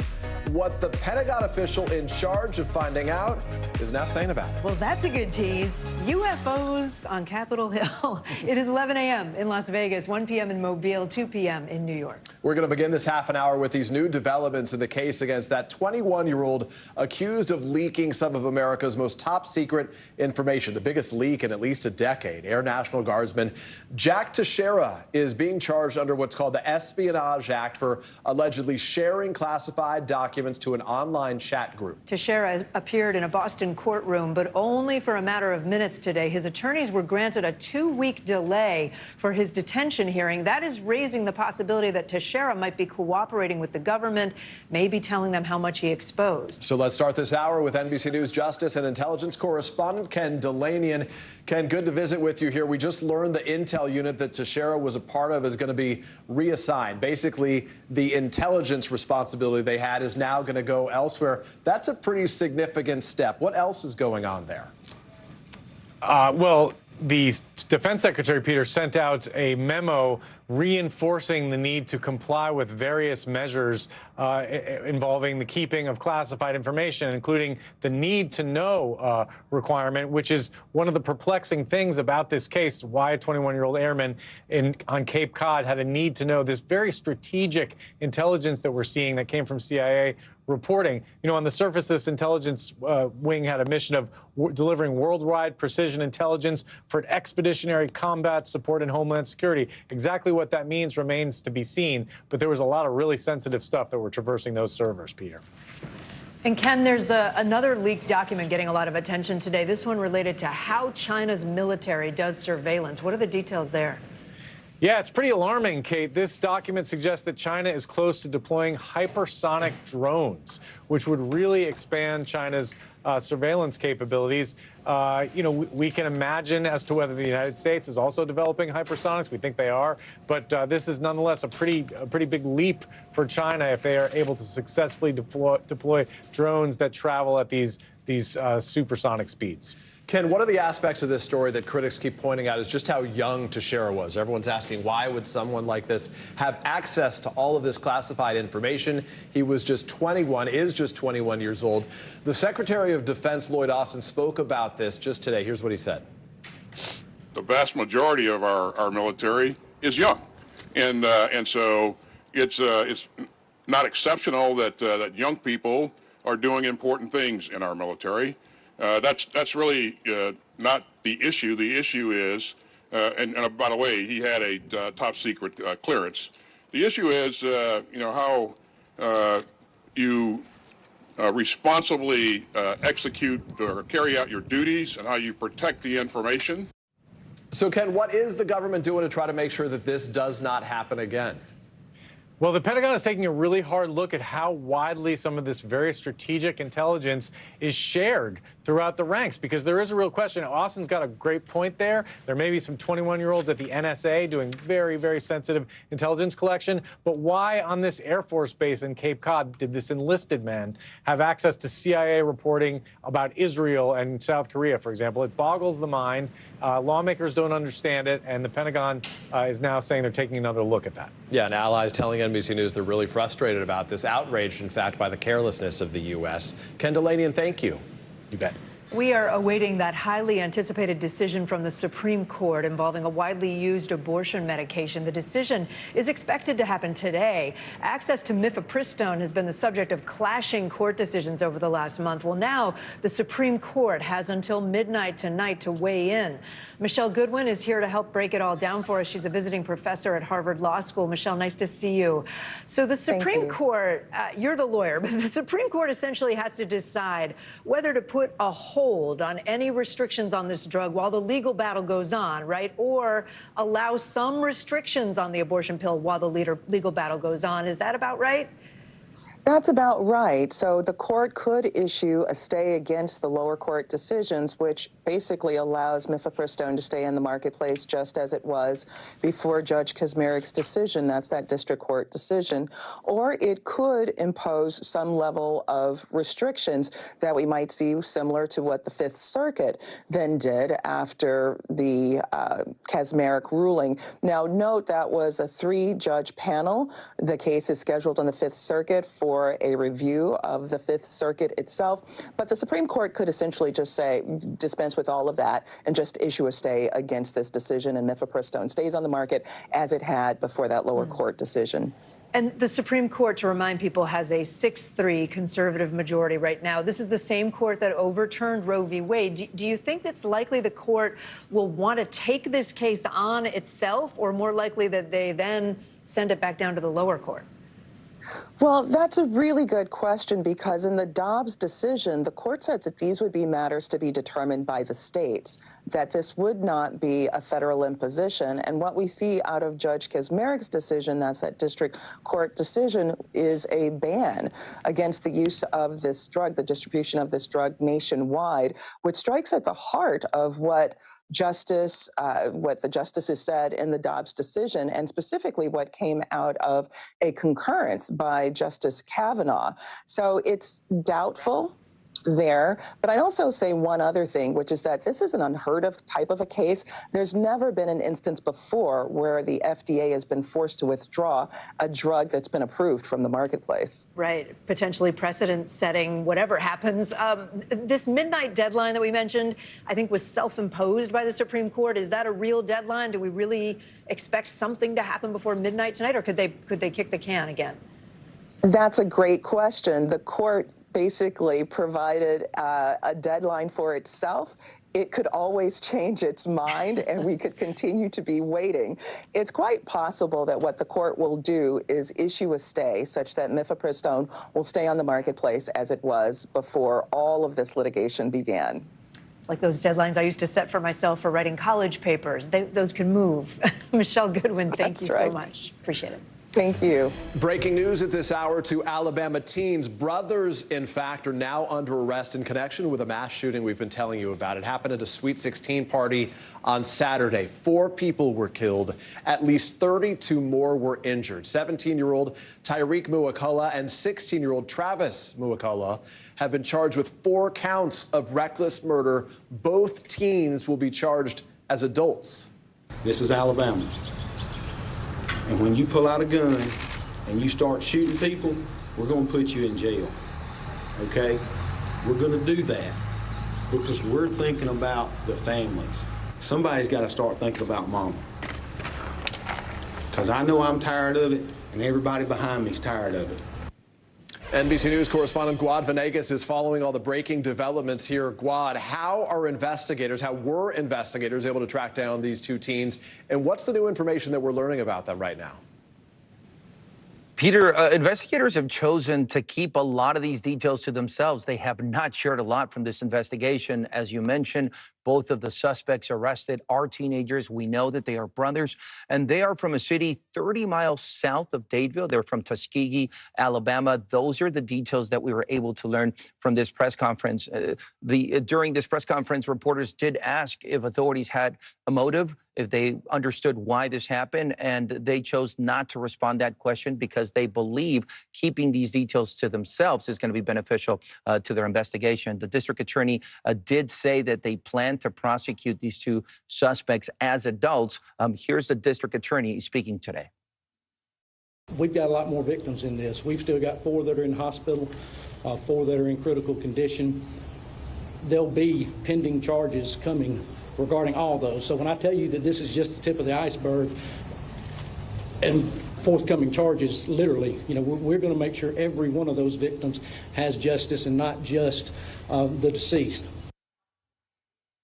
Now, the only other details we were able to learn from this press conference is that both suspects were arrested last night at about 8 p.m. Other than that, authorities are choosing to keep the rest of the details to themselves, Peter.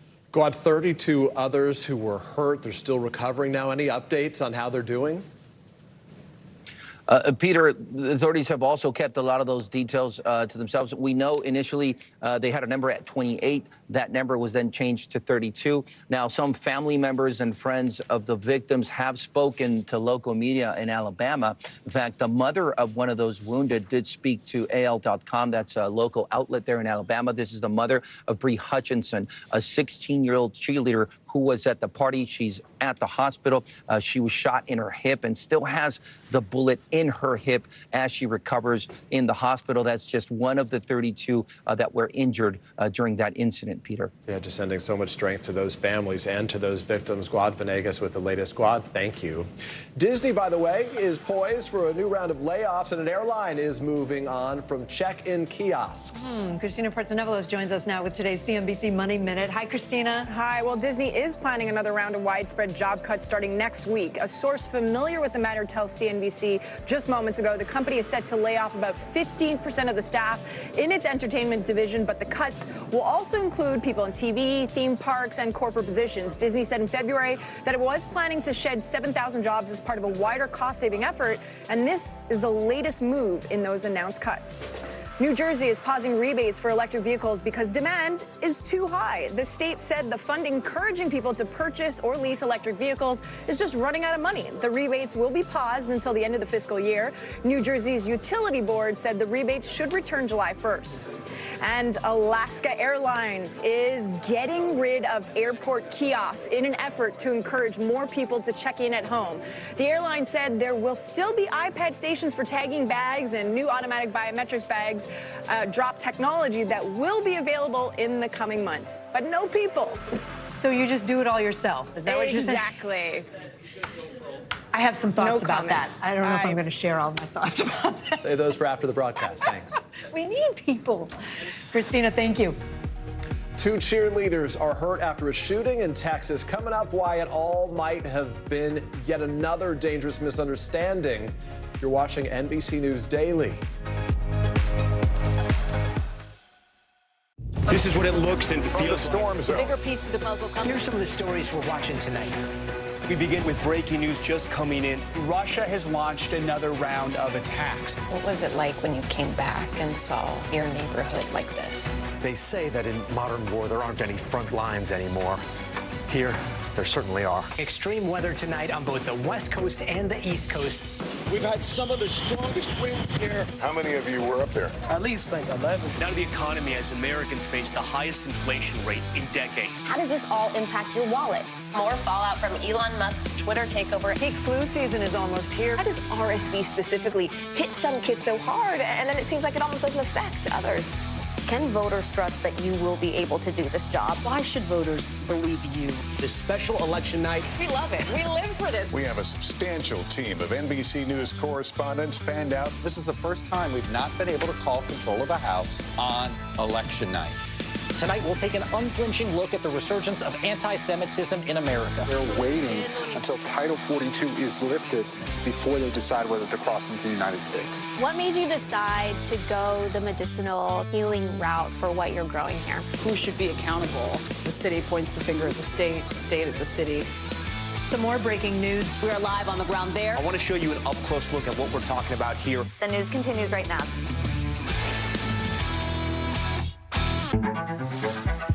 It was the end of the story, but it was also just the beginning. We couldn't know then that following the mystery would take us to places as strange as any fiction. The mind whirled among dreadful possibilities. What happened here? The True Crime Original. Dateline, Fridays and Sundays. For Dateline Premium, subscribe now on Apple Podcasts. The day's biggest political stories with trusted insight and expert analysis. A daily look at the politics behind the headlines. Meet the Press Now, streaming weekdays at 4 p.m. on NBC News Now. We begin tonight with breaking news just coming in. Whenever it happens, wherever you are, NBC News, streaming free now. We're learning about yet another case of gun violence where someone was shot after what appears to be a misunderstanding. The latest incident is out of Texas when 4 cheerleaders stopped at a parking lot to retrieve their cars. That shooting follows 2 others in Kansas City and upstate New York where people showed up at the wrong address, and that led to gunfire. We'll get to both of those. But let's start with what happened in Texas with NBC News correspondent Blaine Alexander. Blaine, it sounds like these cheerleaders, they were headed home after practice and stopped by that parking lot? You know, Kate, yes, that's exactly what we're hearing, and it really is unbelievable, especially when you consider that, according to the father of this young lady who was injured, these 4 young women had on cheerleading uniforms, so certainly didn't pose a threat to this shooter. What we're understanding, according to the owner of the cheer gym and the father of the young lady who was injured, is that this was a parking lot, a grocery store parking lot, where they routinely would kind of meet up for carpooling. They were headed home from cheer practice when one of the young ladies got into a car that she believed was hers. She noticed somebody that was sitting in the passenger side, quickly realized she was at the wrong car, went back to her friend's car. But that's when apparently he got out of his car, walked over to the young lady's car. We're told they rolled down their window to apologize, and that's when he started shooting into the car. Kate.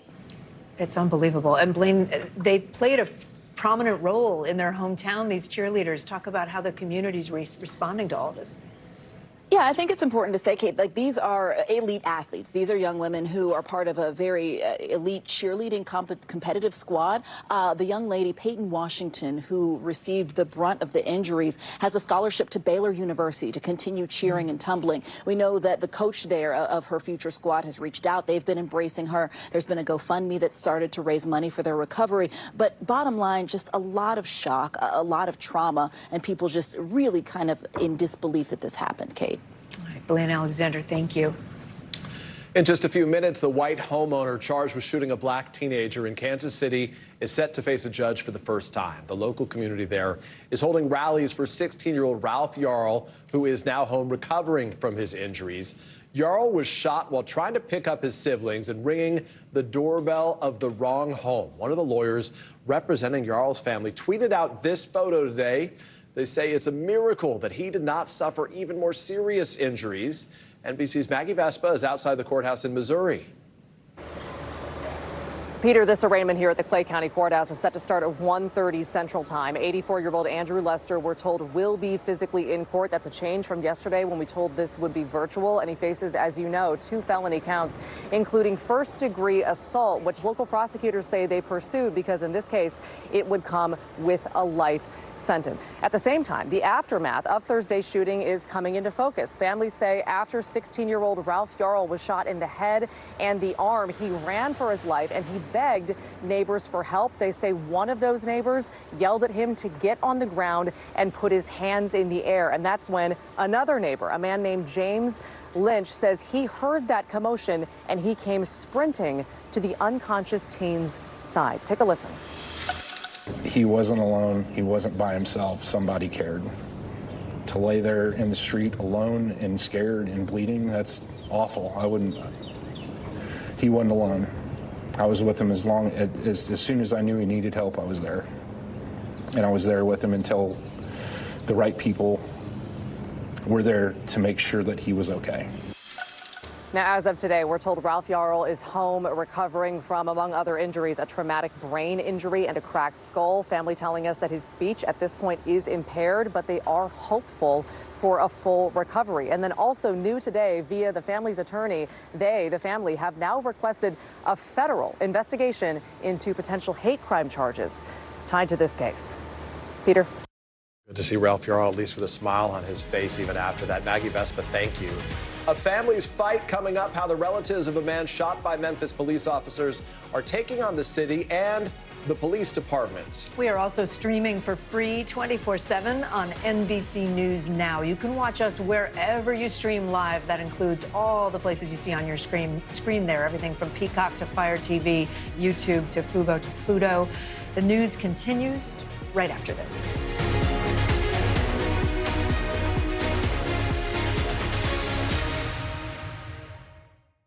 This is what it looks and feels. Storm zone. The bigger piece to the puzzle comes. Here's some of the stories we're watching tonight. We begin with breaking news just coming in. Russia has launched another round of attacks. What was it like when you came back and saw your neighborhood like this? They say that in modern war, there aren't any front lines anymore. Here, there certainly are. Extreme weather tonight on both the West Coast and the East Coast. We've had some of the strongest winds here. How many of you were up there? At least like 11. Now to the economy as Americans face the highest inflation rate in decades. How does this all impact your wallet? More fallout from Elon Musk's Twitter takeover. Peak flu season is almost here. How does RSV specifically hit some kids so hard, and then it seems like it almost doesn't affect others? Can voters trust that you will be able to do this job? Why should voters believe you? This special election night. We love it. We live for this. We have a substantial team of NBC News correspondents fanned out. This is the first time we've not been able to call control of the House on election night.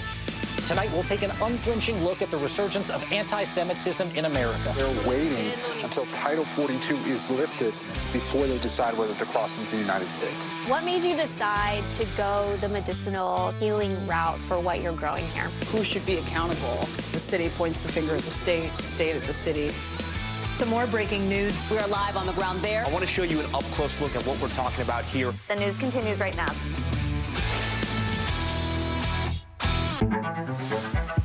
It was the end of the story, but it was also just the beginning. We couldn't know then that following the mystery would take us to places as strange as any fiction. The mind whirled among dreadful possibilities. What happened here?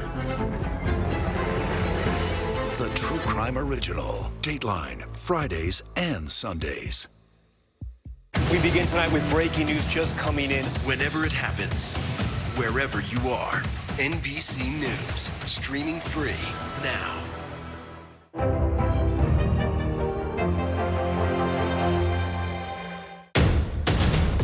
The day's biggest political stories with trusted insight and expert analysis. A daily look at the politics behind the headlines.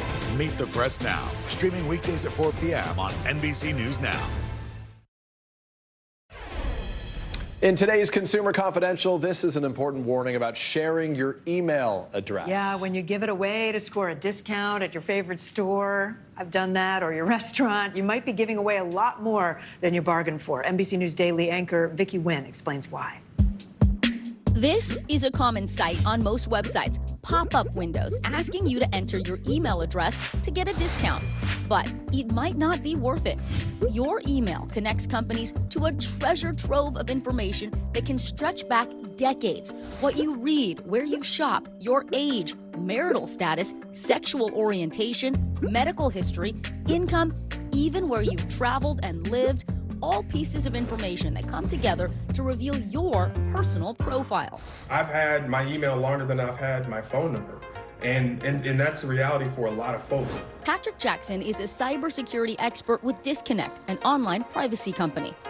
Your email address is a lot more valuable than probably people think it is. It may contain your first and last name, your birthday, who you work for, what school you go to. He says as Apple and Google add more ways for you to block apps from tracking you, and as more consumers say no to cookies, not those cookies, these cookies, advertisers and brands are now asking you directly for your email. It's something that consumers really don't understand, that this is really the glue that connects all these pieces of information together. And when you open an email, that can give advertisers even more info about you. Jackson showed me how it works in real time. Okay, so I got an email that says shoe sale. Is that for me? Yep, that's for you. All right, I'm gonna open it. He hit a tracker in this banner advertisement, and the moment I open it, he learns a lot about me. Just from you opening this email, I can get your location, which is New York, New York. You're connecting from an iPhone. You're using the Outlook app on your device, the time when you open it, and if you opened it again. Why should I care that you know all that about me? It's not clear that it's happening. It creates this beast that we no longer have control over once this data is collected. And where does all that data go? Patrick says it often ends up with so-called data brokers that might collect and sell it to people like Michael Preem, the CEO of Modern Impact, an advertising agency that helps brands target their customers. Preem says some of this data collection helps consumers by giving them a better online experience.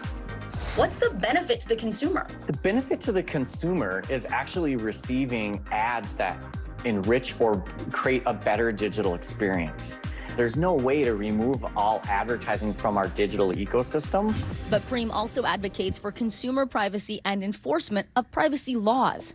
The balance then for brands is making sure that they don't breach our privacy, where they don't come across as stalkerish. Do you think there's a world where you can have both? A consumer can protect their data and have their privacy and still have ads and an experience online that is relevant to them? I sure hope so. While it's not perfect, I think the goal for many smart advertising brands are to continue to enrich that experience, not to hijack it. Vicki Nguyen, NBC News. Important advice there. Will all good things come to an end, right? And attention, every college kid out there, including my own kid. Netflix says it's cracking down on password sharing, and it's going to happen by the end of June. Yeah, this is an abrupt end for a lot of folks right now. Paid sharing plans, they're already available in some countries, Canada among them, and users have to declare a primary location for their account, and then they can add others to their account, but that'll have an additional fee for it. So far, the company says the changes have been profitable. We're looking to reaccelerate our revenue growth. That's the path that we're on right now. The streaming powerhouse also announced that it's ending its DVD by mail service. Sorry about that, Peter. And those iconic red envelopes everybody remembers. The service is set to end in September after 25 years. I can't believe that. And 5 billion with a B DVD. I was just going to say the same. It's been 25 years. I remember when that happened thinking, this is amazing. This is so high tech. We get these in the mail and then we play them on our DVD player. I think that means we're getting old. Definitely. We're growing older now. Coming up right here, new Disney drama involving the Florida governor, Ron DeSantis, how his hand-picked appointees are trying to reshape the happiest place on earth. But first, time for today's Daily Snapshot. Spring certainly in the air, and not just in the U.S. Take a look at this spring flowers show in northern England, where these colorful cacti are on display. I love it. You can look, but don't touch. You might regret it. More NBC News Daily right after this. This is what it looks and feels. The bigger piece to the puzzle comes. Here's some of the stories we're watching tonight. We begin with breaking news just coming in. Russia has launched another round of attacks. What was it like when you came back and saw your neighborhood like this? They say that in modern war, there aren't any front lines anymore. Here, there certainly are. Extreme weather tonight on both the West Coast and the East Coast. We've had some of the strongest winds here. How many of you were up there? At least like 11. Now to the economy as Americans face the highest inflation rate in decades. How does this all impact your wallet? More fallout from Elon Musk's Twitter takeover. Peak flu season is almost here. How does RSV specifically hit some kids so hard, and then it seems like it almost doesn't affect others? Can voters trust that you will be able to do this job? Why should voters believe you? This special election night. We love it. We live for this. We have a substantial team of NBC News correspondents fanned out. This is the first time we've not been able to call control of the House on election night. Tonight, we'll take an unflinching look at the resurgence of anti-Semitism in America. They're waiting until Title 42 is lifted before they decide whether to cross into the United States. What made you decide to go the medicinal healing route for what you're growing here? Who should be accountable? The city points the finger at the state at the city. Some more breaking news. We are live on the ground there. I want to show you an up-close look at what we're talking about here. The news continues right now.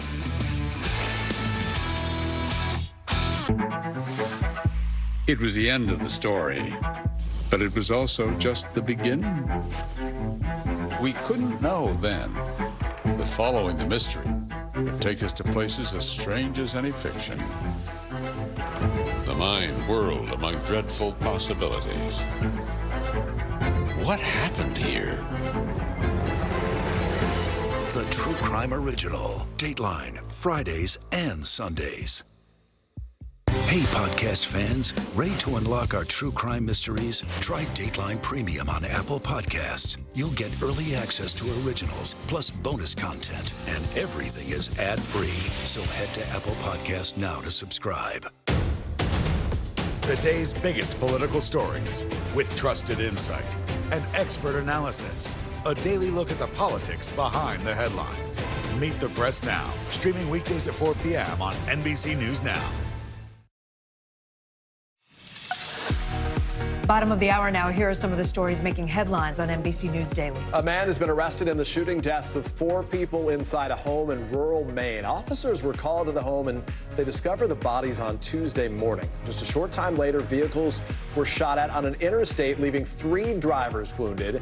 Maine police say 34-year-old Joseph Eaton has been charged with a quadruple murder and that the highway shootings were connected to those killings. The former chief financial officer of the Trump Organization was released from jail today after serving 100 days at New York City's largest jail, Rikers Island.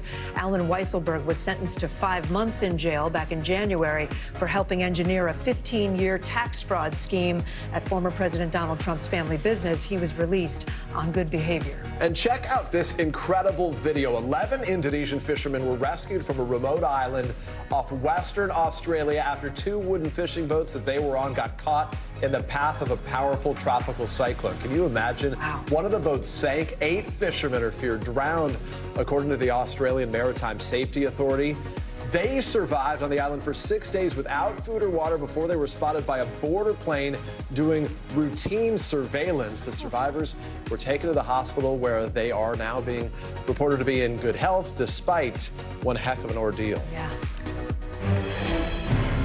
We are following breaking news out of Oklahoma. A district commissioner there has resigned after allegedly being caught on a recording discussing the murder of journalists and discussing lynching black people with members of the McCurtain County Sheriff's Office, including a sheriff, after a meeting of the County Board of Commissioners. The comments sparked protests. We reported on them yesterday. NBC News has reached out to McCurtain County. They did not have a comment. We tried to get in touch with Mark Jennings, who has resigned, but we're not able to reach him. The family of Tyree Nichols is filing a massive $550 million civil lawsuit against the Memphis police force, its officers, and against the city itself. Nichols was killed after he was brutally beaten by Memphis police officers following that a traffic stop in January. NBC News correspondent Tremaine Lee is following the story for us. He joins us now.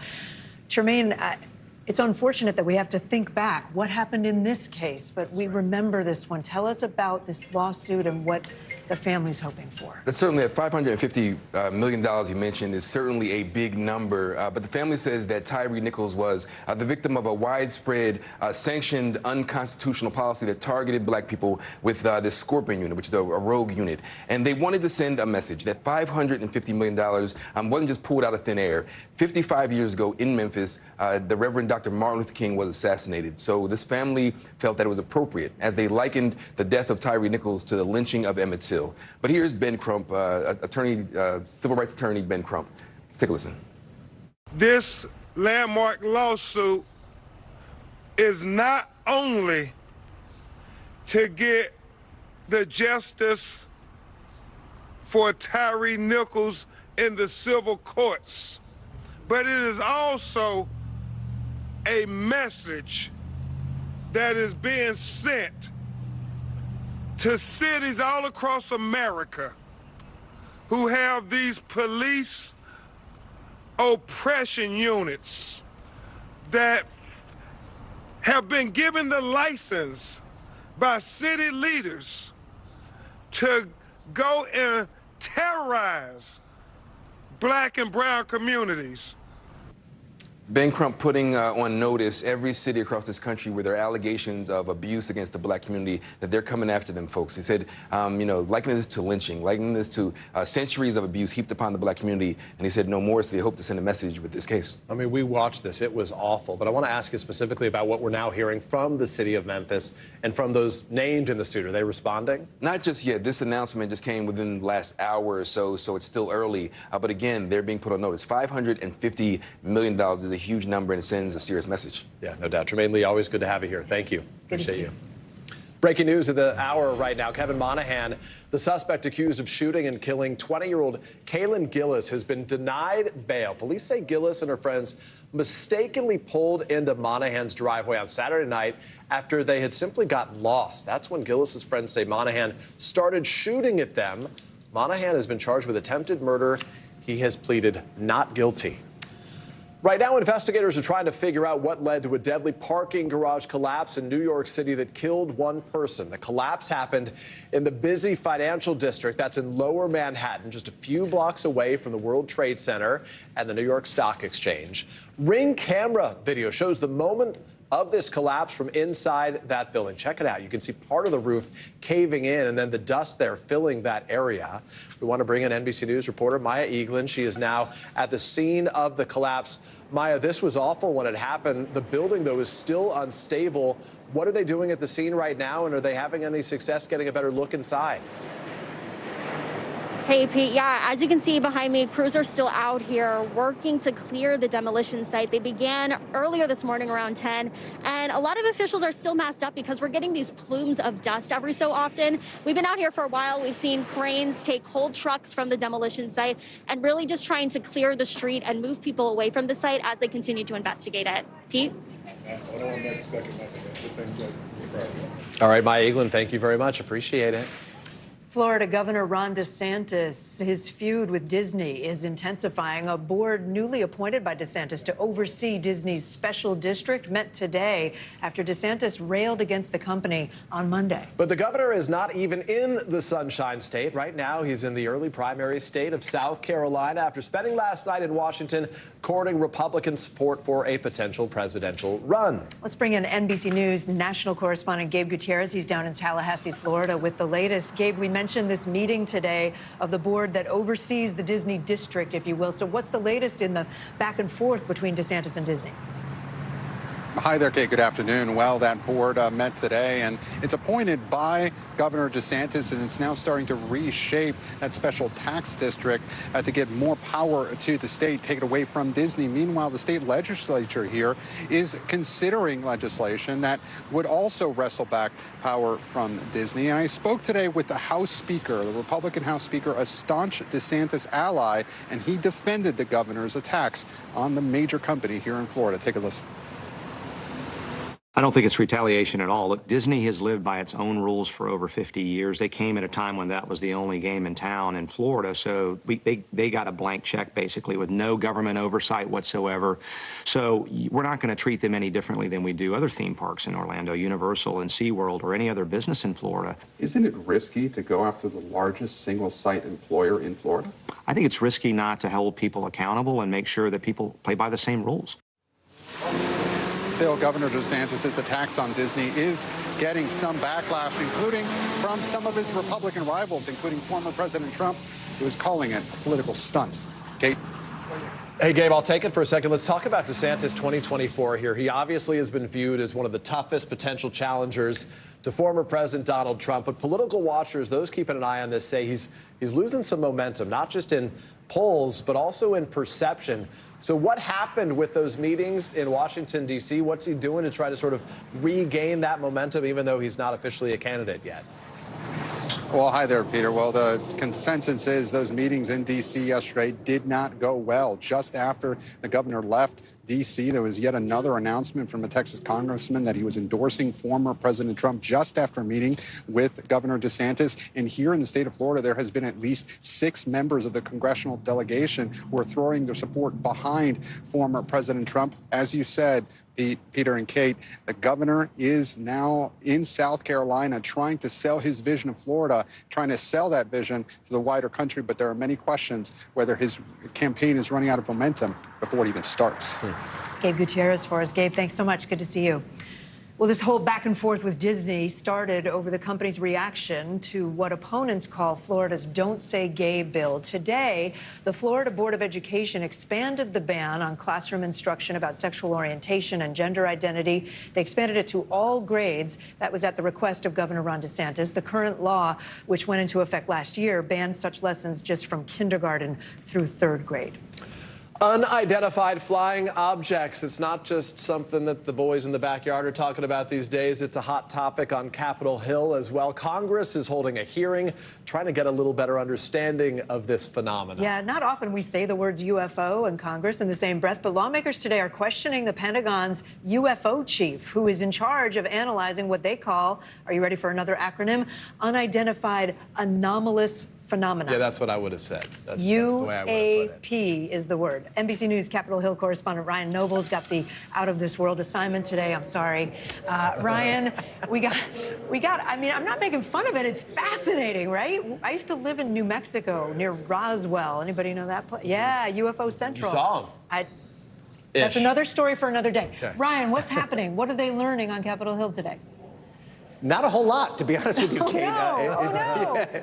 It doesn't seem as though there's any kind of special insight into what these unidentified aerial phenomenon are, more than what we had before. There's really been an explosion in the reporting of these objects. A lot of times before they got all this attention, pilots and others that saw them would just ignore it and go away. But now that there's been this attention, there's actually a mechanism to report that.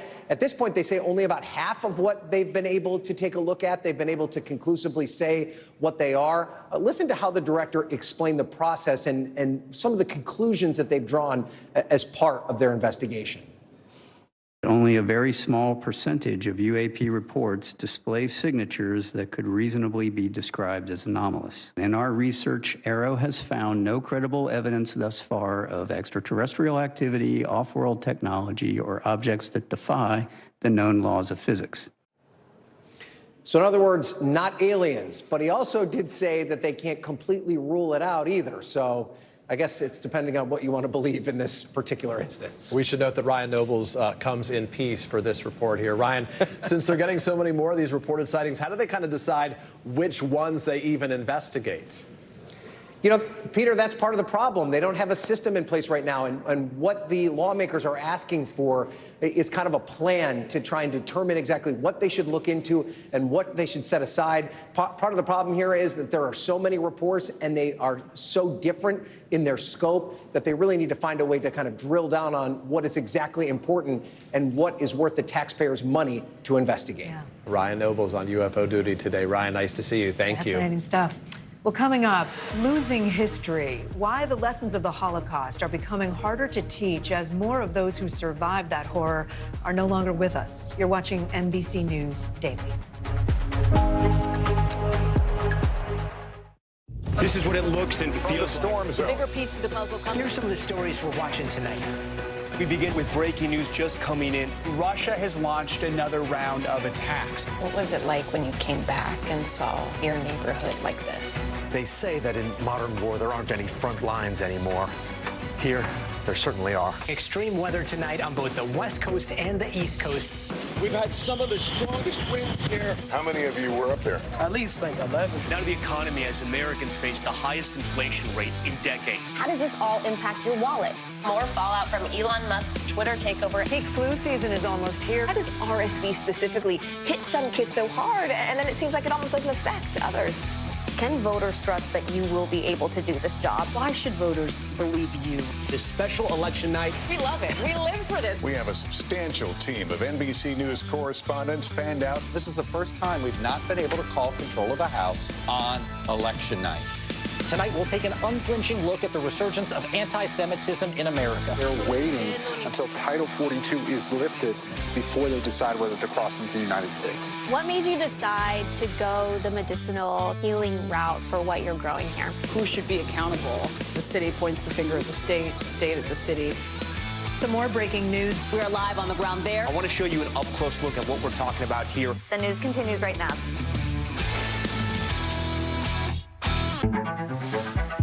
It was the end of the story, but it was also just the beginning. We couldn't know then that following the mystery would take us to places as strange as any fiction. The mind whirled among dreadful possibilities. What happened here? The True Crime Original. Dateline, Fridays and Sundays. Watch NBC Nightly News with Lester Holt or listen wherever you get your podcasts. Hey, I'm Hallie. It's good to be with you tonight. the debt ceiling. Here's why this matters. Please, please don't have your eyeballs glaze over. Here's why this matters. Talk to us about what we're supposed to call this. Is it a bailout? Is it a backstop? There's a difference because it matters whose money is being used to prop up these banks. We think we're getting close to this news conference. I will be honest with people. This is like an awkward moment where we think we're like right there. You're going to have to like tap dance with us maybe a little bit. I do have my tap dancing shoes on, not to worry. Month by month, week by week, they are vanishing. The survivors of the Holocaust who can tell the story firsthand. The story of how 6 million Jews and 5 million others were murdered by Nazis. This week, Jews worldwide marked Yom HaShoah, that's Holocaust Remembrance Day, a time to reflect on one of the most traumatic moments in human history. But with each passing day, more survivors are lost. And with them, those personal firsthand accounts of exactly what happened to them, to their relatives who died, and to their communities wiped away. Their stories are disappearing at a time when attacks against Jews are increasing rapidly. Just last month, the Anti-Defamation League reported anti-Semitic incidents had reached an all-time high. Incidents like vandalism, harassment, assault, even murder. Many say at a time like this, keeping Holocaust stories and survival alive matters more than ever. But how do you do that when those who tell those stories are disappearing, unfortunately? Joining us now, Jacob Lebens. He's the director of the Gross Center for Holocaust and Genocide Studies at Ramapo College of New Jersey. It's really nice to have you with us for this. By some estimates, I think there are only 50,000 Holocaust survivors still living in America. Is that about right? What kind of efforts are underway to keep the stories alive? Hi, thank you for having me. It's a serious question and a serious problem. So many of us learned about the Holocaust by speaking firsthand with survivors. For people like me who grew up in the Jewish community, I was surrounded by survivors my entire life. We had an intimate and natural connection. Learning about the Holocaust came to us almost automatically. And that's changing right now. The Holocaust survivors who remain are aging and ill, and that's something we have to accept. I think that there's a sense that we want children to learn the same lessons from history as we did in the same way. And I think we have to let go of that, right? We have to meet the children in the world that they are living in.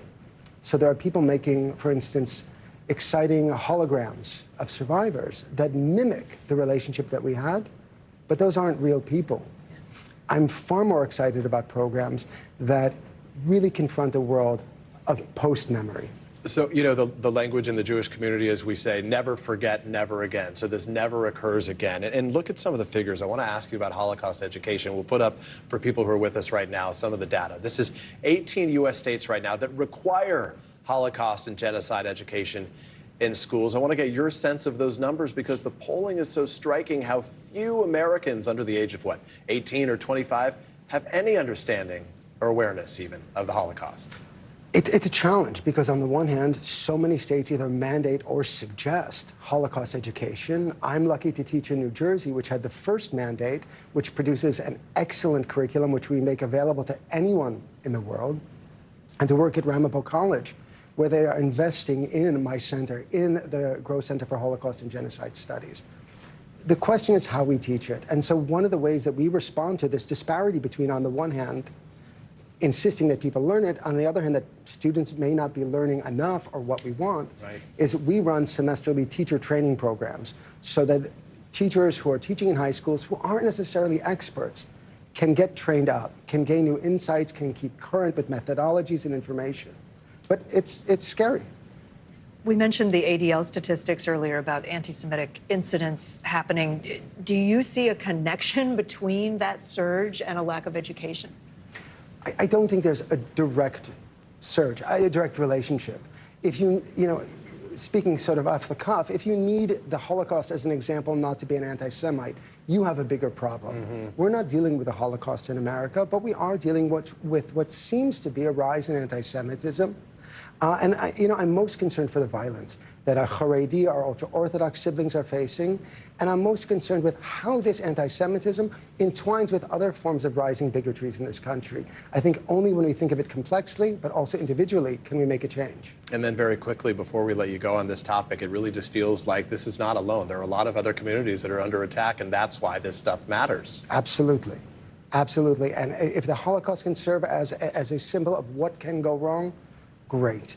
But I think we need to remember that we can't win the future by fighting the battles of the past. We need to confront the very problems we're seeing today. Jacob LeBenz, we're so grateful for you spending some time with us today. Thank you so much. Really appreciate it. Thank you for having me. There's more news right after this. You're watching NBC News Daily.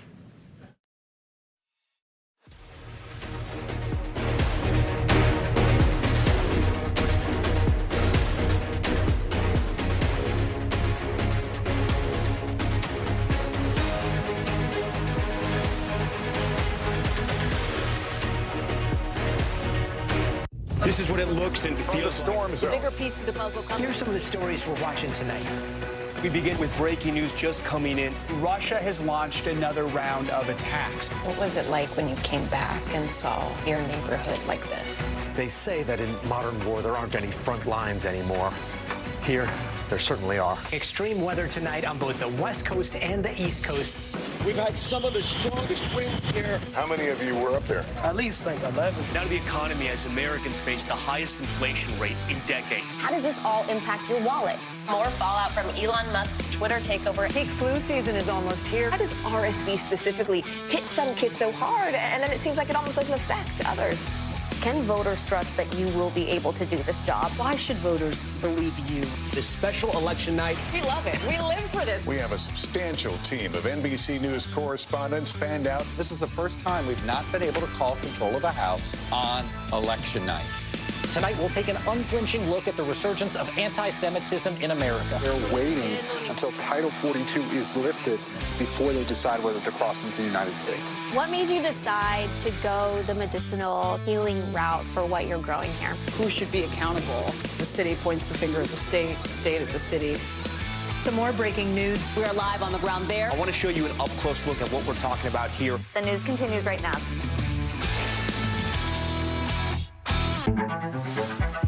It was the end of the story, but it was also just the beginning. We couldn't know then that following the mystery would take us to places as strange as any fiction. The mind whirled among dreadful possibilities. What happened here? The True Crime Original. Dateline, Fridays and Sundays. We're back now from Las Vegas. From Seattle, Guatemala City. From Wilmington. I was in space in Texas. From Normandy, From France. Surfside, Florida. Thank you for watching, everyone. For Dateline Premium, subscribe now on Apple Podcasts. Your music is so familiar. What do you think when people start humming back your tunes? How you doing, Lester?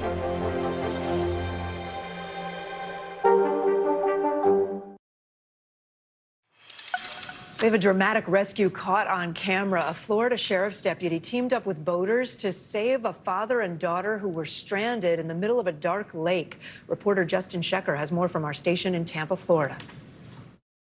A father and daughter's emergency during a jet ski ride on Saturday night could have had a much more tragic ending, the sheriff says, if not for Deputy Kevin Reich. Lake Thonotosassa is a very alligator-ridden lake, as you can imagine some of the dangers that were posed there as it was now dark. Sheriff Chad Chronister says a local man and his family offered to take Deputy Reich out on their boat to search for 31-year-old Christopher Snow and his 13-year-old daughter, Alexis. Thank you to the family who agreed after a long day on the water. Thank you for grabbing this deputy and going back out.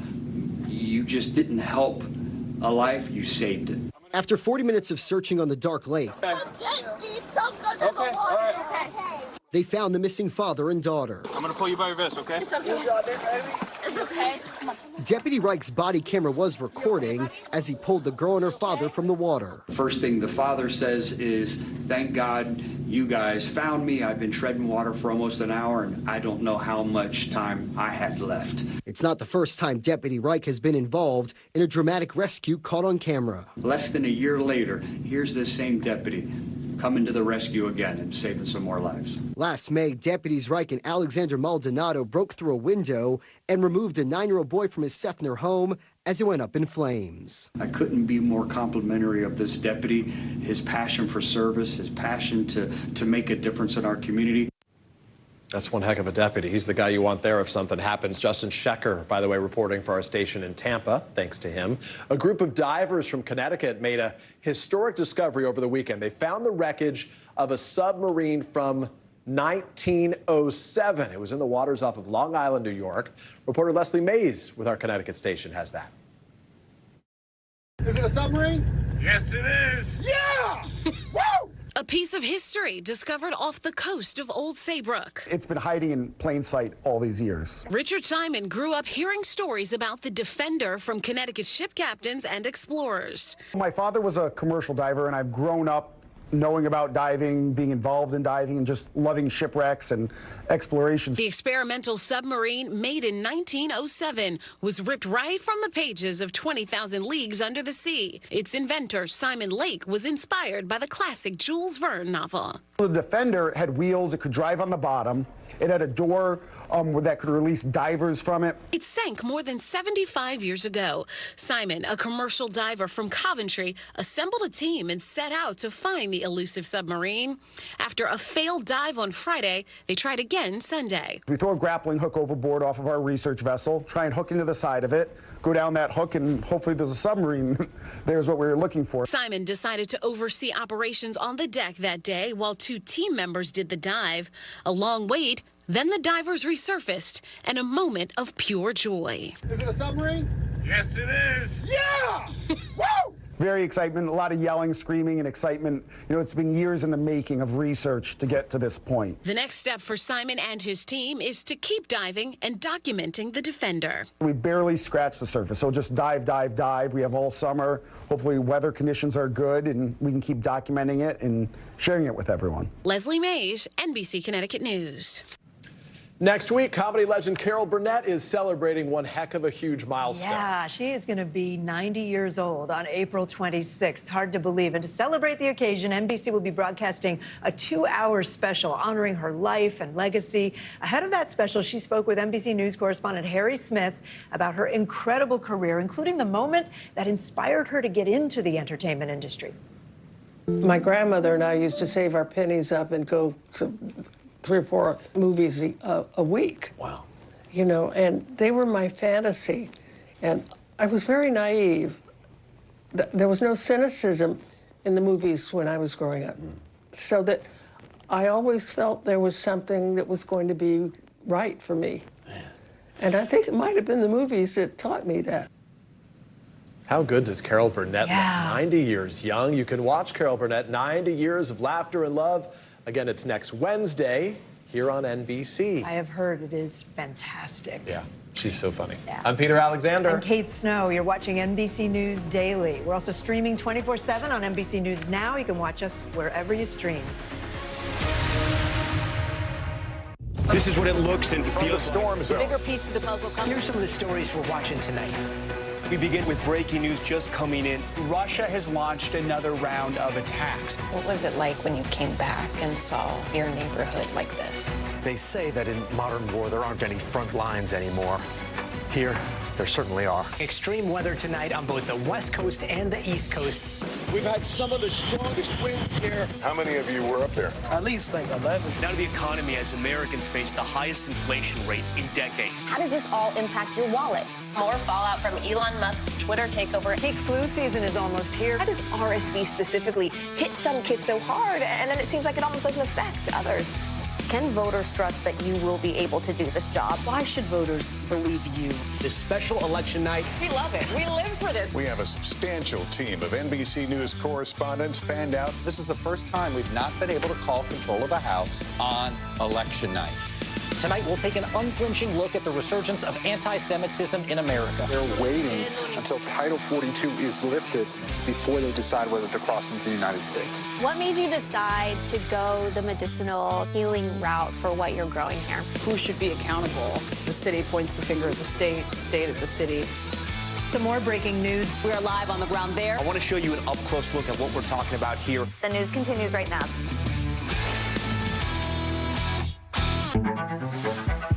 It was the end of the story, but it was also just the beginning. We couldn't know then that following the mystery would take us to places as strange as any fiction. mind whirled among dreadful possibilities. What happened here?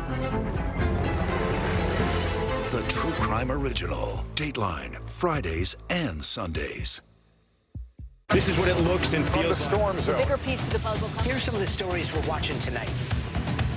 Good evening. We begin tonight with breaking news just coming in. We begin this hour with the latest developments. We're coming on the air with some shakeups big time on Capitol Hill. How much water ultimately will be forced inland? Whenever it happens, wherever you are, NBC News, streaming free now.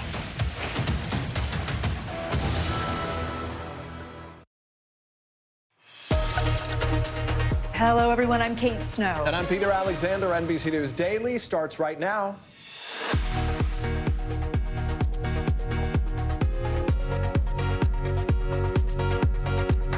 Today, Wednesday, April 19th, breaking news under arrest. 2 teens arrested in connection with that mass shooting at a Sweet 16 party. What we know about the charges they'll face. Facing a judge, the 84-year-old suspected of shooting a black teenager has his first appearance in court. What went down inside the courtroom and the new information we're now learning about that teen's recovery. The truth is here. The Pentagon's UFO chief taking center stage on Capitol Hill, what he told members of Congress about mysterious objects spotted in the sky. And help you, help me. New data shows the positive impact of volunteering. How you can convince your kids that helping others can ultimately help themselves. We begin with breaking news this hour. 2 Alabama teens, brothers in fact, are now under arrest in connection with a mass shooting at a Sweet 16 party on Saturday. 4 people were killed, at least 32 others were injured. 17-year-old Tyreek McCullough and 16-year-old Travis McCullough have been charged with 4 counts of reckless murder. Both teens will be charged as adults. This is Alabama. And when you pull out a gun and you start shooting people, we're going to put you in jail, okay? We're going to do that because we're thinking about the families. Somebody's got to start thinking about mama. Because I know I'm tired of it, and everybody behind me is tired of it. NBC News correspondent Guad Venegas is following the breaking developments for us. Guad, what have we been able to learn? Kate, Peter, authorities had a press conference this morning announcing the arrest of these 2 teenagers that happened last night. They've kept much of the details to themselves. Authorities have chosen not to release a lot of information about this case. We now know that these 2 teenagers have been arrested, and as you mentioned, they will be charged as adults. The district attorney said that was their intention. Here's part of the conversation or the press conference where the district attorney spoke today.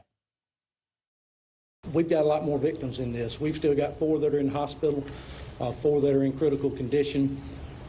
There'll be pending charges coming regarding all those. So when I tell you that this is just the tip of the iceberg and forthcoming charges, literally, you know, we're going to make sure every one of those victims has justice and not just the deceased.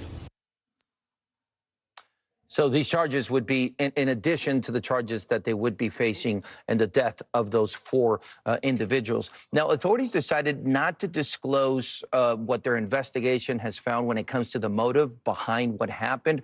We do know that the 2 individuals arrested are brothers, and they are from Tuskegee. That is a city about 30 miles south of where this happened in Dadeville, Alabama. Guad, I know there's 32 others who are injured here. We don't know all of their conditions at this point, but are we hearing about how any of them are doing right now? Peter, initially, we had a number of 28. That was changed later to 32. Authorities did say that some of them had been critically injured, and we've been hearing stories as some of their family members and friends have spoken to local media. We know that a young girl, 16-year-old Bree Hutchinson, spoke to local media there in Alabama. She told the AL.com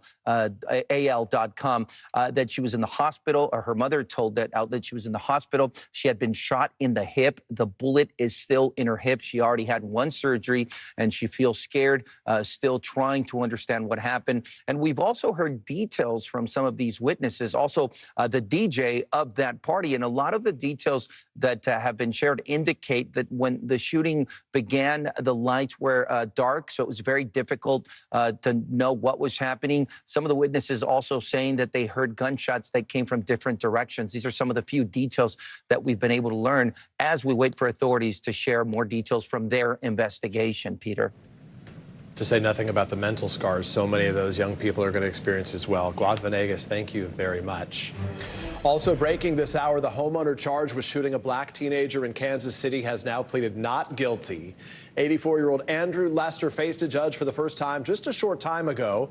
Lester is charged with first-degree assault. That's a felony in Thursday's shooting of 16-year-old Ralph Yarl. The teen was shot while trying to pick up his younger brothers and ringing the doorbell of the wrong home. One of the lawyers representing Yarl's family tweeted out this powerful photo today. It says, "It's a miracle he didn't suffer even more serious injuries." NBC News correspondent Maggie Vespa is at the courthouse in Liberty, Missouri. Maggie, I know you've been covering this from the start. This is such a startling story still. You were inside the courthouse for this arraignment. What did you hear and see?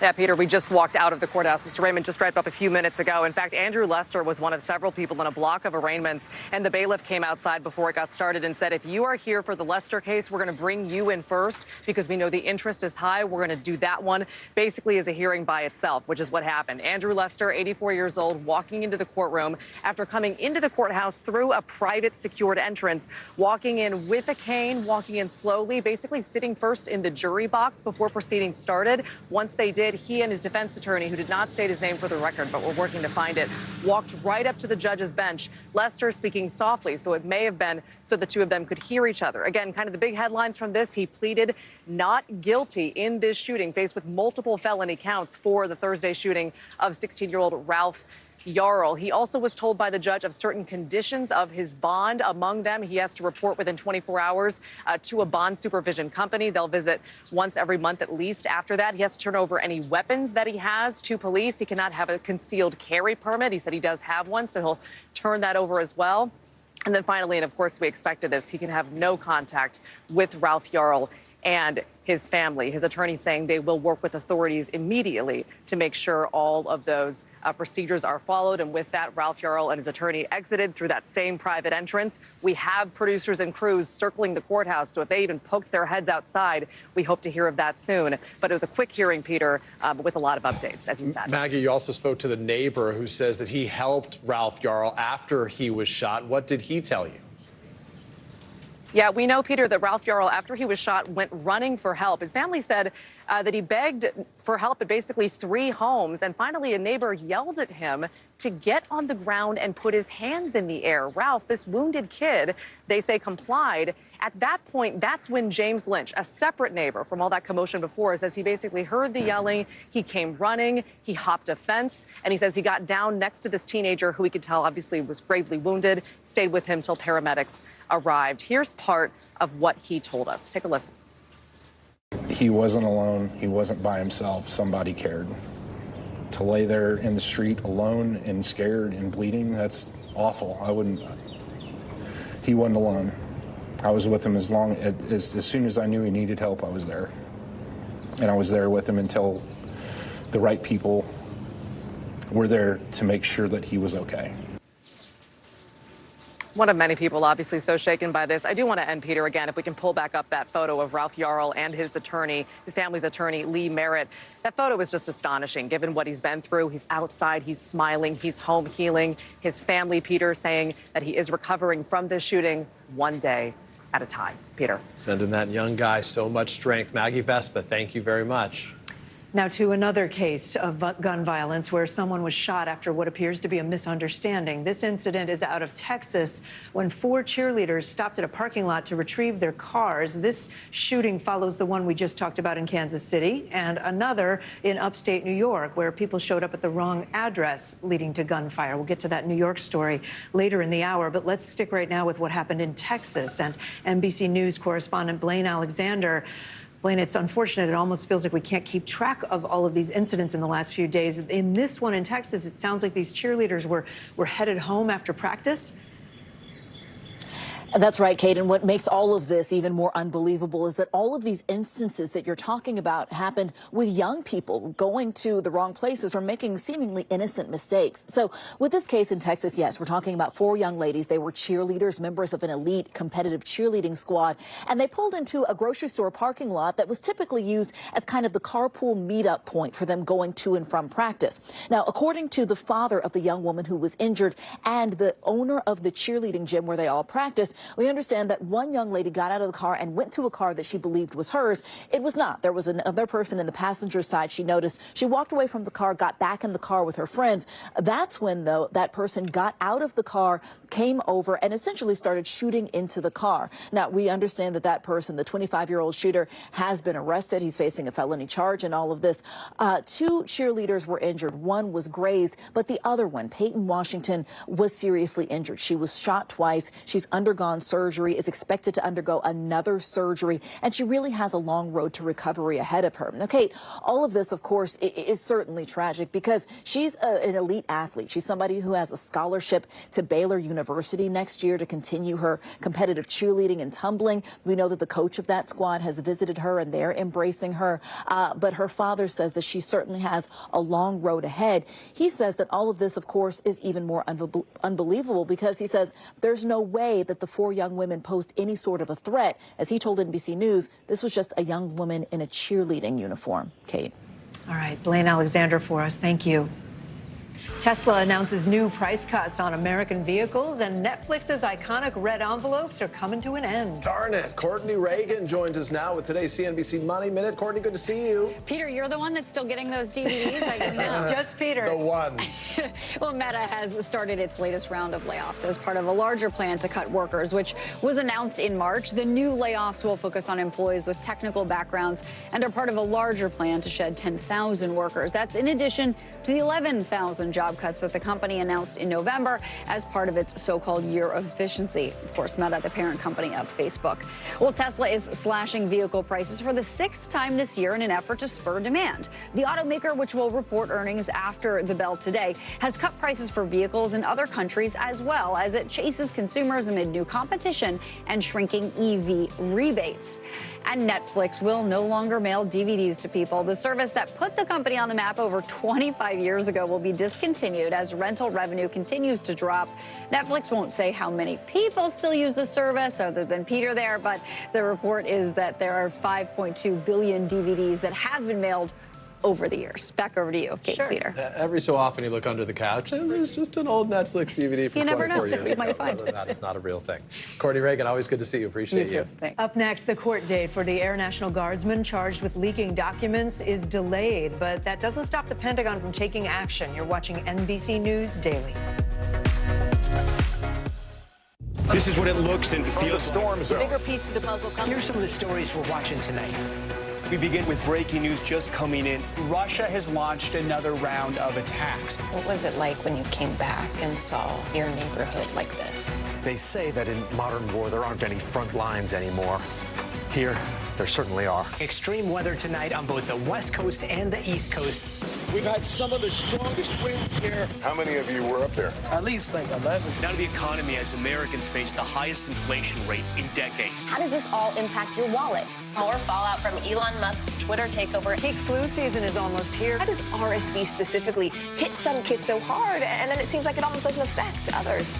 Can voters trust that you will be able to do this job? Why should voters believe you? This special election night. We love it. We live for this. We have a substantial team of NBC News correspondents fanned out. This is the first time we've not been able to call control of the House on election night.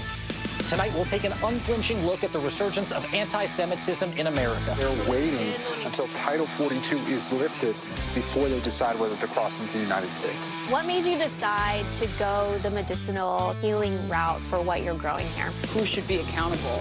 The city points the finger at the state at the city. Some more breaking news. We're live on the ground there. I want to show you an up-close look at what we're talking about here. The news continues right now.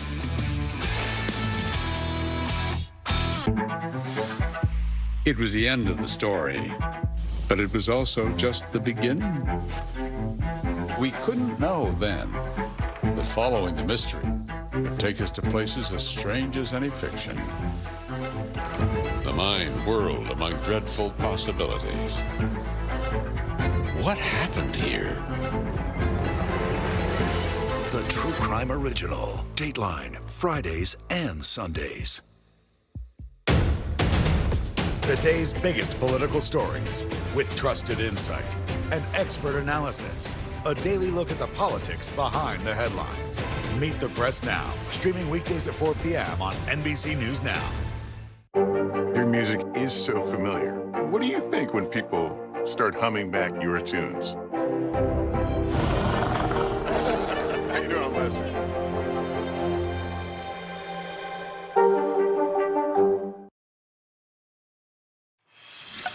There are new developments this hour in the case against the 21-year-old accused of leaking some of America's most top-secret information. Air National Guardsman Jack Teixeira is being charged under what's called the Espionage Act for allegedly sharing classified documents with an online chat group. Teixeira appeared in a Boston courtroom today, only there for a matter of minutes. His attorneys were granted a 2-week delay for his detention hearing. That's raising the possibility that Teixeira might cooperate, already be cooperating for all we know, with the government, and that he could tell them how much he exposed. We want to bring in NBC News Pentagon correspondent Courtney Kuby with the latest on this. Courtney, you and I were speaking about this a bunch over the course of the last several hours. And one of the details that you flagged to me was the significance of the Air Force taking the step of removing that intelligence responsibility from the unit that he, Teixeira, worked for. Why does that matter, and what is the Defense Department doing right now to crack down? So, and this is a question we've been asking for days here, Peter, because it stands, you know, in the civilian world, you would think there is this potential for this massive leak that may have occurred out of the 102nd Wing based out in Cape Cod at Otis Air National Guard Base. You would think that there would be a very standard administrative practice where they would stand down there for a while just to make sure that, the leaks couldn't potentially continue. But as of 48 hours ago, the Pentagon kept telling us there was no such thing occurring at Otis. Well, then we found out yesterday from the Air Force that, in fact, they have told this 102nd Intelligence Wing there in Massachusetts, they have taken their responsibilities, at least for now, away from them and given it to another unit.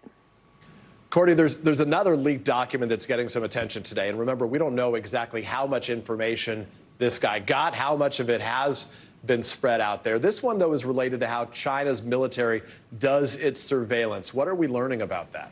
Yeah, that's right. There have been a couple of really fascinating disclosures out of these documents regarding China, but this one deals with the potential that they are potentially close to fielding a hypersonic drone. So what that means is a drone that flies 3 times the speed of sound at a very high altitude, upwards of 100,000 feet, so well above commercial aviation. Why this is significant is because this would make it extremely difficult to not only detect, but to potentially have to stop if you were in some sort of a conflict situation. Now, what's not clear is whether this drone would be just for surveillance purposes or could potentially be armed. That would be another really big movement forward in this capability if Chinese were able to do that, Peter. Courtney Kuby, our expert reporter at the Pentagon, as always. Courtney, good to see you. Thank you. More breaking news this hour. The Supreme Court has just extended the temporary pause that it had put on an appeals court decision. That means for now, access to a widely used abortion pill stays the same. It's on hold. You'll remember there have been clashing court decisions over the last month. NBC News Washington correspondent Yamiche Alcindor is following all of this for us. So, Yamiche, this just happened just moments ago. We had anticipated that they might make a decision, the Supreme Court, by midnight tonight. It sounds like they're sort of kicking the can down the road and saying, we're going to just hold for a while, not deal with this just yet. That's right, Kate. The Supreme Court was expected to act today on a request by the Biden administration to immediately block a lower court ruling that would have curtailed access to the abortion pill, misoprostol. But we have arrived at this moment, of course, because last Friday, Justice Samuel Alito paused the ruling by the Fifth Circuit Court of Appeals that would have placed limitations on the medication. Now, of course, as you said, the thing that we're learning now is that they've extended that deadline. So they were supposed to have that deadline midnight today. Now it's midnight Friday. So they've bought themselves more more time. That pause was expected to mean that the court was likely going to act before then, and people thought that the court was going to act before this deadline today, but now it's likely that the court might act before Friday. I want to underscore that the court has a number of options in front of it. It could side with one of the parties, it could fail to act, or it could take some other unknown path that we don't know. Of course, if the court sides with opponents of abortion rights, that would mean that the pill would likely stop being available by mail. Patients would need to obtain the pill in person and before 7 weeks of pregnancy, and the FDA's 2019 decision to approve a generic version of the pill would also likely be expended. So we're definitely going to continue to watch this, but we have a little bit more time now. I should say the Supreme Court has a little bit more time now to make that decision. Yeah, Yamiche, we just have 30 more seconds, but it sounds like they might need that time in order to figure out, as you say, whether to intervene themselves or just kick it back to a lower court. That's right, because of course we saw that 5-4 ruling when we saw the Supreme Court overturn Roe v. Wade over the summer, and now the Biden administration is hoping that they can sort of allow this approval and the restrictions that were put in place to not be put in place further on. But we'll have to continue to watch this. Of course, the Biden administration is hoping this 6-3 majority conservative court will rule in its favor, but there are a lot of people who are worried it won't go their way. Yamiche Alcindor, thank you. We'll be right back. This is what it looks and feels. Storms. The bigger piece of the puzzle comes. Here's some of the stories we're watching tonight. We begin with breaking news just coming in. Russia has launched another round of attacks. What was it like when you came back and saw your neighborhood like this? They say that in modern war, there aren't any front lines anymore. Here, there certainly are. Extreme weather tonight on both the West Coast and the East Coast. We've had some of the strongest winds here. How many of you were up there? At least like 11. Now to the economy as Americans face the highest inflation rate in decades. How does this all impact your wallet? More fallout from Elon Musk's Twitter takeover. Peak flu season is almost here. How does RSV specifically hit some kids so hard, and then it seems like it almost doesn't affect others? Can voters trust that you will be able to do this job? Why should voters believe you? This special election night. We love it. We live for this. We have a substantial team of NBC News correspondents fanned out. This is the first time we've not been able to call control of the House on election night. Tonight, we'll take an unflinching look at the resurgence of anti-Semitism in America. They're waiting until Title 42 is lifted before they decide whether to cross into the United States. What made you decide to go the medicinal healing route for what you're growing here? Who should be accountable? The city points the finger at the state at the city. Some more breaking news. We are live on the ground there. I want to show you an up-close look at what we're talking about here. The news continues right now.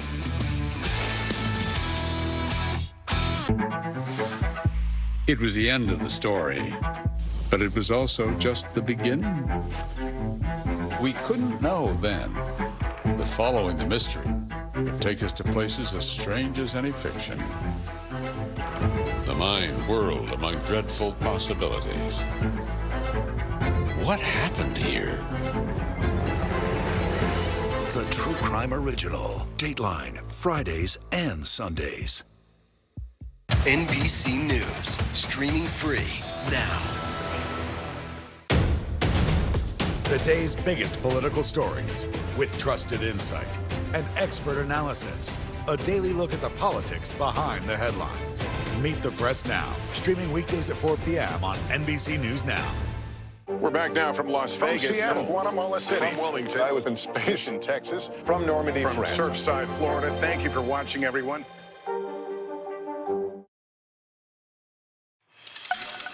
If you're a frequent flyer like we are, you might have noticed a lot of turbulence in recent years. Yeah, nobody likes the turbulence. Right now, there's some new data that suggests it may not be the pilot who's to blame, but climate change. NBC News correspondent Tom Costello explains why.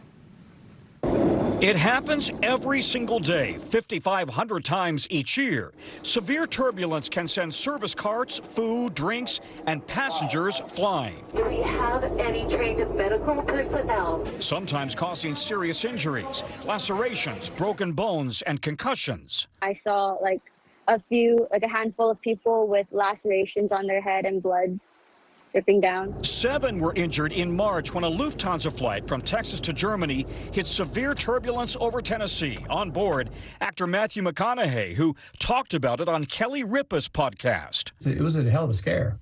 A complete loss of control. Atmospheric researchers in the U.S. and Britain say so-called clear air turbulence has only gotten more severe over the decades. Turbulence is increasing, and it's because of climate change.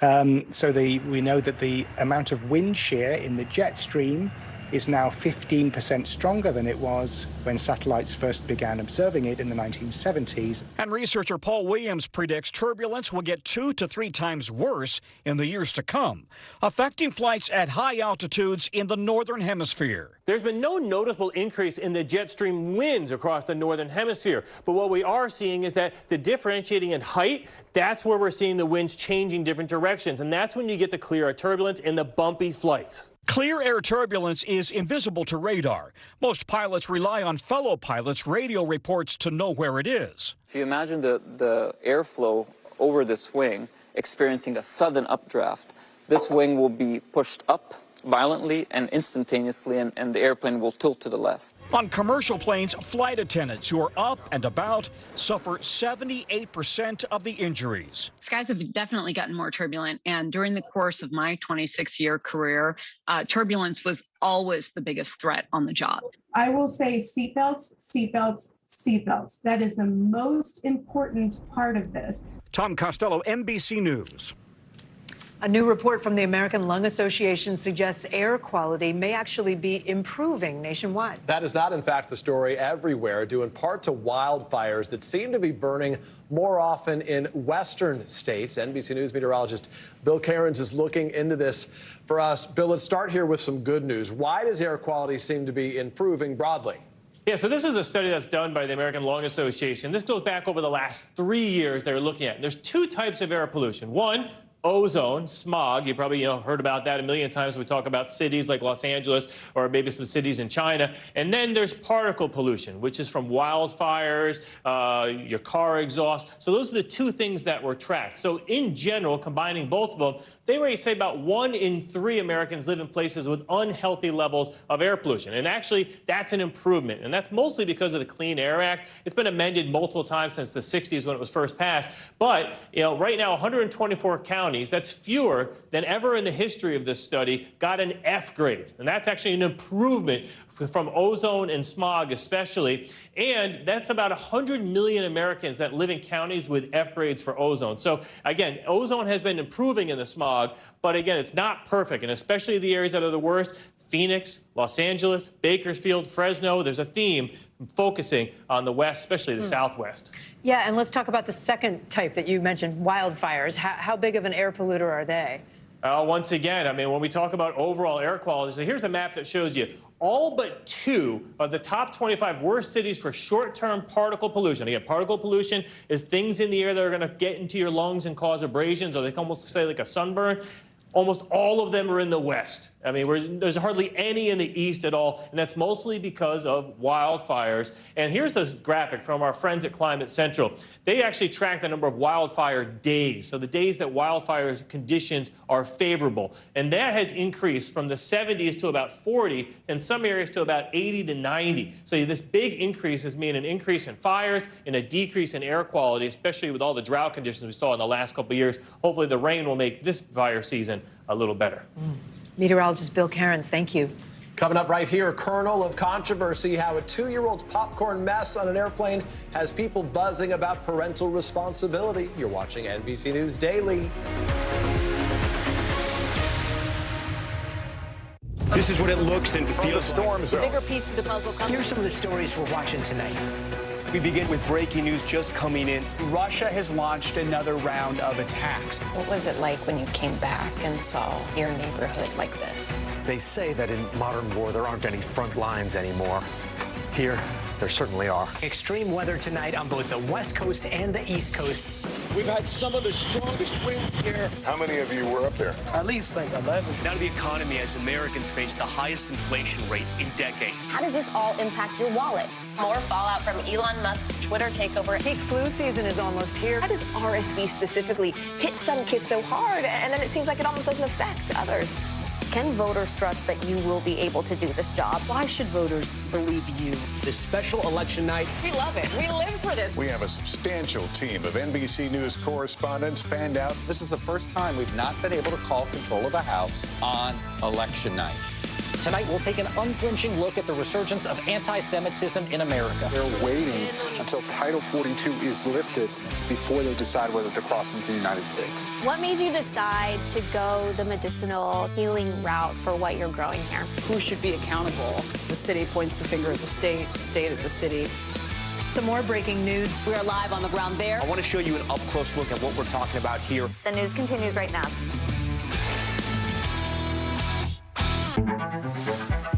It was the end of the story, but it was also just the beginning. We couldn't know then that following the mystery would take us to places as strange as any fiction. The mind whirled among dreadful possibilities. What happened here? The True Crime Original. Dateline, Fridays and Sundays. It was the end of the story, but it was also just the beginning. We couldn't know then that following the mystery would take us to places as strange as any fiction.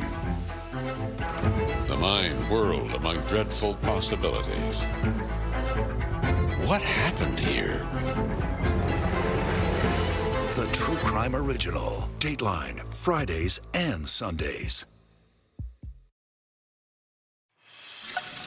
The bottom of the hour right now, here are some of the stories making headlines on NBC News Daily. India is on track to surpass China as the world's most populous country. The United Nations estimates that by the middle of the year, India will have an estimated nearly 1.4286 billion. Just an estimate. 1.4286 billion. That would give them nearly 3 million more people than China, which had the world's largest population since 1950. A man has been arrested in the shooting deaths of 4 people inside a home in rural Maine. 34-year-old Joseph Eden has been charged with this quadruple murder after police were called to the home and discovered the bodies, later identified as Eden's parents and 2 of their friends. A short time later, police say Eden shot at vehicles on an interstate, injuring 3 drivers. Eden has been released from jail 4 days, before the bodies were found. And take a look at this dramatic video. People at a hospital in Beijing using bed sheets to climb down the wall to escape a fire. At least 29 people were killed in this blaze. Dozens more were injured. According to Chinese authorities, 12 people have been arrested in connection to the fire, including the hospital's director. The family of Tyree Nichols filing a massive $550 million civil lawsuit against the Memphis police force, officers, and the city itself. Nichols, as you'll remember, was killed after he was brutally beaten by Memphis police officers following a traffic stop in January. NBC News correspondent Tremaine Lee has been following this for us, and he joins us now. So, Tremaine, walk us through this $550 million. What specifically is the family demanding here beyond just money in this situation? That is a really big number, $550 million. But what the lawyers and the family want to do is connect that brutality that we saw, the degradation. After Tyree Nichols was beaten, officers actually took pictures and selfies with this man, trying to connect that brutality to what they say is an unconstitutional but sanctioned policy targeting black people in the city using a street crimes unit, a rogue unit called the Scorpion Unit. So they're trying to wed those two. And that $550 million, that's not a number they just pulled out of the air. 55 years ago in Memphis, Dr. Martin Luther King Jr. was assassinated. So they want to send a message. Here's the family's attorney, Ben Crump, with a little more.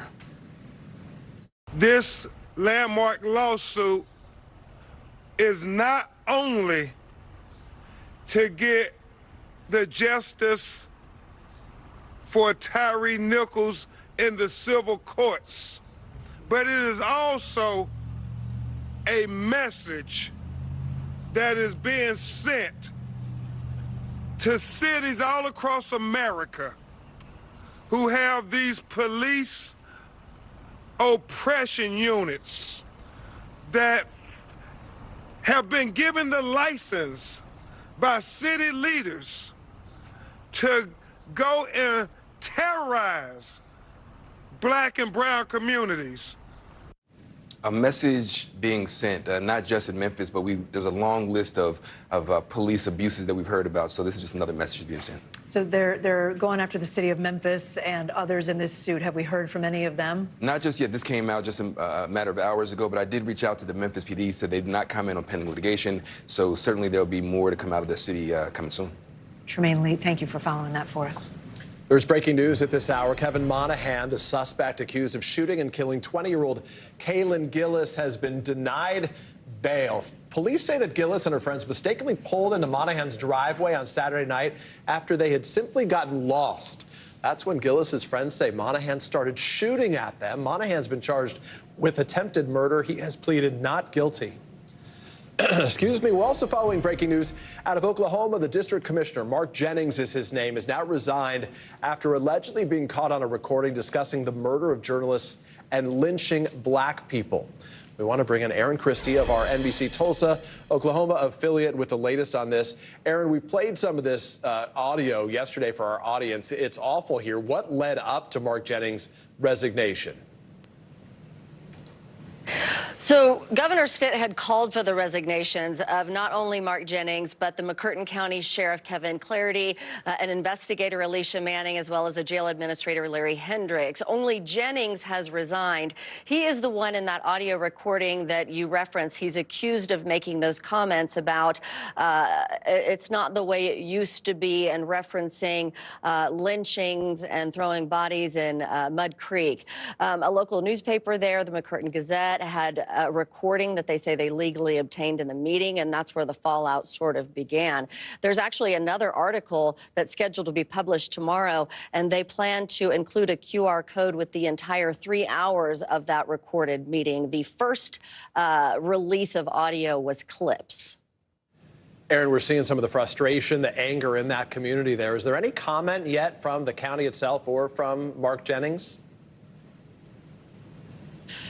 When Jennings put out his resignation letter to the governor's office sent it to us. It was sort of strange because it's a handwritten note, 2 sentences on lined white paper that says, here's my resignation. I do plan to release a statement soon. That's the only word we've heard from any of them. I've reached out multiple times to all of the parties involved. The sheriff earlier this week, the only thing that his office has put out was a post on Facebook questioning the authenticity of the recording, saying he plans to investigate, but did not make any claims of any sort of stepping down. Aaron Christie with our NBC affiliate in Tulsa, Oklahoma. Aaron, thank you. Florida Governor Ron DeSantis, his feud with Disney is intensifying. A board newly appointed by DeSantis to oversee Disney's special district met today after DeSantis railed against the company on Monday. But the governor is not even in the Sunshine State. Right now, he's in the early primary state of South Carolina after spending last night in Washington courting Republican support for a potential presidential run. Let's bring in NBC News national correspondent Gabe Gutierrez. He's down in Tallahassee, Florida, with the latest. Gabe, we mentioned this meeting today of the board that oversees the Disney district, if you will. So what's the latest in the back and forth between DeSantis and Disney? Hi there, Kate. Good afternoon. Well, that board met today, and it's appointed by Governor DeSantis, and it's now starting to reshape that special tax district to give more power to the state, take it away from Disney. Meanwhile, the state legislature here is considering legislation that would also wrestle back power from Disney. And I spoke today with the House Speaker, the Republican House Speaker, a staunch DeSantis ally, and he defended the governor's attacks on the major company here in Florida. Take a listen. I don't think it's retaliation at all. Look, Disney has lived by its own rules for over 50 years. They came at a time when that was the only game in town in Florida, so they got a blank check, basically, with no government oversight whatsoever.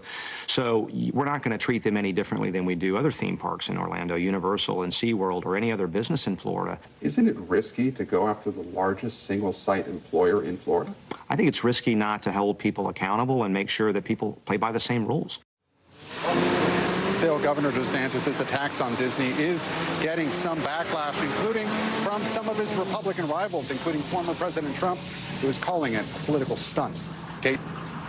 Hey, Gabe, I'll take it for a second. Let's talk about DeSantis 2024 here. He obviously has been viewed as one of the toughest potential challengers to former President Donald Trump. But political watchers, those keeping an eye on this, say he's losing some momentum, not just in polls, but also in perception.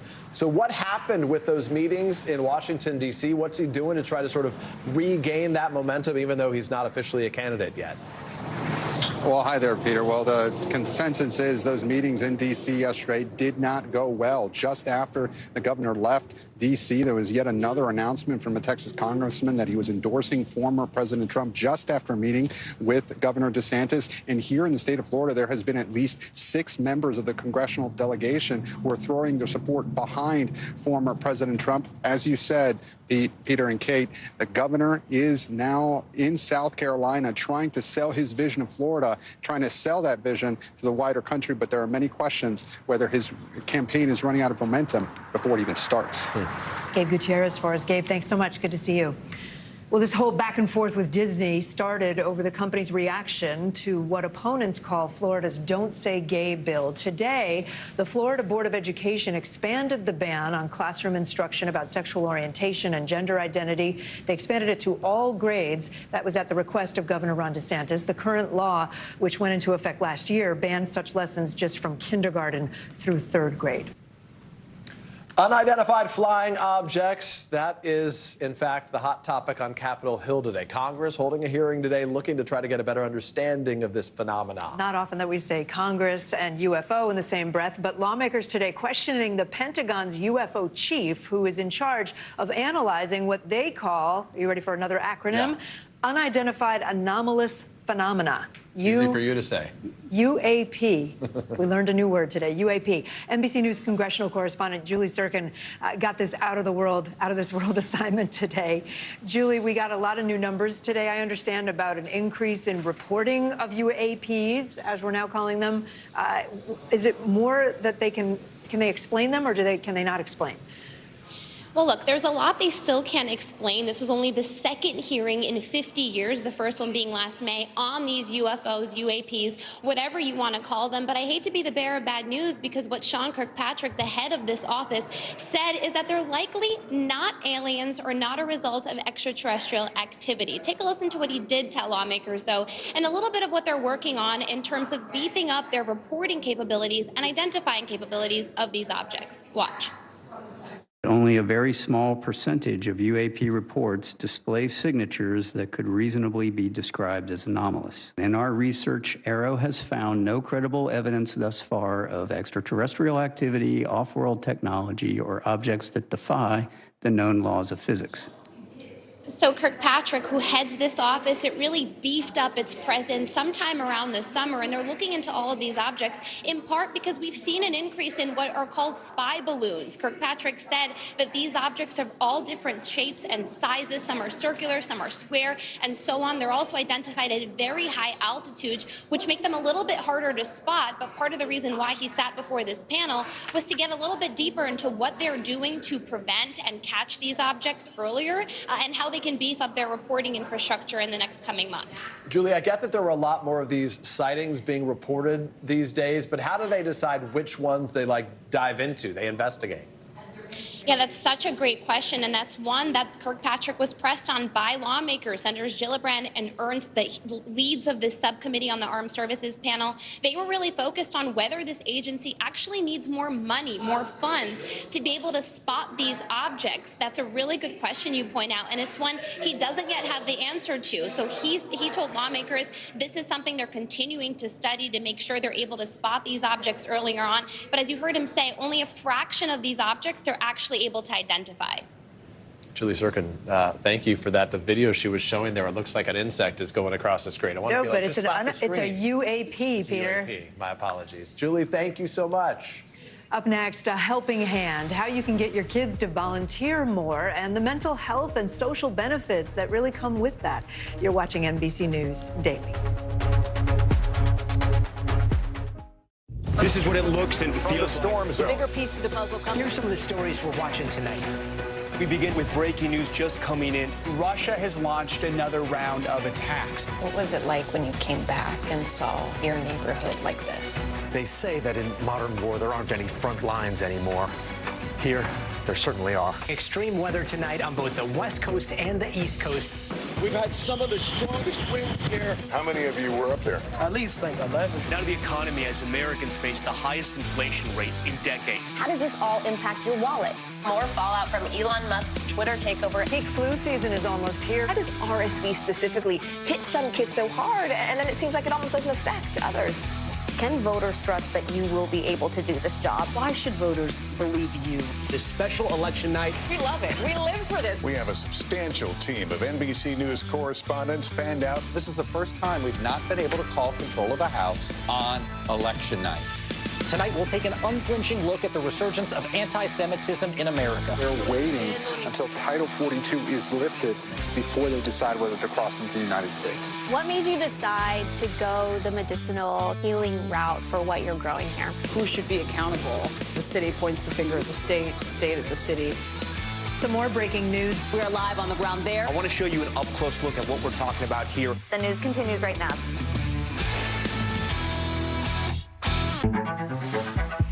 It was the end of the story, but it was also just the beginning. We couldn't know then that following the mystery would take us to places as strange as any fiction. The mind whirled among dreadful possibilities. What happened here? The True Crime Original. Dateline, Fridays and Sundays. Hey, I'm Hallie. It's good to be with you tonight. The debt ceiling. Here's why this matters. Please, please don't have your eyeballs glaze over. Here's why this matters. Talk to us about what we're supposed to call this. Is it a bailout? Is it a backstop? There's a difference because it matters whose money is being used to prop up these banks. We think we're getting close to this news conference. I will be honest with people. This is like an awkward moment where we think we're like right there. You're going to have to like tap dance with us maybe a little bit. I do have my tap dancing shoes on, not to worry.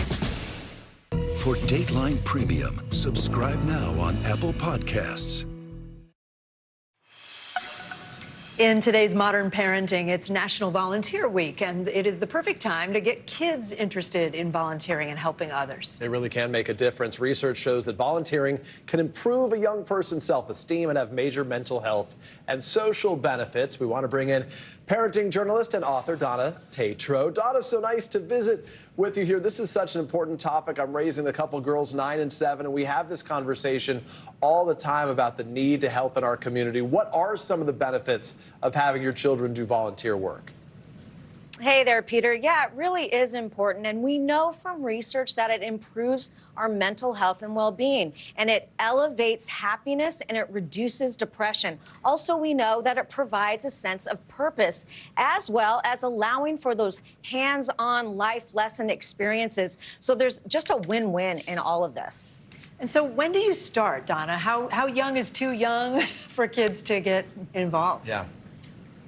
You know, it's never too young. Look, think about it. Toddlers, if you might be collecting clothes for the homeless, your toddlers can help sort pants in one area, shirts in another area, socks in another area, and then they can also fold. This is part of building that purpose and that energy for young children. We have a rule in our house. Anything new that comes in, something has to go out, too. We try to make sure we're sharing with other families that may not have as much. What if your kids aren't as interested in volunteering? What are some sort of good ways to gently nudge them to get involved? Yes, the gentle nudge. Look, it has to be part of your family's value system. So we want to encourage our kids. What we can tell our kids is what matters to you? What is intrinsic to you? What talents can you offer? Are you an artist? What can you do? Tell me what is important to you. When my kids were little, they wanted to save the white rhino. So we did a lot of little lemonade stands and just got some money for that. It can be little. It doesn't have to be these big, big things. So, yeah, that's the thing, right? I'm guessing a lot of parents are sitting there thinking, well, I've got a lot on my plate, right? I got a lot to do. And if my kid wants to get involved in some big thing, I don't have the time. So do parents have to go with their kids? Does it have to be a big thing?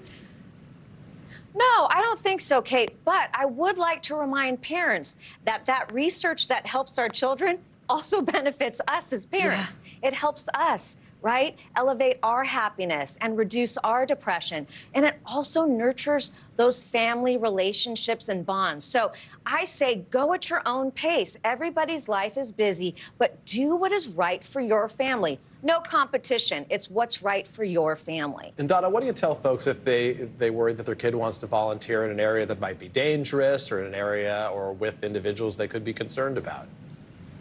Yeah, absolutely. That's just a hard no. We're not going to get into any danger area. And also what you want to remember is that you want your kids to be comfortable when they're volunteering so that they'll continue to want to do this through adulthood. So yeah, just be really careful about that. So let's go to the flip side of that, the positives. What are some kid-friendly volunteer opportunities that you can think of that maybe just could get kids started on that path? We're taking notes. Yeah, look, community, just help your local community. Go out to the beach. We like to go out to Santa Monica, pick up litter. These are small little things that you can do. Also, pack meals for families. A lot of the times teens cannot, little kids cannot get into a kitchen in a charity because they're too young. But there are places within the charity that they can pack meals and be out of the kitchen. And then also use that artist or that letter writing, somebody who wants to write some letters to veterans or to seniors. This is all something that we can do, and that is easy. Yeah. I did a story recently, Donna, for Nightly News about volunteering and what it does for us, right? It helps us on the inside. These are so many good ideas. In our house, what we do when you pull up to an intersection, you see a homeless person, the girls are like, let's give them something, and we'll give them something, but then go home and that weekend put together some Ziplocs with a water bottle, a gift card to Starbucks or something else to really help make a difference. Donna Tatro, thanks for so many good ideas and for being a part of this conversation. Appreciate it. Absolutely. There is much more news ahead. You're watching NBC News Daily.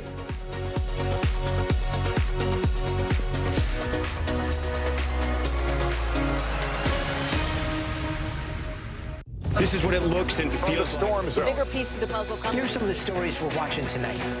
We begin with breaking news just coming in. Russia has launched another round of attacks. What was it like when you came back and saw your neighborhood like this? They say that in modern war, there aren't any front lines anymore. Here, there certainly are. Extreme weather tonight on both the West Coast and the East Coast. We've had some of the strongest winds here. How many of you were up there? At least like 11. Now to the economy as Americans face the highest inflation rate in decades. How does this all impact your wallet? More fallout from Elon Musk's Twitter takeover. Peak flu season is almost here. How does RSV specifically hit some kids so hard, and then it seems like it almost doesn't affect others? Can voters trust that you will be able to do this job? Why should voters believe you? This special election night. We love it. We live for this. We have a substantial team of NBC News correspondents fanned out. This is the first time we've not been able to call control of the House on election night. Tonight, we'll take an unflinching look at the resurgence of anti-Semitism in America. They're waiting until Title 42 is lifted before they decide whether to cross into the United States. What made you decide to go the medicinal healing route for what you're growing here? Who should be accountable? The city points the finger at the state at the city. Some more breaking news. We are live on the ground there. I want to show you an up-close look at what we're talking about here. The news continues right now.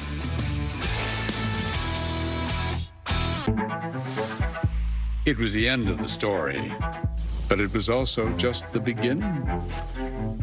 We couldn't know then that following the mystery would take us to places as strange as any fiction. The mind whirled among dreadful possibilities. What happened here?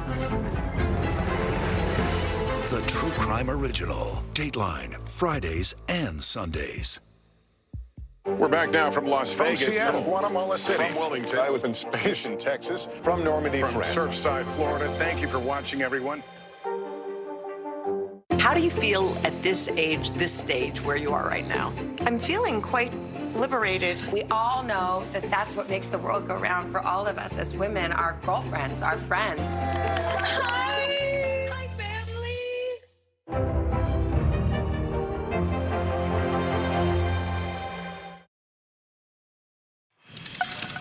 Has your kid ever made a mess on an airplane or in another public place?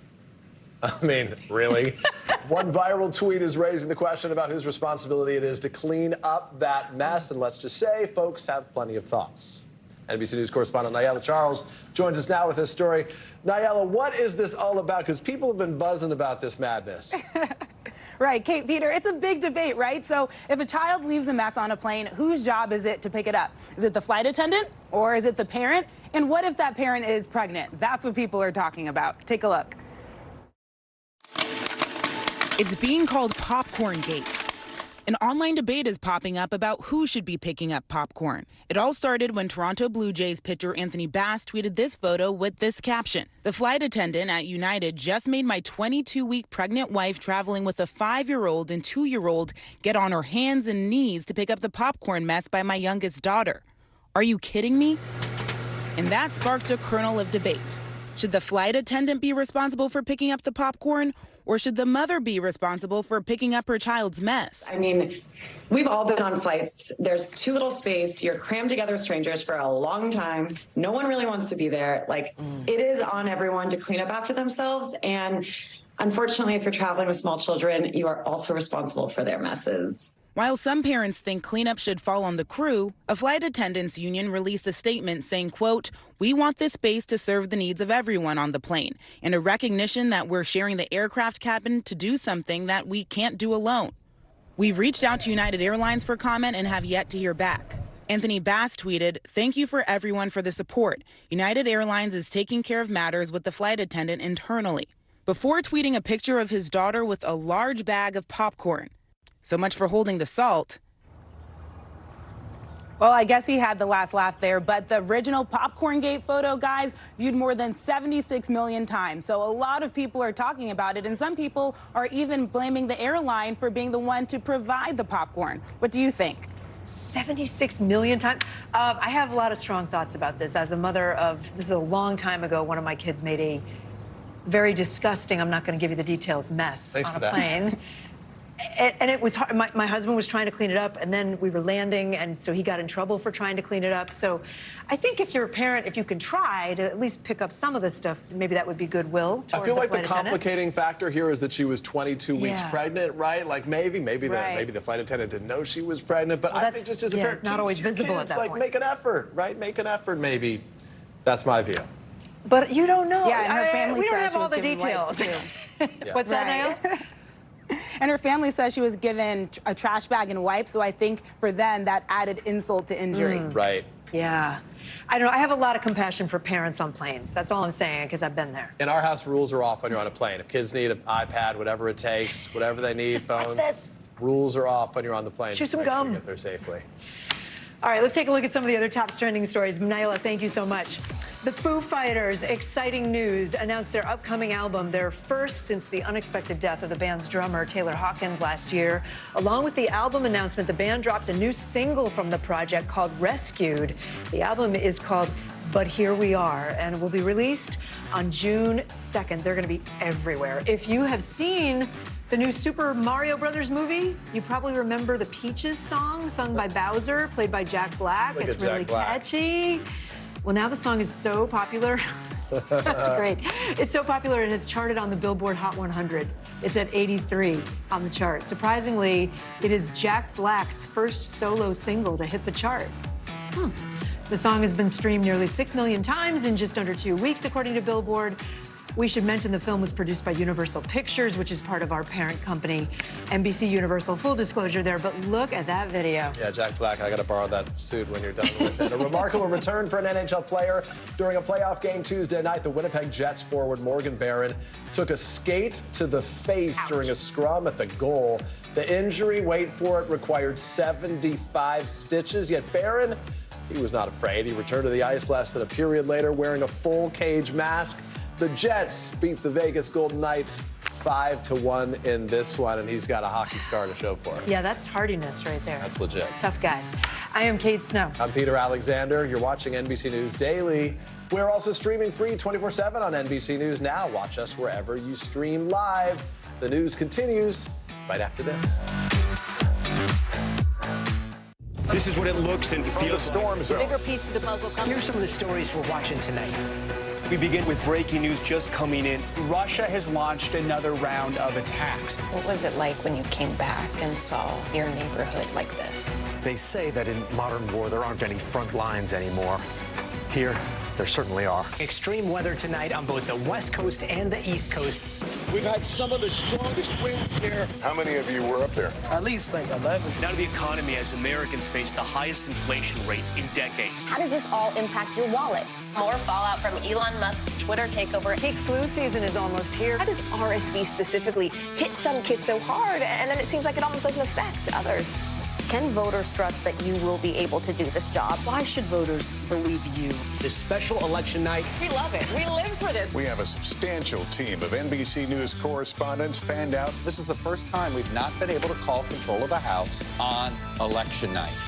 Tonight, we'll take an unflinching look at the resurgence of anti-Semitism in America. They're waiting until Title 42 is lifted before they decide whether to cross into the United States. What made you decide to go the medicinal healing route for what you're growing here? Who should be accountable? The city points the finger at the state at the city. Some more breaking news. We are live on the ground there. I want to show you an up-close look at what we're talking about here. The news continues right now.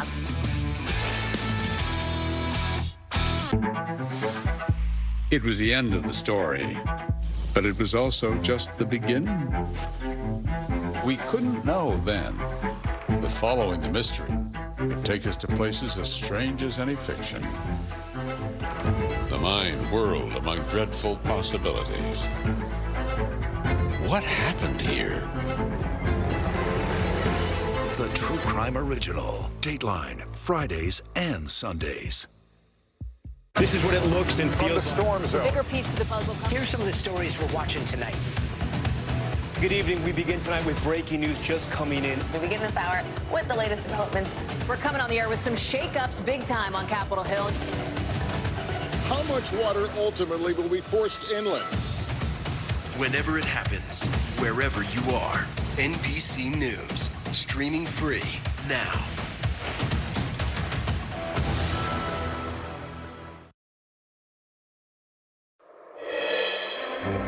If it's Wednesday, the Supreme Court's latest move on abortion, as the court buys itself a little time after the Justice Department urges the justices to act to prevent restrictions on medication abortion from going into effect. Plus, out-trumping Ron DeSantis, the former president racks up support from Florida Republicans, even as DeSantis meets with Republicans in Washington and hits the road in a primary state push. And the administration's top intel officials head to Capitol Hill to brief every lawmaker in Congress as more revelations surface from that major breach of Pentagon secrets.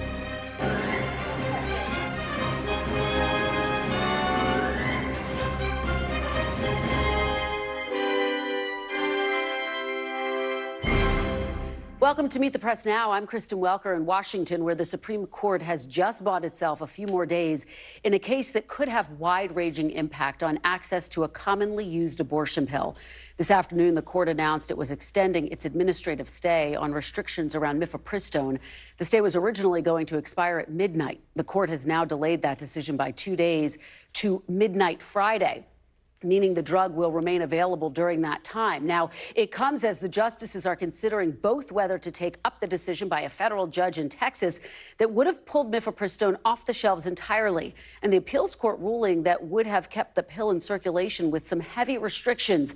The DOJ weighed in again last night, arguing the partial stay would create regulatory chaos.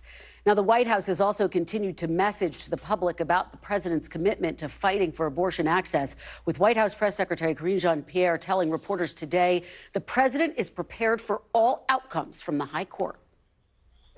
This is a high priority. We're clearly keeping a close eye on this and what decisions may come down from this. Look, as we know, as you just mentioned, the stay will expire tonight, and we are prepared. We are prepared for any outcome the Supreme Court may issue, and we are prepared for a long legal fight if necessary. That is the commitment that this president, this administration has made, and we are going to continue to protect women's reproductive rights. That is something that we have said since the Dow decision came down this past summer in June. Meanwhile, the plaintiffs weighed in again yesterday, asking the court to uphold the appeals court restrictions. The high court's ultimate decision could have far-reaching implications for abortion access, even in states where abortion remains legal, and could once again have far-reaching political fallout. Now, before the administrative stay expires on Friday, the court could go down one of three roads: allow the appeals court's partial stay to go into effect, deny the partial stay and send the case back to the Fifth Circuit, or decide to take up the case and grant the stay in the interim. Or the court could punt the decision even further down the road. I'm joined by NBC senior legal correspondent Laura Jarrett, NBC News Washington correspondent Yamiche Alcindor, SCOTUS blog co-founder Amy Howe, and Dr. Bhavik Kumar, co-chair of the Committee to Protect Healthcare's Reproductive Freedom Task Force and a Texas-based abortion provider. Thank you to all of you for starting us off. Laura, break this down. What did the court decide here? What are the implications? So Justice Alito has issued this order essentially giving the court a little bit more time, 2 more days to try to figure out what it wants to do here. And the big question is why? Why are they in need of a little bit more time? Is it because one or more of the justices is writing a vigorous dissent? Or is it because this case is just super complicated, which it is, and it has this sort of morass of regulations and the interplay between a lot of different conflicting rules here. And so maybe they just need a little bit more time to make sure they're getting it right. We don't know why, but it's clear that it is not as straightforward as one might think, and certainly as the Justice Department was hoping that the court would see it as sort of an easy one. It's clearly not for this court, and we just don't yet know why. But as you laid out, there are a lot of different paths they could take here, and just because they have bought themselves 2 more days, I don't think we should read into that one way or another what the ultimate outcome will be.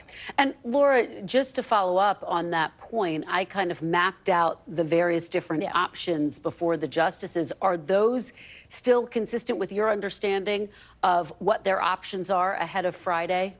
I think that those still hold. I think that, certainly the Justice Department wants a full stay, meaning that access to the pill would be maintained. The case would go back down to the Fifth Circuit, as you said. But essentially, we would be in the position we are right now. The case would just live in front of the Fifth Circuit. But the department has said, and the pill manufacturer have also argued, that if for whatever reason the court is not inclined to do that full stay, which is what they want, then they should grab the case for themselves and hear it on an expedited basis right now before the summer recess. And it's not clear that they would do that, but that's another scenario. That's the only other option that we haven't talked about that they could do. But again, I think that the main 3 that you laid out still hold. All right, Laura Jarrett, we don't know when you sleep or when you take a break, but we appreciate your being here very much. Not Friday night, I'll tell you that. Exactly. Laura, thank you so much for being here again to help us understand this very complicated case. Yamiche, let me turn to you. We have not heard from the president, but you heard what Press Secretary Karine Jean-Pierre had to say. They're obviously watching this very closely and prepared to respond when there is a final decision. They are, and I think in some ways this underscores all this chaos, all this wait and pause and a new deadline. It really underscores what the Biden administration's argument is, which is the minute that women's reproductive health becomes a courtroom issue, it creates chaos. There are women that are wondering, can I get this access to this pill? Should I be stockpiling this pill if I'm someone who's a pharmacy? So this is really, I think, underscoring what the Biden administration is going to say. And I can imagine that, of course, they're waiting, watching very closely to see, because as Laura said, that all of the options are on the table for the Supreme Court. And if they side with opponents of abortion rights, if they say that women can't get this pill by the mail, that you have to wait longer in your pregnancy, or I should say wait lower in your pregnancy, meaning 7 weeks, if they say that all of these things that the FDA approved, that's something that the court is now saying is is problematic, this is going to be the Biden administration saying, I think based on our reporting, we can say this pretty clearly, this shows that this is a court that is in some ways, in their mind, politicized, because they are overturning scientific evidence. They're overturning scientific decisions. So all of this chaos is not good, I think, for someone who's trying to say, we don't want to have this continue to be a back and forth thing in the court. Absolutely. And the legality of it is so complex, the politics so complex, and I'm going to delve more deeply into that with you in just a moment, Yamiche. Amy, let me turn to you. What do you make of the fact that the court has now bought itself 2 more days? Laura made the point, we don't know why this delay. We don't know what the delay is, but the fact that it bought itself another delay is in and of itself kind of unusual. The fact that Justice Alito last week granted this initial administrative stay wasn't that surprising. They were moving very quickly, and this is a complicated case. And so it wasn't surprising for Justice Alito to issue this order that said, we're going to buy ourselves a couple of more days to act and to get some briefs in, and we'll decide the case by theoretically by Wednesday, by tonight. But for them to turn around and say, we can't actually do it by Wednesday night, we need 2 more days to do it, is unusual. So it suggests that there's something strange going on behind the scenes, that as Laura said, someone is writing something, maybe someone's trying to broker a compromise. We just don't know, and we won't know until Friday night. We thought we were going to be up late tonight, now we're going to be up late Friday night. That's exactly right. We did think we were going to be up late. You know, as Yamiche laid out, the White House has insisted they are confident in the Biden administration, in their legal arguments. They've not surprisingly expressed confidence. They think that the court will ultimately decide in their favor. And they make the point that, look, you can't compare this to Dobbs, because the question before Dobbs was, should the issue of abortion go back to the states? This is a very different question that relates to a drug that was approved by the FDA 20 years ago. You could assume that the liberal justices would agree with them. What are you watching for, though? Where are the real wild cards here?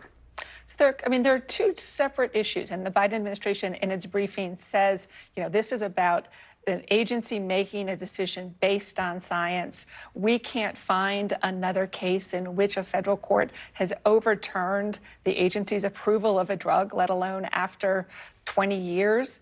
And there are 2 separate issues. And one of the issues is, do these challengers have the right to be in court at all? And it sounds like a technical issue, but if they don't, then the whole case goes away.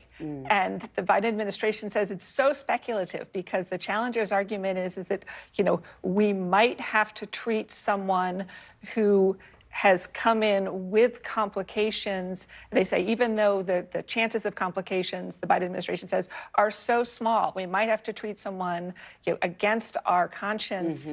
And there's a whole chain that has to happen. And so they say that their standing arguments are strong, and then they believe that their arguments on the merits, that this drug should have been, the FDA was right to approve this drug, and then to approve the further conditions on access, that those conditions are also so strong. They feel very strongly about their arguments. Dr. Kumar, let me turn to you and just get your reaction to this 2-day delay in an ultimate decision. And you just heard Amy kind of lay out what she is watching. What are you most concerned about at this very moment? Yeah, I mean, here we are 10 months after Roe was overturned, waiting for the Supreme Court to make another decision that's been delayed another 2 days. The roller coasters continue, and people trying to access care are still scrambling. We have 18 states that have some kind of abortion ban.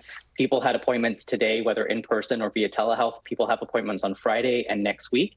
And people are continuing to be confused, and there's chaos in trying to access this care.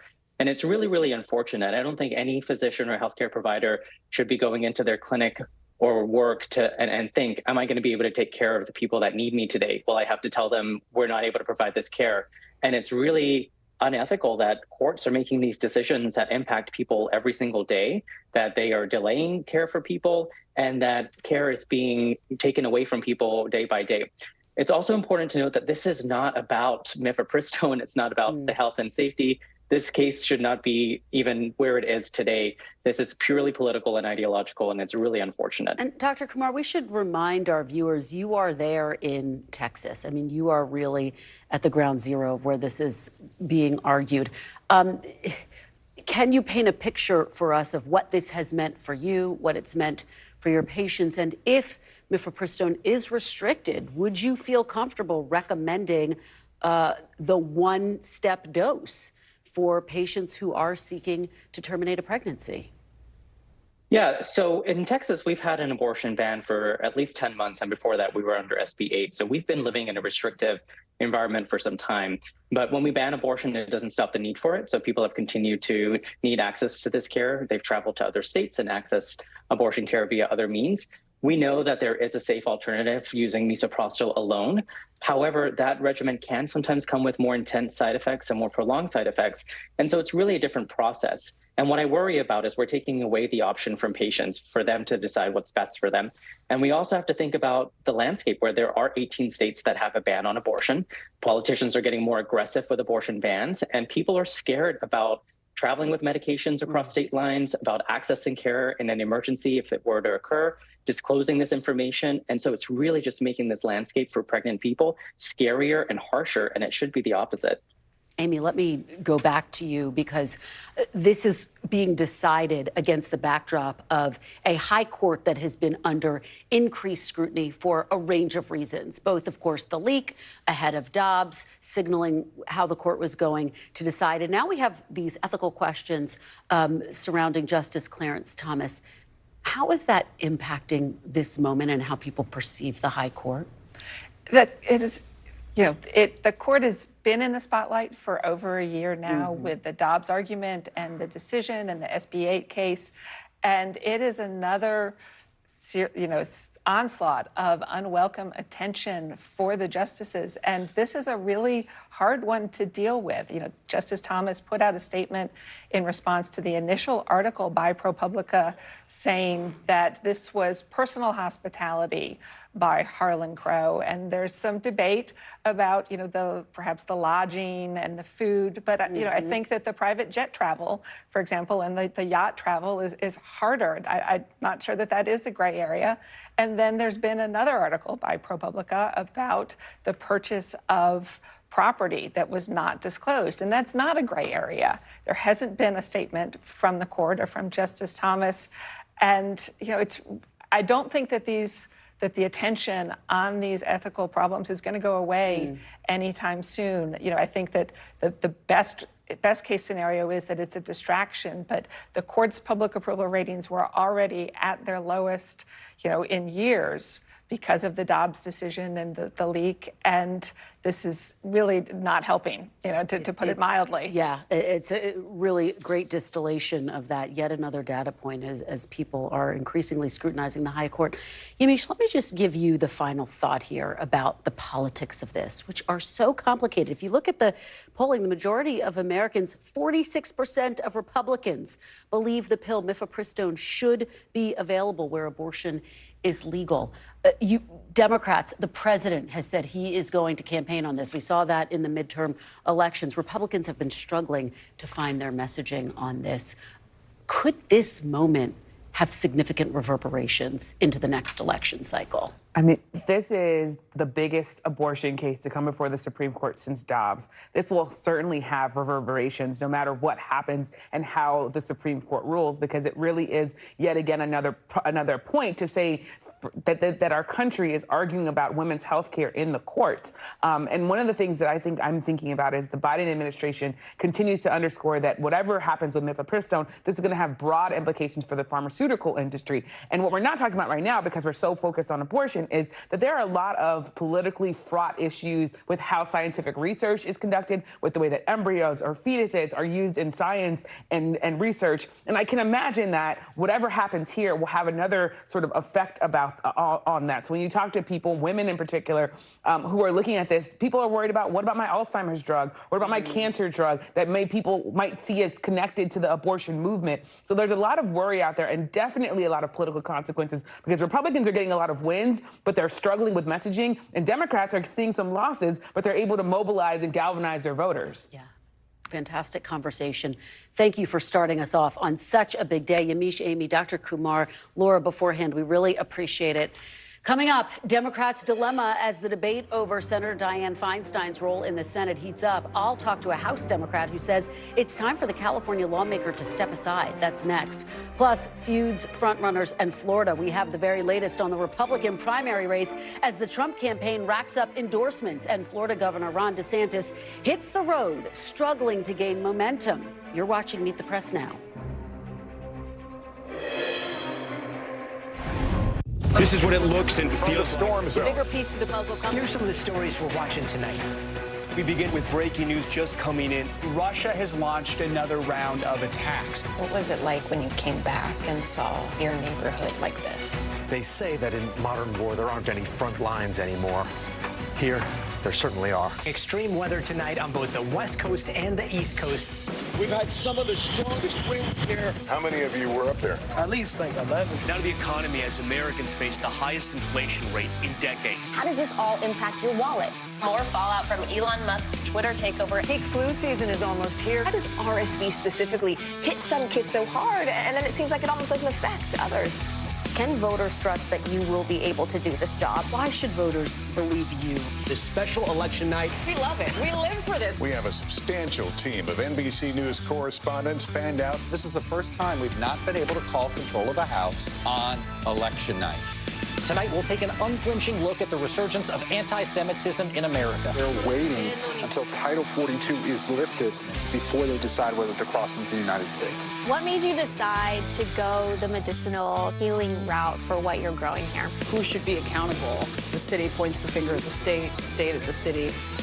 Some more breaking news. We are live on the ground there. I want to show you an up-close look at what we're talking about here. The news continues right now.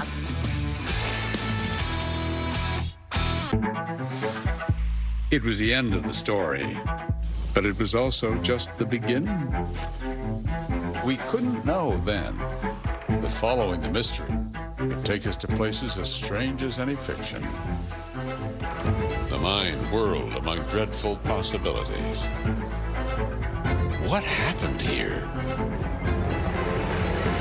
The True Crime Original. Dateline, Fridays and Sundays. This is what it looks and feels From the storm The zone. bigger piece to the puzzle. Here's some of the stories we're watching tonight. Good evening. We begin tonight with breaking news just coming in. We begin this hour with the latest developments. We're coming on the air with some shakeups big time on Capitol Hill. How much water ultimately will be forced inland? Whenever it happens, wherever you are, NBC News, streaming free now.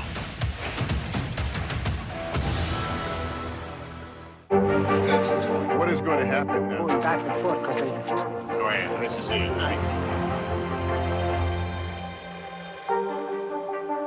How do you feel at this age, this stage where you are right now? I'm feeling quite liberated. We all know that that's what makes the world go round for all of us as women, our girlfriends, our friends. Hi, family. For Dateline Premium, subscribe now on Apple Podcasts. Welcome back. We are following a number of developments from both chambers of Congress today. House Republicans are now offering to raise the debt limit by $1.5 trillion or until next March, whichever comes first. It would, among other things, cap budget growth at 1% a year, claw back unspent COVID money, repeal 87,000 IRS agents, and add new work requirements for government aid. It's the first official proposal Speaker McCarthy has put forward to avoid a potential default by the federal government on its debt. Take a listen. House Republicans are taking action to lift the debt limit, to limit government spending, save taxpayers money, and grow the economy. President Biden and Senator Schumer have no right to play politics with the debt calling. Their extreme positions risk provoking the very crisis they claim to want to avoid. Senate Majority Leader Chuck Schumer, meanwhile, says he will introduce a resolution to replace Dianne Feinstein on the Judiciary Committee temporarily with Ben Cardin, even though Republicans have vowed to block it. Feinstein's continued absence from the Senate has not only stalled Democrats' efforts to confirm President Biden's judicial nominees, it's also forced Democrats to decide how much pressure Feinstein, the oldest sitting senator, should face to potentially resign. I'm joined now by Congressman Dean Phillips, Democrat from Minnesota. He is one of just a few Democrats who have called for Senator Feinstein to resign. And before we get to that, Congressman, I want to thank you for being here. And I also want to get your reaction to the ruling that just came down from the Supreme Court on mifepristone, essentially kicking the can down the road until Friday. Well, Kristen, good to be with you. And once again, we're seeing an abhorrence of justice. It's clearly a pharmaceutical that's effective, it's safe, it has been for many, many years, and the intervention of the judiciary to begin with is deeply troubling. We are a nation that often kicks the can down the road. I'm hopeful that this will be resolved, but we have to get to the source of the real problem here, which is a political judge in this case making a decision that deeply affects the health care of millions of women. Were you surprised? That's what's troubling. Were you surprised that the court pushed this stay until Friday and didn't just make some type of determination?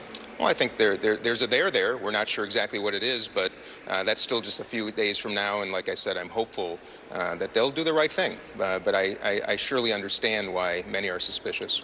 Okay, Congressman, let's turn to your calls for Senator Feinstein to resign. As you know, a number of your colleagues have said that she has earned the right to make that decision when she is ready in her own time. What do you say to them? Well, what I say first is Senator Feinstein's a remarkable American. Her service is extraordinary. But this is not about us. This is about our country. And we have a crisis of honesty in Congress. I think that's fair to say. And I'm tired of serving with people who say one thing privately and refuse to say the same thing publicly. And I call on all my colleagues, both Democrats and Republicans, frankly, to hold ourselves more highly accountable. This is not about her battle with shingles. It's not about her age. We have a number of aged members of Congress who are wonderfully effective. This is about competency. And I know those who serve most closely with her are aware of exactly what I'm speaking about. It has consequences. She's remarkable, but this is not a culture, a Congress that should be protecting our own at the expense of our country. And that's, I'm afraid, where we're heading right now. You say something interesting, which is the folks who are willing to speak out privately but not publicly. And so it begs the question, have you heard from some of your colleagues in the Senate who say to you, yes, I agree with what you're saying, but I'm not prepared to say it publicly. I'm not prepared to say it out loud? Absolutely, yes. How many would you say? How many would you say? Countless. Kristen, if you took a survey of those in the Congress, both the House and Senate, on this subject, I know what the results would be, and my colleagues know, but we have a culture of protecting ourselves at the expense of the country, and that's happening once again. And countless senators, just to be clear, Congressman, countless senators? Absolutely, yes, absolutely. Okay, are you prepared to name any of them here? No, I'm not going to out other people. They know who they are. Okay, let me play for you something that former House Speaker Nancy Pelosi had to say about this, and then I want to get your reaction on the other side. She deserves the respect to get well and be back on duty, and it's interesting to me. I don't know what political agendas are at work that are going after Senator Feinstein in that way. I've never seen them go after a man who was sick in the Senate in that way. What say you about what Nancy Pelosi had to say? Well, I also have deep respect for former Speaker Pelosi, but I disagree with her on this. This is not about sexism or about man or woman. This is about general competency. It's not about being a Democrat or Republican. It's about doing the right thing. And I'm disappointed, frankly, in that comment. I think it's unfair. You know that my colleague Ro Khanna, a member of the California delegation, went first. I wasn't going to do this first, even though I felt this for some time. And again, this goes to a deeper problem, Kristen, about members of Congress being honest. I think that's why we have such, frankly, low expectations and low approval ratings, is because there are so few here that are willing, like I said, to say publicly what we all talk about privately. I'm tired of it.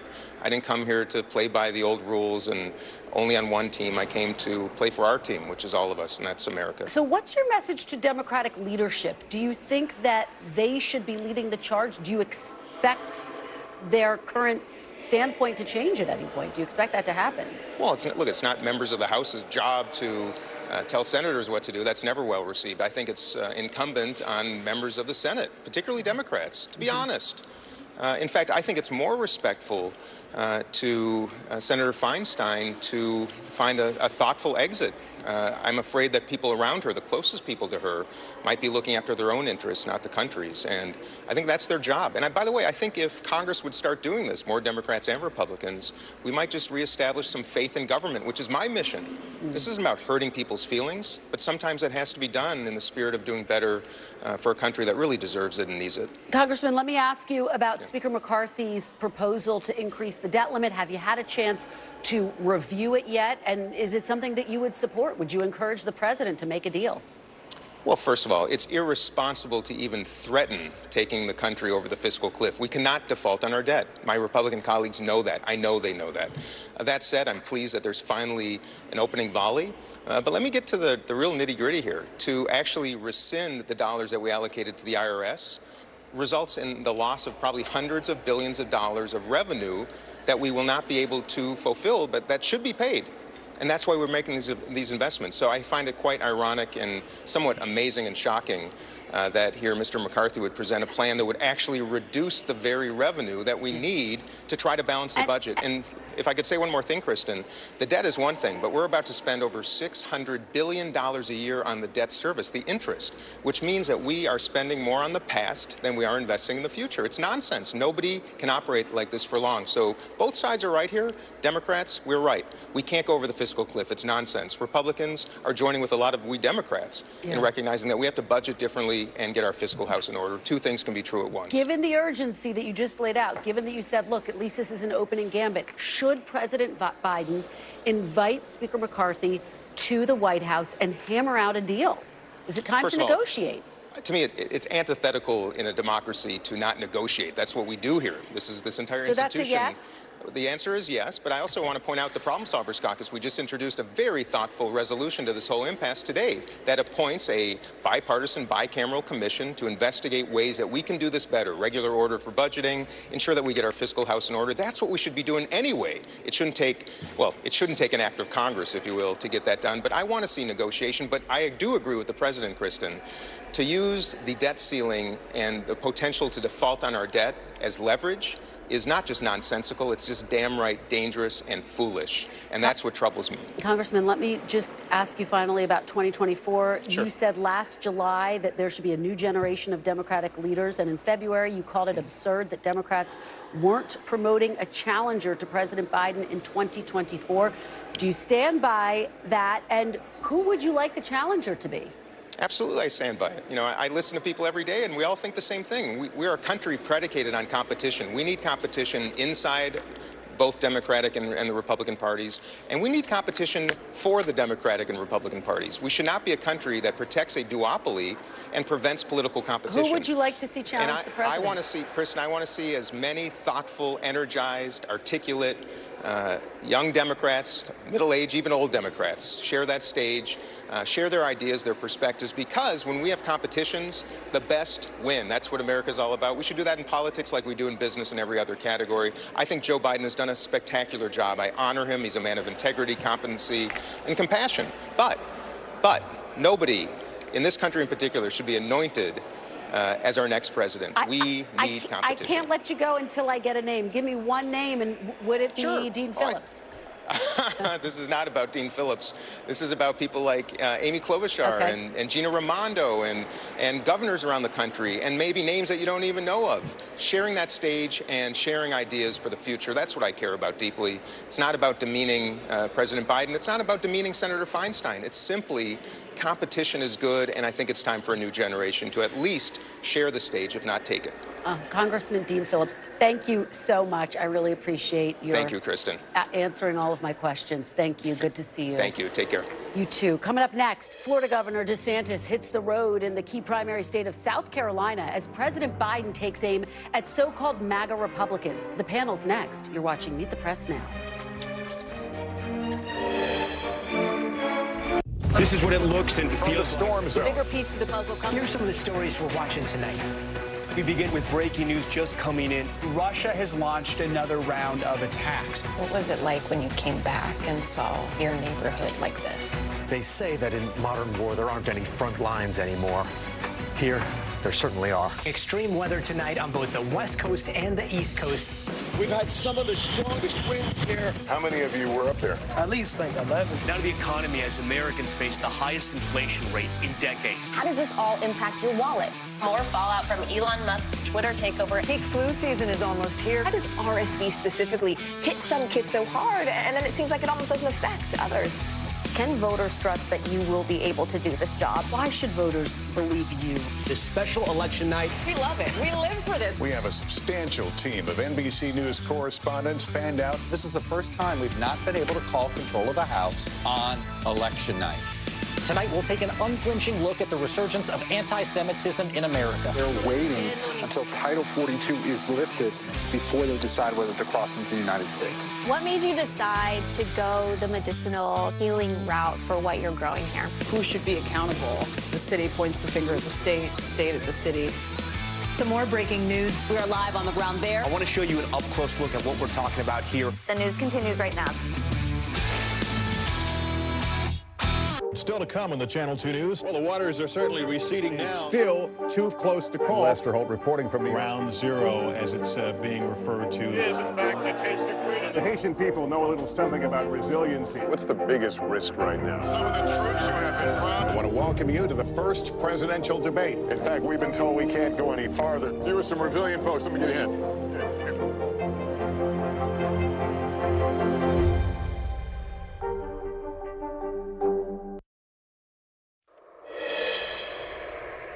Welcome back. Turning to the 2024 campaign trail, Florida Republican Governor Ron DeSantis is in South Carolina today holding events ostensibly to promote his book in a state that just happens to hold an early 2024 primary contest. He was here in the nation's capital yesterday meeting with lawmakers ahead of a potential presidential bid, but his trip may have been overshadowed after meeting with DeSantis. Texas Republican Congressman Lance Gooden announced his support for Donald Trump, tweeting, quote, "While DeSantis has done commemorable work in Florida, there's no doubt in my mind that President Trump is the only leader who can save America from the leftist onslaught we are currently facing." According to Politico, several lawmakers tried to downplay their meetings with DeSantis, claiming they only met with him because they wanted to say hello to a former colleague.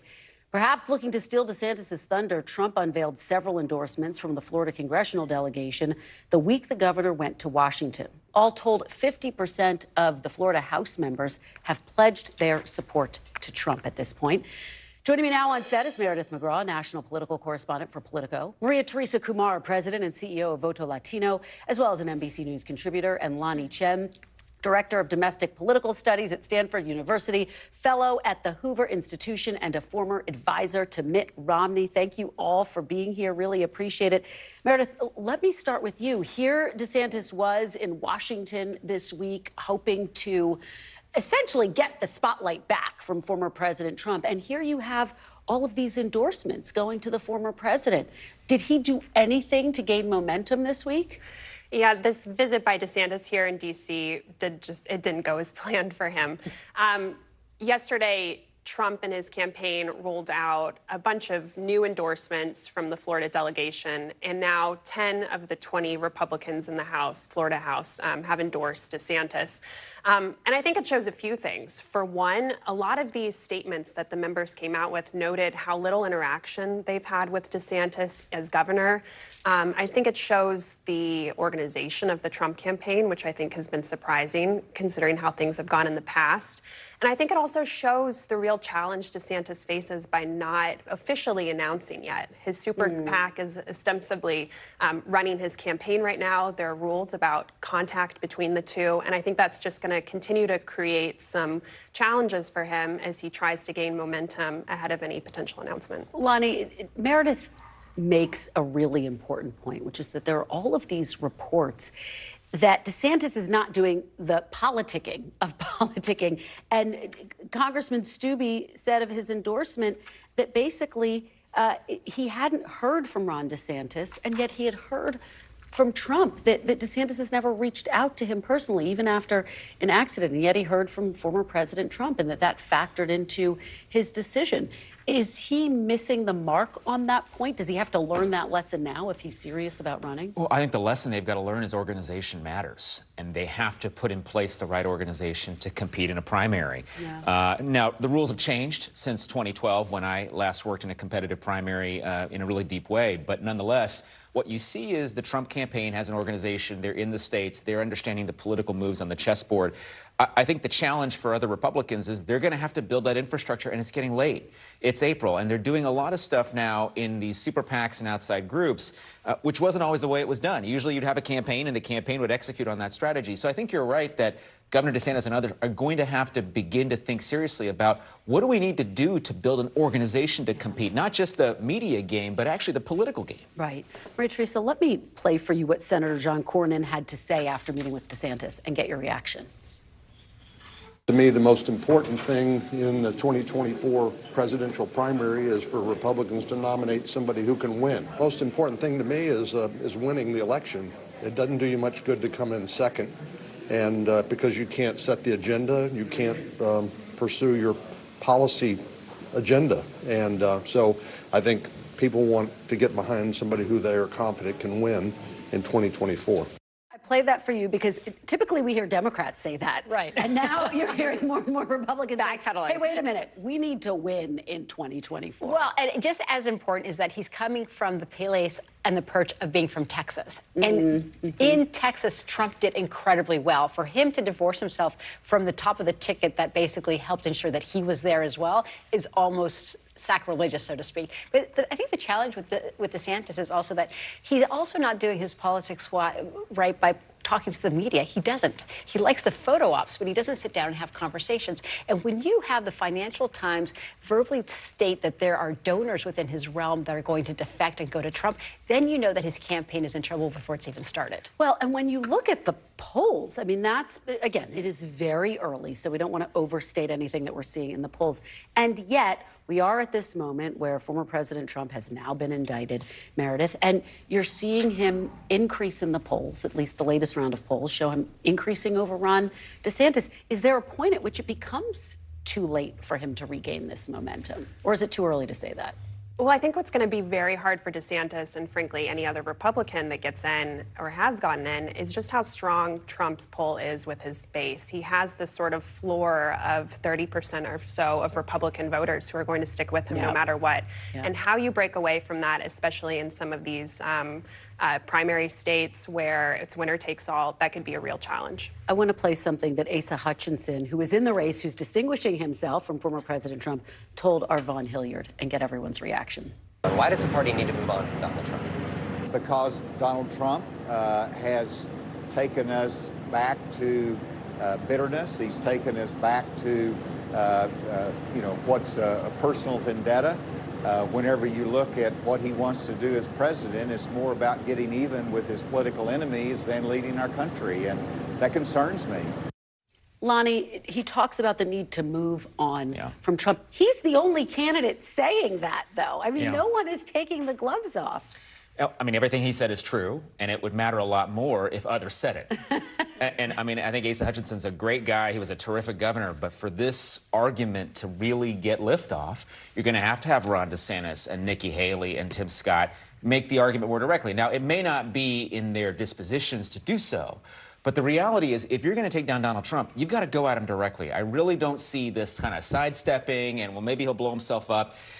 I think these strategies have proven to be failed strategies. Well, I think the challenge is that Asa Hutchinson is absolutely, he sounds more like a Democrat, moderate Democrat now than he does the Republican Party. And if it was just him going toe-to-toe with Donald Trump, then he would have a better chance. But this idea that there's going to be basically 3 or 4 other candidates that are all kind of the same shades against Donald Trump, he doesn't have the base. This conversation does not work for a primary race. It does, though, on a national stage. I want to get all of your reaction to the Fox News settlement. And the reason why it's interesting, not only because there was so much attention on this settlement itself, but because effectively Fox was carrying the water for then President Trump, Meredith. And the question is, former president has not in any way faced ramifications for the mistruths that were, for example, put out on Fox, that Fox has acknowledged.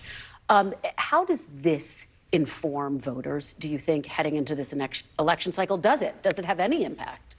Well, it certainly had an impact on Fox News. Yes, it did. $750 million is a lot of money, maybe more than that. It's a lot of money.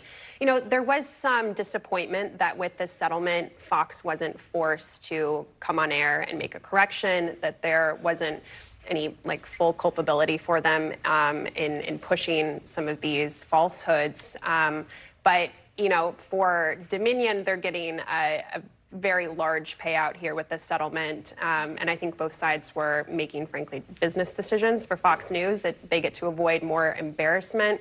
But in terms of how this plays with voters, you know, it might force Fox to pull back. But, you know, right now it does seem a lot of these falsehoods are really ingrained in a lot of Republican voters' minds. Lonnie, what do you make of that? I mean, do you think that voters who believed the so-called big lie will now take a second look, or no, is it ingrained? I mean, I don't think it's going to make one iota of difference in terms of, because there's a level of loyalty, I think you find, that folks who supported the former president, where they get their news, how they get their news, how they consume news. I think there's a set of patterns there that are set, and I'm not sure that anything about the settlement or about the lawsuit changes that. Yeah, I think it's the bigger challenge is that what we're seeing is that Americans increasingly are consuming their news in a balkanized fashion. Right. So even though there's a big headline of how much in the hundreds of millions of dollars they had to settle, their Fox viewer may never know about it. And I think that's where the rub is. So I think part of what would have been a win for the Fourth Estate, for the press, would have for Fox News to have to apologize for misleading and for lying to their public. All right, great conversation, you guys, covering a lot of topics. We really appreciate it. Meredith, Maria, and Lonnie, thank you. Coming up after the break, we are live on Capitol Hill, where lawmakers are being briefed this afternoon by the Biden administration on the fallout from that major Pentagon documents leak. That's next. You're watching Meet the Press Now. This is what it looks and feels. The bigger piece to the puzzle comes. Here's some of the stories we're watching tonight. We begin with breaking news just coming in. Russia has launched another round of attacks. What was it like when you came back and saw your neighborhood like this? They say that in modern war, there aren't any front lines anymore. Here, there certainly are. Extreme weather tonight on both the West Coast and the East Coast. We've had some of the strongest winds here. How many of you were up there? At least like 11. Now to the economy, as Americans face the highest inflation rate in decades. How does this all impact your wallet? More fallout from Elon Musk's Twitter takeover. Peak flu season is almost here. How does RSV specifically hit some kids so hard, and then it seems like it almost doesn't affect others? Can voters trust that you will be able to do this job? Why should voters believe you? This special election night. We love it. We live for this. We have a substantial team of NBC News correspondents fanned out. This is the first time we've not been able to call control of the House on election night. Tonight, we'll take an unflinching look at the resurgence of anti-Semitism in America. They're waiting until Title 42 is lifted before they decide whether to cross into the United States. What made you decide to go the medicinal healing route for what you're growing here? Who should be accountable? The city points the finger at the state at the city. Some more breaking news. We are live on the ground there. I want to show you an up-close look at what we're talking about here. The news continues right now.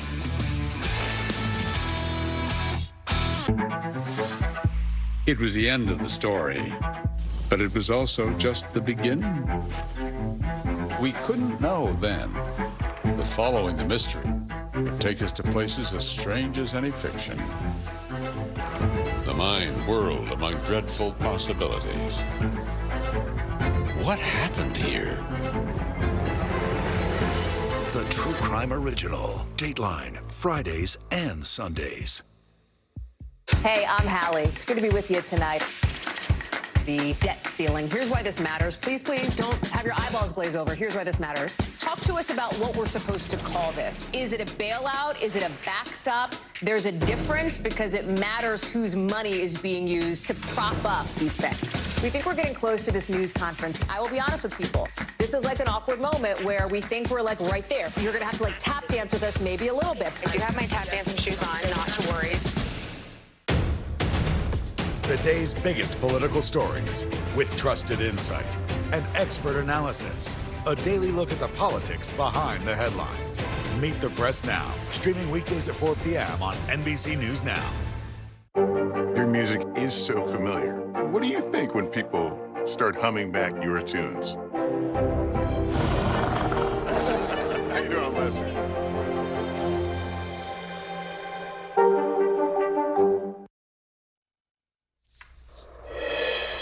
Welcome back. Questions continue to swirl around Jack Teixeira, the 21-year-old airman accused of leaking top-secret Pentagon documents. Today, top intelligence chief Avril Haines and senior administration officials are briefing lawmakers about the leaks. Moments ago, the chair and vice chair on the Senate Intel Committee spoke about what they heard from those officials.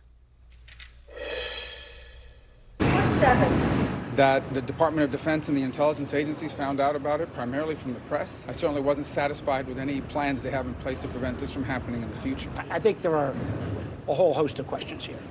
from access to internal security controls to making sure how we really make sure continuous vetting in an internet-driven age actually can spot anomalies. Today, the Air Force suspended the Guardsman's unit from its intelligence mission, pending an investigation into those leaks. And joining me now from Capitol Hill is Ryan Nobles. Ryan, thanks so much for being here. So just based on what we heard from lawmakers, they were not satisfied with what they heard. What are you hearing from folks on Capitol Hill? Yeah, Kristen, I think that's a pretty fair assessment. And part of it has to do with the fact that the administration is still pretty early into this investigation into these leaked documents. So they don't know that much that they can share with the members of Congress. But what you do is, and you know, the sound you just played there from the two members of the Intelligence Committee, Rubio and Warner, really show kind of where we're headed when it comes to this conversation about classified documents. Members of Congress are getting increasingly frustrated that it seems like every other day there's a new classified document scandal of some ilk, of documents being in the hands of people that shouldn't have them, and that the whole process needs some sort of an overhaul. It needs to be updated for the internet age. It needs to be updated in terms of what is and is not classified, and it needs to be updated in terms of who gets access to this material. So this is just the beginning of what will probably be a lengthy conversation here with members of Congress, but it's pretty safe to say they've been dissatisfied with the amount of information that they've got from the administration. And, you know, Ryan, I had a chance to interview Congressman Quigley and LaHood yesterday. They are putting forth a bipartisan proposal that would essentially enforce some real penalties, civil penalties for mishandling classified documents. Are you getting a sense that there is momentum around that legislation, and is there bipartisan support for addressing this issue in a unified fashion? You know, it's hard to say with that bill specifically because it's in its early stages of making its way through Congress. But I do think, Kristen, that you are getting a bipartisan consensus that reform is needed. I think the issue right now, for Congress at least, is that they haven't been able to get their arms fully around the root of the problem. And with each passing controversy, there seems to be a new issue that needs to be addressed. And so before I think any sort of tangible legislation emerges that really has the opportunity to pass both houses of Congress and get signed into law, there needs to be kind of a fulsome understanding of all the problems that are associated with the classification system. And it seems as though we're just at the beginning of that investigation. And, you know, the problem, Kristen, is that this is moving ahead at light speed. The technology is changing so quickly. It's like so many things Congress is confronting. And so that's what these members of Congress are dealing with right now. Yeah, the technology undoubtedly a big part of what makes this so challenging to confront. Ryan Nobles, thank you so much for your reporting. Really appreciate it. Still to come, the state of U.S.-Israel relations as Israeli leaders navigate growing tensions over a controversial judicial overhaul the White House wants scrapped. And as House Speaker McCarthy prepares to address Israel's Knesset as part of a historic bipartisan trip, Israel's former Prime Minister, Naftali Bennett, will be on set with me. You're watching Meet the Press Now. This is what it looks and feels storm zone. The bigger piece to the puzzle comes. Here's some of the stories we're watching tonight. We begin with breaking news just coming in. Russia has launched another round of attacks. What was it like when you came back and saw your neighborhood like this? They say that in modern war, there aren't any front lines anymore. Here, there certainly are. Extreme weather tonight on both the West Coast and the East Coast. We've had some of the strongest winds here. How many of you were up there? At least like 11. Now to the economy as Americans face the highest inflation rate in decades. How does this all impact your wallet? More fallout from Elon Musk's Twitter takeover. Peak flu season is almost here. How does RSV specifically hit some kids so hard, and then it seems like it almost doesn't affect others? Can voters trust that you will be able to do this job? Why should voters believe you? This special election night. We love it. We live for this. We have a substantial team of NBC News correspondents fanned out. This is the first time we've not been able to call control of the House on election night. Tonight, we'll take an unflinching look at the resurgence of anti-Semitism in America. They're waiting until Title 42 is lifted before they decide whether to cross into the United States. What made you decide to go the medicinal healing route for what you're growing here? Who should be accountable? The city points the finger at the state at the city. Some more breaking news. We are live on the ground there. I want to show you an up-close look at what we're talking about here. The news continues right now. For Dateline Premium, subscribe now on Apple Podcasts. The day's biggest political stories with trusted insight and expert analysis. A daily look at the politics behind the headlines. Meet the Press Now, streaming weekdays at 4 p.m. on NBC News Now. We're back now from Las Vegas, Seattle, Guatemala City, from Wellington, I was in space in Texas, from Normandy, from France, Surfside, Florida. Thank you for watching, everyone.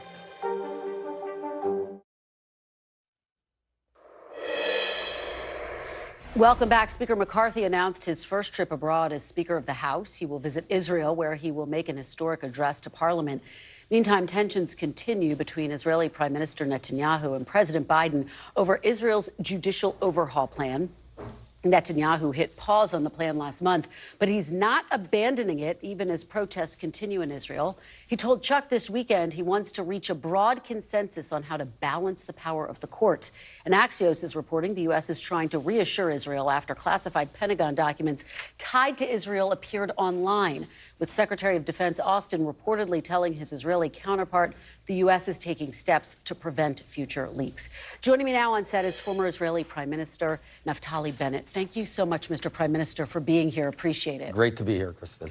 I want to start off by asking you about the leaks and the fallout from the leaks. Do you believe that Israel can trust the U.S. intelligence community, or has that relationship been fractured? Israel can trust the United States Intelligence Committee. We're working a lot together. And things happen on both sides of the ocean, and we understand, and America clearly is taking care of this issue. It's never pleasant, but we're going to move on. Okay, let me ask you about the judicial reform proposal. And there were some leaks around that Mossad was encouraging officials to protest the judicial plans. Your reaction to that, is that Of course, that's okay. baseless. The Mossad has no intervention whatsoever in the domestic politics of Israel, full stop, period. It's interesting because you indicated to PBS News that Netanyahu, Prime Minister Netanyahu, has effectively pulled the plan to overhaul the judiciary. Is that true? How do you see the state of his plan right now? Well, I think the big news is that democracy in Israel has prevailed. And Israel is now going to be celebrating its 75th birthday, and we got a great gift, the gift of democracy and freedom. By the way, both sides of the aisle, we all agree that we want a stronger democracy. The question is how we go about that. I think it's now clear that Prime Minister Netanyahu will not proceed unilaterally on this reform. He will go ahead only with consensus. Now, whilst he's not saying it for political reasons, I think it would be a fair representation of what's really going on. What do you think consensus would look like? And do you think ultimately it would give the government more control over the judiciary? Well, the overwhelming majority of Israelis agree on a few things. We all agree there is a need for reform, and we all agree we need to do it in agreement, in consensus.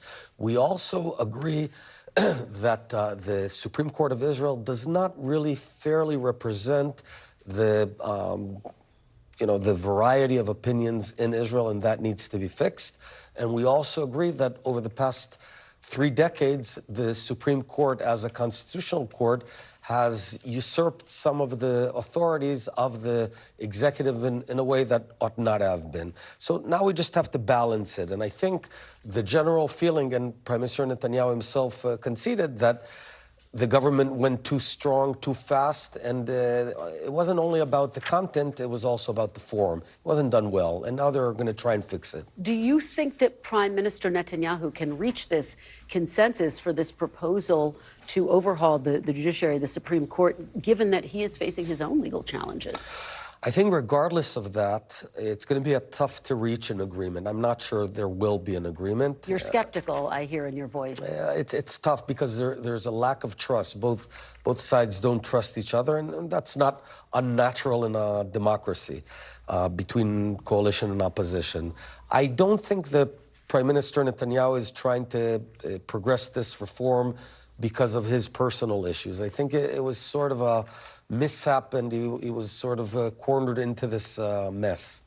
Do you think that the longer that the debate over this potential reform drags on, does it risk undermining the security of the country, given the protests that we're seeing? Well, I'd say this. Israel is going to be stronger for this whole crisis because it forced us to face a few tough realities down the road of the future of Israel's demography and domestic demography and other big questions. So it's effectively forcing us to become stronger and a stronger democracy in the long term. However, you're right. In the short term, this cloud of uncertainty will not be removed until the government says explicitly we will continue the reform only in consensus. And I do urge the government to do that. Let me ask you about the new settlements in the West Bank. The Biden administration, as you know, has expressed deep concerns. Are you concerned that new Israeli settlements could undermine long-term security and stability? No, I think what we're seeing over the past several decades is natural development in Judea and Samaria, a.k.a. the West Bank. There's the Palestinian-controlled area, and there's no settlements there, what's called Areas A and B. All of the Jewish communities being built and homes are only in the Israeli-controlled area, what's called Area C. Does it undermine, though, you talk about the strength of the democracy, could it undermine your democracy in the long term? I don't think so, because effectively the big majority of Palestinians, roughly 2 million Palestinians, they enjoy full self-governance. The PA holds its own elections when it decides to. They pay their own taxes. They run their own roads and give their own education. So we're not in the business of governing. The majority of Israelis does not want to govern them, so we're not going to change that. I think that the main path forward is in reducing the degree of this crisis, of this conflict. So sort of shrinking the conflict as we go. Let me ask you about President Biden. He has not yet extended an invitation to Prime Minister Netanyahu. Would you like to see him do that? Do you have any indication that that's going to happen? Well, you know, I'm not in the business of giving advice to my friend Joe Biden, President Biden. He was very gracious when I was Prime Minister and invited me over. I'm sure there's, you know, technicalities, and at some point Prime Minister Netanyahu will be invited. And very briefly, Speaker McCarthy is going to be in Israel. What do you want to hear from him? What message do you hope to hear from the Speaker? That America and Israel remain best friends, and we share not only interests, but the same shared values of democracy, of freedom, of strength against evil, and that we're as strong as ever together. And have you felt that way under the Biden administration, very quickly? Actually, I have. I have to say, while we do have some disagreements, the Biden administration has been extremely friendly with the state of Israel, and at all levels, cooperation is as strong as ever. Prime Minister Bennett, thank you so much for being here. Thank you. Great being here. Really appreciate it. And thank you for being here with us. Chuck will be back tomorrow with more Meet the Press Now. NBC News Now coverage continues with Hallie Jackson right now.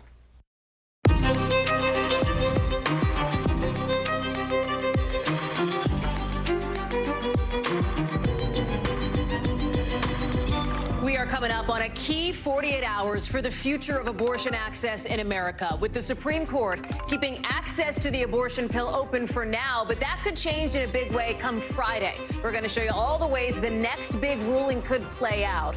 Plus, we finally have an update out of Alabama, 5 days after a shooting at a Sweet 16 party where 4 people died. Dozens were hurt. Police now have 2 siblings in custody. The heartbreaking details we're getting about the birthday girl today and her brother who was killed. And new details on a cheerleader shot for walking up to a car she thought was hers. One of several people now across the country, all victims of what exactly? Being in the wrong place at the wrong time? The questions these attacks are raising now about what it means to protect yourself and stand your ground. We've got live reports in Texas and Missouri coming up. Plus, Bed Bath & Beyond leaning into the Beyond part tonight with bankruptcy on the horizon. So can the online meme stock traders who sort of saved GameStop come to Bed Bath & Beyond's rescue?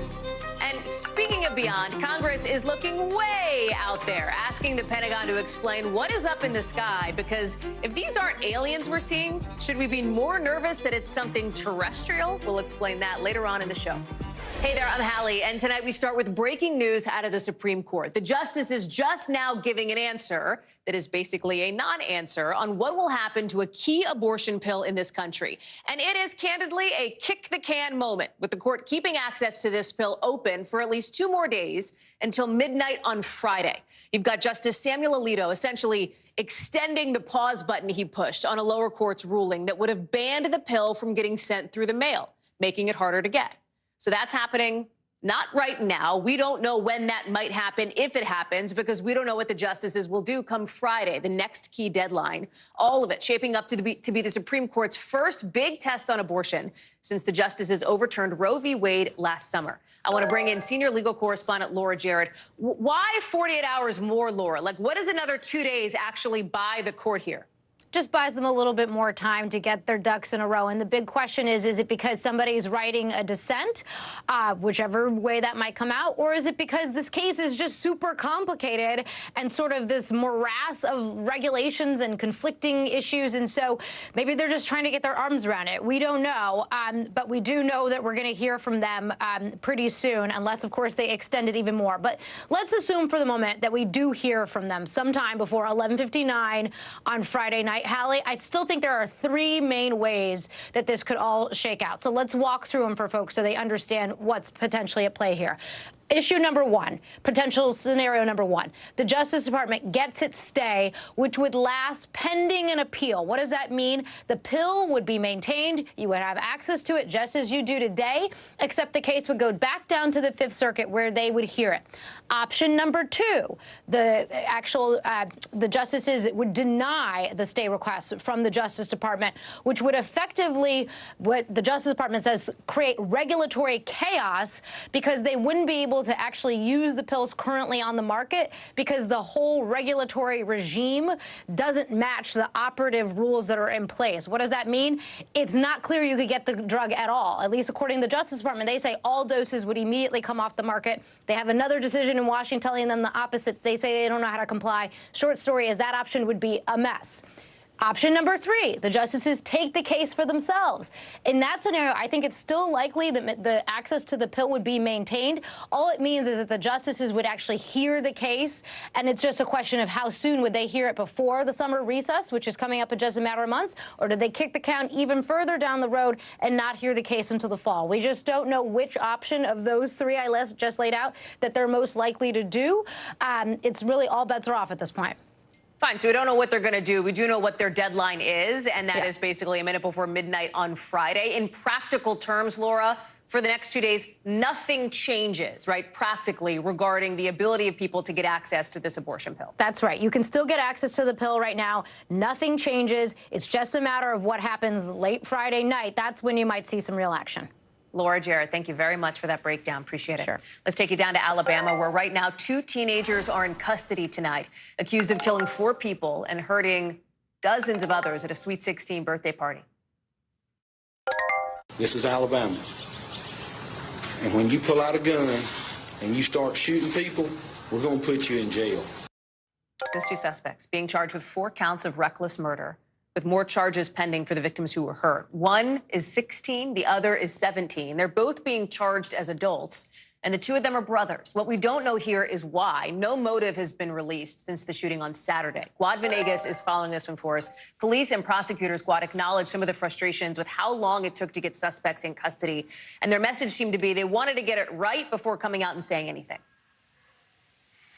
Correct. And they also said they are still keeping a lot of the details to themselves. You know, when we hear these press conferences of this incident, Hallie will listen to it and then we'll go over the notes just to make sure we didn't miss anything because there's been very little information.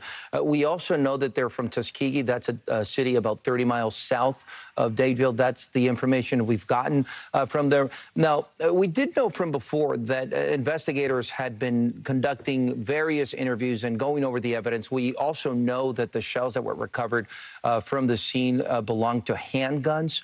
and not to other high-powered rifles, as some people might have thought in the beginning. They wanted to be clear about that by saying that the shells belong to handguns.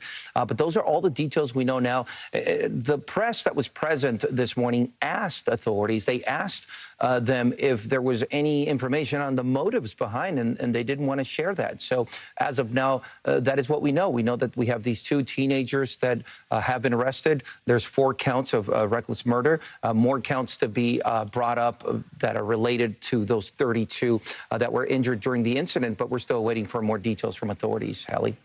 Prosecutors are also confirming that one of the victims of Phil Dowdell was the brother of the birthday girl. Here's what that prosecutor said. There's an uncut cake and unburnt 16 candles that never got lit. Lexi's brother is one of the victims.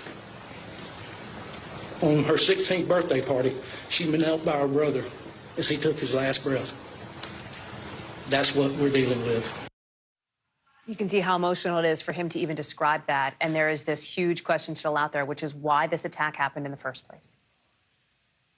Correct. And, you know, Lexi, the sister who was celebrating her 16th birthday, she had spoken to the Associated Press and spoke of what that experience was like. And a lot of the details that we've been learning over the last few days of what happened are from witnesses that have spoken to the media. We know that the lights were out inside the venue, according to witnesses. It was very difficult to see exactly what was happening. The DJ at the event also said that it sounded like the bullets came from different directions. Lexi, who celebrated her 16th birthday, as the prosecutors and authorities were saying, she spoke to her brother right before he was not able to survive, right before he died. She said she told him to be strong and to hold on, but we now know that he's one of the 4 that died in that incident. So, as I said before, we're still waiting for more details, especially the motive of why this happened. But for now, we just know that these 2 teenagers have been arrested, Hallie. Quad Venegas, thank you very much. So listen, for the 3rd night in a row, we are learning new details about a young person shot because they were in the wrong place at the wrong time, making an apparently simple mistake with terrible consequences. Somebody firing a gun first and asking questions later. And where you live or what you seem to be doing doesn't seem to matter. Today, it's in Texas, where 18-year-old Peyton Washington, a cheerleader, was shot and hurt after her friend got into the wrong car by accident. Her dad, speaking with NBC News exclusively, saying his daughter is still in stable condition but is in the ICU. He says, hey, she is as tough as they come. The man suspected of firing at those girls, I should say. He's in jail. He's on $500,000 bond. And that's after a man in New York pleaded not guilty to killing 20-year-old Kaylin Gillis after she pulled up his driveway by accident. Her boyfriend, Blake Walsh, talking with our NBC News team through tears, describing how the 2 were high school sweethearts who planned to spend the rest of their lives together. He wanted her for the long term. Gillis's friends and people who knew her, remembering how kind she was. Listen. Anytime she walked into a room, like, you just see her standing there because of her glowing smile. The love in her face, you know, the picture of her with the 2 dogs, you know, and that's kind of how she demonstrated herself to the school community and with her peers. And then there's the story you've heard about a lot. 16-year-old Ralph Yarl, allegedly shot by an 84-year-old white man in Missouri for accidentally ringing his doorbell, going to pick up his brothers. Andrew Lester, we see him there walking up with a cane, pleading not guilty to 2 felony assault charges. He faces life in prison if convicted. Right now, Lester is out on bail. And these 3 cases, taken as a whole, putting a ton of attention on so-called stand-your-ground laws. Speaking broadly, those are laws that let you use deadly force if you think you or your home face some kind of threat. In the past, you had what's called a duty to retreat, meaning if you could run away from whatever you thought was dangerous, you had to do that. Now, in some states, that's not necessary anymore. And newer still, in some states, it goes even further, saying that you can stand your ground beyond your home to anywhere in public that you feel threatened. Florida passed the first law like this back in 2005. And these laws really came into focus in 2012 after Trayvon Martin was shot and killed. Since then, nearly 2/3 of states, you see the map here, and Puerto Rico have some form of stand your ground laws, including Missouri, where Ralph Yarl was shot, including Texas, where Peyton Washington was shot. We're going to talk about Yarl with Maggie Vespa in just a second, but I want to start with Morgan Chesky, who was live for us in Texas. And Morgan, walk us through this cheerleader shooting here. What else we know about what we're learning from police tonight as more and more details are continuing to come out? Yeah, Hallie, incredibly terrifying ordeal. And this was supposed to be just a routine drive back from cheerleading practice in the Woodlands, Texas, outside of Houston, back to everyone's home here in the Austin, Texas area. And they had carpooled in the parking lot of a grocery store about 30 miles outside the city. And that is where authorities say the group pulled over. And one of those cheerleaders walked up to a car and opened the door, started to get inside when she saw a stranger sitting there and realized it was the wrong car.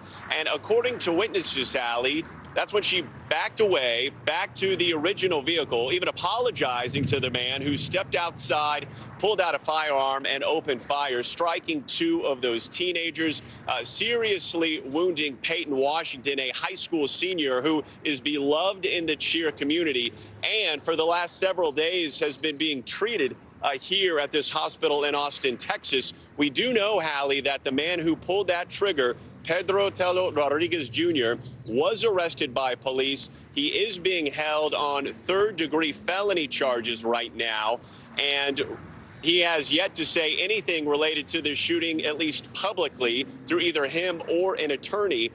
And you hear how common this was. The girls used to do this trip for 8 years, Hallie. And this was just days before a national competition. And now they're all pulling for one of their teammates who just yesterday was pulled off a ventilator. Hallie? It's incredible to think about. I mean, these are girls. This is a cheerleader who went up, thought it was her car, right? Went to go get in. We talked about what happened in Missouri, where lawmakers there, at least one of them, has raised this question of this kind of culture of fear. You're hearing that in New York as well with Kaylin Gillis, this column in the Albany paper there, a columnist saying, how can this happen? What is this culture of fear? Essentially asking the question, if you make a mistake, do you really risk a gun to your head? I wonder if you're hearing about that idea or that concept in Texas, what people in the community are saying, if they're raising these other incidents, raising this question. Well, I did have a chance to speak to one of the cheer coaches for this elite team based outside of Houston, and she told me that just seeing how common this occurrence was and the fact that it ended with two of their own teenage girls being wounded by gunfire, it's forcing her to look at everything through an entirely different lens, and it's obviously shaken up that entire team. Right now, particularly being in a state like Texas, where gun ownership is not rare by any means, she says it reframes the conversation. Absolutely, Hallie. Morgan Chesky live for us there in Texas. Morgan, thank you very much. We showed you a moment ago the video in court of the man accused of shooting Ralph Yarl today. We are also now hearing from Yarl himself for the first time since coming home from the hospital. You see him. He's there next to his lawyer, incredibly making this recovery that seems to be, frankly, stunning so far, all things considered. Remember, he was shot in the head and in the arm. Maggie Vespa is live for us outside the courthouse in Liberty, Missouri. Let me start here with, obviously, Andrew Lester, the 84-year-old suspect here. Next hearing is in June, but he got some instructions from the judge today, right? Yeah, Hallie, as you know, he's out on bond right now. Having posted that $200,000 bail after he turned himself in yesterday. And the judge basically laid out, some requirements for that bond to proceed as we go through these court proceedings. He said, number one, you have to turn over, Mr. Lester, all weapons to police. You also have to turn over any concealed carry permits that you may have. And Lester, who only spoke a few times during this hearing and spoke very softly, told the judge he does have a concealed carry permit. And the judge says, OK, you have to turn that over. He also said, and Hallie, we know this is the norm in cases, especially involving violent crimes or accusations of violent crimes. He said you can have zero contact with Ralph Yarl and his family. No contact for any reasons. He asked Andrew Lester, do you understand? Remember, Lester's 84. He walked in with that cane. And again, he was speaking really softly, standing right next to the judge's bench, seemingly so they could hear each other. Lester had a response. It seemed like he asked a question about that. We couldn't hear what his question was. The judge kind of paused for a second and just said, your lawyer will explain that to you. So some stark stipulations there for this bond to move forward, and strong instructions given by the judge to the suspect, the homeowner, in this case, Hallie. We talked a moment ago, Maggie, about these stand your ground laws, also sometimes called the Castle Doctrine. Ralph's lawyer was asked about that today. Let me play a little bit of it. He would first have to establish that the 16-year-old boy he shot was somehow a threat to him or his property, and I don't think he'll be able to establish that. He's also telling us more about Ralph Yarl's recovery, the mental scars that are there, even as he's starting to heal physically here. Walk us through it. Yeah, and it's interesting, really quick, our legal experts have talked about the difference between the Castle Doctrine and Stand Your Ground. Basically, the Castle Doctrine is the in-your-own-home version of Stand Your Ground, which you walked through at the top of the segment. So, you know, that sort of argument laid out, the idea, the criteria for the defense laid out, the attorneys say Ralph is very aware of this process moving forward. He is just going day to day as far as his physical recovery is concerned. Lee Merritt, who you just heard from, said, in his words, he's doing remarkably well, considering that he got shot in the face at point-blank range on Thursday. And you saw that photo of him, his mother at the same time saying sometimes he just sits and stares and cries, seemingly reliving this over and over. Hallie. Buckets of tears, as she so memorably and awfully described it. Maggie Vespa, thank you very much for staying on top of this story for us. Appreciate it. Take it down to Florida, where Republican leaders tonight are pushing their controversial Don't Say Gay law even further, with the state's Board of Education voting to ban any discussion about gender identity or sexual orientation for any public school student all the way through high school. The first version of this law, which Governor Ron DeSantis pushed through last spring, only applied to kids up to the 3rd grade. This all comes as a group of DeSantis allies tries to politically punish Disney for opposing this law by trying to reshape the special district that Disney sits on, that their land is on. On the board's agenda, essentially finding some creative ways to make Disney's life a little harder, a little more expensive, like changing how much they can charge for utilities, zoning areas nearby for affordable housing, canceling any agreements that the board made when it was full of Disney backers instead of DeSantis backers. It's really about flexing their muscle over Disney to get the company, they say, to try to play by the rules that everybody else does. It's all happening as Governor DeSantis himself gets closer and closer to launching a campaign for president in 2024. He was in not Florida, but the key Republican primary state of South Carolina today, sounding a lot like he is already a candidate. Listen. If you look at coming up on 2024, the stakes are really, really high. I think if the Dems sweep 2024 with the presidency, House, and Senate, they're not going to be pursuing an agenda that is going to be very appetizing for very many of us. DeSantis says he'll make a decision on 24 as soon as May, but former President Trump, who's already in the race and who's polling better at the moment, picking up 4 more endorsements from Florida Republicans, meaning he's locked down 50% of that state's GOP delegation. NBC's Gabe Gutierrez is covering all of the DeSantis schools Disney drama for us tonight in Florida. Hey there, Hallie. The Florida Board of Education made that announcement today, expanding the so-called Don't Say Gay bill through 12th grade now, not just 3rd grade. But there are some caveats here. The students in high school might still have to learn about this if it's required by state statute or if it's part of a reproductive health class. Although, as you mentioned, it is possible that parents could opt out of that classroom instruction. Now, this is being attacked by members of the LGBTQ community, one activist group saying that this is part of Governor DeSantis's assault on freedom. And indeed, this all goes back to last year when the Don't Say Gay bill, known formally as the Parental Rights and Education bill, was enacted by the state legislature, and that just involved from kindergarten through 3rd grade, banning instruction of sexual orientation and gender identity. But again, that now is expanded to 12th grade. This should take effect in about a month. But Hallie, this all speaks to the larger battle going on here as well between Governor DeSantis and Disney. That battle is intensifying. A state board meeting happening today near Orlando. This new board appointed by Governor DeSantis is now outlining how it plans to kind of wrestle back some power from Disney that the DeSantis administration essentially lost in the past few months when Disney entered into an agreement with the previous board. DeSantis saying that isn't going to fly, and now the state legislature here also looking for a legislative fix to kind of strip Disney of some of that power. But some of the things discussed today, including looking more closely at zoning laws, that new board will take a look at that. It also raising questions about taxation and whether Disney might have to pay more money. Now, while DeSantis is getting backlash from some of his potential Republican rivals, I spoke today with the Florida House Speaker who defended the governor for taking on the state's largest single-site employer. Take a listen. We're not going to treat them any differently than we do other theme parks in Orlando, Universal and SeaWorld, or any other business in Florida. So they've gotten so used to playing by their own rules. And so we're going to correct it. And all we're saying is that, look, you guys have to apply the same rules as anyone else. No comment today from Disney on these latest developments, but as for whether park goers might notice any changes in the coming years, that remains to be seen. Again, the legislature here looking for a way to nullify the agreement between the previous board and the company. DeSantis, again, saying that will not fly. Hallie? Thanks to Gabe Gutierrez for that reporting from Tallahassee. We are watching for some really bad weather tonight that could be hitting a huge area from Iowa down to Texas, putting about 8 million people at risk tonight, maybe double that tomorrow. The threat here, it's hail. Like big hail, the size of baseballs, maybe even bigger. Hail that could obviously cause some real damage. There's also a tornado threat. Meteorologist Bill Cairns is tracking this for us. Here we go again, Bill. What do we expect? Yeah, we had a decent break, right? From the end of March, early April, we're talking crazy tornadoes and death and destruction. It was horrendous.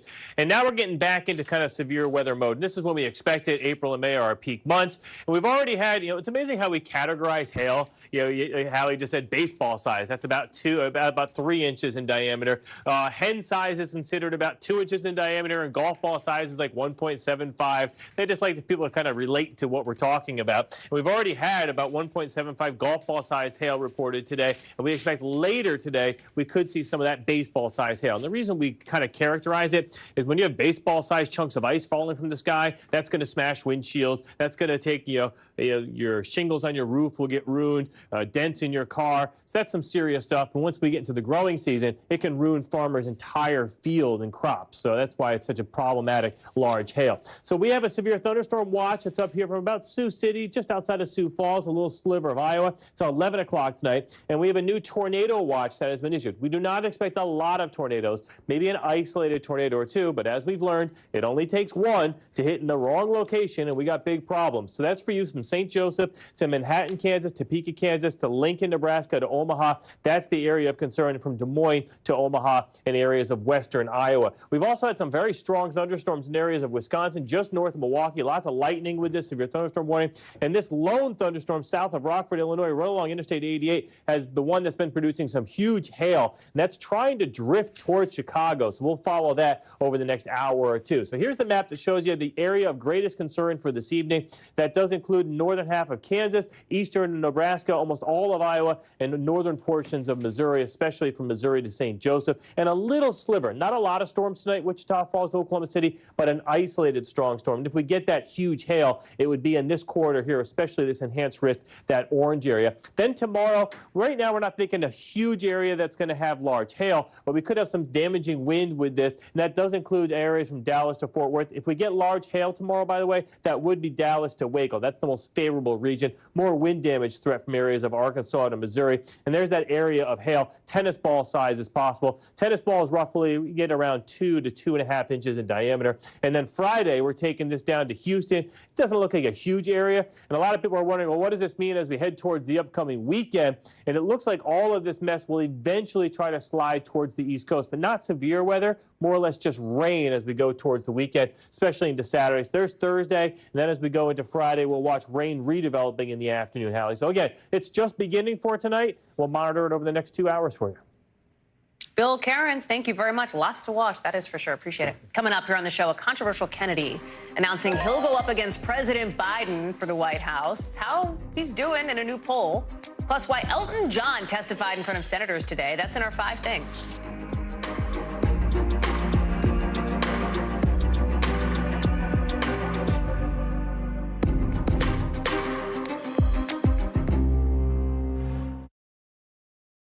This is what it looks and feels. The bigger piece to the puzzle comes. Here's some of the stories we're watching tonight.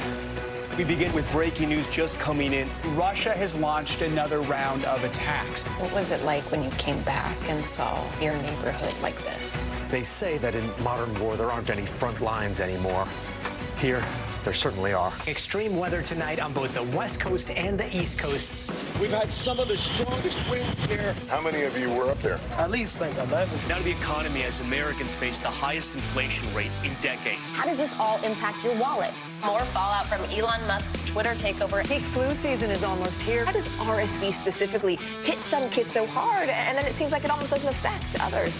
Can voters trust that you will be able to do this job? Why should voters believe you? This special election night. We love it. We live for this. We have a substantial team of NBC News correspondents fanned out. This is the first time we've not been able to call control of the House on election night.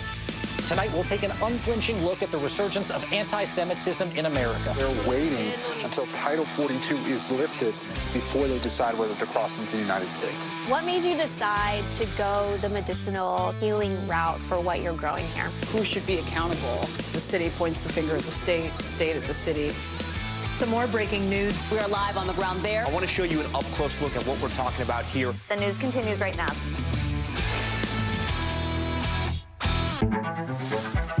It was the end of the story, but it was also just the beginning.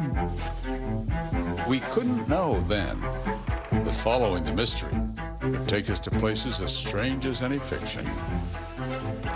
The mind whirled among dreadful possibilities. What happened here? The True Crime Original. Dateline, Fridays and Sundays. Hey, I'm Hallie. It's good to be with you tonight. The debt ceiling. Here's why this matters. Please, please don't have your eyeballs glaze over. Here's why this matters. Talk to us about what we're supposed to call this. Is it a bailout? Is it a backstop? There's a difference because it matters whose money is being used to prop up these banks. We think we're getting close to this news conference. I will be honest with people. This is like an awkward moment where we think we're like right there. You're going to have to like tap dance with us maybe a little bit. I do have my tap dancing shoes on, not to worry. How do you feel at this age, this stage where you are right now? I'm feeling quite liberated. We all know that that's what makes the world go round for all of us as women, our girlfriends, our friends. Hi! Hi, family! For Dateline Premium, subscribe now on Apple Podcasts. We're back now from Las Vegas. From Seattle, Guatemala City. From Wilmington. I was in space in Texas. From Normandy, from France. Surfside, Florida. Thank you for watching, everyone. Another best-selling book series may be getting the TV treatment. We'll tell you who. But first, maybe some difficult news for a lot of shoppers if you like Bed Bath & Beyond, because it is reportedly getting ready to file for bankruptcy. Bloomberg says the company's talking with advisors and lenders and could end up filing for Chapter 11 in the next few weeks. The company's stock is down. It is way below $1 a share. Even with a big rally at the end of the day, it closed at 46 cents. That's partly because of so-called meme traders who buy up stock in companies in trouble that everybody's heard of to drive up the price. Do you remember this happened with GameStop a couple years ago? Now it's happening to Bed Bath & Beyond. The company's been closing stores. They've been clearing out supply. They say by the end of April, there will be about 360 stores left. Caleb Silver is joining us now. And Caleb, I feel like Bed Bath & Beyond is one of those brands that looms large in the culture, in the minds of people, right? Everybody knows what it is. People have gone there. Can it still stay in business even under Chapter 11, or is this the end of a franchise? Yeah, it could be Bed Bath and so long soon if it doesn't raise additional funds. But it could go into Chapter 11 bankruptcy protection. And in Chapter 11, you can still operate as a business, but you do have some obligations, and it is subject to the approval of your creditors. So the company's been warning, it seems like forever now, that it might have to file for bankruptcy. It's tried to raise cash through other means, a reverse stock split, try to get new investors in to invest in the company, but it doesn't seem to be working. So circle April 26th on your calendar. The company says if it doesn't find additional funding or a way to raise cash by then, it might very well file for Chapter 11 next week. What's up with these meme stock people? I remember this talking about them a lot back when the GameStop thing happened. Is this like a repeat of that situation? What do these people want to accomplish? Yeah, it is in a lot of ways. So meme stocks, this is really the Wall Street Bets day trading crowd that loves to get hold of companies that are in trouble, whether it's Hertz, whether it's GameStop, as it was a few years ago. And when they see Wall Street and big hedge funds betting against these companies, they love to boost the stock price, decide to stick a finger in the eye of the big money that's been betting on the demise of these companies, only to have fun and make a few few dollars across the course of the day. You say the stock went up 40 or 50% today. Yeah, it's down about 20% already in post-market trading, and this company is probably going to go to zero in terms of the stock price. Will it remain in business? That remains to be seen, but circle next Thursday on your calendar. That's the big decision day for Bed Bath & Beyond. I'll let you circle next Thursday, Caleb. I'm sure a lot of people like Bed Bath & Beyond and shopping there. They will be watching. Caleb Silver, thank you very much. Appreciate it. Let's get you over to the 5 things our team thinks you should know about tonight. Number 1, the family today of Tyree Nichols is suing the city of Memphis and the police officers involved in his brutal beating after a traffic stop in January. Remember, Nichols died 3 days later. The suit compares the officers to, in its words, modern-day lynch mobs and accuses officials of letting these aggressive tactics go unchecked. The 5 former officers involved have pleaded not guilty to criminal charges. Number 2, new research out today shows a drug may delay some of the early symptoms of multiple sclerosis in people who show really early signs of the disease.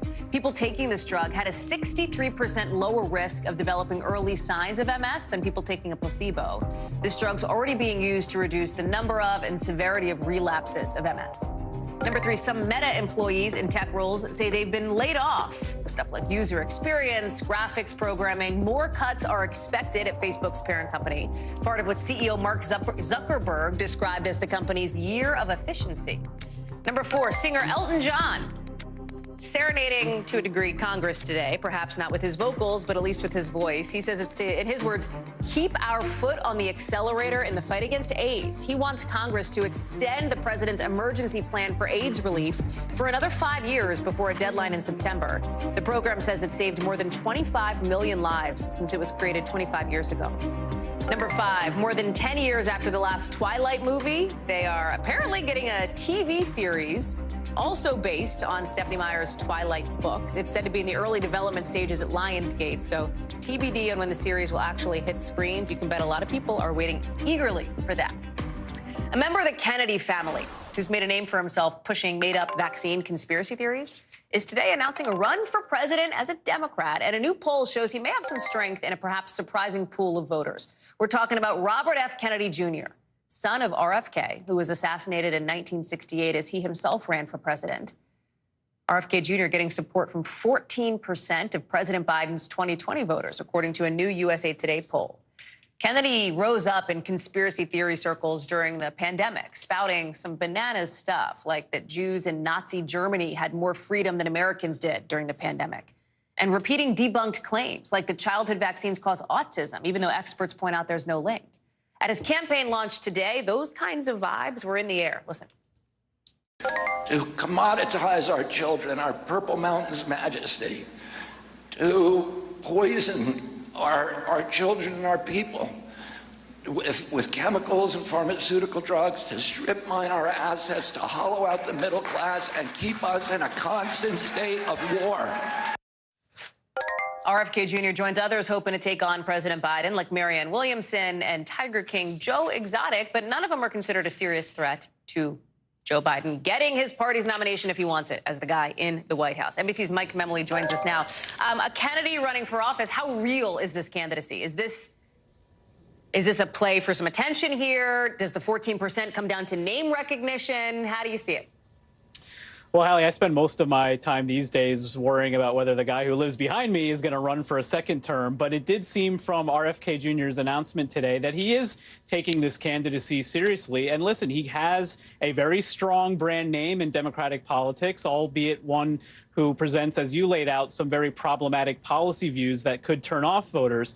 But this is interesting because, as we've seen in poll after poll in the last few years, President Biden's support among Democrats has been really below what it typically is for an incumbent in the White House. And that has everything to do with both the president's age, doubts about whether he will run, and some lingering resentment about his policies, as well as whether he's been sort of progressive enough for the Democratic base. I think what's interesting about this, Hallie, is that RFK Jr. could win the New Hampshire primary. That would be a real indication, I think, of the fact that the President Biden is unlikely to file for that for the reasons that are too complicated to explain, having to do with the new primary calendar. But it is interesting when I asked Karine Jean-Pierre at the White House today if the president has expressed any views about RFK Jr.'s candidacy, she would not address it. But consider this.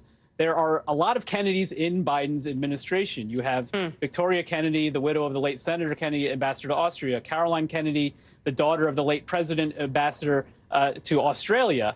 And then you have Joseph Kennedy III, RFK's grandson, was just with President Biden last week. He's the envoy to Northern Ireland. So President Biden has repeatedly said that RFK was one of his political heroes. And so the fact that his son is now in the race against him for renomination is certainly a bit of an interesting bookend to President Biden's career in politics here. To your point that more of your day is spent on the person in the building behind you, I have to imagine that more frustrating for the White House than anything, related to RFK is a different number in that USA Today poll that only 67% of his voters last election in 2020 plan to vote for him again, right? I'm sure they would love to see that number higher. As you have some brand new reporting, fresh off the source calls, Mem, about the president, his team basically summoning top donors to the White House next week, which is very interesting in light of a possible announcement that he will, in fact, run for re-election, something that he's been hinting about like a billion times, but hasn't actually made a formality. Yeah, he almost declared his candidacy in Ireland, as we were sort of expecting might happen, given the personal nature of that trip. But what's interesting is we're now very much in that announcement window. Advisors have stressed that even though there's never been sort of a timetable etched in stone, that we should look at the anniversary of when he announced 4 years ago, which is next week, next Tuesday, in fact, as sort of a potential window around which the president might make his intentions known. And some real additional tea leaves today, as we've confirmed what the New York Times first reported, which is that the president is going to be sitting down with some of his biggest financial supporters, inviting some of those top donors for a meeting here in Washington next Friday. That meeting, I'm told, also could include a different session with other top would-be campaign officials in the Biden orbit. This is not a fundraiser. This is sort of an opportunity, as it's being put, for some of the president's most loyal supporters to get an update on the road ahead. And another source telling me we shouldn't necessarily see the timing of this as tipping the hand of when the president might actually make his re-election announcement. But it's also worth noting, in 2020, President Biden shattered all fundraising records. He raised more than $1 billion without ever having to do an in-person fundraiser. And of course, that's because of the pandemic. So it does show that even though that they're counting on a lot of small dollars coming in, just as it did in 2020, they also need to make sure they have their big checks also coming in at the same time. Mike Memele with that great new reporting. Mem, thank you very much. Appreciate it. When we come back, how climate change is changing everything about the work environment, if you will, what the future could look like next.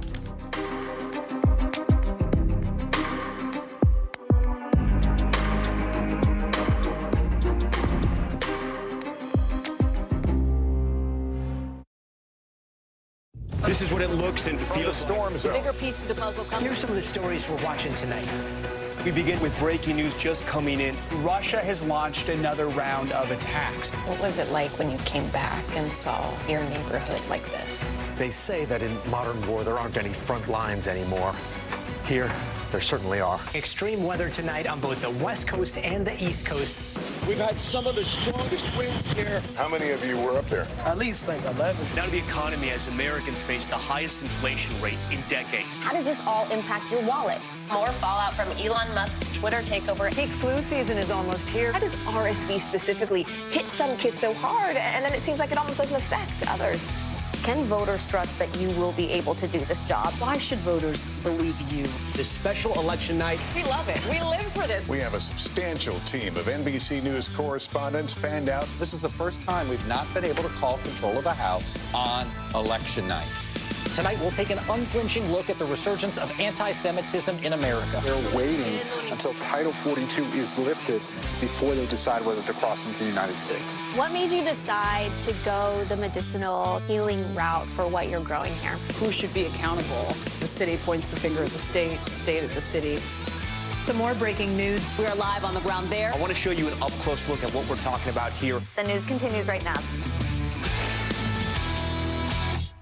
This is what it looks and feels With the latest, the bigger piece of the puzzle. Here's some of the stories we're watching tonight. How much water ultimately will be forced inland? Whenever it happens, wherever you are, NBC News, streaming free now. How do you feel at this age, this stage where you are right now? I'm feeling quite liberated. We all know that that's what makes the world go round for all of us as women, our girlfriends, our friends. Hi, family. It was the end of the story, but it was also just the beginning. We couldn't know then that following the mystery would take us to places as strange as any fiction. The mind whirled among dreadful possibilities. What happened here? The True Crime Original. Dateline, Fridays and Sundays. Border officials saying more about the weird place they found millions of fentanyl pills. That story's coming up in The Local. But first, could the so-called green revolution affect how and where we do our jobs? That's the question we're asking in a new series we call Climate Changes, looking at how the climate crisis is changing how we live and maybe, in this instance, how we work. That's because the climate crisis has more companies looking specifically for green skills to help make businesses more competitive these days. And more people looking for jobs want to know what their future bosses are doing to fight climate change. Our Brian Chung explains the changing, no pun intended, environment. Watch. In Seattle, architect Kristen Scott helped design the sustainable building she works in, called the Watershed. When we were designing the building, it was very much a goal of ours to improve what we could around our site. In order to be considered a living building by the city, the developer met a series of requirements. No toxic materials during construction, at least a quarter less in energy use compared to a typical building, and at least half of the stormwater collected on site to be reused throughout the building. Why go through all this?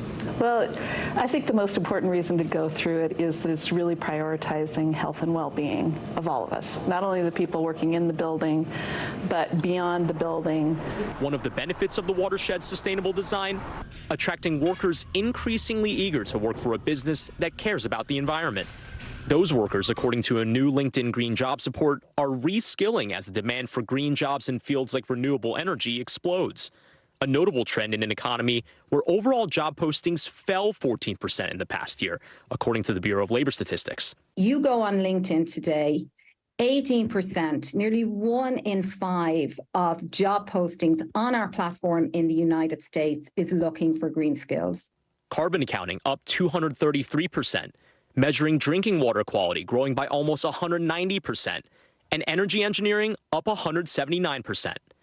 All the while, LinkedIn says, job seekers are engaging more with companies on their green initiatives on the platform. We see much more activity amongst our customers and companies who are putting out content about what their climate commitments are, what their goals are, what their roadmap to getting there is. According to a recent poll, 80% of Americans from households that earn $100,000 a year or more say it's extremely important for businesses to prioritize sustainability practices. And 76% say it's much more important than it was 5 years ago. Down the street from the Watershed, Brooks Running Company says it's crucial to their business model. We recognize as a brand that makes outdoor products that it's imperative that we take action to reduce our contribution to the impacts on the planet. The company's headquarters are just one part of the company's efforts to reduce emissions and waste. We were looking for a new home. Sustainability was an important lens in that decision. So when we have a building like this that has these sustainability features that are ever present during the workday, that just flows through into everything else that they're doing and make sure that they're taking the part to achieve our sustainability targets.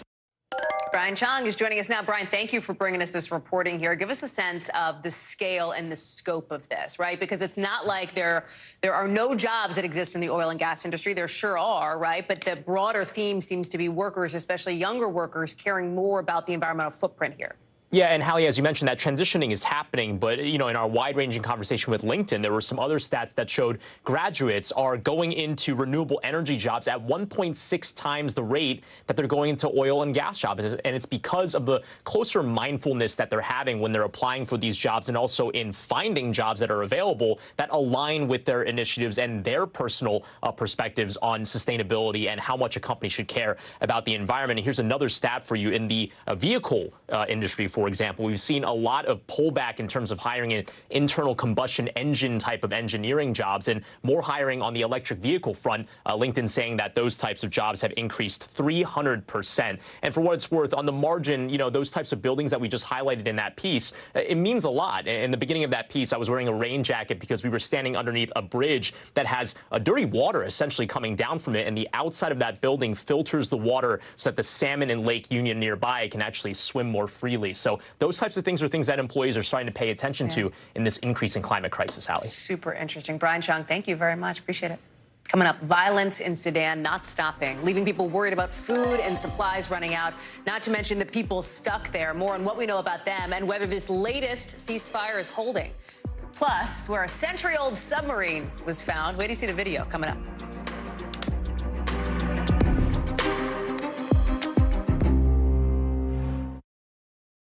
This is what it looks and feels. Storm The bigger piece to the puzzle comes. Here's some of the stories we're watching tonight. We begin with breaking news just coming in. Russia has launched another round of attacks. What was it like when you came back and saw your neighborhood like this? They say that in modern war there aren't any front lines anymore. Here, there certainly are. Extreme weather tonight on both the West Coast and the East Coast. We've had some of the strongest winds here. How many of you were up there? At least like 11. Now to the economy as Americans face the highest inflation rate in decades. How does this all impact your wallet? More fallout from Elon Musk's Twitter takeover. Peak flu season is almost here. How does RSV specifically hit some kids so hard, and then it seems like it almost doesn't affect others? Can voters trust that you will be able to do this job? Why should voters believe you? This special election night. We love it. We live for this. We have a substantial team of NBC News correspondents fanned out. This is the first time we've not been able to call control of the House on election night. Tonight, we'll take an unflinching look at the resurgence of anti-Semitism in America. They're waiting until Title 42 is lifted before they decide whether to cross into the United States. What made you decide to go the medicinal healing route for what you're growing here? Who should be accountable? The city points the finger at the state at the city. Some more breaking news. We are live on the ground there. I want to show you an up-close look at what we're talking about here. The news continues right now.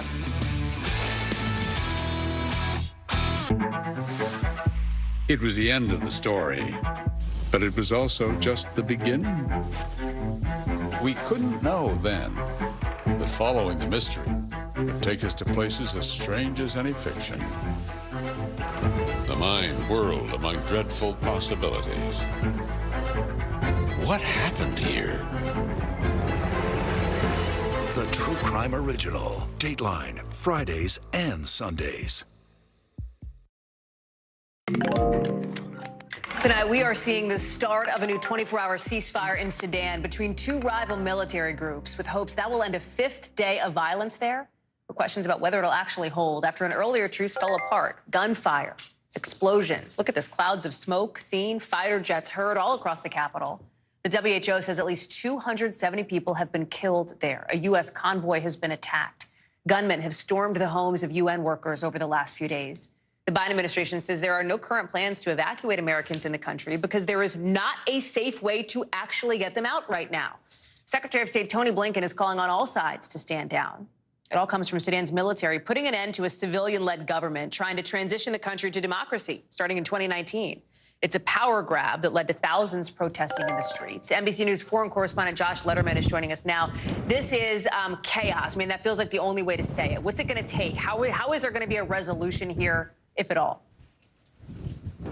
Yeah, chaos is right, Hallie. And, you know, in the first day or so of this crisis, people were throwing around the word coup quite a bit because it looked like this paramilitary force, the rapid support forces, were going after the presidential palace, the airport, the state TV station, all the things that an armed group typically goes after when they are trying to overthrow the government and take over by force. But as this has continued to play out over the last several days, we've continued to see ongoing fighting between two different armed groups, that paramilitary and the actual military of Sudan. This is looking more like the beginnings of a potential civil war between armed groups, with the international community really very limited in what it can do in this region to try to stop the bloodshed, other than call for peace, call for a ceasefire. ceasefire, which we've seen from the United Nations, from the Arab League, from Sudan's neighbors like Egypt, as well as Chad, and of course from the White House today. Take a look.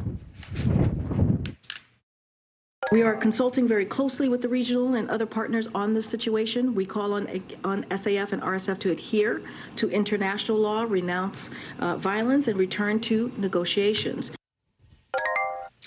And of course, we know that there was that call for a ceasefire for 24 hours today. Hallie, we're about 6 hours into that as we approach midnight in Sudan. So far, the situation seems to be a little bit better in that there is less fighting than there was before the ceasefire. But still, we are hearing reports of gunfire and other violence despite that 24-hour pause that both sides have supposedly agreed to. I just can't stop thinking about the Americans, the people, civilians who are caught up in this and stuck there, candidly. I mean, there's not enough medical supplies for people who need them. The State Department cannot even land planes to get U.S. diplomats out. And yet Japan is saying they're going to try to start thinking about a plan to at least start getting their people out. How are countries expected to do this, right? Tourists, workers, officials, to get them out of Sudan?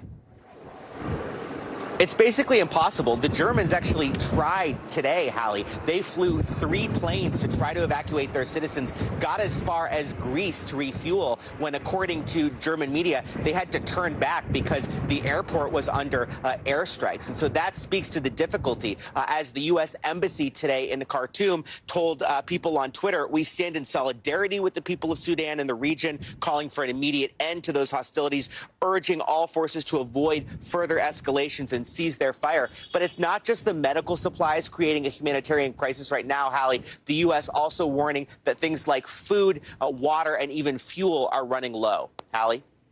It is a scary scene there. Josh Letterman, thank you very much for the update. Appreciate it. NBC News covers hundreds of stories every day. And because you couldn't possibly read or watch or listen to them all, our bureau teams have done it for you. This is what they tell us is going down in their regions in a segment we call The Local. Out of our Southern Bureau, the governor of Oklahoma says the county commissioner in one county has resigned after being recorded talking about lynching black people and killing reporters. The governor has also called on the sheriff and 2 other employees on the recordings to step down. The state's Bureau of Investigation says they will look into this. Out of our Western Bureau, more than 3 million fentanyl pills were found hidden in a shipment of green beans at the border in California. According to border officials, the agency says it's worth about $21 million. It's like 800 pounds worth of beans and pills. The driver who was driving this stuff around was taken into custody.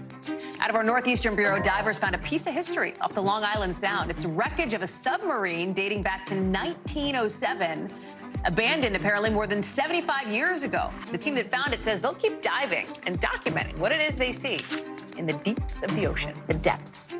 Still to come. What the person in charge of investigating UFOs is telling Congress about what he's really worried about. Here's a hint. It's not small green aliens. That's next.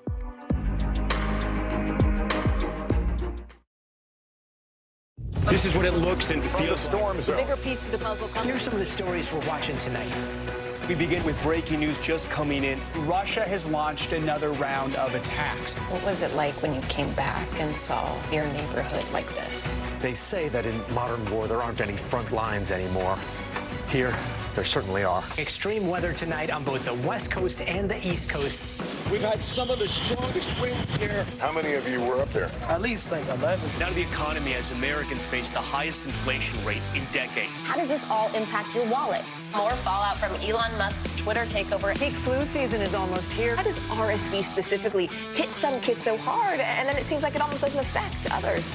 Can voters trust that you will be able to do this job? Why should voters believe you? This special election night. We love it. We live for this. We have a substantial team of NBC News correspondents fanned out. This is the first time we've not been able to call control of the House on election night.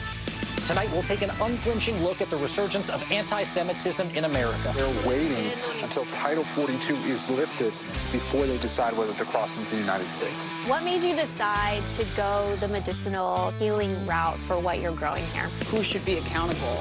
The city points the finger at the state at the city. Some more breaking news. We are live on the ground there. I want to show you an up-close look at what we're talking about here. The news continues right now.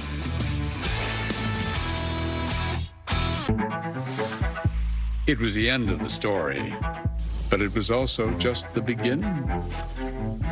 We couldn't know then But following the mystery would take us to places as strange as any fiction. The mind whirled among dreadful possibilities.